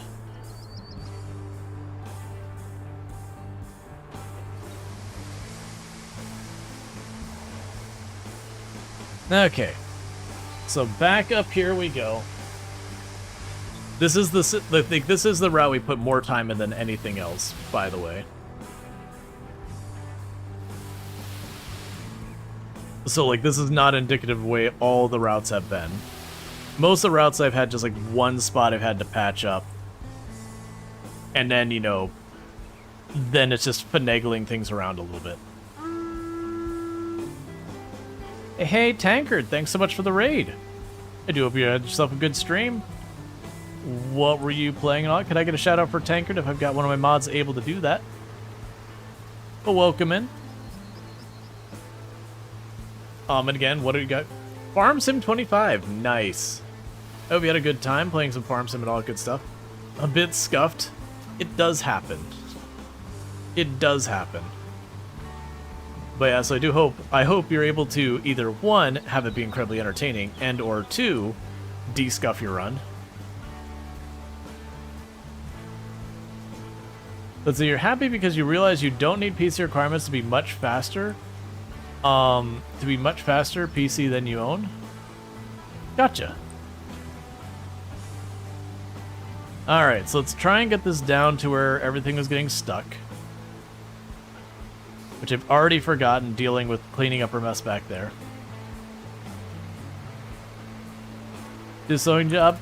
If you're using the precision farming mod, then it has been having issues. Okay, so we're like right down by the power plant. With some of the contracts, unfortunately. Which is a real bummer, because I actually have been really enjoying the precision farming mod. But it does seem like it's got weirdness with a bunch of the contracts. Like, some of them work great, and then other ones it just won't give you credit. I haven't had too many on the custom map I've been doing. But yeah.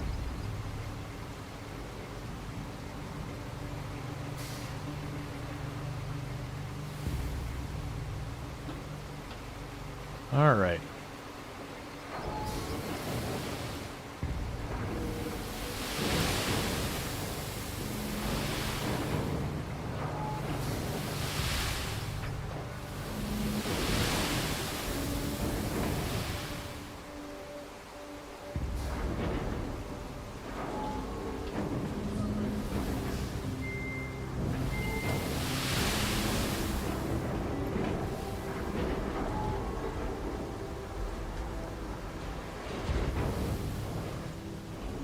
Okay, so you can see where I previously had the patch to deal with the wire. So hopefully that helps all that out.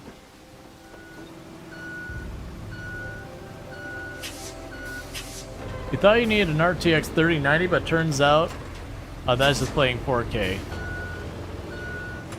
Is the Farm Sim top game? Yeah, Farm Sim's great. I enjoy Farm Sim.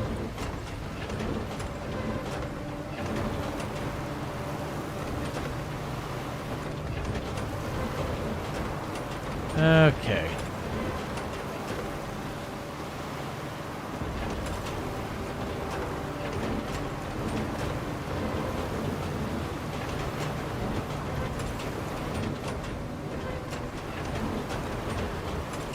There's gonna probably be 2 passes.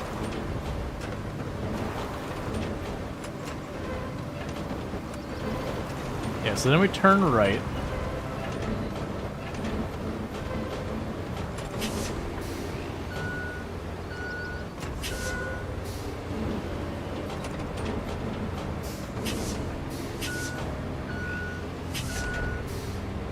Alma and Farm Sim is your favorite map? I don't know Alma, actually. Alright, I definitely want to get this map done before the end of stream today.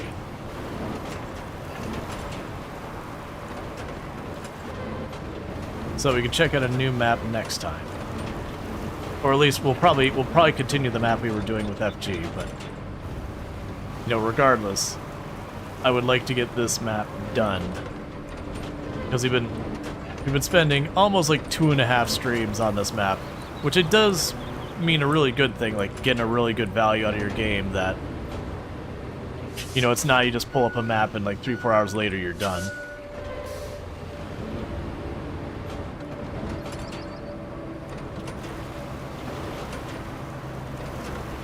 Alright.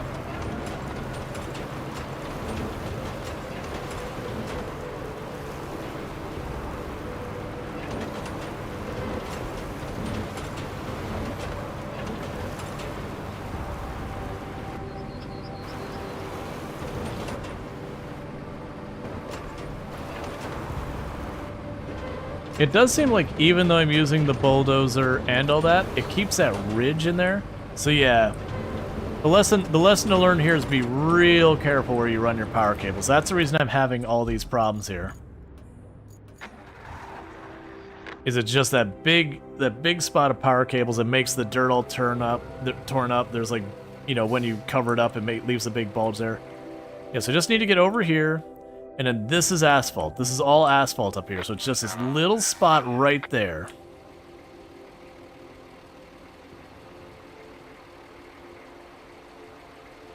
And you're still on the sand, so you still got traction. It's just dealing with its bumpiness. And this we'd already gone through and cleaned up once. I didn't do the cleanup like we got now. Let's see if you manage to recover if I have to reset it. Yeah, so it looks like, honestly, if they can just get around this corner, it's clear sailing up. They just got to get up here and then just pop on down. I'm just going to re-trigger it to happen again. Now, with the repeating routes, that would not work. What I just did. Because this one would get the corrected orientation and the next one would just have problems. So you found that if you already have the sand down, the cable laborer will make a mound of sand. And they could bulldoze again. Devs really should allow dirt mound to be shapeable. Yeah, I think so. Like, the lesson I've taken from it is do not do the cable through like any of the any like road or any other paths you'd care about. Aw, come on. The other one made it over. That might recover itself, but it's backing up and going again. Can you make that turn without flipping? Okay, you hit a tree. Yeah, you'll get there. Yeah, so when they back up, they should be able to correct. And then this one's a question. This is a bit of a dip. They actually left some sand there from the last time I went through with a thing of sand.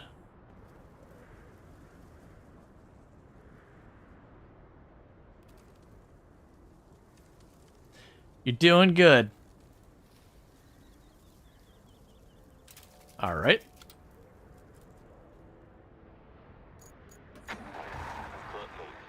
Have them turn a bit sharper so they can get around it. Well, the AI isn't supposed to be able to navigate smartly. Thank you for the follow. Welcome to the stream. The idea is you tell the AI to navigate what you've made. And so it's kind of up to you to both like give them directions and to make the paths good enough. And those aren't patches I put though, that's literally just spilt sand.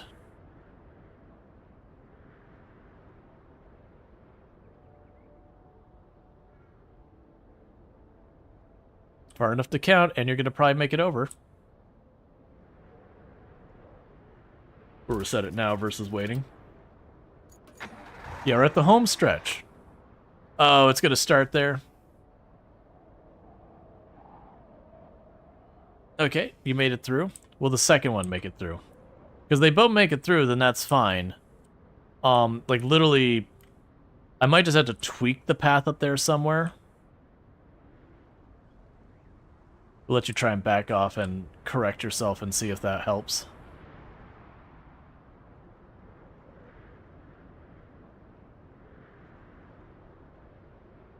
Yeah, there you go.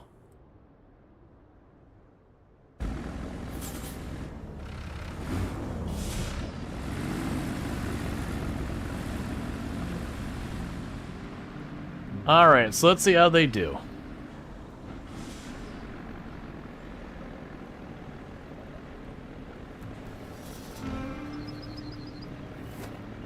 Because we've cut through here a number of times, it's got paths cleared. We've taken the Wayfarer through here, which is far worse than these things are. And I believe these can handle the route just fine. And there's our cable layer, the cause of all our problems.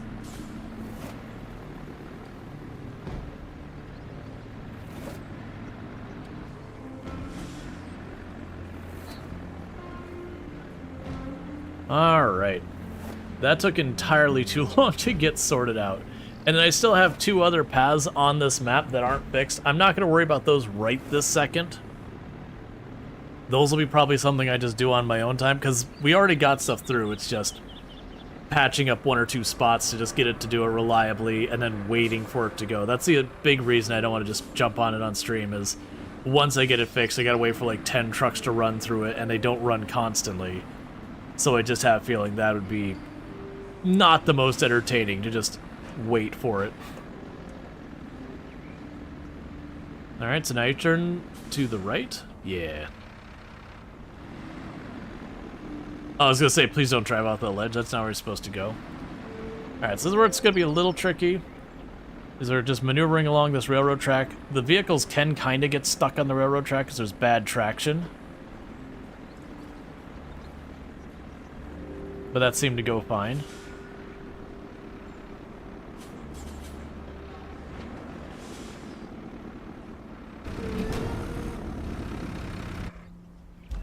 And it is delivered.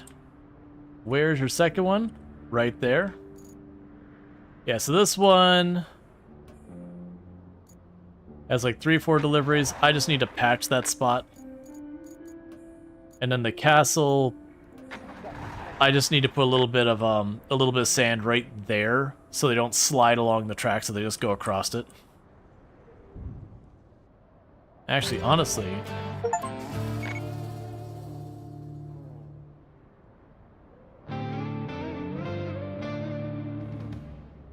all right.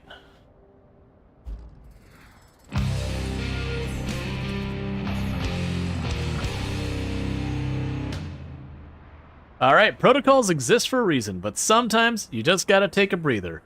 Take a look at the things from a different angle. Who knows what you might find when you come up for air. All right, so return to the hub, because I do have some of the routes I will fix up on my own time. Because like I said, they do the routes. It's just sometimes they fail it, so I have to like reattempt and all that, and I can clean that up on my own time. Actually, I mean, this says I'm done. All right, so the question is, okay, so I can't continue, so I have to go to in-community. You have selected a map that has multiplayer save. You can reset the progress to start the map again, or use the multiplayer progress. We'll just pick up where we left off. So we have completed a couple of objectives and side objectives. We haven't done any of our infrastructure requests, but that's fine. And this map was one that we got hit with a hurricane, and we were playing this on our stream yesterday at the end of stream. But it was well as ones we started this one with FG Squared, and I had the other one already going.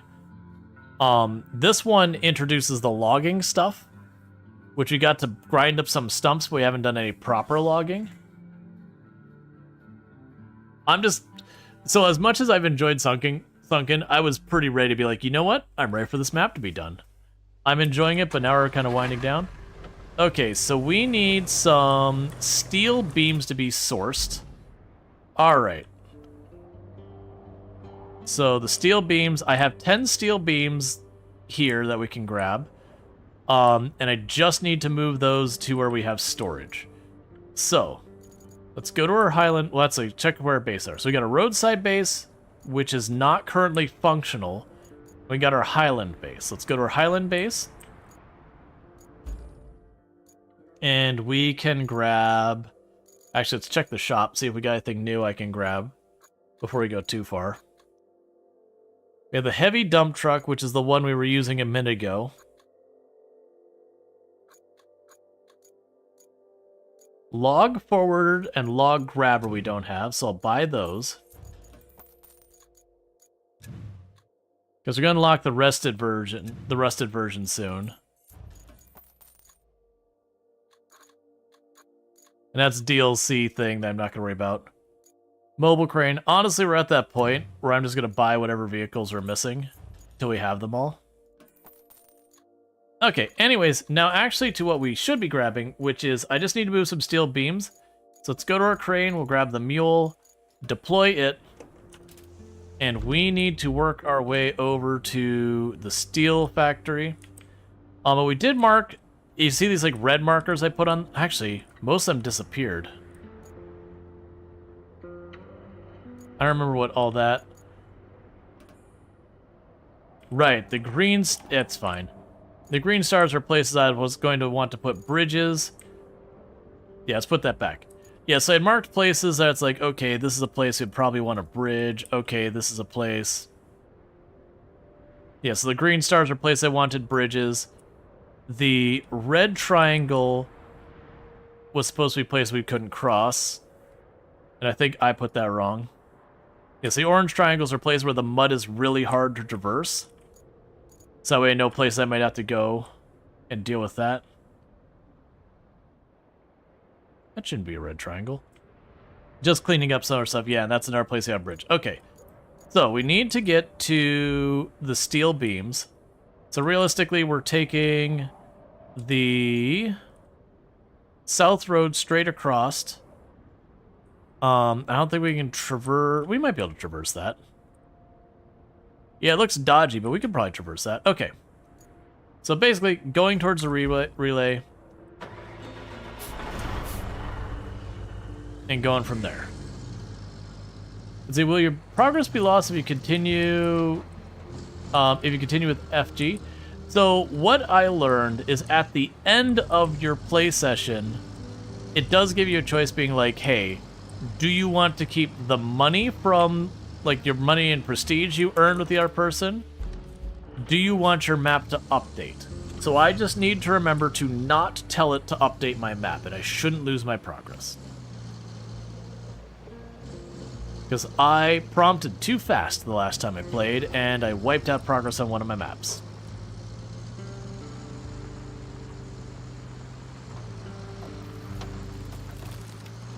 And I believe... yeah, so I could cross maybe over here, or I can cross up there.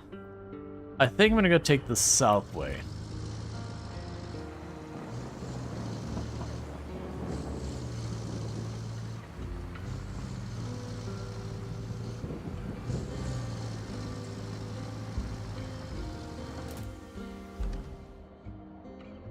Yeah, so it's this next berm ahead of me. It's diff locks that are going to be going through a bunch of muck.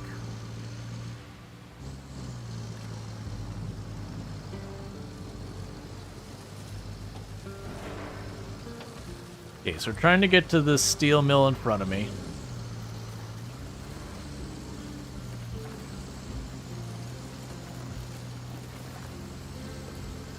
Because I already have enough steel beams to satisfy what we need here. And then some. So I'll probably just chuck everything we've got into the vehicle. And then we'll fight our way back to dropping them off. But yeah, so unlike the other map, so the last map an earthquake hit. So we didn't see a lot of it, but like where the terrain was like really jagged up and down. So you had to kind of figure out how to navigate a lot of that. Oh, I ran the power cable through this, didn't I? I hope I don't end up regretting that too. It's probably fine.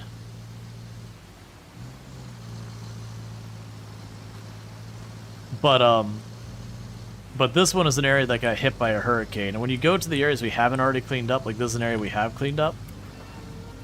2, 3. Alright, so we got our steel beams. Let's go ahead and get those all sorted out. Actually, I think if I remember from last time, we were able to make the steel beams go super easily.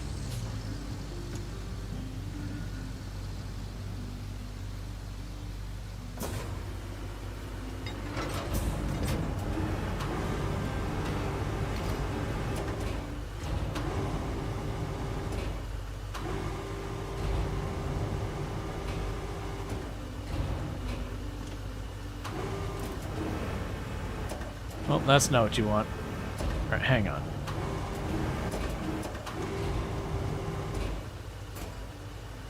Alright, I'll worry about that one in a minute. So what my hope is if I set this high enough, that I should be able to just reel this in. It bounces up the side, rolls in, and we let it go. And then we do it again.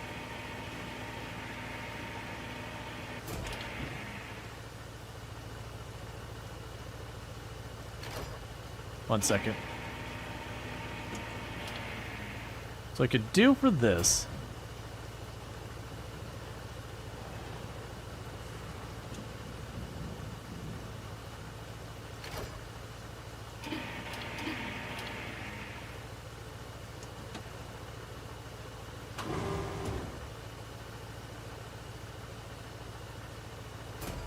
There we go. Cool. Because I just came to realization that that didn't actually sit in flat like I want. Okay, cool. So with that, we're going to put you back to that. Grab you. Bring you in.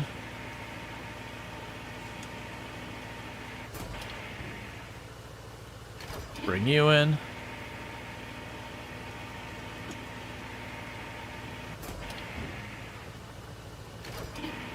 And you get the idea here.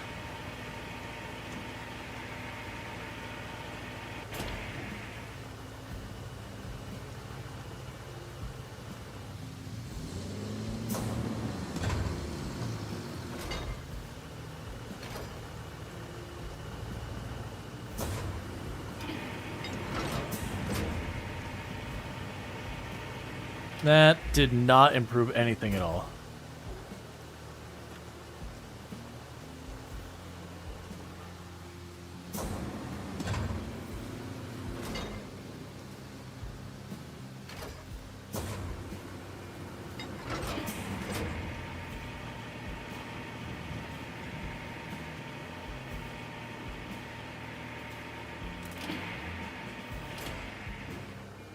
That's fine.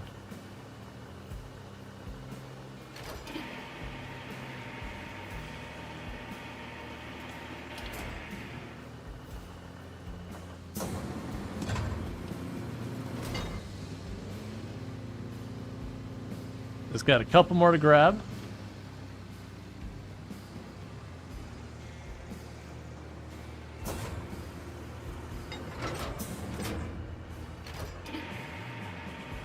I just load those all up. And I only need 5, but I've already got them made, and they don't count as in storage if they're over here. So I'm like, yeah, if I'm here and I'm loading it up, we can just load her on up, get it to storage, the whole bunch.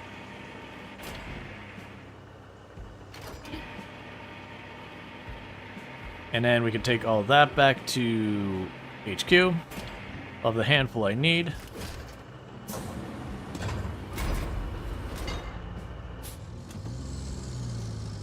Alright, so I need to store sources beams.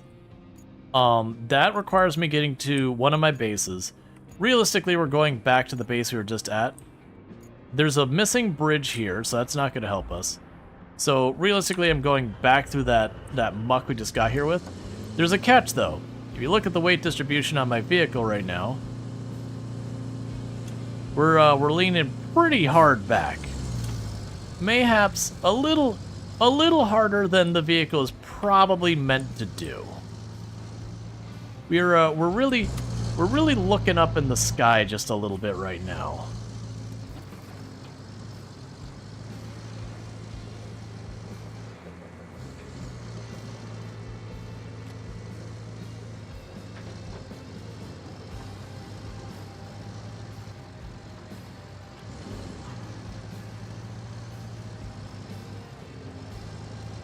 Wait, does that power cable actually go where I want it to?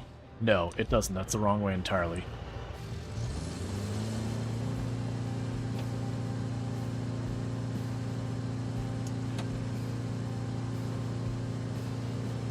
I need to go out that way.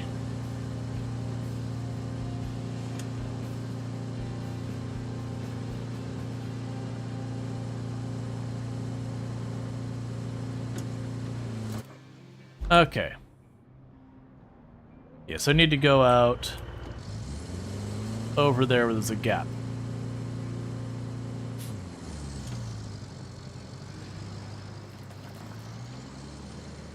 It'll be fine. Well, worst case, what I can actually do is grab one of these beams and just hold it way out in front of me to try and counterweight a little bit. I don't strictly think that's necessary, but it is technically something I could do. Yeah, so this'll take me out there.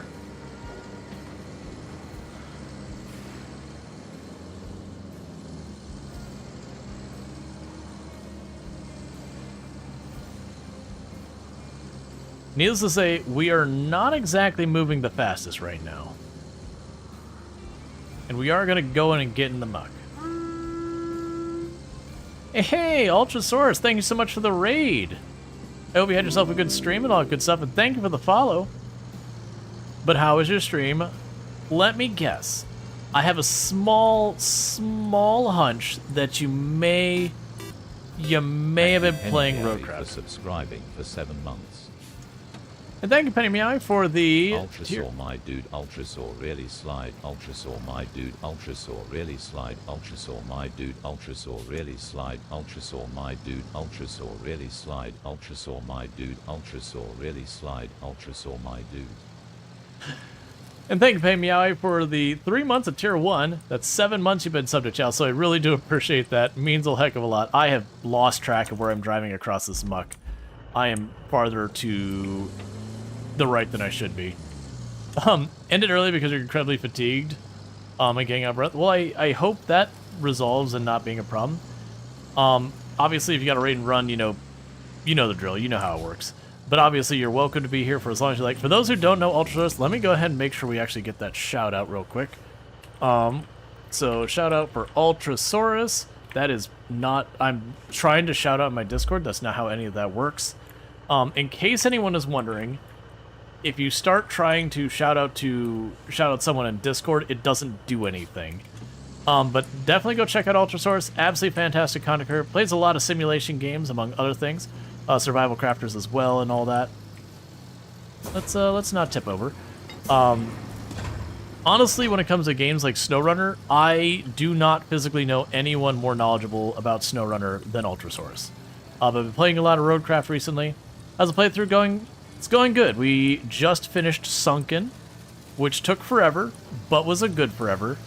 And I picked up where I left off with Incommunicado with FG the other night. How far are you in the game, by the way? Just I haven't had a chance to catch it because I've been doing these ridiculously long streams. But yeah, how's your run going? I have been enjoying a whole bunch of stuff. Oh, almost done Sunken. You completing all the side quests too? Yeah, I am as well. The only one I didn't do on stream is I got the delivery to the castle, and it was going relatively okay. But it messes up a whole bunch. I'm like, I don't want to make you all sit here and watch this thing try to deliver like 5 or 8 times. And I'm very proud of my solution for that one, which I won't spoil until you get yours done, so that you can troubleshoot that on your own. Did you see the clip I sent you about how to get all-wheel drive and diff lock on the Wayfarer? Pretty neat.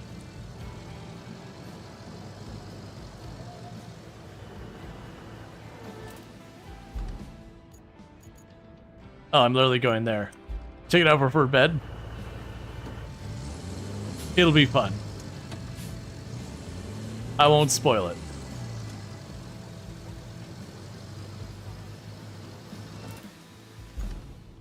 Alright, so we're just trying to get this going.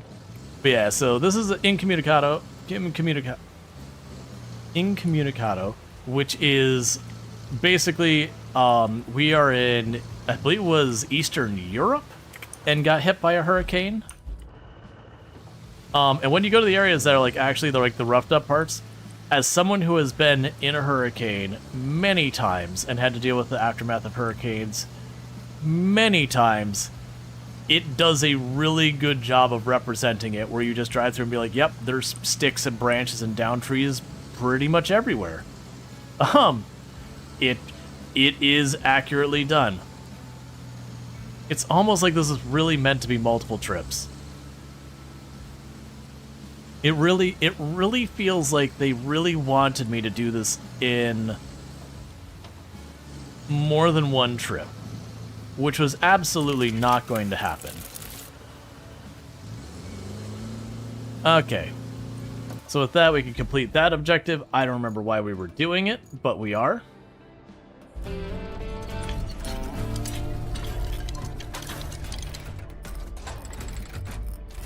Oh yeah, to make it so we can make steel pipes, because we needed steel pipes to fix everything, but the steel pipes factory was broken, so you know, that was a problem. Huh. I imagined it would be a bit more impressive, at least with all the effort you put into it. But looks aren't so important. Pipes are. With pipes, we actually have a chance of restoring the water supply to the whole area. And the locals will have only you to thank for it, and maybe me. Just a little. Not that they will even know about us. The company isn't big on giving credit where it's due. It sure would be nice to keep all the pipes and use them in the restoration. But, you know, that's not how the world works. Now, you need to restore the pipe supply chain by plotting a route from the factory to the supply depot and fixing the road. In exchange, we get some of the pipes that the factory produces. Better than nothing, I suppose. Ellie, such a downer. Bring steel beams.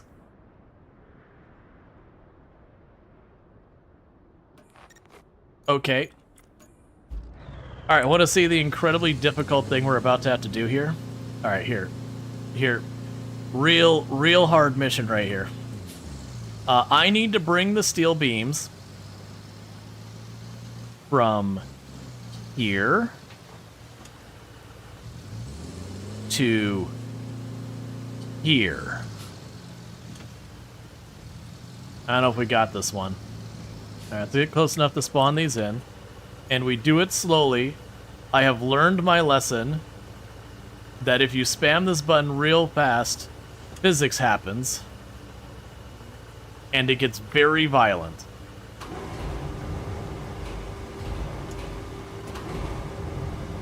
Alright, let's try and get...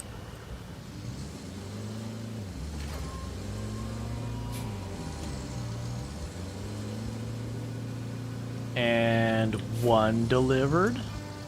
Oh, does it need to be actually in my... No, it counted.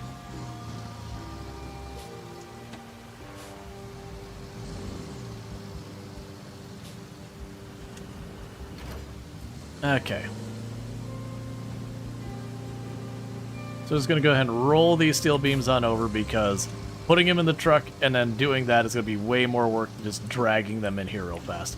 I wish I had remembered we had that quest before I drove and dropped them all here, because then I could just parked here, it would have taken 5 out, and that would have been all done.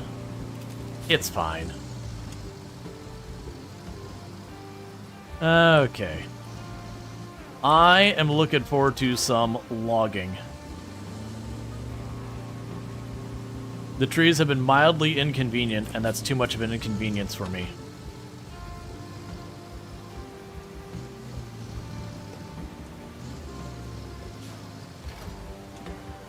Alright. And I don't know why we're bringing the steel beams here, but I will do it.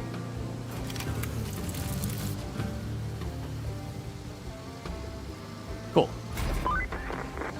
Look, you're just making it harder on yourself by doing such a great job. Now they want you to blaze a route from the Highland base to the transit point. Your performance does make me look better, though. So, keep it up, and please, be careful.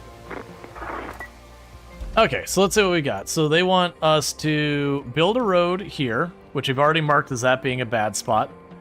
And we need to build a road up there. This will be a very easy road for us to do, so let's prioritize that. So make sure I'm on the right objective, side objective. Cool. Go to our garage, and we can get our road building stuff. So we will need...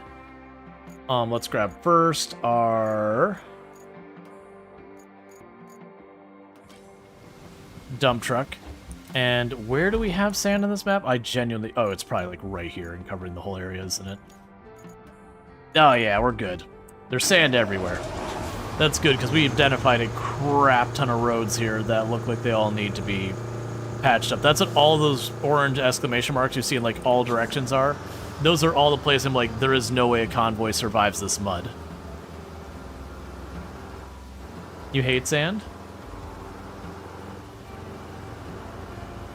Fun fact, as we're probably getting into a Star Wars reference, it is canon that Luke Skywalker really likes sand.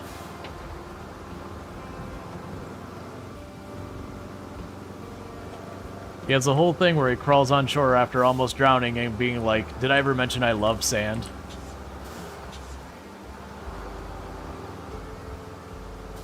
Yep, it's in the comics, and they are canon.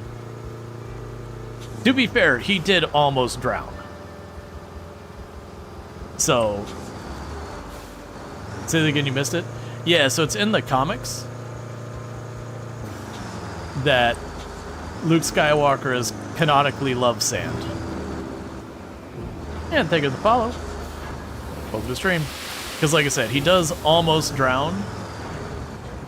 And like in that moment he's like, did I ever mention I love sand?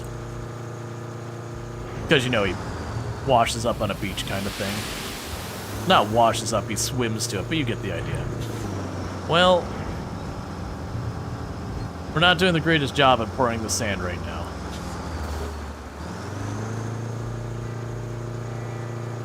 Yeah, it's apparently just a thing in the Skywalker family that everyone must have very, very strong feelings about sand.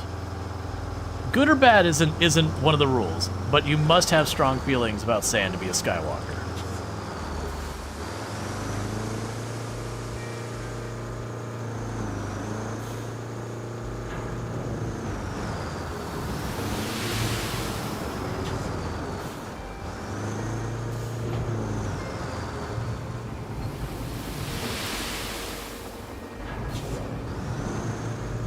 Should have got my big dump truck.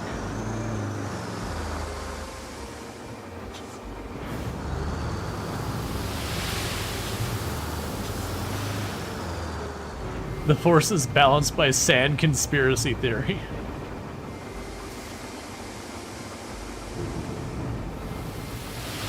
That's what you don't realize in the canon where they always talk about, you know, balance of the force and everything. It's actually just all about sand.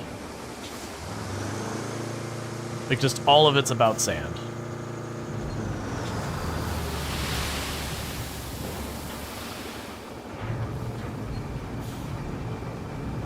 It's why Tatooine's so relevant to, like, literally everything, despite being this back hole planet that no one should ever care about. Where they literally farm water in the desert from the air.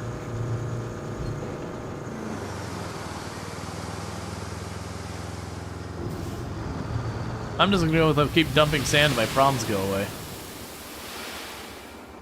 It'll be fine. This has probably been like the worst I've done so far as all this.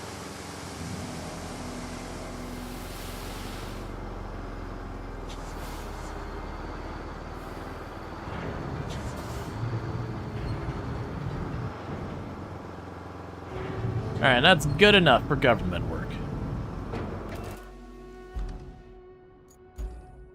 And even better than good enough for corporate work.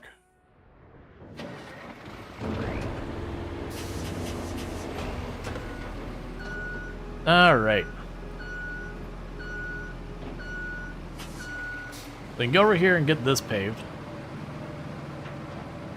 Well, not paved. I mean, we're gonna pave it, but get all flattened out and sorted and all that good stuff. Man, no, it's I've been very much enjoying this. It's definitely one, like both the Incommunicado and the Sunken map very much step up the game a lot. Like, it definitely feels like the first two maps are designed to be kind of sort of a, you know, blur the lines a little bit tutorial. Like, it's tutorial adjacent. Just give you the basic mechanics, walk you through it a little bit.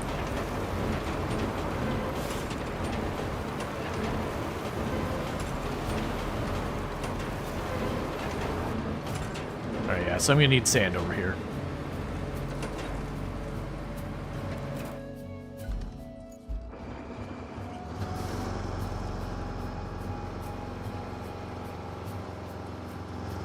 I could have gotten away with way less sand.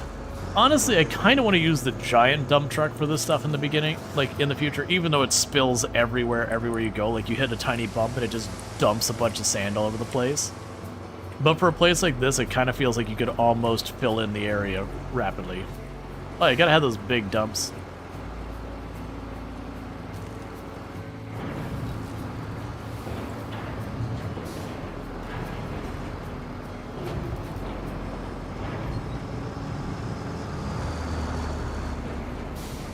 I was trying so hard to come up with something to follow that up with that wasn't, like, just brain after so many long hour streams. It's like, nope, no material. Nope, just a big old blank.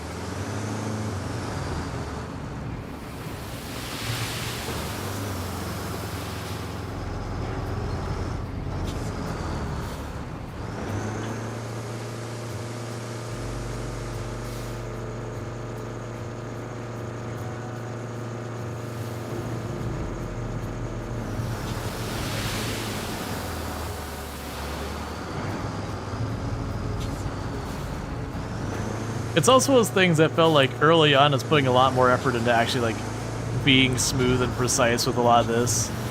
And as I've made a bunch of roads and you realize how much you can get away with, like, by just bulldozing the thing around, it's like, you know what? Just drop the sand, it's fine. We'll sort it out in post.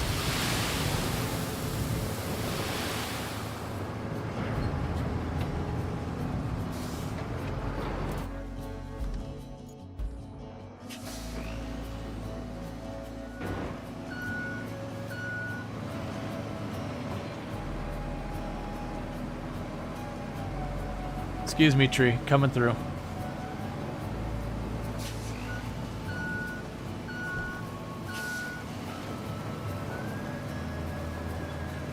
I do appreciate, other than like the absolute sturdiest trees, you can just shove over most of the trees. Like they put up a bit of a fight, but with enough stubbornness, you can make trees go away.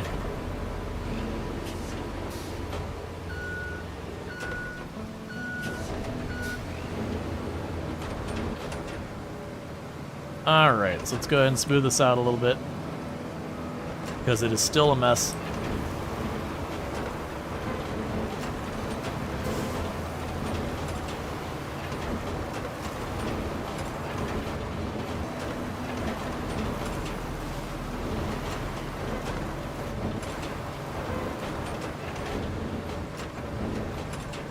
And we'll just turn around, do a couple of passes here to smooth it out.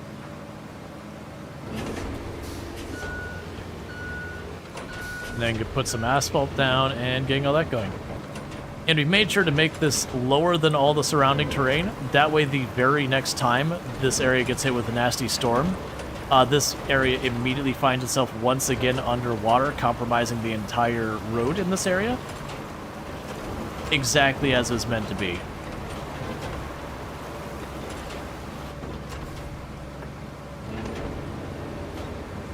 Just... You can see yourself doing a slow run? Yeah, no, I could absolutely see a lot of people doing that. You have some people just work through the objectives, but I can see the person who's like, no, no, no, all these roads are terrible. Let me just take the time to resurface all these roads.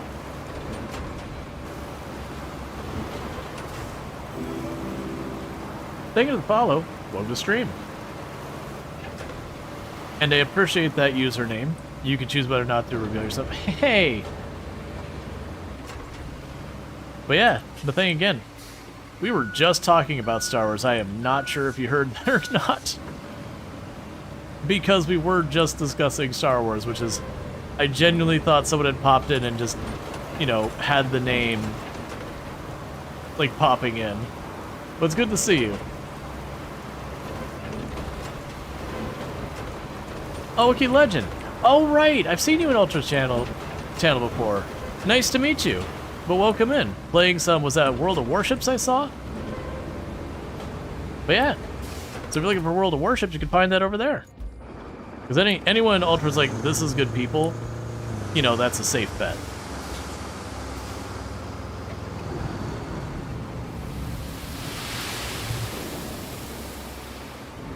Alright. So let's get this in place. Yeah, it's good to have you. Feel free if you would like to introduce your stream, like the kind of games you play, you know, whatever. Like give us the pitch if you want. Like I'm not trying to call you a lurk. If you just want to lurk, don't feel obligated either. But if you are down, it's always fun to meet new people, find new people to check out and all good stuff. All right, let's get this flattened out.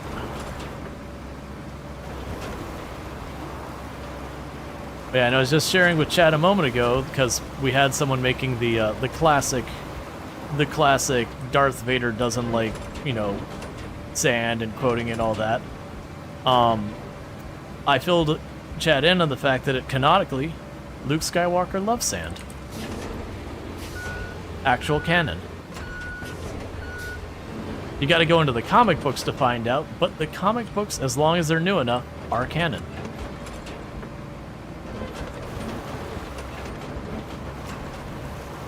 Also, comic book Darth Vader is utterly horrifying and terrifying and awful. Fun, but also, seriously, WTF. Why?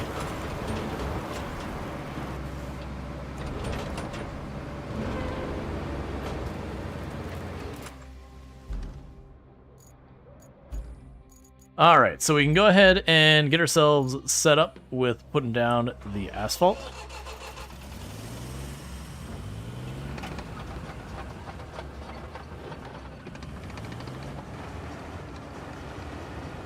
Like, on a scale from, like, 1 to edgelord, Darth in the comics somehow manages all surfaces to be the edge at the same time. No one really knows how the physics work out with it, but definitely in there.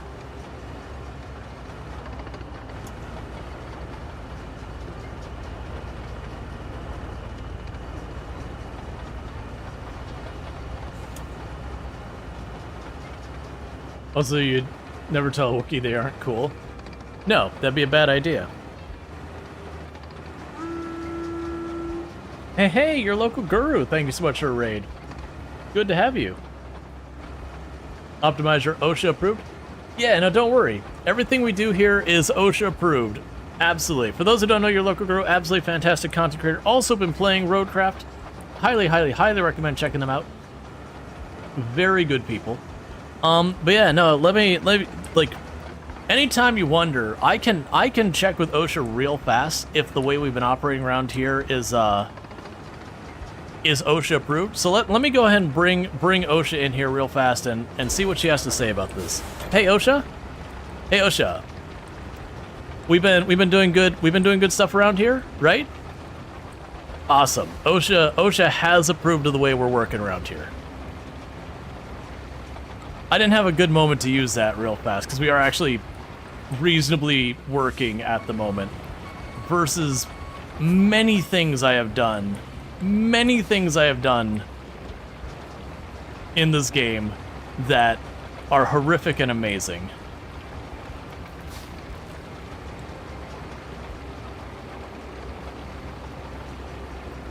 And I also mentioned it earlier, so there's gonna be a repeat for the people who've been here for the whole stream. If you do not actually know the story from the picture Disaster Girl, that meme, this meme right here, this one right there, it's actually kind of a fun story and not like nightmarish or horrifying or, you know, messed up in any way. Very genuinely, that house burning in the background in that meme was literally they were just flattening the land there, and so one of the ways they'll do that is they will burn the property on it. And so it's kind of just a thing going on in her neighborhood at the time. And her dad had just gotten a brand new digital camera, and was, you know, as you do as a dad, which I wouldn't know because I'm not a dad, but as dads do, you get your new gadget and you want to play with it. And so they went down to that the house that was burning nearby. Fire marshals are there, all just making sure it's under control, because again, it was this whole controlled burn where they're burning down the house just to clear it from the property, doing a little bit of like fire training and, you know, teaching the kids about fire safety and all that. And of course, Dad was like, smile, and then snapped a picture. And the reason it became super well known and all that kind of stuff is there was a magazine called JPEG Magazine. It was kind of a tech magazine at the time, not a super big one, but it had a decent following. But ultimately, they had a competition in the magazine that they're like, we are looking for pictures from digital cameras, and, you know, let's get a picture that is emotions. And the dad submitted the picture, and the magazine like, this is great, and it won the competition, and it was in the magazine. And then, you know, at that point it was published, and people saw it, and they're like, what is this unhinged picture? And a meme was born. But, and it's also funny because you can actually see interviews with the, you know, the lady who was Disaster Girl, because, you know, full-grown adult now. Sorry, not sorry, age happens. But she was always like, she thought it was great and everything. She, you know, finds it fun and everything. It's not been a huge negative. Hey, Gord, how's it going? It's good seeing you. Can we get a shout out for Gord as well, by the way? If we haven't already, I've been, like, getting into meme stories. But yeah, no, it's a fun one, because unfortunately, like, a lot of memes, when you hear the story of where they come from, a lot of them kind of don't have a happy ending. But that was one that's like, it's positive start to finish. It's a fun meme. There was fire education and, you know, general positive life outlook. The lady talked about, like, she works at a restaurant and then, you know, gets flown out to some place to do some, like, conference and then goes back to working at a restaurant. So it's this weird dichotomy she deals with in being a minor celebrity, but also, you know, doing typical young adult things.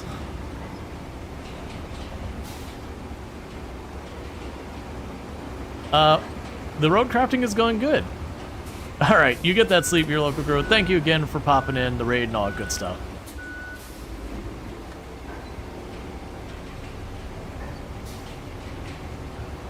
For another like generally positive meme. If you've ever seen the meme, what is it, like, Overly Obsessed Girlfriend? It's the one where, like, the lady has, like, the giant eyes and, like, the, like, kind of smile. That was a lady who, she was into Justin Bieber. Not like full-on Bieber fever kind of person, but, you know, just your casual liker of Justin Bieber. I was gonna try and say a reference, but I don't know anything about Justin Bieber. Thank you for the follow. Welcome to stream. But they were having a promotion, whatever you want to call that, a contest. That's the word I'm looking for. They're having a contest that I guess they had come out. I don't know Justin Bieber music. I guess it was like Boyfriend or whatever was the name of the song, or Girlfriend or whatever. I don't know. And he was like, hey, contest, someone make a song for like the opposite. And I guess there's a line in it that, you know, like Never Let You Go, i.e. every romantic song ever. And, you know, they'll always rhyme, you know, makeup with breakup in every romantic, completely and utterly generic romance song, whatever. And she's like, yeah, I'm just going to take this, I'm going to make it funny, I'm going to start with the, you know, Never Let Go and take it to an extreme. You know, in someone probably should have a restraining order in her music video. And of course, someone screenshot her in the music video, and it blew up, and it was just another fun thing. And I don't remember what the heck I was repairing that road for. It was an objective. Alright, so where am I transferring stuff from and to? So they're going from here. Wait, is they going to the gas station? Why did I repair that road for the gas station? It can't be right, right? Oh, not the gas station. Okay, so Highland Base to the transit. Start plotting. There we go. So we're going way up here. Oh, this is going to go terribly. It's going to be great. Alright, well, I could repair all the roads, and we might eventually. But for right now, I'm going to go with the strategy of we make a line, and we cut it across all this terrain, and we just see how it goes. And we figure it out from there. Okay, so we've got the main drag that goes the whole way up there. I can't imagine that's in good shape up there. A bypass for all that traffic. But yeah, I know it was, It's always fun to get a bunch of those ones, like, things that become, you know, pop culture, famous kind of thing. Like, I'm not a big celebrity person. But I do find, like, learning the etymology of where phrases come from and those kind of things to be very interesting, entertaining, however you want to go about it. Alright, so we can build a bridge here, which is probably our easiest bet, because then I can just cut right across here. Or we can go the whole freaking way around and build a bridge on the other side. I'm going to go on a limb here, chat, and say we're building a bridge. Which I do find interesting. In the past, when we've had stuff to build a bridge, it did just have us build a bridge. Like, it didn't really give us the choices, like, build the bridge right there. And then you can choose where to go from there.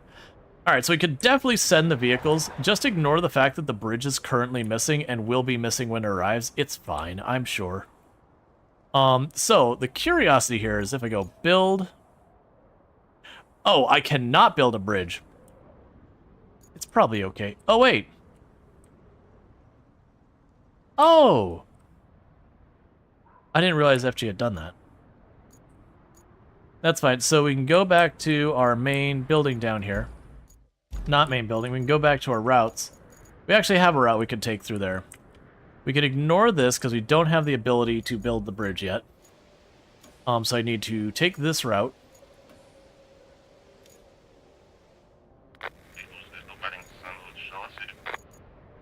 And what we're going to do here real fast, I'm going to go up to this spot.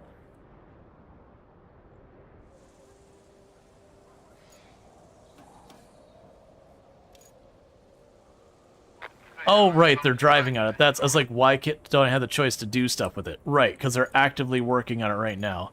So we can grab this spot, cancel the route, because they're just going to fall into the water. And so what we do here is we grab a marker there. You know, bring it back over here. We'll start moving these around.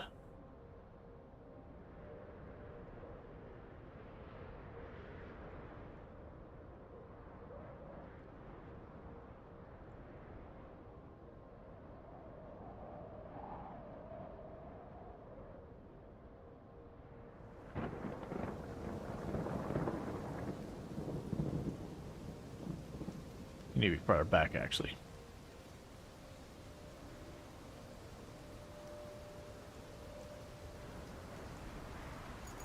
Alright, now let's see how that goes. Use download. Now your first big decision, which vehicle do you want? The Minuteman or the Armiger Thunder? Yeah, and for the record, you can get both of them pretty easy. So, it's not one of those things that if you make that decision, it's a forever decision. But, I just looked at the Amiga and went, that looks like a Scout, and so I chose the other one. That was my entire decision-making process. One looked kind of like the Scout, and so the other one had to be selected. I did not notice that tree there, so that's fine. So what we're going to go ahead and do is, I wanted to test this the other day, and I didn't do it. Where is my logging stuff? Give me my little friend here. I want to see if I can chew up that downed tree, because I think we can. And get it out of the road. Because there is a lot of places blocked by trees on this map.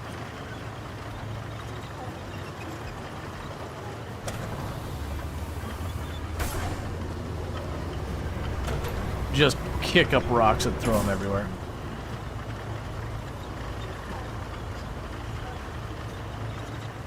Okay, so just gonna zip on over here.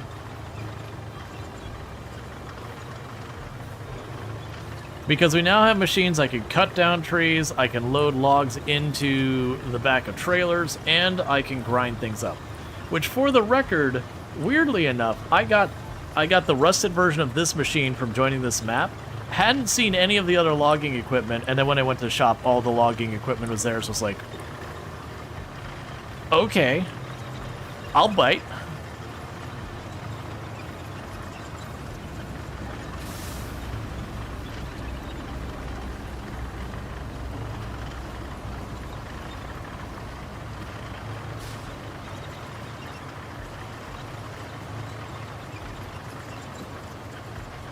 So are we trying to find things to break in the game? Log equipment gatekeeping, yep. Yeah, no, I'm trying to see is we got down trees everywhere. And I'd like to see the limits, but yeah, and this is very genuinely when you're in a hurricane hit area, that's what's just like just branches everywhere. Like just everywhere. Unlike in the game where you just cruise over a branch, it just snaps and vanishes. You know, it's a freaking oak tree or birch or whatever. It's not just gonna, like, vaporize when you drive over it.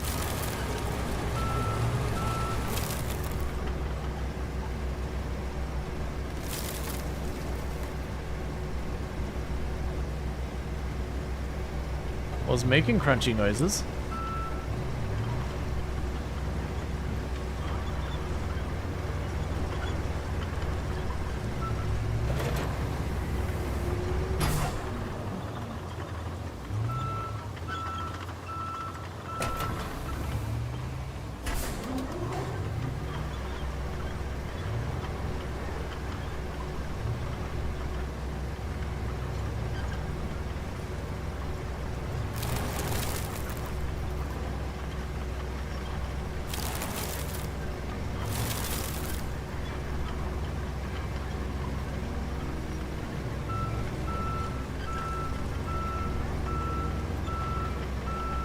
You know, it's the machine for getting rid of the logs and all that.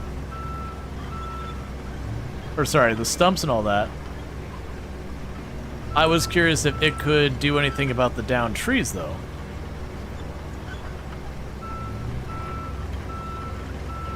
Because I can't imagine we use the tree cutting thing, like, for the art thing. I mean, I'm down to try that, too. So we've got the log carrier. Oh, that's for picking up the trees. I don't actually have a tool for cutting trees apart. I've got a log carrier.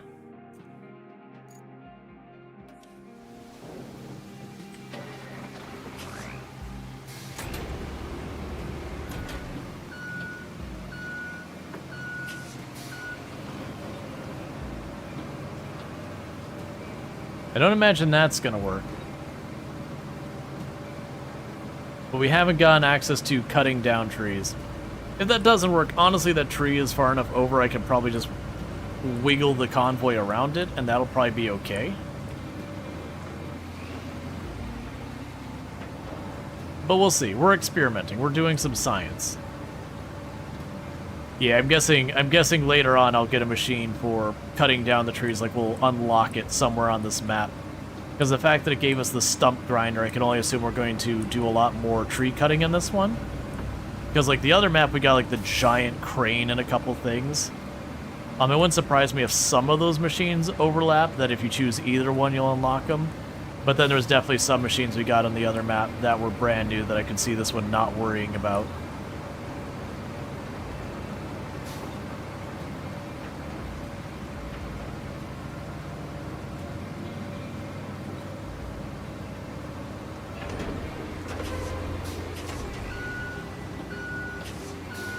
Yeah, this doesn't seem to be actually a rigid object.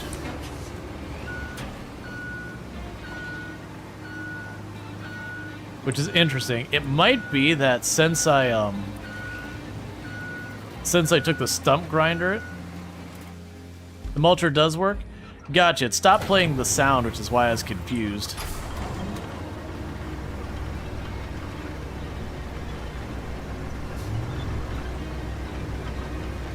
It's not. It's neither playing the sound nor is it anymore. I'm wondering if maybe it just didn't delete the asset, because it doesn't seem to be blocking my movement anymore. Nor...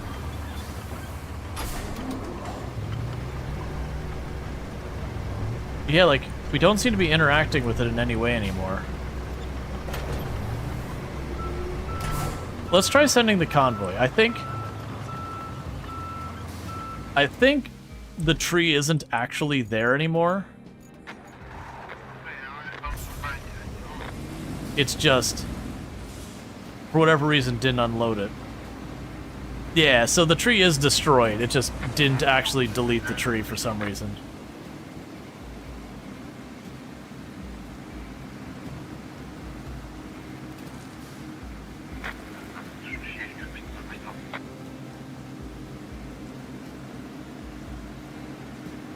But yeah, no, from when we looked at the map yesterday, the one and only thing I went to this map and it said, that's not right, when it came to a hurricane, is there was like this one construction area, like everything was destroyed, and there was a stack of like 2x4s and plywood, and I was like, yeah, no.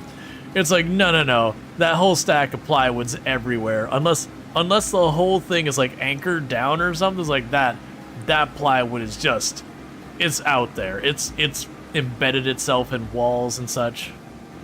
It's not staying there. That's one of the first things. Do you live in a hurricane-prone area? Yeah, Central Florida.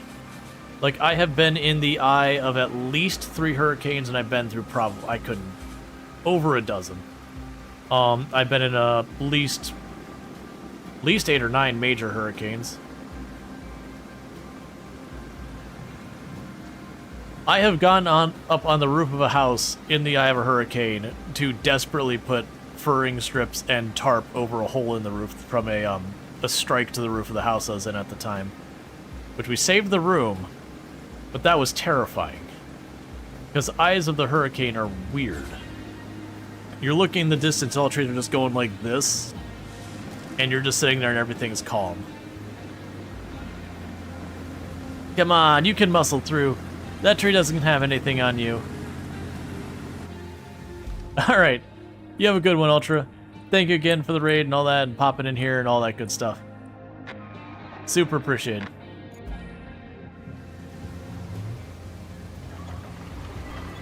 Furring strip, 1 by 2 inches. It's like, it's used for a lot of stuff, like trimming things. So like putting like trim pieces on that, framing.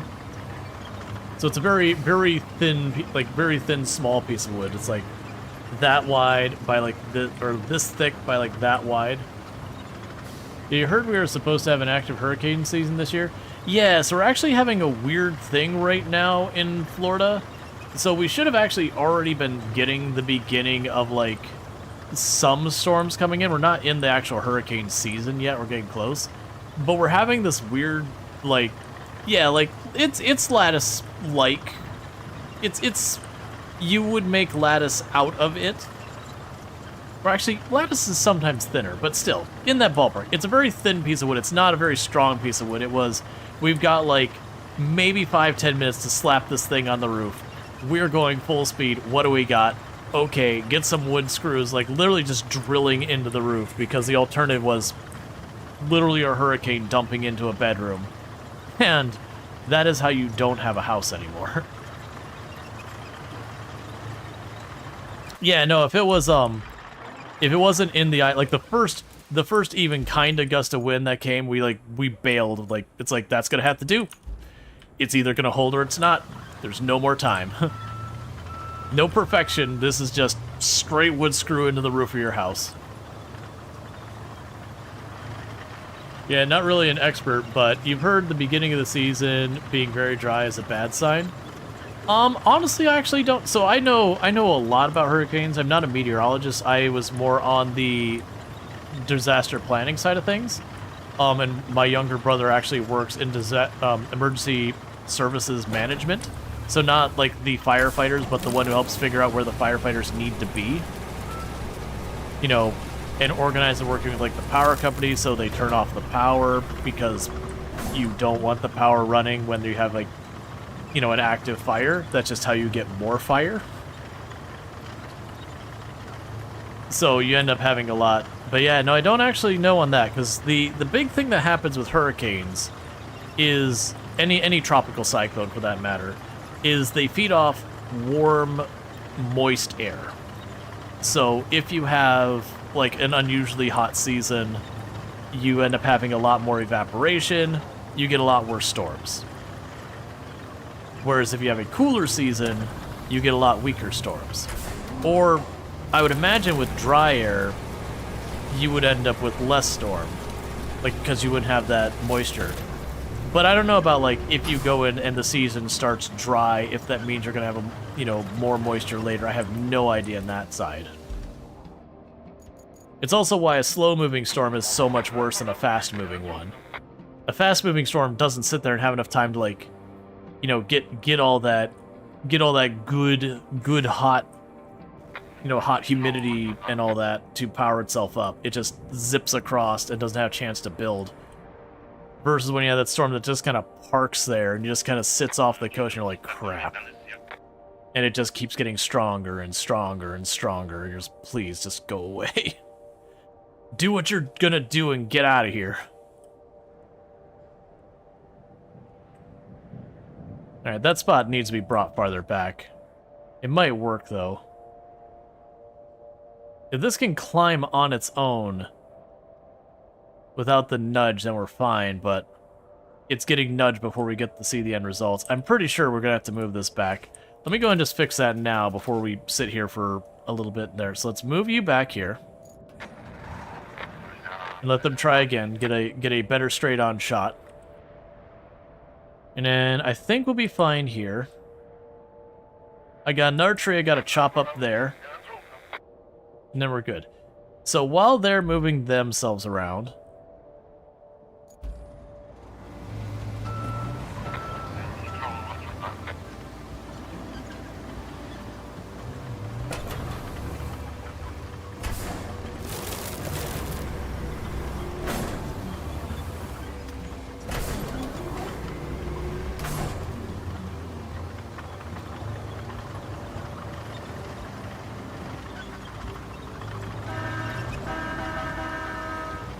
I get to be the NPCs for a minute. Yep, behaving exactly like the NPCs.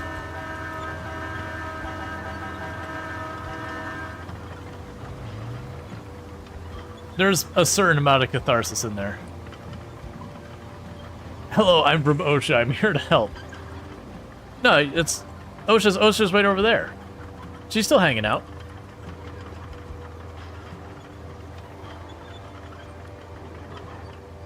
You do not like climbing on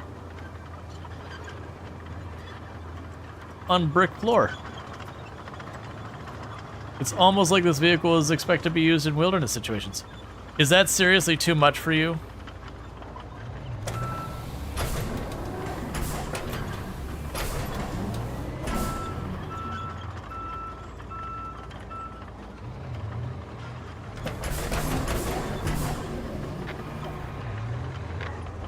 So it got stuck on the tree, but the problem is, despite this having treads, that tiny little wood lip is just not possible. So I'm gonna try this strategy of backing over it.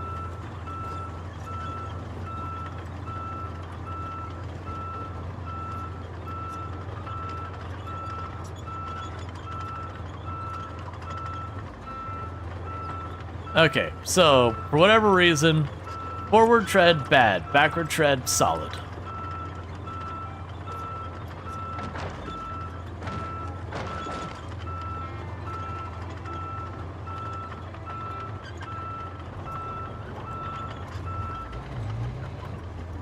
Okay, so we're just gonna zip on over, take care of that tree, get that route sorted out.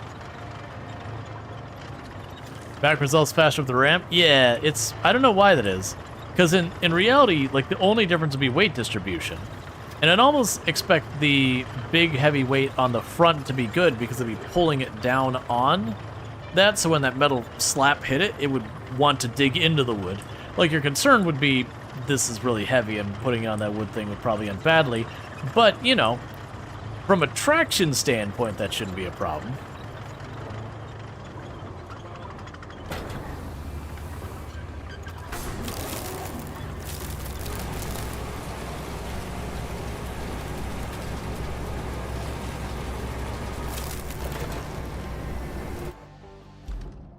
Alright, so do this, do that.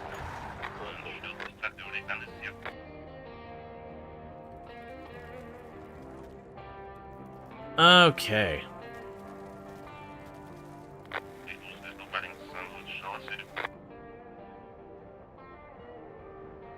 Yeah, but that should be clear sailing the whole way, and then that route is done.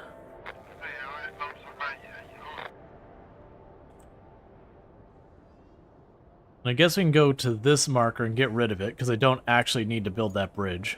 We just cut through that building.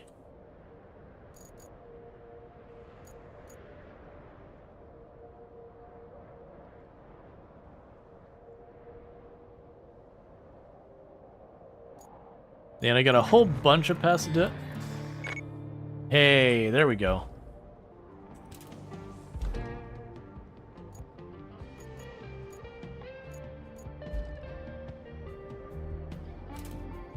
Alright, so go to our next objective.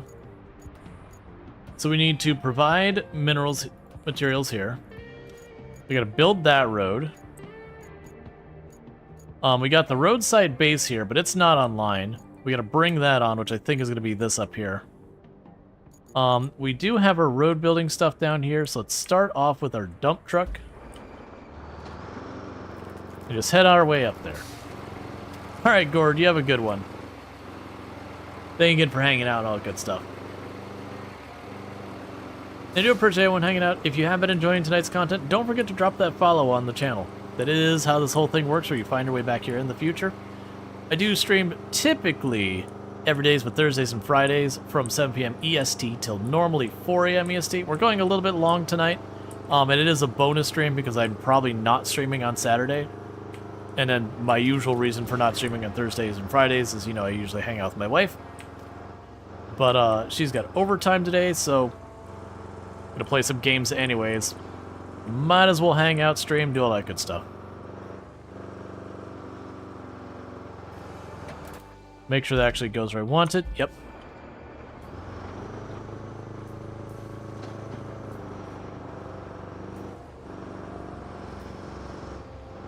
So we can go over there and start getting this road put down.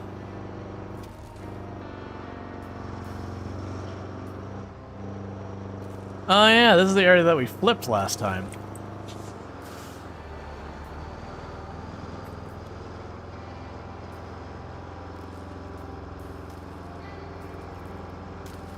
We were dealing with putting pipes down there and it got messy.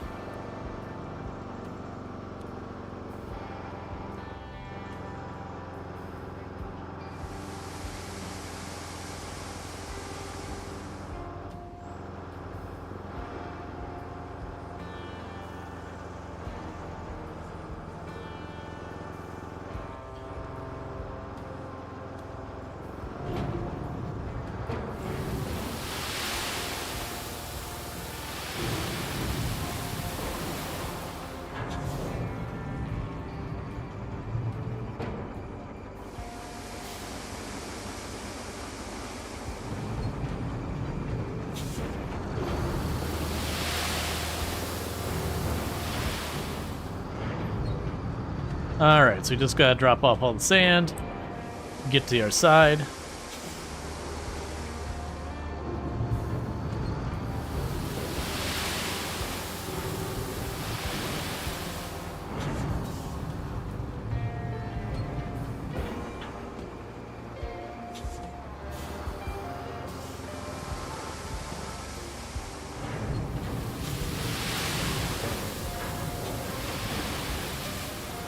Okay, not smooth, but we did fill in that big pocket we're sinking into.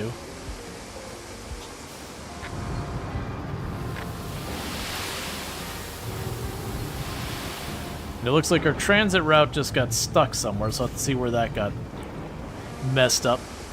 We can still get a lot out of it, so we don't want it breaking this early on.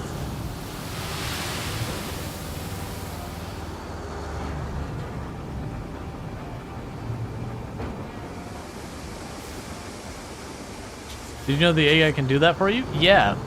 It's actually, it's kind of a cool thing. I only did it the one time just to test it out, because for me it's like, this is one of the parts I really enjoy. Is like making my own roads, that kind of stuff. Alright, so you got stuck here. So let's scooch you over there to try and avoid that spot. And then meanwhile, we can pop down here.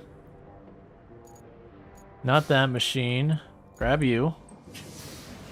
So level out the terrain. But yeah, so when you get to building a road, if you just don't want to do the thing of like pick up the sand, put down the sand, pick up the sand, put down the sand, like that kind of thing, very genuinely you can be like, hey, do it. Well, it won't fully build the road all in one go.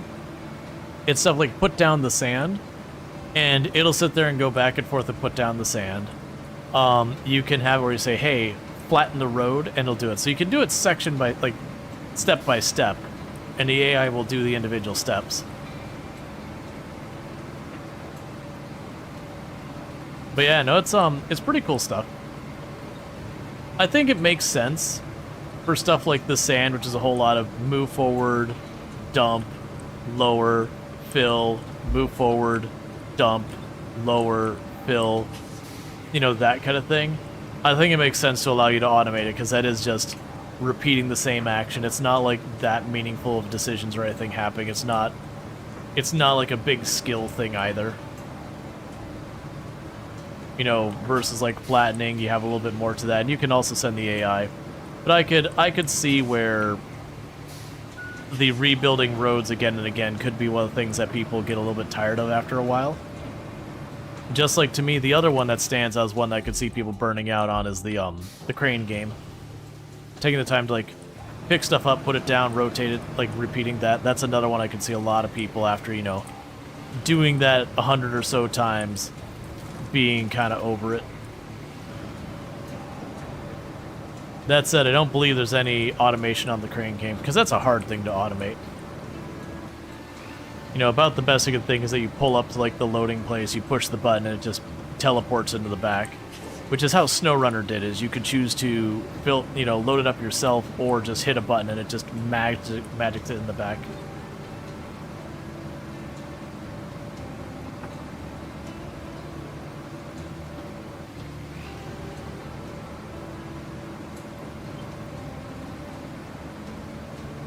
All right.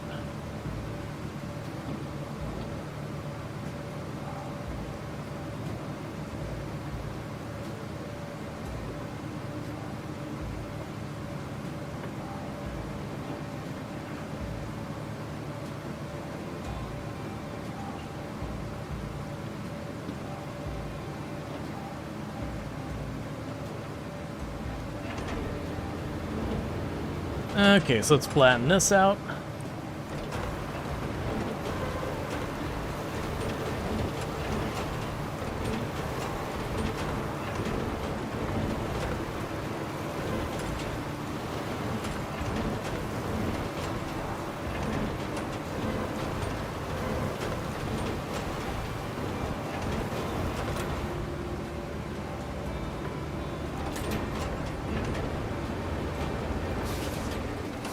Then get to the other side and plan it out again.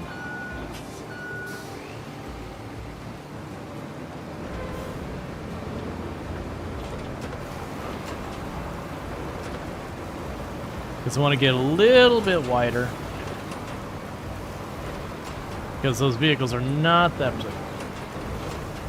Yeah, paving is hard for you to do? Yeah, that's totally fine. Oh, yeah, no, like, actually putting down the hot asphalt thing, that, like, if there's anything less than, like, perfect levelness, it'll get caught on it and slide to the side. So you end up with all these, like, cursed things where it's just the hot asphalt, like, zipping, like, back and forth again and again. I've found that to very much be a thing.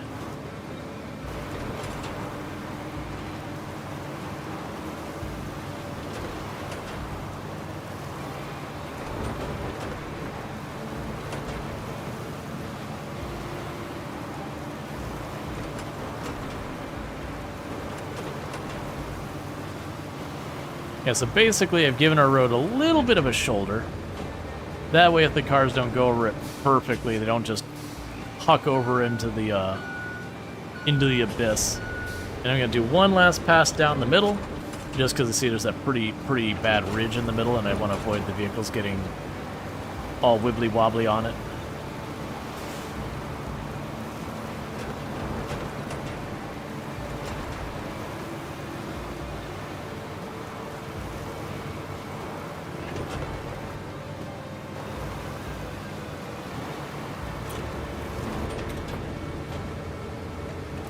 Okay, next up we've got the thing for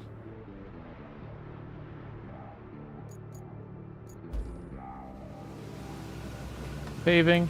I should not drive this the whole way.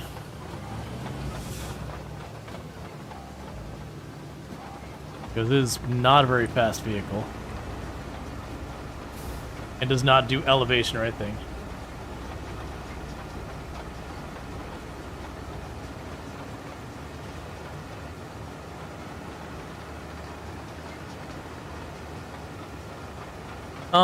You don't actually find very many flat roofs per houses in Florida in general. It's not never, but they are fairly rare. Businesses sometimes have flat roofs for a practical reason of, like, the big ACs. I can do it too. You don't need to be a jerk about it.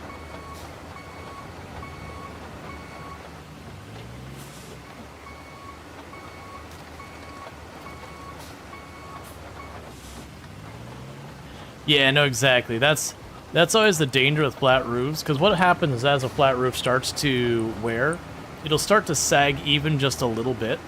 And once you get, like, any sag whatsoever, that's a place that, you know, snow can build up if you're in a place that snows, or water can settle. And what ends up happening is as water settles in that spot, the longer it, like, stays underwater, it will start to attack that material to soften up that roof. And then eventually you have, like, you can start having it leak and get compromised, or in really bad situations you can have it collapse, but that's pretty rare. We were told them to drive in the middle of the road.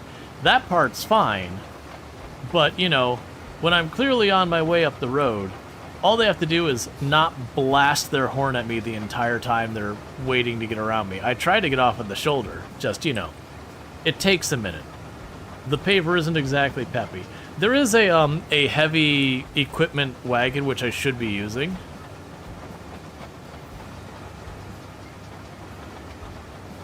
But yeah, no, typically in Florida you have slanted roofs. Most of them are, like it's, asphalt's not the right word. But it is like an asphalt stuff that's got like a tar paper, and then like there's a, like they'll have the shingled roofs like that, where it's like the tar paper underneath, and then you have like the actual, why is my brain not, bitumen? I don't believe that's the word we use. Do you have the good dump truck? I do. You did this map first and didn't have the transporter. It was slightly annoying to use the starting transporter. Well, yeah, no, it's the tar is part of it. It's the shingle, the material the shingle's made of. I think it might be asphalt. How do you get it? I believe I got the big dump truck on the sunken map after I made enough progress. A lot of the vehicles you get by just making progress. Yeah, asphalt tiles. Yeah. So you got I'd say it's mostly asphalt tiles that you see here. You do have some places where they'll have the ceramic tiles. It's not like those aren't around. There are neighborhoods that have it, but I would say by and large, most of the time it's asphalt tiles.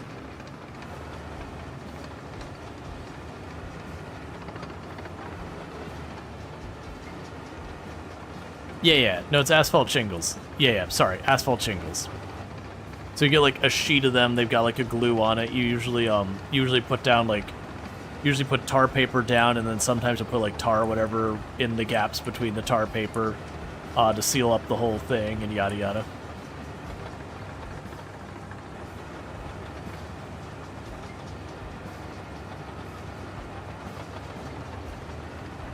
Yeah, to be clear, when it's like asphalt, it's not like concrete or anything. It's a very, very thin layer. It's mostly the tar paper doing a lot of it. The asphalt's just kind of a hardened thing to sit on top of it. And even it's like, it's not paper thin, but it's pretty thin. But it's mostly just to have a surface there, because like the tar paper does the vast majority of the work. It's just if something gets drug across the tar paper, it can rip it.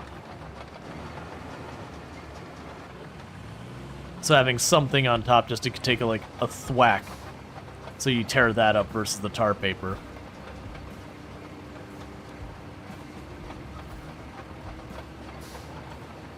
Yeah, I should have taken the transporter.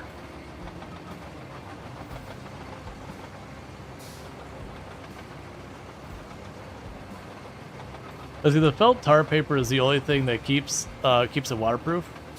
The shingles are for weight and impact durability. Yeah, exactly. That's what it's trying to go for. It's like the tar paper's doing most of the work, but it's just the stuff on top is to kind of protect the tar paper.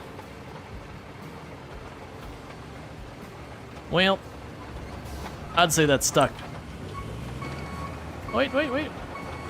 Maybe not stuck?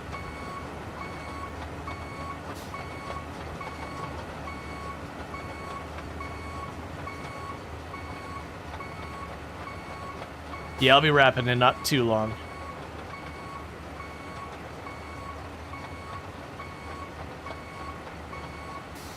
But you should have graded a bit when you drove the grader there.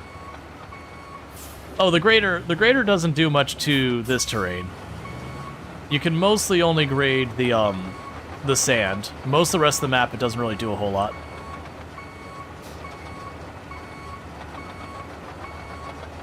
Yeah, no, I lifted it up. Because most of the rest of the map, the grader literally won't interact with the ground. You can't actually do much with the ground deformation with the grader, other than where you put down sand.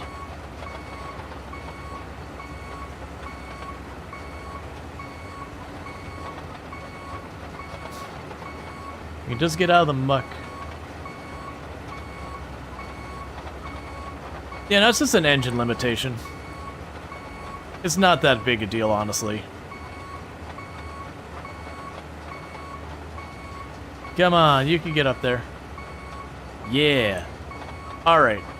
So we learned previously that this thing actually goes backwards better than it goes forward. Same with the Same with the roller and a lot of the other vehicles. So I'm going to try going backwards through this. And already we're running into problems.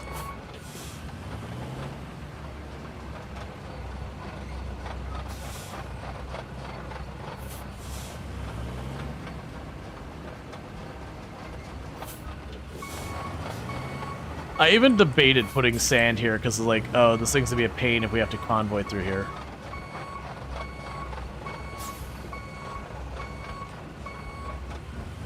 Because the issue is I can't really turn around. I'm just kind of going like this because just my one tread has traction.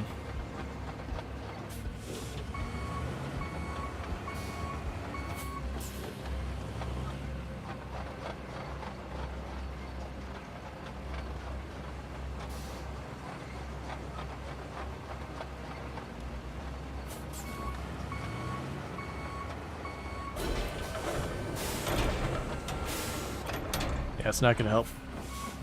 Yeah, so I need to do...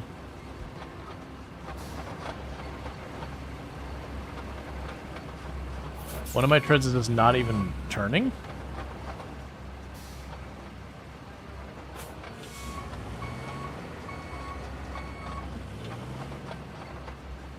Alright, let's stop fighting with it. We can deal with this. I have a solution to this problem. Doing contractors, removing your old roof, they threw them down 2 piles, each side of the house, managed to block both doors with them, the front door directly. Oh.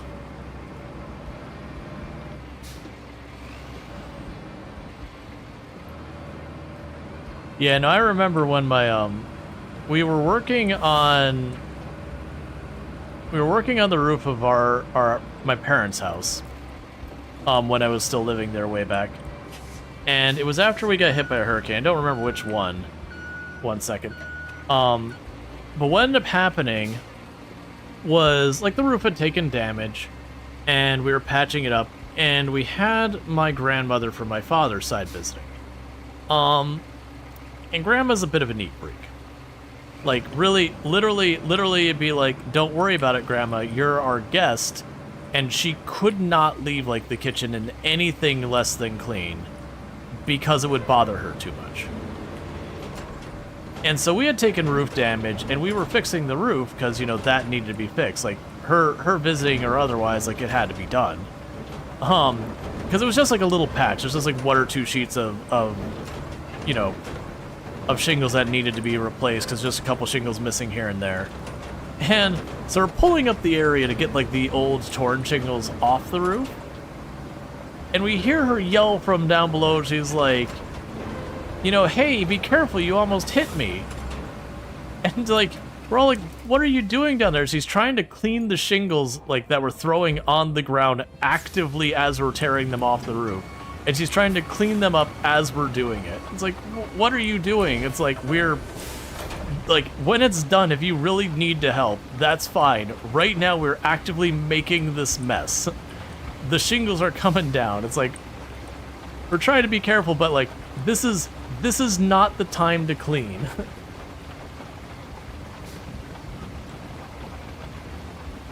It was very much like, wonderful Grandma, absolutely adore her. But that was just one of those things they're like, Grandma, this is, no. Go back inside, Grandma. If you want to help out, like, there's a lot of other things that probably need to be doing. This is one of those things that no one is letting you up on this roof. And there is nothing not involving this roof right now that you can really do to contribute to the roof project. Like, if you want to grab us drinks or snacks, that could be helpful. You know, help out with, you know, whatever's got, you know, whatever other things, but cleaning up the shingles while we're throwing them on the ground directly underneath us where we can't see you is not the play. There's very few wrong answers, but that is one of them. All right, let's grab the steamroller.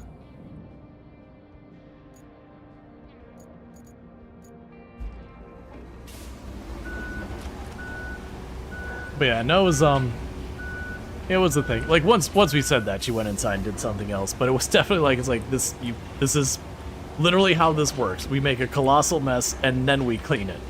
There's just some things that part of the process is tearing everything up. That was I was babysitting, and the girl I was babysitting was like 2.5, 3 years old.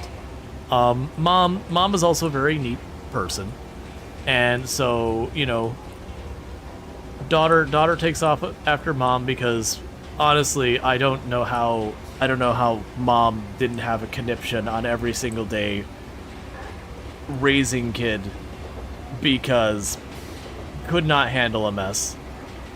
But it was one of those things that, you know, we were eating finger food, you know, stuff you'd pick up with your hands would get messy.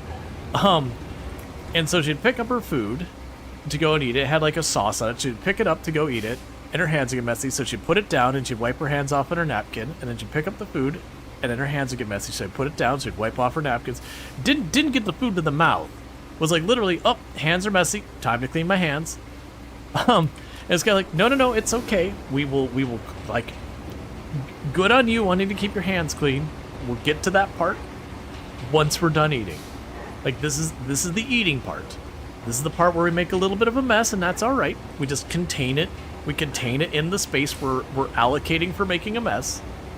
And then when we're done, then we clean our hands. It was adorable to see, though.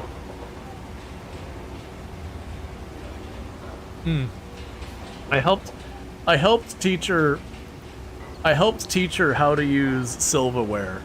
Because this is, I had been dating her mom, but I helped teach her how to use silverware, which was fun, because mom got home in the middle of it, and you could see so much that mom wanted to say something. And it's like, it's like right now everything's under control. Like just scoot on by. Just scoot on by. Don't make a thing. We're doing good. Everything's under control. We got our mac and cheese.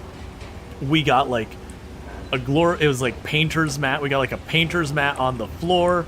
We are sitting here. We are using our plastic silverware and just having a good time. We're learning. Some of it's getting in her mouth. Some of it. A lot was not. But we were learning, and we were making tangible progress. A lot of it was not getting into her mouth. It was everywhere on her. We had, you know, some of her most worn out, not in great shape clothes. And, you know, it was a bath time kind of day anyways. So it's like, yep, we are wearing mac and cheese all down the front. It's in her hair. It's all down her arms.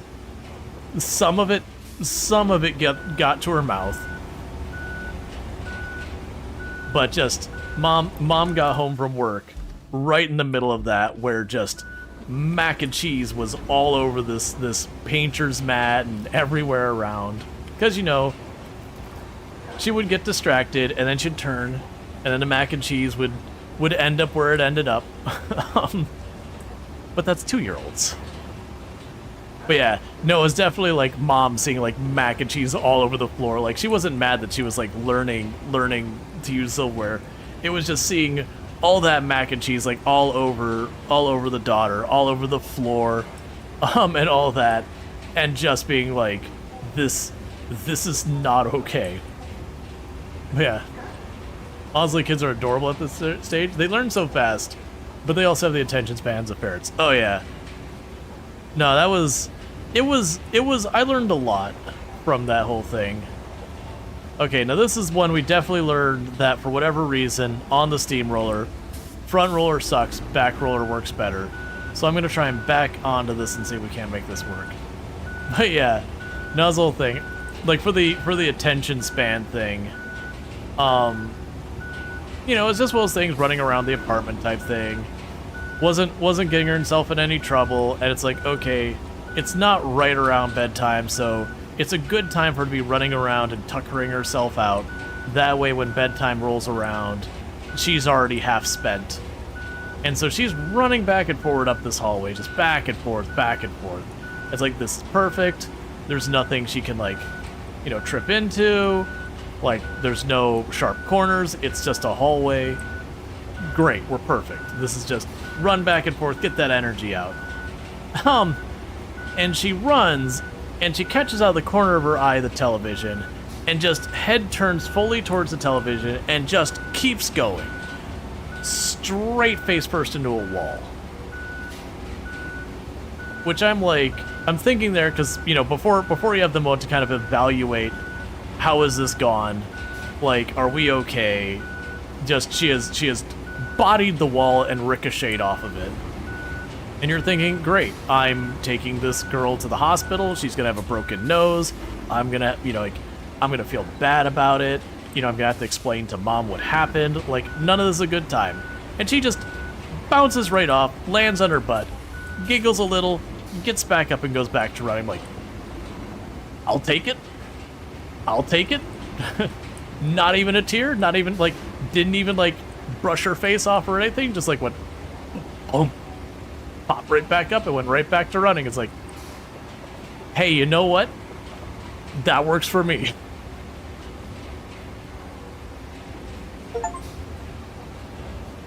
Yeah, they're just elastic. Yeah, that was always the lesson I had learned was, like, when a kid does something, it's not to be like, are you okay? Because, you know, then they get panicked because, are they okay? It's like, kind of be like, oh yeah, brush it off. And then, you know, if they start crying, like, okay, we're not okay. All right, we're crying.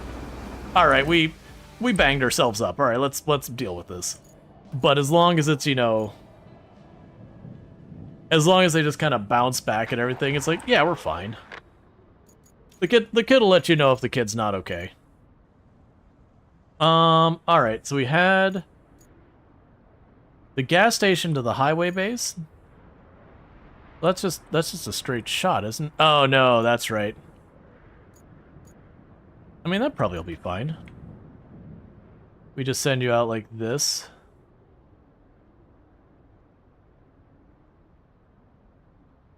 Oh, there's no rewards remaining. That's why it's not marked.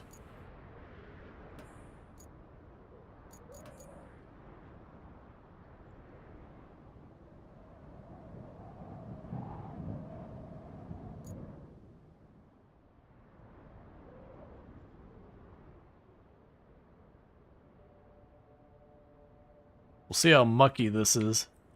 They genuinely don't know. That spot there looks like it might also be pretty mucky as well.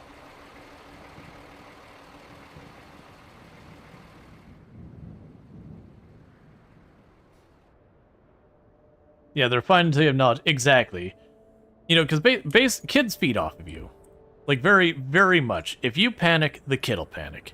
If you're chill, the kid'll be chill. If they're paying attention. If they're totally distracted, that's a totally different animal. So, like, when you have that situation, and you approach, like, because obviously, as a parent, you'd worry. Like, you know, your kid just smashed their face first in the wall, you'd be like, holy crap, is my kid okay? But yeah, no, I definitely, if she had noticed me with how I reacted to that before she had already made her decision on it, like if she had seen me versus dealing with her own stuff, she probably would have gotten upset and started crying and all that. And honestly, I would have been like, is her nose bleeding and everything? You know, are we okay kind of thing? But very much because she went through her reaction and didn't even see my facial expression or anything. She was facing the wrong way. She had a chance to feed off of that because she would have been like, me being like, she would have been like, you know, what's wrong? But yeah, luckily she didn't get a chance to see that. Okay, I think that'll work. It's a little mucky. Yeah, I don't even think they traded hits on that. I think they like literally are just dragging along. But I think that'll be all right.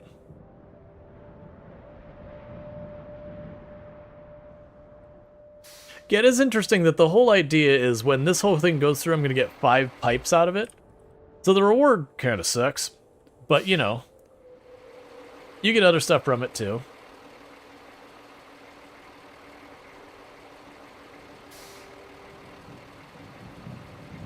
Yeah, so you're doing fine. You're just taking a little bit to get going.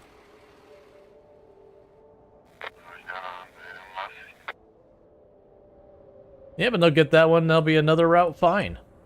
But yeah, so that's a big part of this game, for those who haven't seen it. So, like, SnowRunner, you would be the one in that truck, and instead of putting this road down, you would be the one going, alright, how the hell do I get through this mud? You know, you go around here, maybe deal with the winch, maybe you roll up on the side there, because you can figure out you can just not sink in too much, or you get the right tires to force your way through it.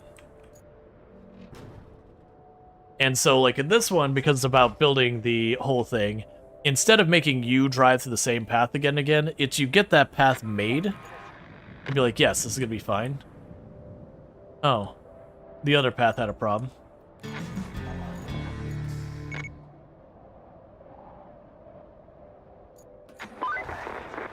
Great job. You secured yourself a steady supply of pipes. Should help us out a great deal in the long run. Anywho, if there's anything you can't have too much of in our business, it's concrete. At the moment, we barely have any, so sourcing more is a must. I think you can guess where I'm going with this. You betcha! There's a concrete plant in the area. I can't confirm its status from the satellite images. Could you go and check it out? Pretty please. Well, at least you said please. That said, chat, it is getting to be about that time. And I'm going to start going low energy pretty soon, so rather than letting myself... Oh, sorry.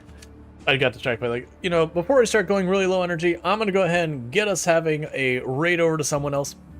So with that said, if you have enjoyed tonight's stream, don't forget to drop a follow, that way you can find your way back here in the future. If you're watching over on the YouTube side, don't forget to like and subscribe and do all those things, though I do not have a host ready for you over there, so it is going to be an abrupt end of stream over there, but I do hope you have enjoyed it. And with all that, and thank you for that follow, with all that, I'm going to go ahead and put up my ending stream screen really fast and see who I can find to drop a raid over to. I should be back